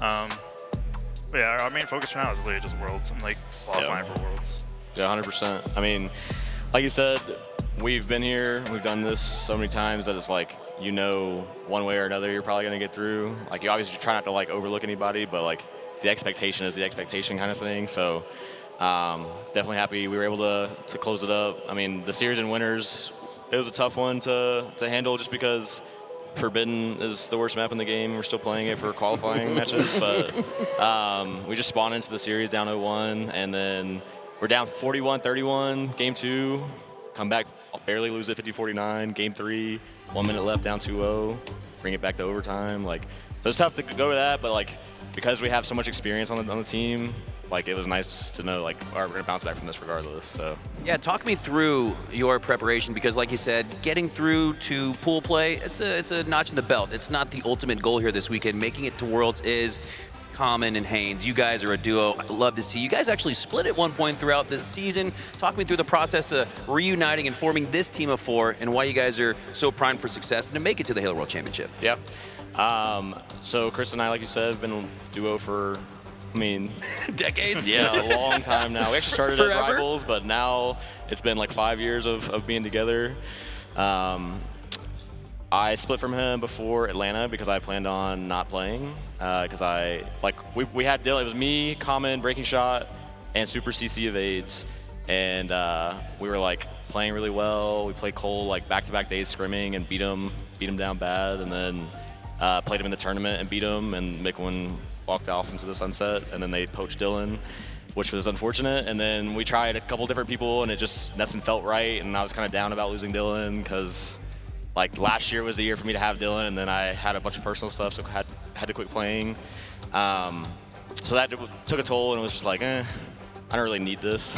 Like, you know what I mean? Like, I don't really care. Like, it's nice. I like coming here. When I'm here, I love that I'm doing it. But when I'm playing at home and I'm losing to the people that I lose to online, it's just like, why am I doing this? So I split from him, just not because of him, just because I was like not trying to play. And then Jay hit me up and was like, hey, we're probably gonna have a sponsor for this Atlanta tournament. Do you want to go? Like, free ride, just kind of see how it happens. And I was like, yeah, I mean, I'm down to do like a no expectations team, me, Ram, Piggy, and Jay. And I mean, literally go through open again and get top 12. It's like, all right, cool. I guess now that I've gotten top 12, 30 straight events, like, kind of set myself up to go to Worlds regardless, so might as well keep going for the last one.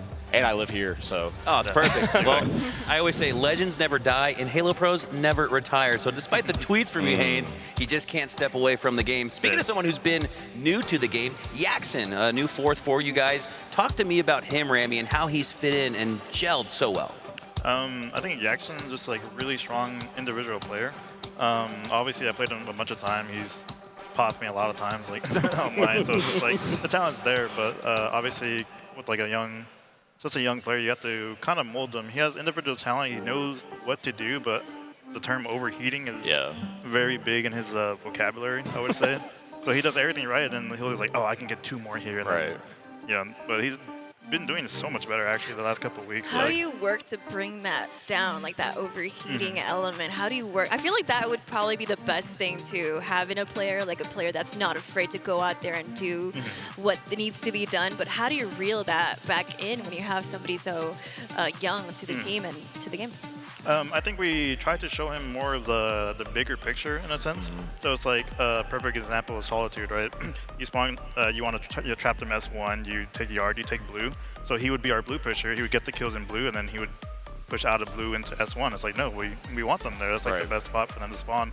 And I think now he realizes, okay, well, if I stay Blue, instead of getting 2 more kills S1 and like splitting spawns, making everything really mixy and like just random for like everybody else. It's like if I spawn them all as one, that's 4 more kills compared to like the 2 kills I would have had like just running it down essentially. Yeah, I agree with that for sure. I mean, I took team with Yak for the Arlington event. It was me, Common, Yak, and Envor, and it's the same thing. Like, Common's honestly been putting in a lot of the work with Yak because he's been with him online like basically since the off seasons, just trying to like put in and mold kind of like how he wants him to play the game. Like Chris has the system, and so you just kind of look for the players that are good and are like moldable and can like adapt to the system, instead of the people that think like, I don't need a system. I'm good. I'm too good for that or something like that. So that's kind of where you see like the rockiness over the course of like Infinite for us is like you have like really skilled players and they can win their fights, but if they're not trying to do the same thing that like we're trying to do, then there's that disconnect, and then it's a coin flip on if everyone's winning their pivs and then you're playing well, and if you're losing your pivs, then it's like, well, I guess we just lost to a team that we should literally never lose to. So. Yep. Speaking of help, talk to me about your coach. I'm biased to the coaches. I think they deserve all the love and respect. They put in so much time behind the scenes, making sure you guys are prepped for scrims, the VOD review, making sure you get the most out of it. What has Thug Nasty brought to the team? I think it tries to get us all on the same page. Like before, I've actually never had a coach do this before. We're all out, we're all like watching football, like enjoying our time. He's like, hey guys, let's bring it in. Like this is what we're here to do. Like, and then he had us go like one by one. Oh, what do you think that we need to really hone in on this weekend, or what do you think we have done online in practice that like we should continue doing even more here? Yeah. So I think he always tries to keep us on the same page while still willing to explore like different ways to approach the game and make sure like our bag is as deep as it could be and not be so one-dimensional. Definitely. Yeah, I Jay said it best at Atlanta. Doug is just like the dad. Like his whole idea is like, I will handle everything. You guys just play the game. And so like that takes so much weight off your shoulders. You don't have to worry about anything. He's just everything's handled. Yeah, there's a lot to handle outside of the game. You see everyone on their screen and locked in, but so much happens just to get you guys all four here safe and sound. So it sounds like Thug Nasty's had that locked down. Love to see it. Ali, anything else for these two lovely competitors? Yeah, I kind of just wanted to like get an insight of what the vibe is like between all of you guys, and if you have any funny stories between each other. Funny stories. Yeah. Well, one more thing on Thug Nasty. I woke up to a strawberry banana smoothie just waiting for me. So talk about being like the dad. Like that's like the best thing to wake up to as a player. Yeah. He makes you a strawberry banana? Oh, I wish. He would. If he had the tools, he would do it. Blender.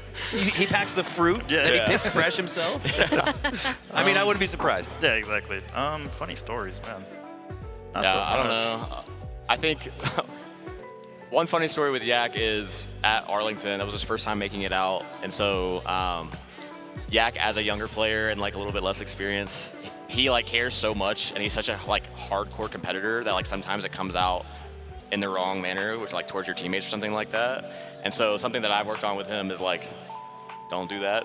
To put it simple. Just don't. When we were at Arlington, we were playing, I think it was our losers round match against Gilk and them, and it was like game one, something, like things weren't going our way early in game one, and Yak like started to kind of get down a little bit and like made like a side comment, and I'm literally, I just spawned up, I said, Yak, I swear if you don't stop right now, I'm gonna flip your chair upside down on the stage. And he stopped, and then we played much better. So I was like, dude, if we could just not have any type of like outside influence come in, like we play so much better as a team. So That's awesome, and it looks like it's working out for you guys because Yak stopped yelling. You guys qualified for tomorrow. Yep, exactly. So channel that to the other. Channel that over there, across the aisle. They're not far away. Like that's why I love doing these tournaments. I love streaming at other people. So like I'm all for my teammates matching that energy. Like so I love playing with King J because he's all about it too. So that's why when Yak pops off, like I'm totally for it. It's just like keep that energy across the table. Yep. Yeah. We're good. He's gotten so much better at it though. I give him kudos for sure. It's part of the process of maturing, not only as a person but as a Halo competitor. 100%. So love to see his come up, and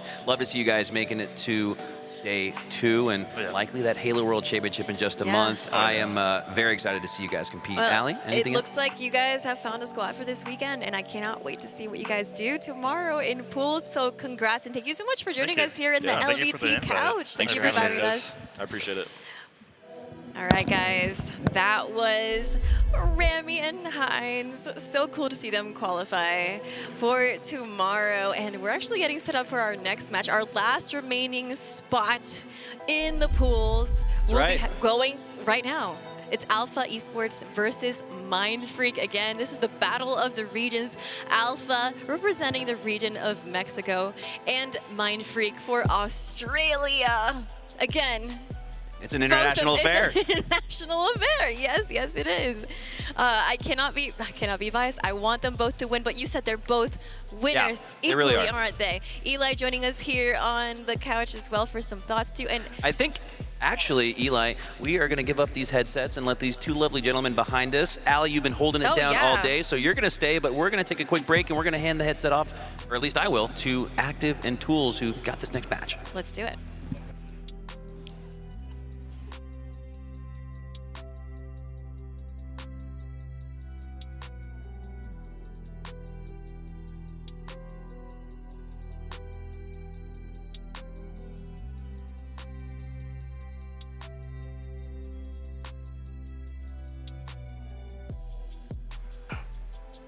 What's up, bro? Hey, yo, what up? Yo, what's up, everyone? Here we are.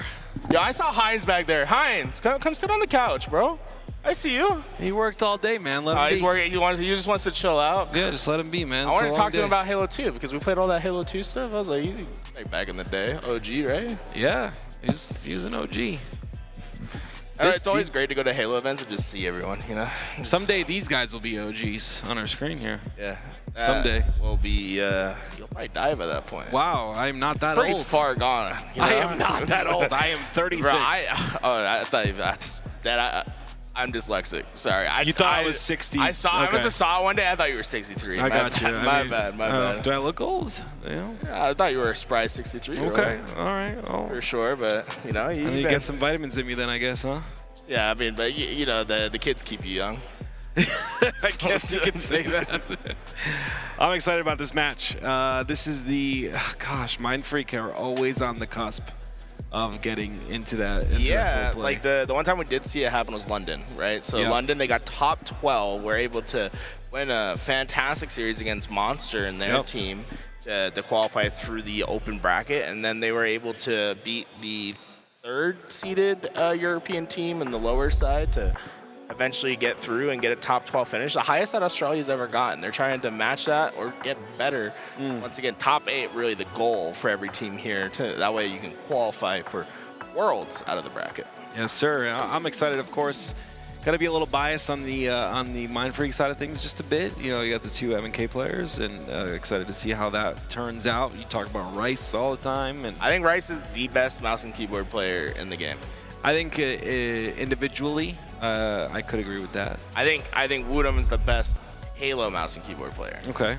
But Rice, when you talk about just raw skill with the input, he does some stuff that I just can't believe is possible. We were talking to Wes about this before, and he had said the same thing. Like, it comes down to the experience and understanding like all these situations you get in, what plays to make in those situations. What is the correct play? When is it the correct play to push or be aggressive, and when is it to go for objective? Like, it's all situational awareness, and like, again, a player like Royal 2 going on an MK, man, I think he would take over, but I don't think we'll see that in our time. Come on, Royal 2, like just one tournament, you know? Just at least one, do a man. scrim. Yeah, like at a least do scrim. a scrim, like something serious, you know? Like, it'd be cool to see, man. The MNK community doesn't get enough representation, and it's because of the cowards that can do it but don't do it and crutch on those controllers. All right, man. but like, can I ask you a question? You'll never be in this situation in your life, but let's just say you win a Worlds on controller. Are you gonna switch? I can envision that. Are you gonna switch to keyboard and mouse? You're not gonna switch, if it guarantees that I go to the next Worlds, yeah. If I'm trying to go back to back, you know what I'm saying? I'd be playing against you mouse and keyboard players in matchmaking. It's OP. Nerf it.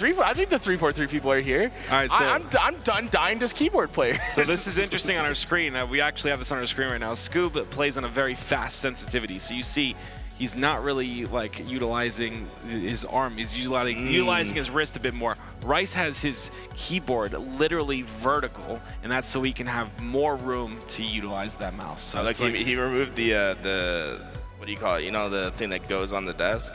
Yeah. Look at Rice's. He took the tablecloth. That's what. You got to do it, man. You got to. Well, I mean, Scoop didn't though. Yeah, you got to do it though. You got to be comfy, man. He's comfy right now. If you guys are curious about who's who, Scoop is the one all the way to the left. Yeah. Next to him, you have Plasma, then Rice, and then you can't see him all the way at the end, but that's Sways, and Sways is unbelievably good at this game. Disgusting at this game, yeah. And then in the middle, you got Acid on the other side for Alpha. Man, Do you see? Can't really see it. You see how Scoop doesn't move he just like tiny movements in his wrist, and he like moves like crazy far. It's actually kind of interesting just watching him play from this god angle. Yeah, like, it's like very fast sensitivity. I think last time I talked to him, he was 1.0 on 1600 EPI, which is. Dude, that is... he's so Australian, dude. He just turned it over. He's got the haircut. He's got the mustache. Like, that is double what I use for sensitivity. Like, literally double. In the back, you got Coach Looney.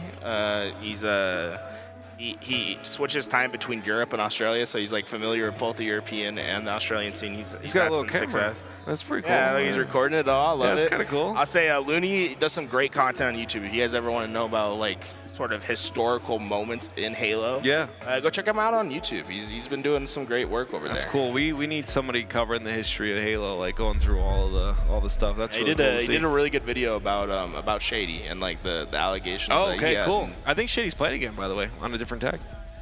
Not in the HCS. Not in the HCS. I was like, that's crazy. Not in the HCS. No, in matchmaking, because he was playing with Snipe Drone the other day, and so I you just blasted that out. Yeah, it was because his tag, the 4-letter tag was SHAD, and he was playing with Snipe Drone, so I figured, I was like, okay. There's a player named Shad, you know that, right? But he wouldn't have that gamer. SHAD Right, but he wouldn't have that gamer tag. Is his entire gamer tag. Right, but exactly. So yeah, I don't know.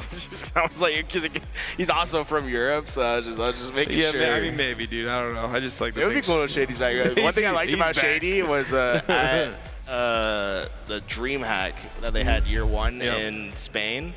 He played and he had the Naruto headband on. Oh, cool. He's so like he's ready for battle. hitting Village of the Leaf, bro. And he's like dropping 50 with the headband. That used to be Roy, man. He'd wear the bandana, the American bandana, and he'd pop off. Like that was Roy's thing back in the day. But here we go. It's game 1. Very important matchup here we have, and again, I'm excited about this one.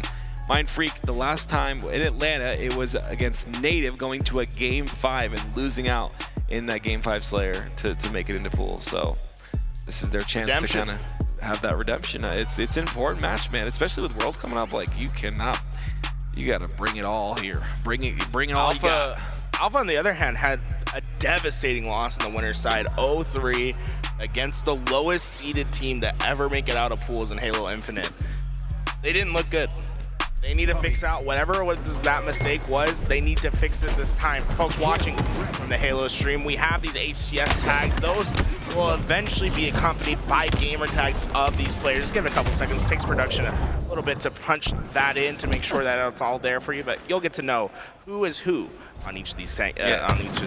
Yeah, you can't do it beforehand because everything swaps around and it gets all, so they do it now, and we'll have that for you very shortly. But once again, you're going to notice the MK players. I'll tell you that right now. When you swap over to Mind Freak, you'll know who's on MK. I got the numbers here. I'll say it out loud for everyone.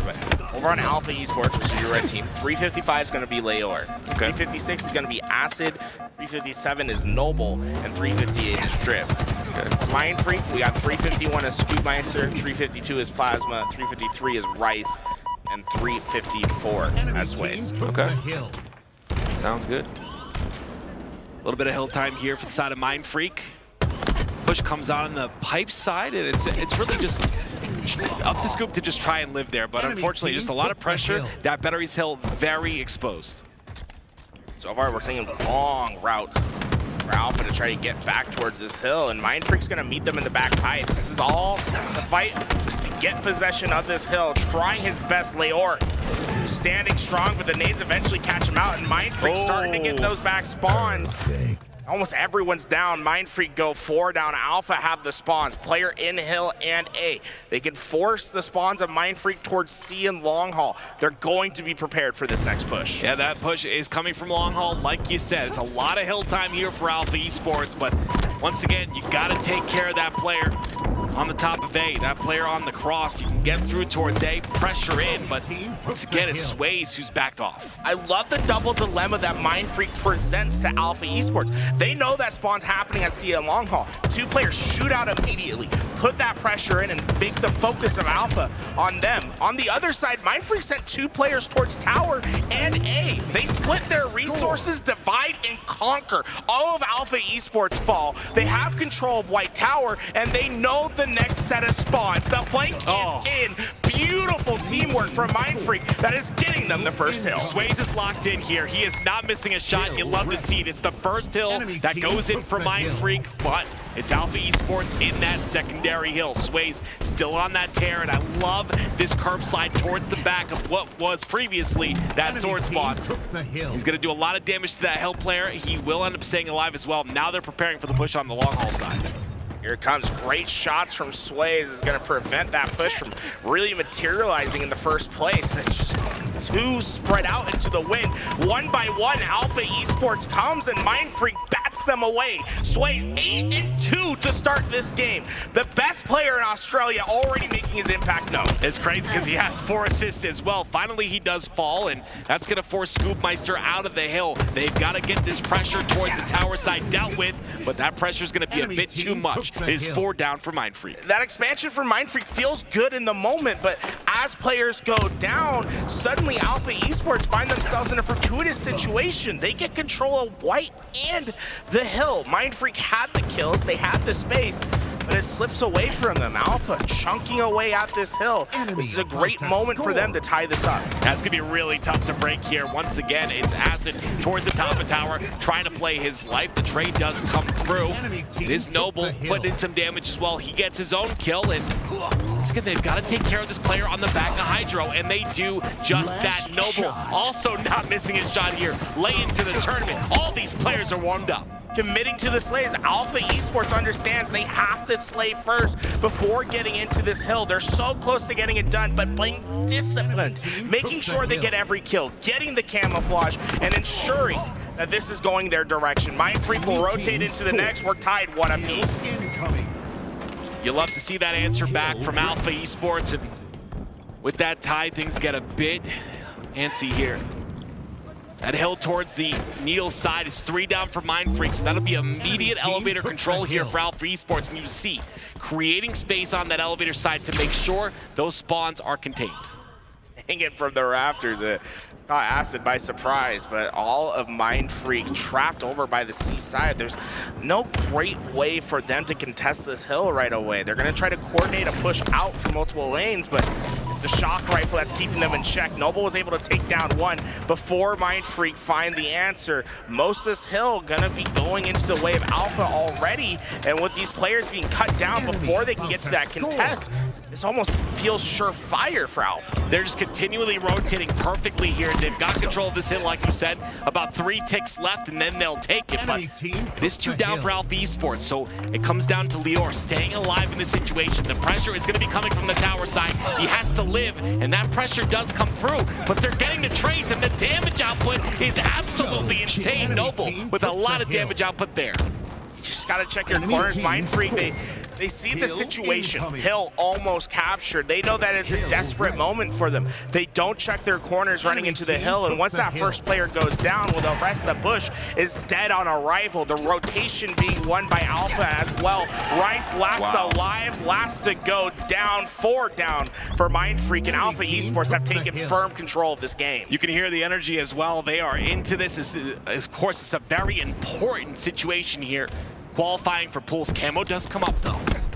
This fight's going to be very important. Lior doing his best, takes out a player there. Now he'll get control of the C-Plat side. Camo's still up, and there's 2 players for Mindfreak, but there's 2 down. Make that 3 dead. Alpha Esports guarantee the camo. You can hear Alpha Esports getting hyped with every kill. They needed this momentum after the first series that they had to qualify, an 0-3. In which they felt lifeless. This is completely different. This is the Alpha Esports that we expected to see representing for their home country of Mexico. Scoop's got the game-changing weapon in his hand, though, and he'll get 1 with it, but only 1 bullet's left, and you know that's not going to do enough damage for that kill, so he'll have to use that bullet, but of course he'll have the timer on that shock rifle regardless. There it is used, and we'll be spawning him another minute here. Well, look at that, Alpha Esports taking this hill almost effortlessly. 3-1 the scoreline now. And the problem with this hill is once you capture it, Mindfreak, they don't even have the ability to pressure the spawn necessary.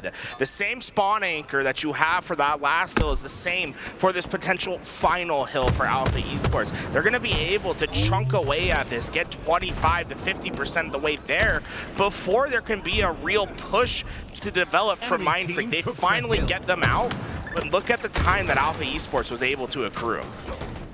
A lot of time for Alpha Esports on this very last hill, and you don't want to see that if you're Mindfreak. You also don't want to be 3 down. This is not looking good for them. It is 3 down momentarily for Alpha Esports, though, coming off a spawn, and Mindfreak will push through. It's going to be Acid once again playing his life, and we know how important these lives are, especially with Camo coming up in about 10 seconds here. That C-Plat control, very important.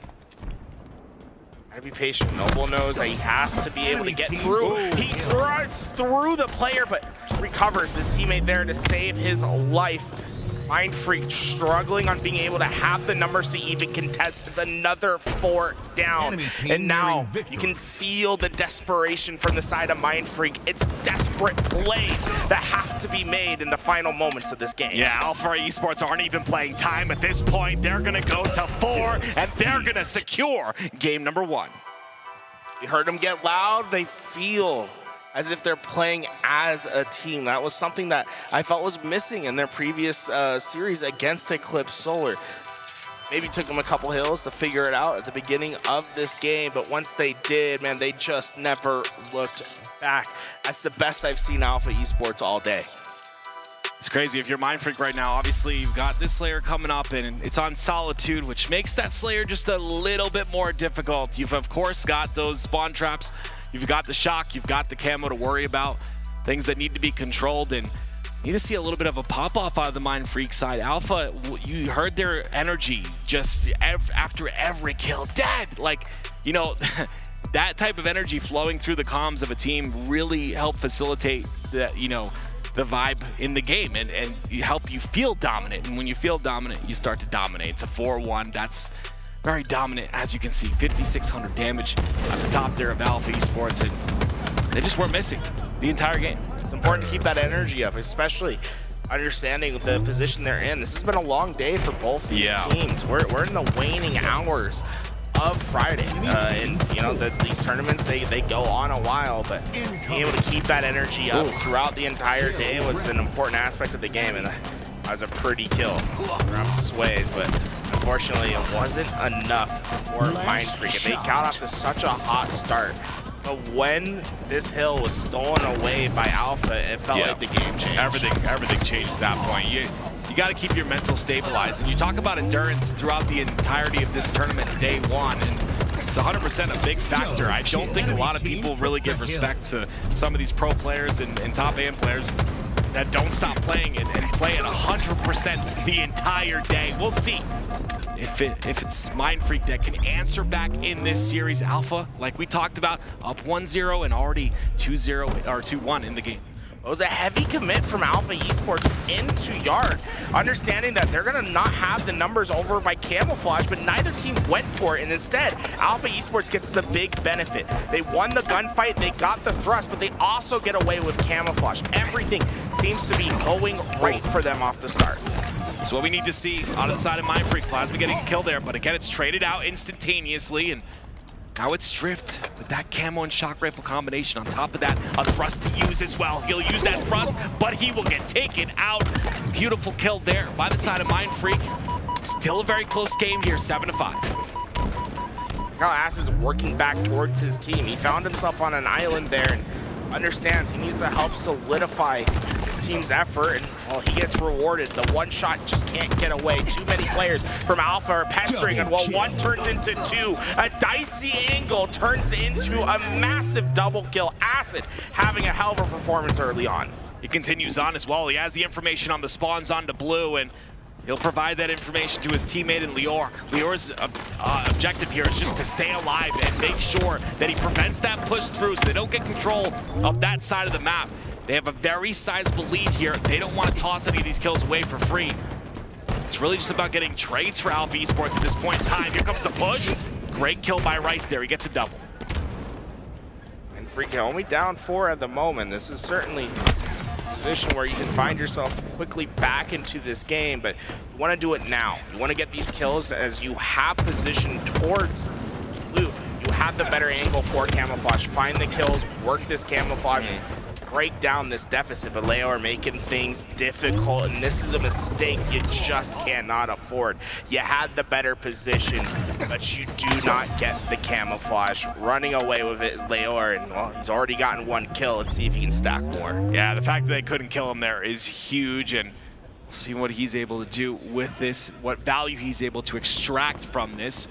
Still only a 2-kill game though. Alpha Esports still lead, but this camo not being as effective as you'd like. Gets a kill, which is solid, especially keeping that lead still by 2, but Mind Freak are fully in this. Alpha, they seem a bit timid Okay. They're not necessarily taking these pushes and trying to speed up this game. Even with that camouflage, they're cautious. They played wide. They're not going through the middle of the map. They're giving a lot of respect to Mindfreak here. And well, the lead, it might not be great, but at this pace, it can feel daunting for Mindfreak to try to make up this gap. The trades have to be in, and oh my Scoob, he is unbelievable. A 1v2 pure as. There was no one else there but him. He stands strong, gets both of them, and doesn't even trade out. That's a close range fight. We got to talk about it. It's a close range fight on M&K. It's not an easy feat. To do it against 2 players is even harder, but Scoop comes through, 6-4 with 3 assists so far in this game, and it'll be Mindfreak that take that lead off of that momentum. And they've got the shock as well in the hands of Sways. That was a 5-kill swing that went over to Mindfreak, and it can just turn into more. This weapon can be so punishing, especially in the hands of Sways. He's a walking multi-kill whenever this thing's in his hands. Be careful, be cautious. Alpha Esports are not going to make the push, and this is something we don't normally see on Solitude, but at the pace of play that we're seeing, it wouldn't be surprising if this game doesn't end by a team getting to 50. There's so much on the line, and they're playing like it, right? But at some point, you got to bring that confidence through. I like Sway's positioning there. You saw he was blocking the glint of that shock rifle on the glass, and he'll get that first kill, but the push continues on. He's still challenging, though, putting damage in.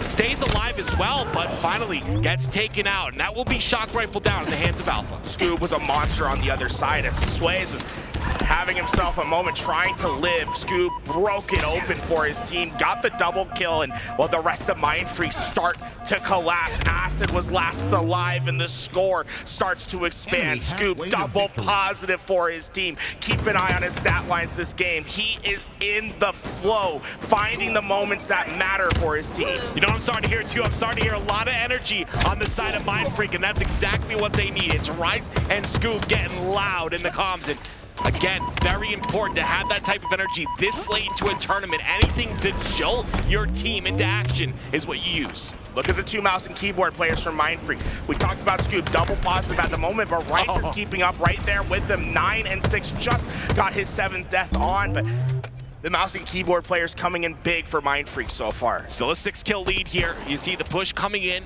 from the blue side. It's going to be Mindfreak that's ready for it, though. They're not ready for it. They're taking massive damage. End up trading there.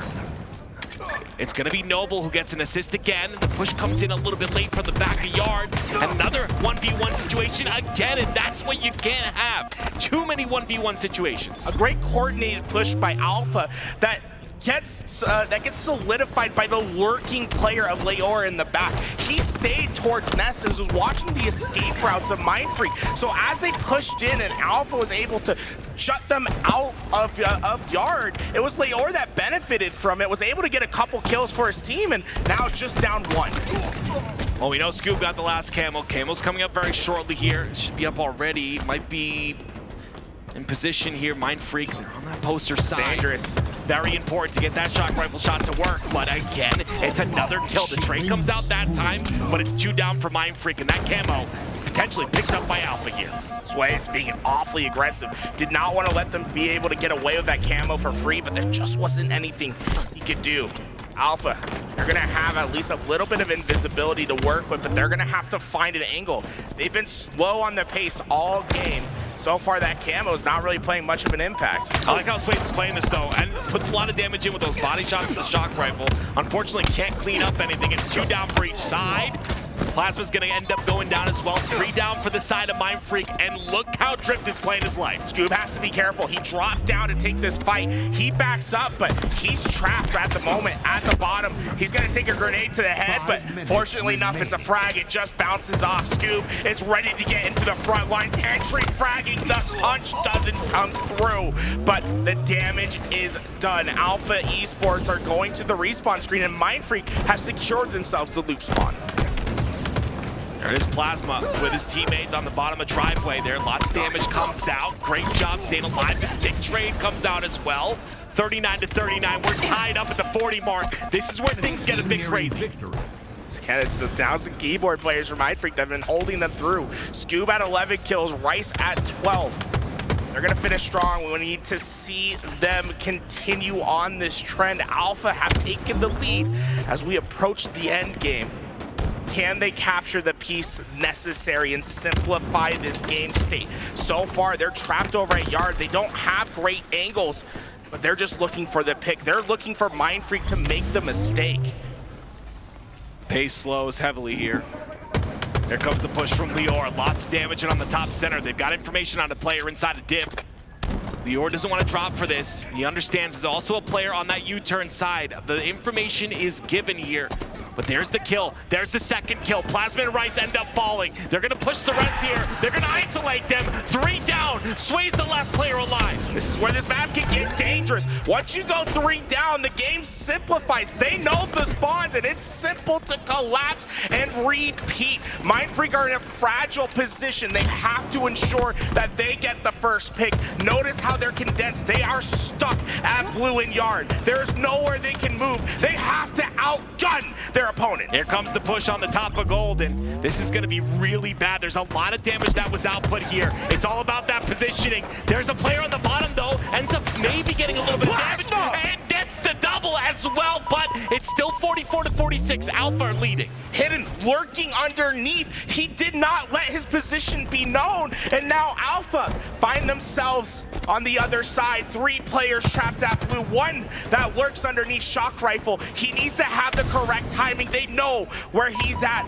Look for Sways. He's out at this blue window, playing dangerously with his life. He trades out, but how many trades can you afford? It's only 3 more kills for Alpha. That Shock Rifle's still up as well. On board with Noble now. His teammate gets a kill on the feed. He's going to clean up another one. 49-46. Trying to get that last kill, but now 49-48. Able to escape. Rice got away with his life, but they weren't able to win the Shock Rifle. They have no more lives, and they know that they will not be able to get this rifle. Alpha's been slow all game, but it started working towards the end. Mindfreak are going to solidify a defensive position. 54, it Sways. He's being awfully aggressive through the bottom. Also keep an eye out for Rice. He's up. He's ready. They're going to try to make the play happen. No, they're not going to play reactionary. They're trying to win this game. Players trapped in the truck. He's down the bottom snipe now. Rice cannot clean him up.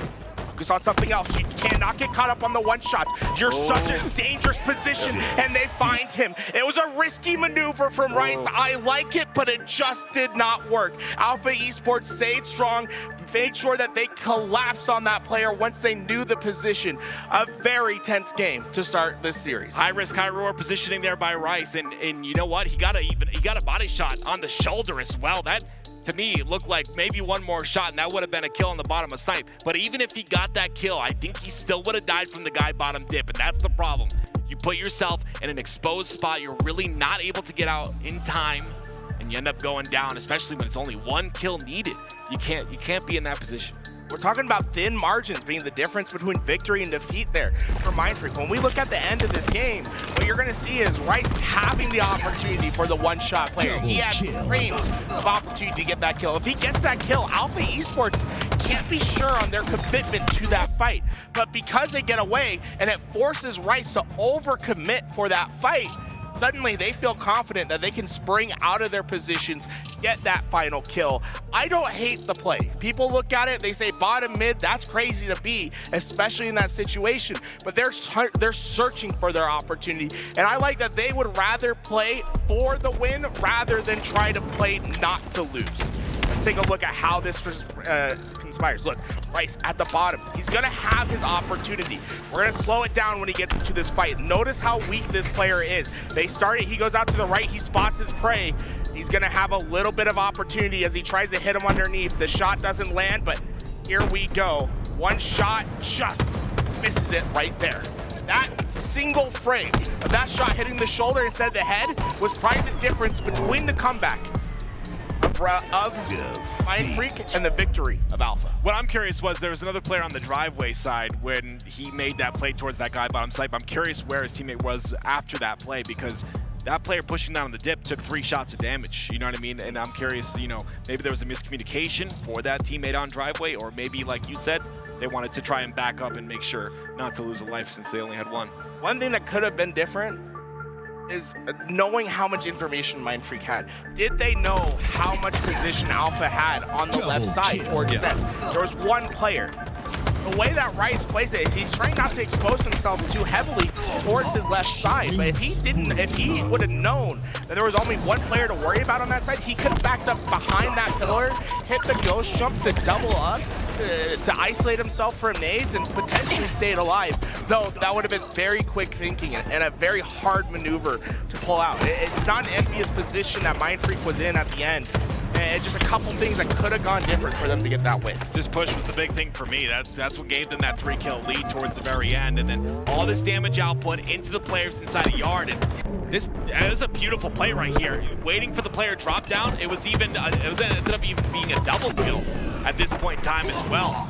Inside of Plasma. I mean, completely by surprise. Yeah, that was beautiful by Plasma too. That was a game-winning couple of kills, but unfortunately not enough. This was unbelievable by Rice, staying alive and trying to get away, and he just was never quite able to get back towards his team. And we see that players getting up, leaving, and making sure that they're prepared for this game 3. I don't blame them, right? You gotta know how much is riding on this game. Yeah, it's just important. You always that's pretty much a rule for those that don't know, an HCS rule. After game 2, you are allowed a break if you choose to take it, and they did choose to take it. Now, you sound like Mission Impossible there for a second.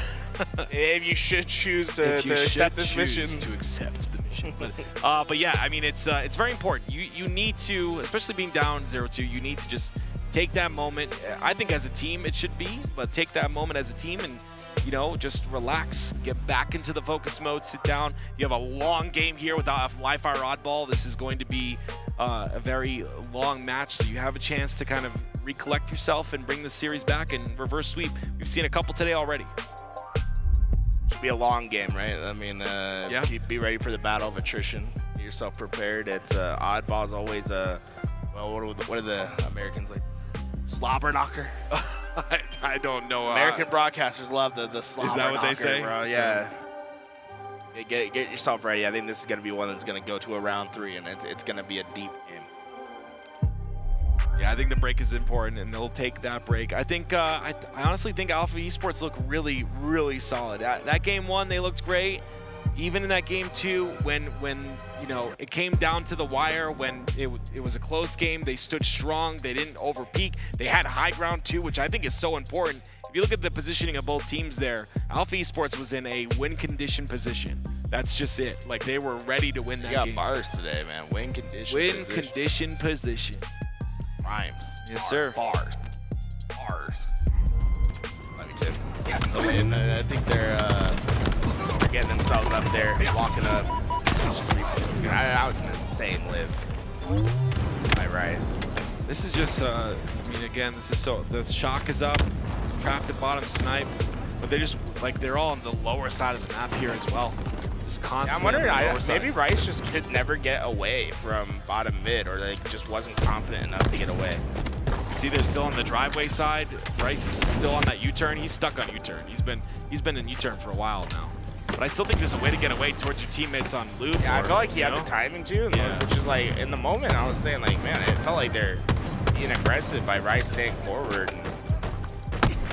And I think this is that was the peak. Yep, that was it. If he doesn't peek out and like try to make too much happen, yeah, maybe there's an opportunity there. But we can see they're loading into the server. We're about to get ourselves. I feel like the reason he was playing that aggressive though, to be completely honest, again, is the player on driveway. You have a player on driveway, you feel comfortable in that situation. You're like, okay, you know, if I can get out with, you know, put a couple shots in, get out as well, my player on driveway has me, because they weren't looking at the player on driveway. He didn't take any damage at all. So. They were definitely highlighting the weak points of the setup from Alpha. It's just they weren't able to. He didn't have any nades either. If Rice had a nade, that would have been nice as well. Yeah, I was wondering, is there any nades on his way back? I don't think there is any nades to pick. Nope, just on posters. Not really a lot of frags. Posters the closest one. So yeah, I was wondering if there's maybe any frags up. I don't think he ever went fully into posters. No, not at all. Yeah, that's why it's so far away, but it was the closest one. Regardless, reverse sweep is possible. This break, you take this break to reset the mental. You take this break to, you know, again, recollect yourself. I think it's important as a group, but you know, I think they got this. I think there's a chance. But Alpha, they look really good right now. So I'm excited. Oh. There's a sticker on our TV, and it's like right where Eli's sitting. I thought he was holding a sign up. Hi, Eli. How you doing, man? Yo, Eli, give a wave to the chat, Eli. There he is. There he is. Look at Eli. Sitting next to Baco. Handsome man. Yeah, everyone that's here, this is pure passion. The main stage has been done for a little bit. we're the passion pit for a reason, baby. Pit. That's right. It looks like all these teams getting locked in. Scoops back to his seat. Looney gave the thumbs up. This is it. My fire oddball, very, very long. It's going to be a long draw. But the thing about long is, like, we've already had a very long day, so this is like your test. Like, go through the whole thing, give 100%. And then if these, you know, I believe there's another chance for these two to match up after as well, right? Tomorrow in the last chance qualifier. Yeah, it's I'm not sure exactly how that's going to get determined on, like, who plays who. Yeah. But these teams have basically guaranteed themselves a spot in the last chance qualifier for Worlds. That's going to be a playoff series that happens tomorrow at the end of the day. You can watch all that action here on LVT Halo. If you want to see who are the final 4 teams that will get cemented in the Worlds, you can watch that action here. Yes, sir. So, shout out to everyone that came by from the Halo channel. Also, if you're not following the channel, give us a follow. If you're on YouTube, you're not subscribed. I think it's like 70 or it's 60 to 70% of the people that watch us on YouTube aren't subscribed to our channel, but they watch us every stream. That should change, ladies and gentlemen. Subscribe to the YouTube.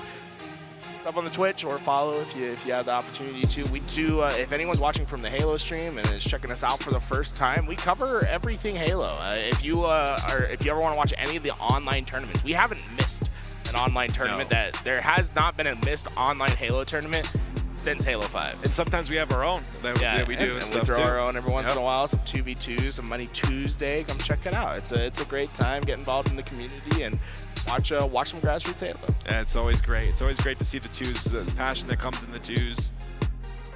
Sometimes we have show matches as well. There's a lot of things that LVT does, and we wouldn't be able to do it without you guys and that support. So at least the follow button, the sub button on YouTube, those things are free. Secondary, you get the Twitch primer, you know. Stick that. If you're in the crowd right now and you guys got a Twitch Prime, you know, just pull out your phone. Yeah, I tell you, I better see your phone open. Let me see. But yeah, absolutely, just appreciate all the love that comes through, and it's just beautiful, man. Like you said, we're here. The Passion Pit is here. Look at that, the map finally loading up. I think we're loading in. There we go. Yeah. Mind Freak on the brink of elimination. Alpha locked. They can taste it, man. Look Just at them. one more game, and they will secure a pool play spot. The only one that would go to the Mexico region. I have not seen an ounce of emotion on the left side at all. That's crazy. Locked in. And none of them got up either. None of them got up. They stayed in their seats, ready. Here we go. Play this match. Here we go, ladies and gentlemen. Game 3. Alpha Esports up 2-0. It's up to Mind Freak to answer back, and we're going to hop on board with Plasma to start. Just narrowly dodges that repulse. The Plasma Pistol does connect, and it gives him the early pick. Plasma wastes no time getting that ball and moving it into the back ranks, but he has to win the one-on-one. There's pressure being pushed from both sides, and Alpha, they got the kill before the play ball happened. Mind Freak, they could be kicking themselves in this situation. Not only do they give up sniper, but they gave up free ball position. They are going to soak up the time. Unfortunately, a little bit of an overextend there, and a great job of positioning and playing life by Alpha Esports. It'll be 2 down for them, though. That ball will be dropped, but it will be picked right back up on the top of tower. Very important, this position on the map, and look how much time is being milked here. Fantastic nades from Mind Freak to push him out of the tower. That's at least going to force them to be in a worse position and play the ball off the map. Mind Freak, I think, stabilized quite quickly here. It could have been much worse. Instead, they're going to be back into the neutral game. Slaves will determine who picks up this ball. It's Rice, the first one to attack. It is Alpha Esports to get that rotation. And I think that's so important, being able to get as much time as possible through that rotation. Finally, the kill comes out, though. It's Rice with a little bit of a spike grenade. Takes out one player, and looking for another one as well. It's actually 3 down for the side of Alpha Esports. Blaze will be the player that picks up this ball, and they need to take space. Last time Mind Freak had ball, it was the player that had ball that felt the need to expand on the map. This time, things looking a little different, and might have a little bit of a reset. Yeah, it looks like someone from Alpha having some difficulties with their game, so all good, all good. Refs. It was a pretty even start, though, for the both of them, but got to get past these moments as well. These moments are important to just kind of shake them off, let them be, you know, restart. Got lots on the line here, man. Worlds is what everybody plays for. You play all year for that. You practice all year. You play matchmaking online on Halo Infinite all year long to qualify for Worlds. Very important for both these teams, obviously. So we'll keep that in competitive integrity. We'll keep it locked. See, Complexity beat Optic 3-0. Is that the big upset of the day? I did. Optic came back. I forgot who they played against Quadrant, and they came back and beat Quadrant 3-1. They were starting to feel a little better. They looked a little bit more locked in. FaZe had a pretty easy day, I think, for the most part. I believe they played a Game 5 against Pure. Did they? Yeah, they did play a Game 5 against Pure, but they got through the day, which is good. They're 2-0, I believe. So it's Complexity's 2-0. Shopify 2-0, but they had a very close Game 5.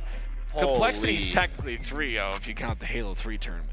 Hey, 3-0, that is true. How many rounds do they have in there? They I don't know. That was pretty sick, 16-0. They just go on Halo Infinite. They're just playing Halo Infinite, you know, 2-0 for the day. Complexity are your Halo 3 4v4 HCS Salt Lake City champions. It's so crazy, dude. Multi-game champ. Oh, Right, they could be the first Halo team to win 2 championships in one day. Yeah. I mean, in one tournament. Well, Final Boss did it with Shadowrun and Halo, but we're not going to count that. That was a long time ago. 2 Halo. Oh, 2 Halos. Okay, Yeah. okay. My bad. Ready for so yesterday we had the little show matches. Yeah. Over at on the Halo 2 stuff. Halo 2 was amazing. For the level 50 land in Vegas? Oh, I'm so, dude. Oh man, the playing Halo 2 was phenomenal. Being able to feel like the S-type controller, like it just took me back. Like I think Bukowski said it best. It's like a time portal. We just got sent back. We got Walshy strong side sitting in front of us. We're playing 2v2. Like it's just. It was nuts, man. And yeah, that on a bigger scale, if Carbon, you know, you see some tweets about Carbon, you know, texting each other in a group chat, and then Final Boss has a Twitter message chat, not a text chat. But yeah, everyone's getting involved, everyone's getting ready. If we see all those teams there, that's going to be... I hope we get to see Walsh play. I hope Walsh can play too. Yeah, that'd be great if he competes. If not, you know, I'll settle for some Walsh commentary on the Halo 2. Yeah, either way, it's sick. I mean, I think Side was asked if he was going to play. He's like, oh, it depends on how this 2v2 goes. So he won. I don't know if that's a sign. Maybe. Are you saying Elamite through so you come play? It's possible. If Elamite did that, he's a smart man. We got to get that. We got to get Strong Side on the main stage with all his entire team, man. Bring back lots of memories. Oh, here we go. Third time's a charm. They're loading themselves up once again. This time, it feels like maybe these players are ready to get themselves rolling on this Game 3. It takes a little bit with these resets to get like back into the swing of things, though. I feel like, you know what I mean? Like you're kind of like, okay, we got to get into a little flow state, right? And it just takes a little bit, but I believe it's a fresh reset here. As you can see, we do have that new feature. The score is 0-0, so we'll go back to the very beginning here, and this time it's going to be Sways with that snipe in his hands instead of Rice. That Campbell coming up very shortly as well. Important for Mindfreak not to get too ahead of themselves. Don't try to force anything to happen here. Play your process. Let your sniper get the kills. Get your picks necessary and get away with camouflage. They do exactly that. The damage from sniper is found and killed by the commando player. Camo snipe in their possession. This is everything you wanted. This is just a beautiful start here, and Sway showing he don't need an M&K. He's popping heads already. There's some more ball time as well for the side of Mindfreak, and with 3 dead for Alpha Esports, it's going to be even more. Make that 4 down as the double kill comes out. Sways is unleashing his will upon this map. Camouflage soon to run out, but there's a QT waiting in the corner if he so decides to move over. So far, just getting information for his team. He's going to spot that player over towards top mid, and you see the ball react because of it. Plasma going to throw it off early, but this isn't a for sure done deal for Alpha. They still have to find this kill. Well, Sway's no more ammo, but even prepares himself to play that snipe off the map, and now it's the first break for Alpha Esports. Mindfreak will take some ball control on the tower side, and it's up to Mindfreak to make this break happen. Ball dropped. Ball out of bounds. lots of Push damage. that ball off, and Mind Freak, a couple times now we've seen them for this reset. They're very fast and efficient at finding this break on this tower setup. They've played their processes and, well, taken a little bit of a swim. Goodbye. Mind Freak gonna have a struggle to get back towards this ball. The one thing going for Alpha Esports though, right? They played that ball early on tower. They're also quick to rotate out of A. This is a team that's playing very fast, which is a bit surprising after what we saw in game 2.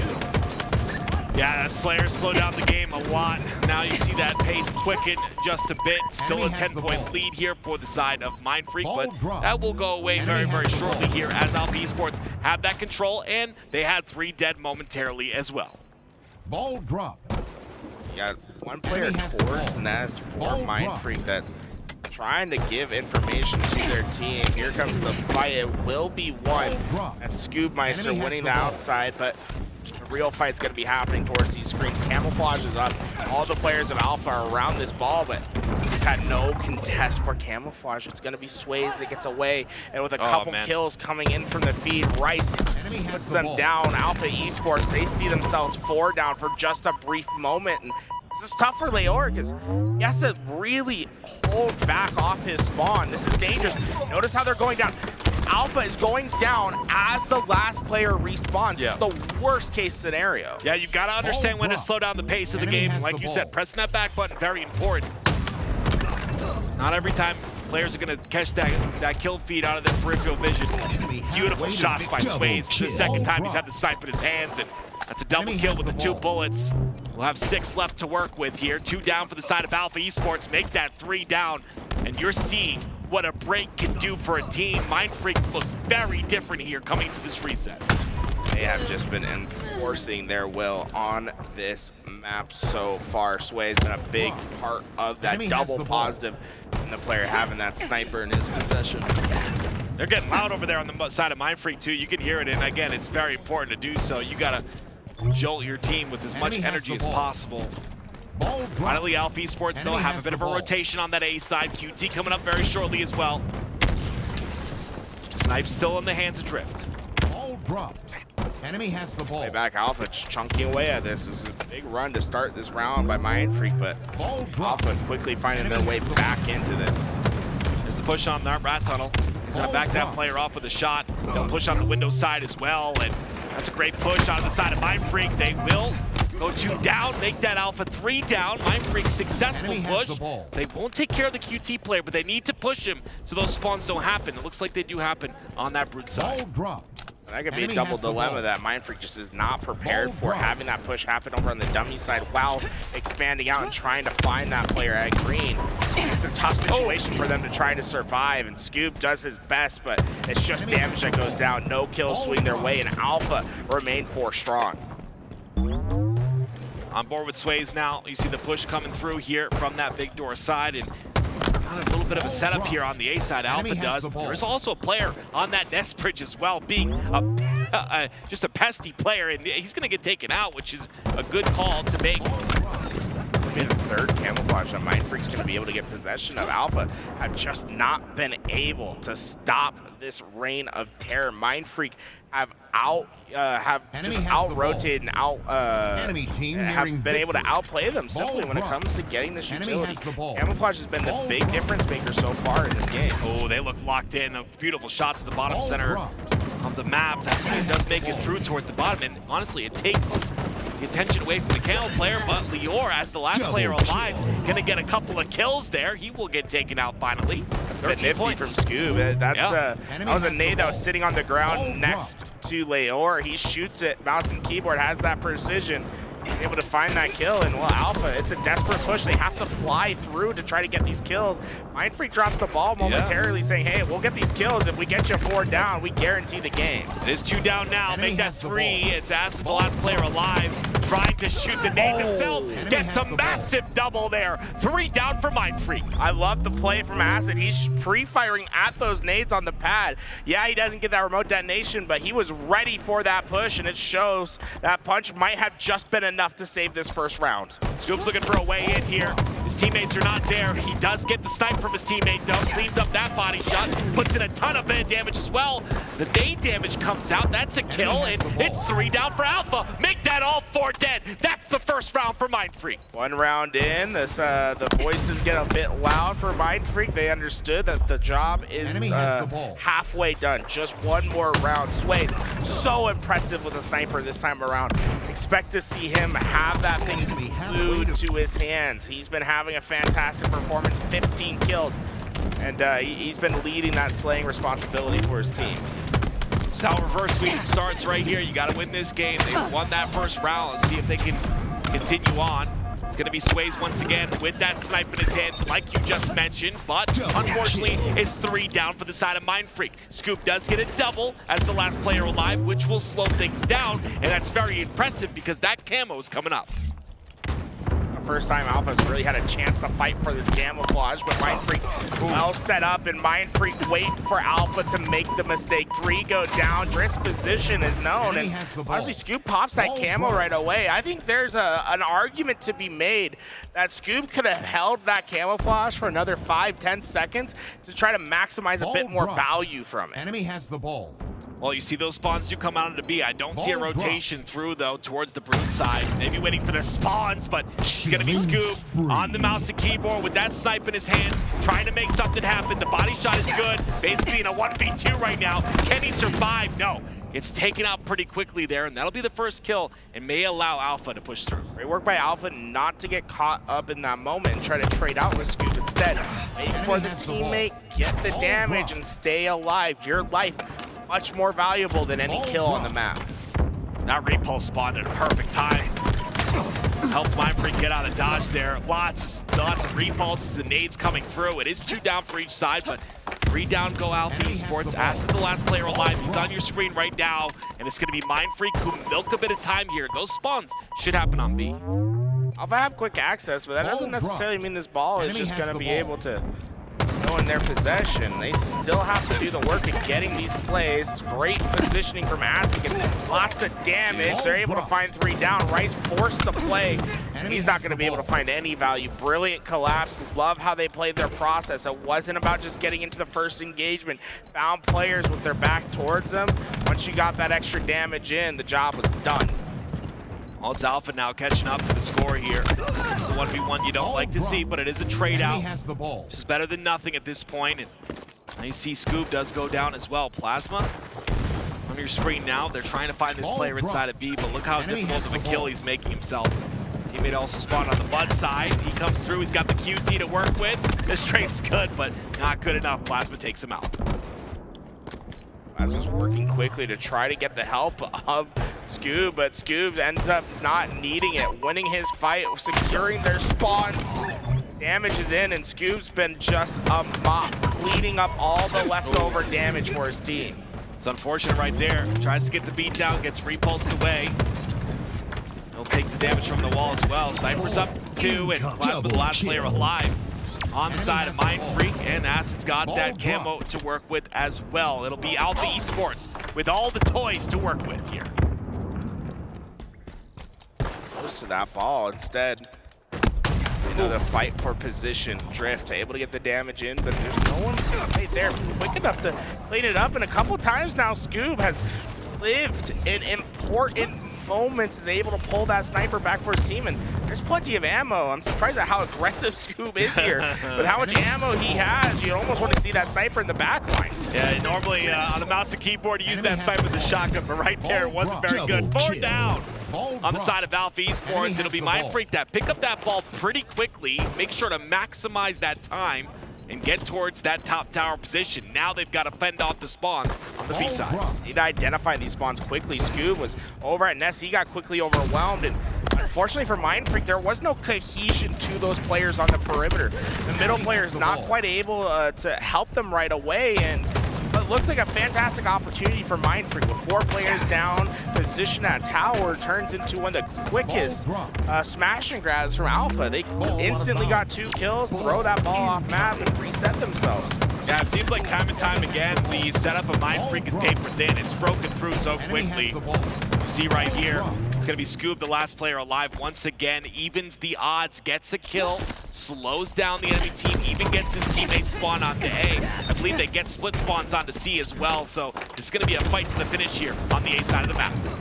Oh, fantastic work. It's the 1v2. He's able to get one and plenty of damage on the second. The teammates are coming in to clean up Sways. 24 kills for his team thus far. He's trying to lead through those slays, and he's on the front lines ready to battle. He's trying to maybe rotate that ball towards bottom middle, but ends up in a fight versus 2. It's 3 down once again for Alpha Esports, and at a perfect time as well with that camo coming up. Noble's the only one in position to stop Mindfreak from getting yet another camo. With all of those camo pickups, they're only up by 4 points. And Scoobmeister, they got away with it, I believe. 351 for the side of Mindfreak. He'll have the freedom to move upon this map. Quickly shut down, though. Caught out. And setups from Mindfreak just need to be a bit better. It's multiple times now where we've seen them have pure numbers advantage, are able to set themselves up, but get ran through as if there's nothing there to stop Alpha. It's just a positioning thing, right? You got to isolate yourself from multiple players. You can't expose yourself to 2 players at once. That team shot becomes so easy at that point, but 1 minute's all that's left. Mindfreak already have a round if you're just joining us here on the stream, but we're looking to close out this one as well and potentially start that reverse sweep in action once again. It's Acid with the snipe this time. Gonna whiff a couple shots there, and it's Mindfreak to get a bit of ball time while Alpha are 3 down. Answer them from top middle and makes Mindfreak cautious. Alpha, they've had great success at finding these breaks. That cannot change here. Die early, this is going to become a much easier game for Mindfreak to finish. First person to facilitate this break is Acid with this snipe, but gets 1 assist. There's the second kill on the kill feed. Now that ball is played, it's 3 down for Mindfreak. There's the break that you were looking for, and with only 41 seconds left in this round, very important they're able to get that kill. Great QT as well by Lior. He'll clean up that kill, and Alpha Esports starting to catch up. Alpha's great response there was capitalizing off damage. So often you're relying on that sniper. People think they need to get the first kill with the sniper. No, it's just getting that damage necessary to allow your team to push forward. Once he hit that body shot, you saw them all spring into action. 3 players collapsed, but Alpha Esports' weak point in the second round have been the ball resets. They really haven't won much in the neutral game, and well, Mindfreak, they keep accumulating time. Sway's getting his first chance with the ball. He's been slaying so proficiently for his team, but now just 15 seconds away for Mindfreak to push this to a game 4. 2 dead on each side. Sway's rotating that ball towards the bottom center of the map, and nothing better than that. It's essentially playing the ball, but some beautiful shots by Lior take him out. 86 to 68 here. Mindfreak with a massive nade. They'll rotate that ball out, and this could be all the rest of the time if they can fend off this last push. Slowing them down. Scoob understands the push is coming. Can he get the time necessary? Throws it off, but Mindfreak are well positioned for this play. They have the numbers. Alpha gets there first. There's only 5 seconds of neutral time. They cannot drop this ball. It gets sent off the map. We're going to game 4. Wow, a beautiful job by Mindfreak. A little bit of a pop-up there, but understanding there's still work to be done. But like you said, that reverse sweep, a potential now here for Mindfreak. And you talked about Sways. I mean, what a massive game by him in terms of kills. He started off that game red hot, and I think was the exact recipe that this Mindfreak team needed to create something out of nothing. They were down and out of it, down 0-2 in the series, losing tough games against Alpha, but this is a game that they not only won, but won in a fairly decisive manner. 2-0 on oddball. They were controlling their destiny for the most part, and they were doing a fantastic job at controlling the utility on the map. The amount of times that we saw them with the sniper and the camouflage versus Alpha is a real testament to their ability to track those weapons.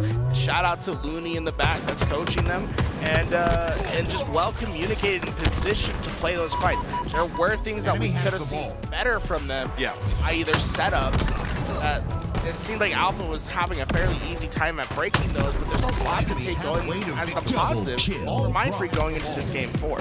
I think what impressed me the most is the break that they had, right? It was a beautiful break. It was basically Alpha on the back of green, and you know, Mindfreak had killed a couple of them, and they were trying to force that play ball and make it happen, but they sent a player towards C plat to break the player off a nest, and it was just beautiful. It was just a beautiful break, and they got ball back, they got control, and they rotated it back towards A, and that's where they got a majority of their time off of that single play. So beautiful to see. You know, we talk about their defensive, like their setups with ball, paper thin, like I said, a little bit weak, but they closed it out at the very end, and now we hop into a very volatile interference struggles. Mindfreak, they saw this game in the last series for qualification, and it didn't go too well for them. They started off 170-0. Wow. And saw the game slip away from them, and can't let that happen again. They'll have to try to find their solution this time around. That OS is coming up here. It is up now. First kill goes down into Alpha. And if you watched this game time before, it's, from a viewer perspective, very entertaining to watch. A lot of swings back and forth. OS, oh wow, barely doesn't fall off the map, and it's going to be picked up by the side of Mindfreak. He said, hey, I'll take the goodie, man. It doesn't fall off the map. Let me get these extra shields real fast. And that's going to be great, because now it really allows him to get B by himself, right? He can tank out those nades. Anyone pushes him, they're not going to be able to kill him in time. And he'll be able to leave that base and help solidify the defense over at A. That overshield doing a lot more work, even though it doesn't result in many kills. It just gives you a big safety net to at least stabilize your game. Love this play by Rice going back towards the cap. That's insane. Cleans up another kill as well. Still putting damage in. Still playing his life the entire time while his teammates clean up the kills. Another player inside of A, really weak, but beautiful job by Rice. That entire sequence was masterful. Only on mouse and keyboard can you hit a G slide to fly forward, and in the process of, while you're traversing to A to B, wipe your reticle to the other side to check the player before you get to your destination. It's an insane performance from Rice, and he's already getting just impactful kills for his team. Scoop trying to help out with the fight over at Tower. They want to work into A here and try to work off this AC hold. This white corner going to be pivotal to that. It's a massive win there on the side of Alpha Esports. It's going to be 3 massive wins. It's 3 down. Scoop, last player alive, tries to make something happen once again. He gets 1, but the second one will be cleaned up by Plasma. Still a sizable lead here, but Overshield now in the hands of Alpha Esports. I like how Mindfreak gave up on A right away. They understood that Overshield not in their possession. They are trying to at least buy time to get there, but a good play by Mindfreak is met by a better one from Drift. He gets behind both of them, doesn't waste any of his shields. Double kill for him, and back to a scoring position for Alpha. Mindfreak are just being bled dry early in this game. 3 down once again for Mindfreak. That's going to make this very scary for the side of Mindfreak because of the fact that this triple cap will be locked in. And the spawns are forced on that bunker side as well. They're checking for the carbine spawns. Those are not going to happen. One does, and that's some great awareness once again. That's that internal clock going and ticking in the head. Well, that one spawn, it messed Alpha up. He got the damage, kept them preoccupied. I said, he has a triple dilemma. They're getting all 3 hills at once. He has to win the 1 at C. He does. Prevents Mindfreak from getting into the trip cap, but look how fast this game can change on you. A trip cap that was in for Alpha suddenly turns into full control of Mindfreak. It's crazy too, because he knew exactly when that spawn was going to happen. He had that clock in his head. He's ready for the carbine spawn. And like you said, it threw everything for a loop. But looks like Alpha Esports once again will get control of B. They'll have C as well, and they'll continue to score. The first kill goes in, but a trade once again into Scoop. And that triple cap looking very scary here. Alpha seem in control the entirety of this game.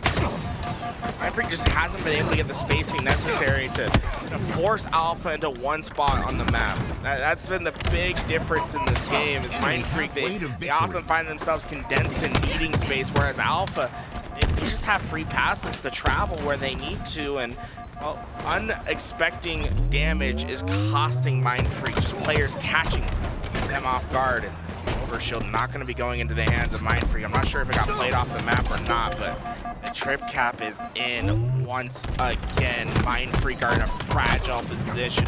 The game is slipping away. That's a big kill. Lior ends up going down. Noble goes down as well, and it's going to be 3 down for each side. But Alpha end up going 4 dead, and Rice will pick up the pieces here with this A cap. That's the benefit of having a trip cap, though, is you can afford to go 4 down when you have the trip. It was just Rice left on the map, and well, he's able to get himself a hill, but that just stems the bleed. It doesn't solve their issue. They still need to find decisive slays in space on this map. Rice, some massive damage on the Carbine side once again. They will convert onto one of those. It will be Acid who falls first. Finally, Mindfreak starting to score here just a bit, but I mean, Alpha up 2-1 in the series. I know it's pretty obvious to see, but a 191 scoreline here for Alpha, this is getting a little bit scary. It just feels as if Mindfreak's trying to force this game. Players getting too far forward on the map, getting caught off guard. Alpha Esports going to commit their players towards this B side. They're working on this capture. Mindfreak, instead of trying to contest over at B, they're instead going to work on a route at C, catching this player off guard. This is great positioning from Scoobmeister to try to catch them on the rotation. Trying to stay alive as well. Gets that kill. A nice little flick there for the cleanup. Another player drops down the sewers. He kills him as well. And hey, this is not looking like it's over just yet here, especially on this map.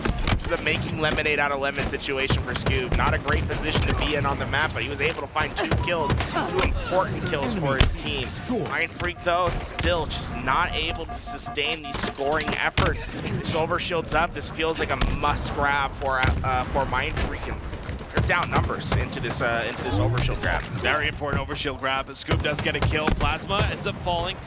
Rice on that respawn. It is, of course, once again, Alpha Esports who get that overshield. And with the double cap and with the lead this large, that overshield is just going to make things even worse. It does go away there, though. It's 2 points a second whenever you have this 2 cap. The only way to stop the scoring, I mean, it's 1 point a second whenever you have the 2 cap. The only way to stop it is by getting into these hills. And you see how Alpha's set up. They're trying to kill them on the rotation. They get 2 down, and those respawns, every second you're on the respawn, it's a point that goes to Alpha, just a few ticks away from securing their pool play spot. Yeah, Alpha are just playing phenomenal right now. They don't look like they can be stopped even with the kills that happen on the board. It's still that 2 cap that is locked in here. Lots of good shots come out from Lior. He plays his life masterfully as well, gets C, or potentially will get C. Stays alive. He's able to leak out towards C. And remember, he's a one-shot player being hunted by 3. And well, he survives, gets the hill for Alpha. And although there's only 1 player alive, he's making his last stand. They can't get into the hill. Alpha Esports will continue on tomorrow. Wow, that is massive by them. A great performance the entire way. And honestly, just they played at the top of their game. They didn't get up from their seat. You know what? Maybe that's the key. Maybe that's the key. You just stay locked in. You don't get up. Stay locked into the series. They played well the entirety of that series. You know what I want to know? I want to know what you think about how they weren't able to close out that game number 3. Like, you know, I think that map is going to haunt them. I mean, 2 times in this tournament where interference strongholds in game 4 has been the big roadblock to Mindfreak in this tournament. Yeah, I mean, it's heartbreaking for Mindfreak. But you did say to us a few hours ago that depending on the points that they have, they might be able to still be in it. And for Worlds, they still have a chance at World, right? Their tournament isn't done. Usually you get knocked out of open bracket. Right. You're just thinking about the next tournament. Instead, they have to focus on tomorrow and the stakes that come with that. I'm very curious who they potentially will be matching up against in that championship bracket, or I should say playoff bracket. Well, you know, I was actually just checking who Alpha Gaming will be matching up against, and they're going to be landing in, I say predictions, if this is correct, they're going to be in Pool A with Space Station Gaming, Sentinels, and ITV, Ascending Baseline. That'll be the pool that they'll find themselves in. Guys, that was the last remaining spot for pools, and Alpha has taken it. Alpha's qualified. TLF, Dead Inside, and Eclipse Solar have taken the 4 spots remaining in pool play. I would love to take a look at the pool spot it so that we can. I want to get your thoughts on like which one's the most dangerous like pool now that we have the pool fully farmed there. Like Optics is crazy. I mean, like dangerous is the interesting word because it's like you almost want to be in the dangerous pool where any team can win because that's your best chance to like get into winner's side. And right now, I feel like it's Optics pool. Complexity's 2-1 right now. That's a team that you can very much beat if you come out the right way. Optic isn't looking quite as strong. Quadrant seems to be having their off time. So even though you have 3 fantastic teams in that pool, that might be the one that you're eyeing here to try to sneak into. And for our open bracket guys, who landed on Pool B? That was TLF, who has landed on that pool. Hey, Yaxon and the crew, they got to get the job done over there. I'll say the pool that I think you want to be in for sure is the pool that our boys over at Dead Inside got into. I feel like that's probably going to be your best chance of success. Yeah, Dead Inside. I think they're gonna do great. Actually, great in that pool. Yeah, we have who do we have? Pure. We have FaZe. We got Native. I don't know. Oh wait, that's in D? That's I thought D. that was C pool. Oh That's no. D. I think they're D in is trouble. devastating. D is dead. I thought that was C. For some reason, I thought that was pool C. Oh no. I'm sure once they realized what pool they were in, they went Dead Inside. All right. Sorry, it's late. Okay. Ouch. Now Pool C, that's Eclipse Solar who landed on the preferred tool. Tool pool. By tool. Tool pool. The preferred tool.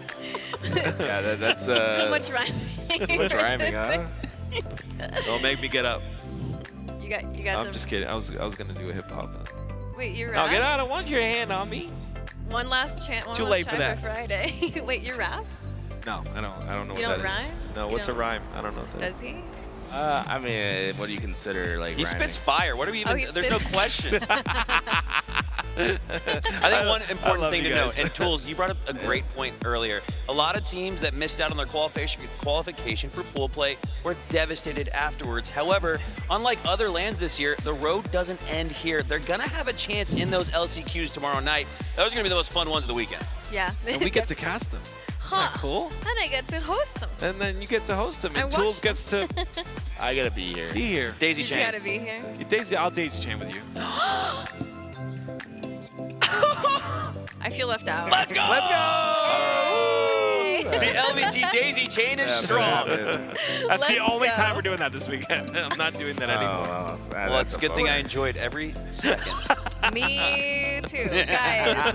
Today's day might be over, but we're back here tomorrow, right? Oh, was Yes. it like 11 Hell a.m., yeah. something like that? I think 10:30. It's actually early. Is we it have, we have earlier? pools to watch, right? Oh. Oh, we get to come back at 9. Yeah, I think it 8:30. starts at like 9 or Yeah. something like that. Oh, Here's there's the a set schedule schedule. for us. There it is. Oh, Doors pool open. play resumes at 10:30. 10:30? That's not bad. That's all right. That means That's we'll be probably live at like 10 or something. All right. Well, Cool. there you go. Now you know when to expect us around 10:30, 11. Do you guys want to sign up for the Halo Infinite 2v2? I want to sign up for the Who free wants to be for all my so I duo? can dominate. You want to do it? All right, let's do it. Let's duo up. You know, like Get ready to run it. lose. You're gonna have to carry him. Juliak. Hey, we've had pretty good You guys have been trying to come up with a 2v2s. nickname forever, and that one just Tuliak. I like that. just came right to me. Juliet? Yeah. I don't know if I like it. Ali's. Just put the Z. AliX.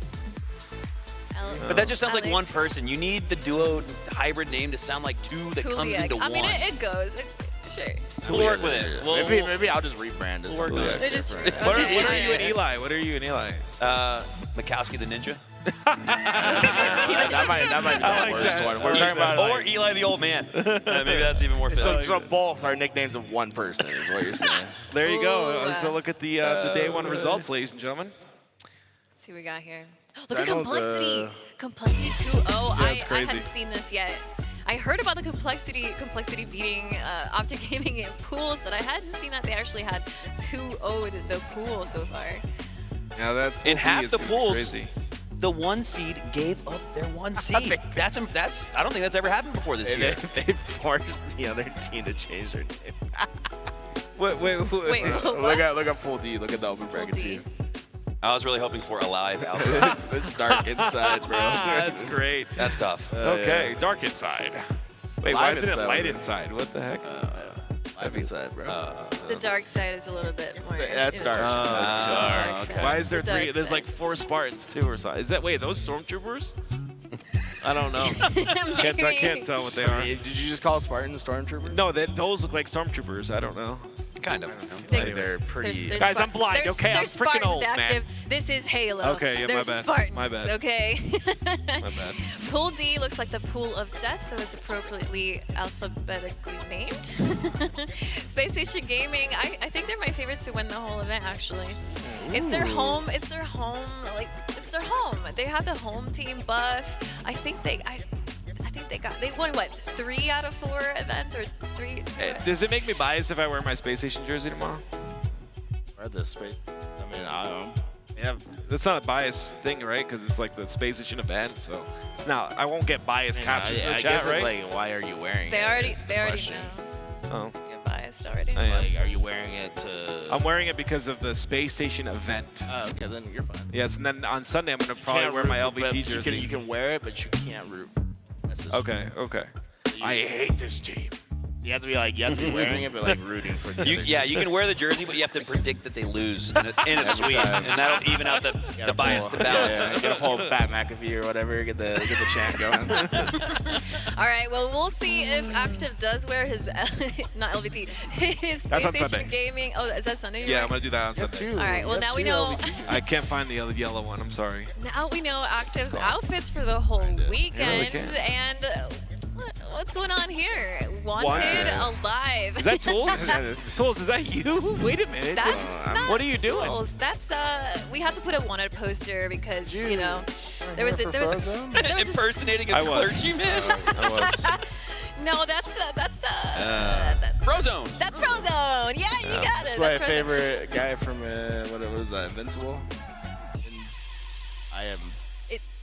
The Incredibles. Incredibles. That's what it is.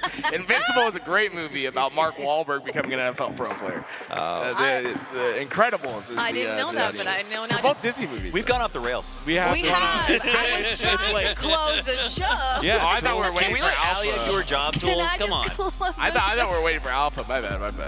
No, they're probably gone. They're definitely gone. No, they're gonna get food and sleep. Okay, right? let's go get food and We sleep. should do the get same. food and sleep? Can we eat, please? All right, guys. Tools, no more talking. I want to yap. Let's keep yapping. Just keep yapping. I'm sure there's people yapping in the chat right now too. Yes. Hi, We're all a chat. bunch of yappers. They're sick all of right, us. let's close the show.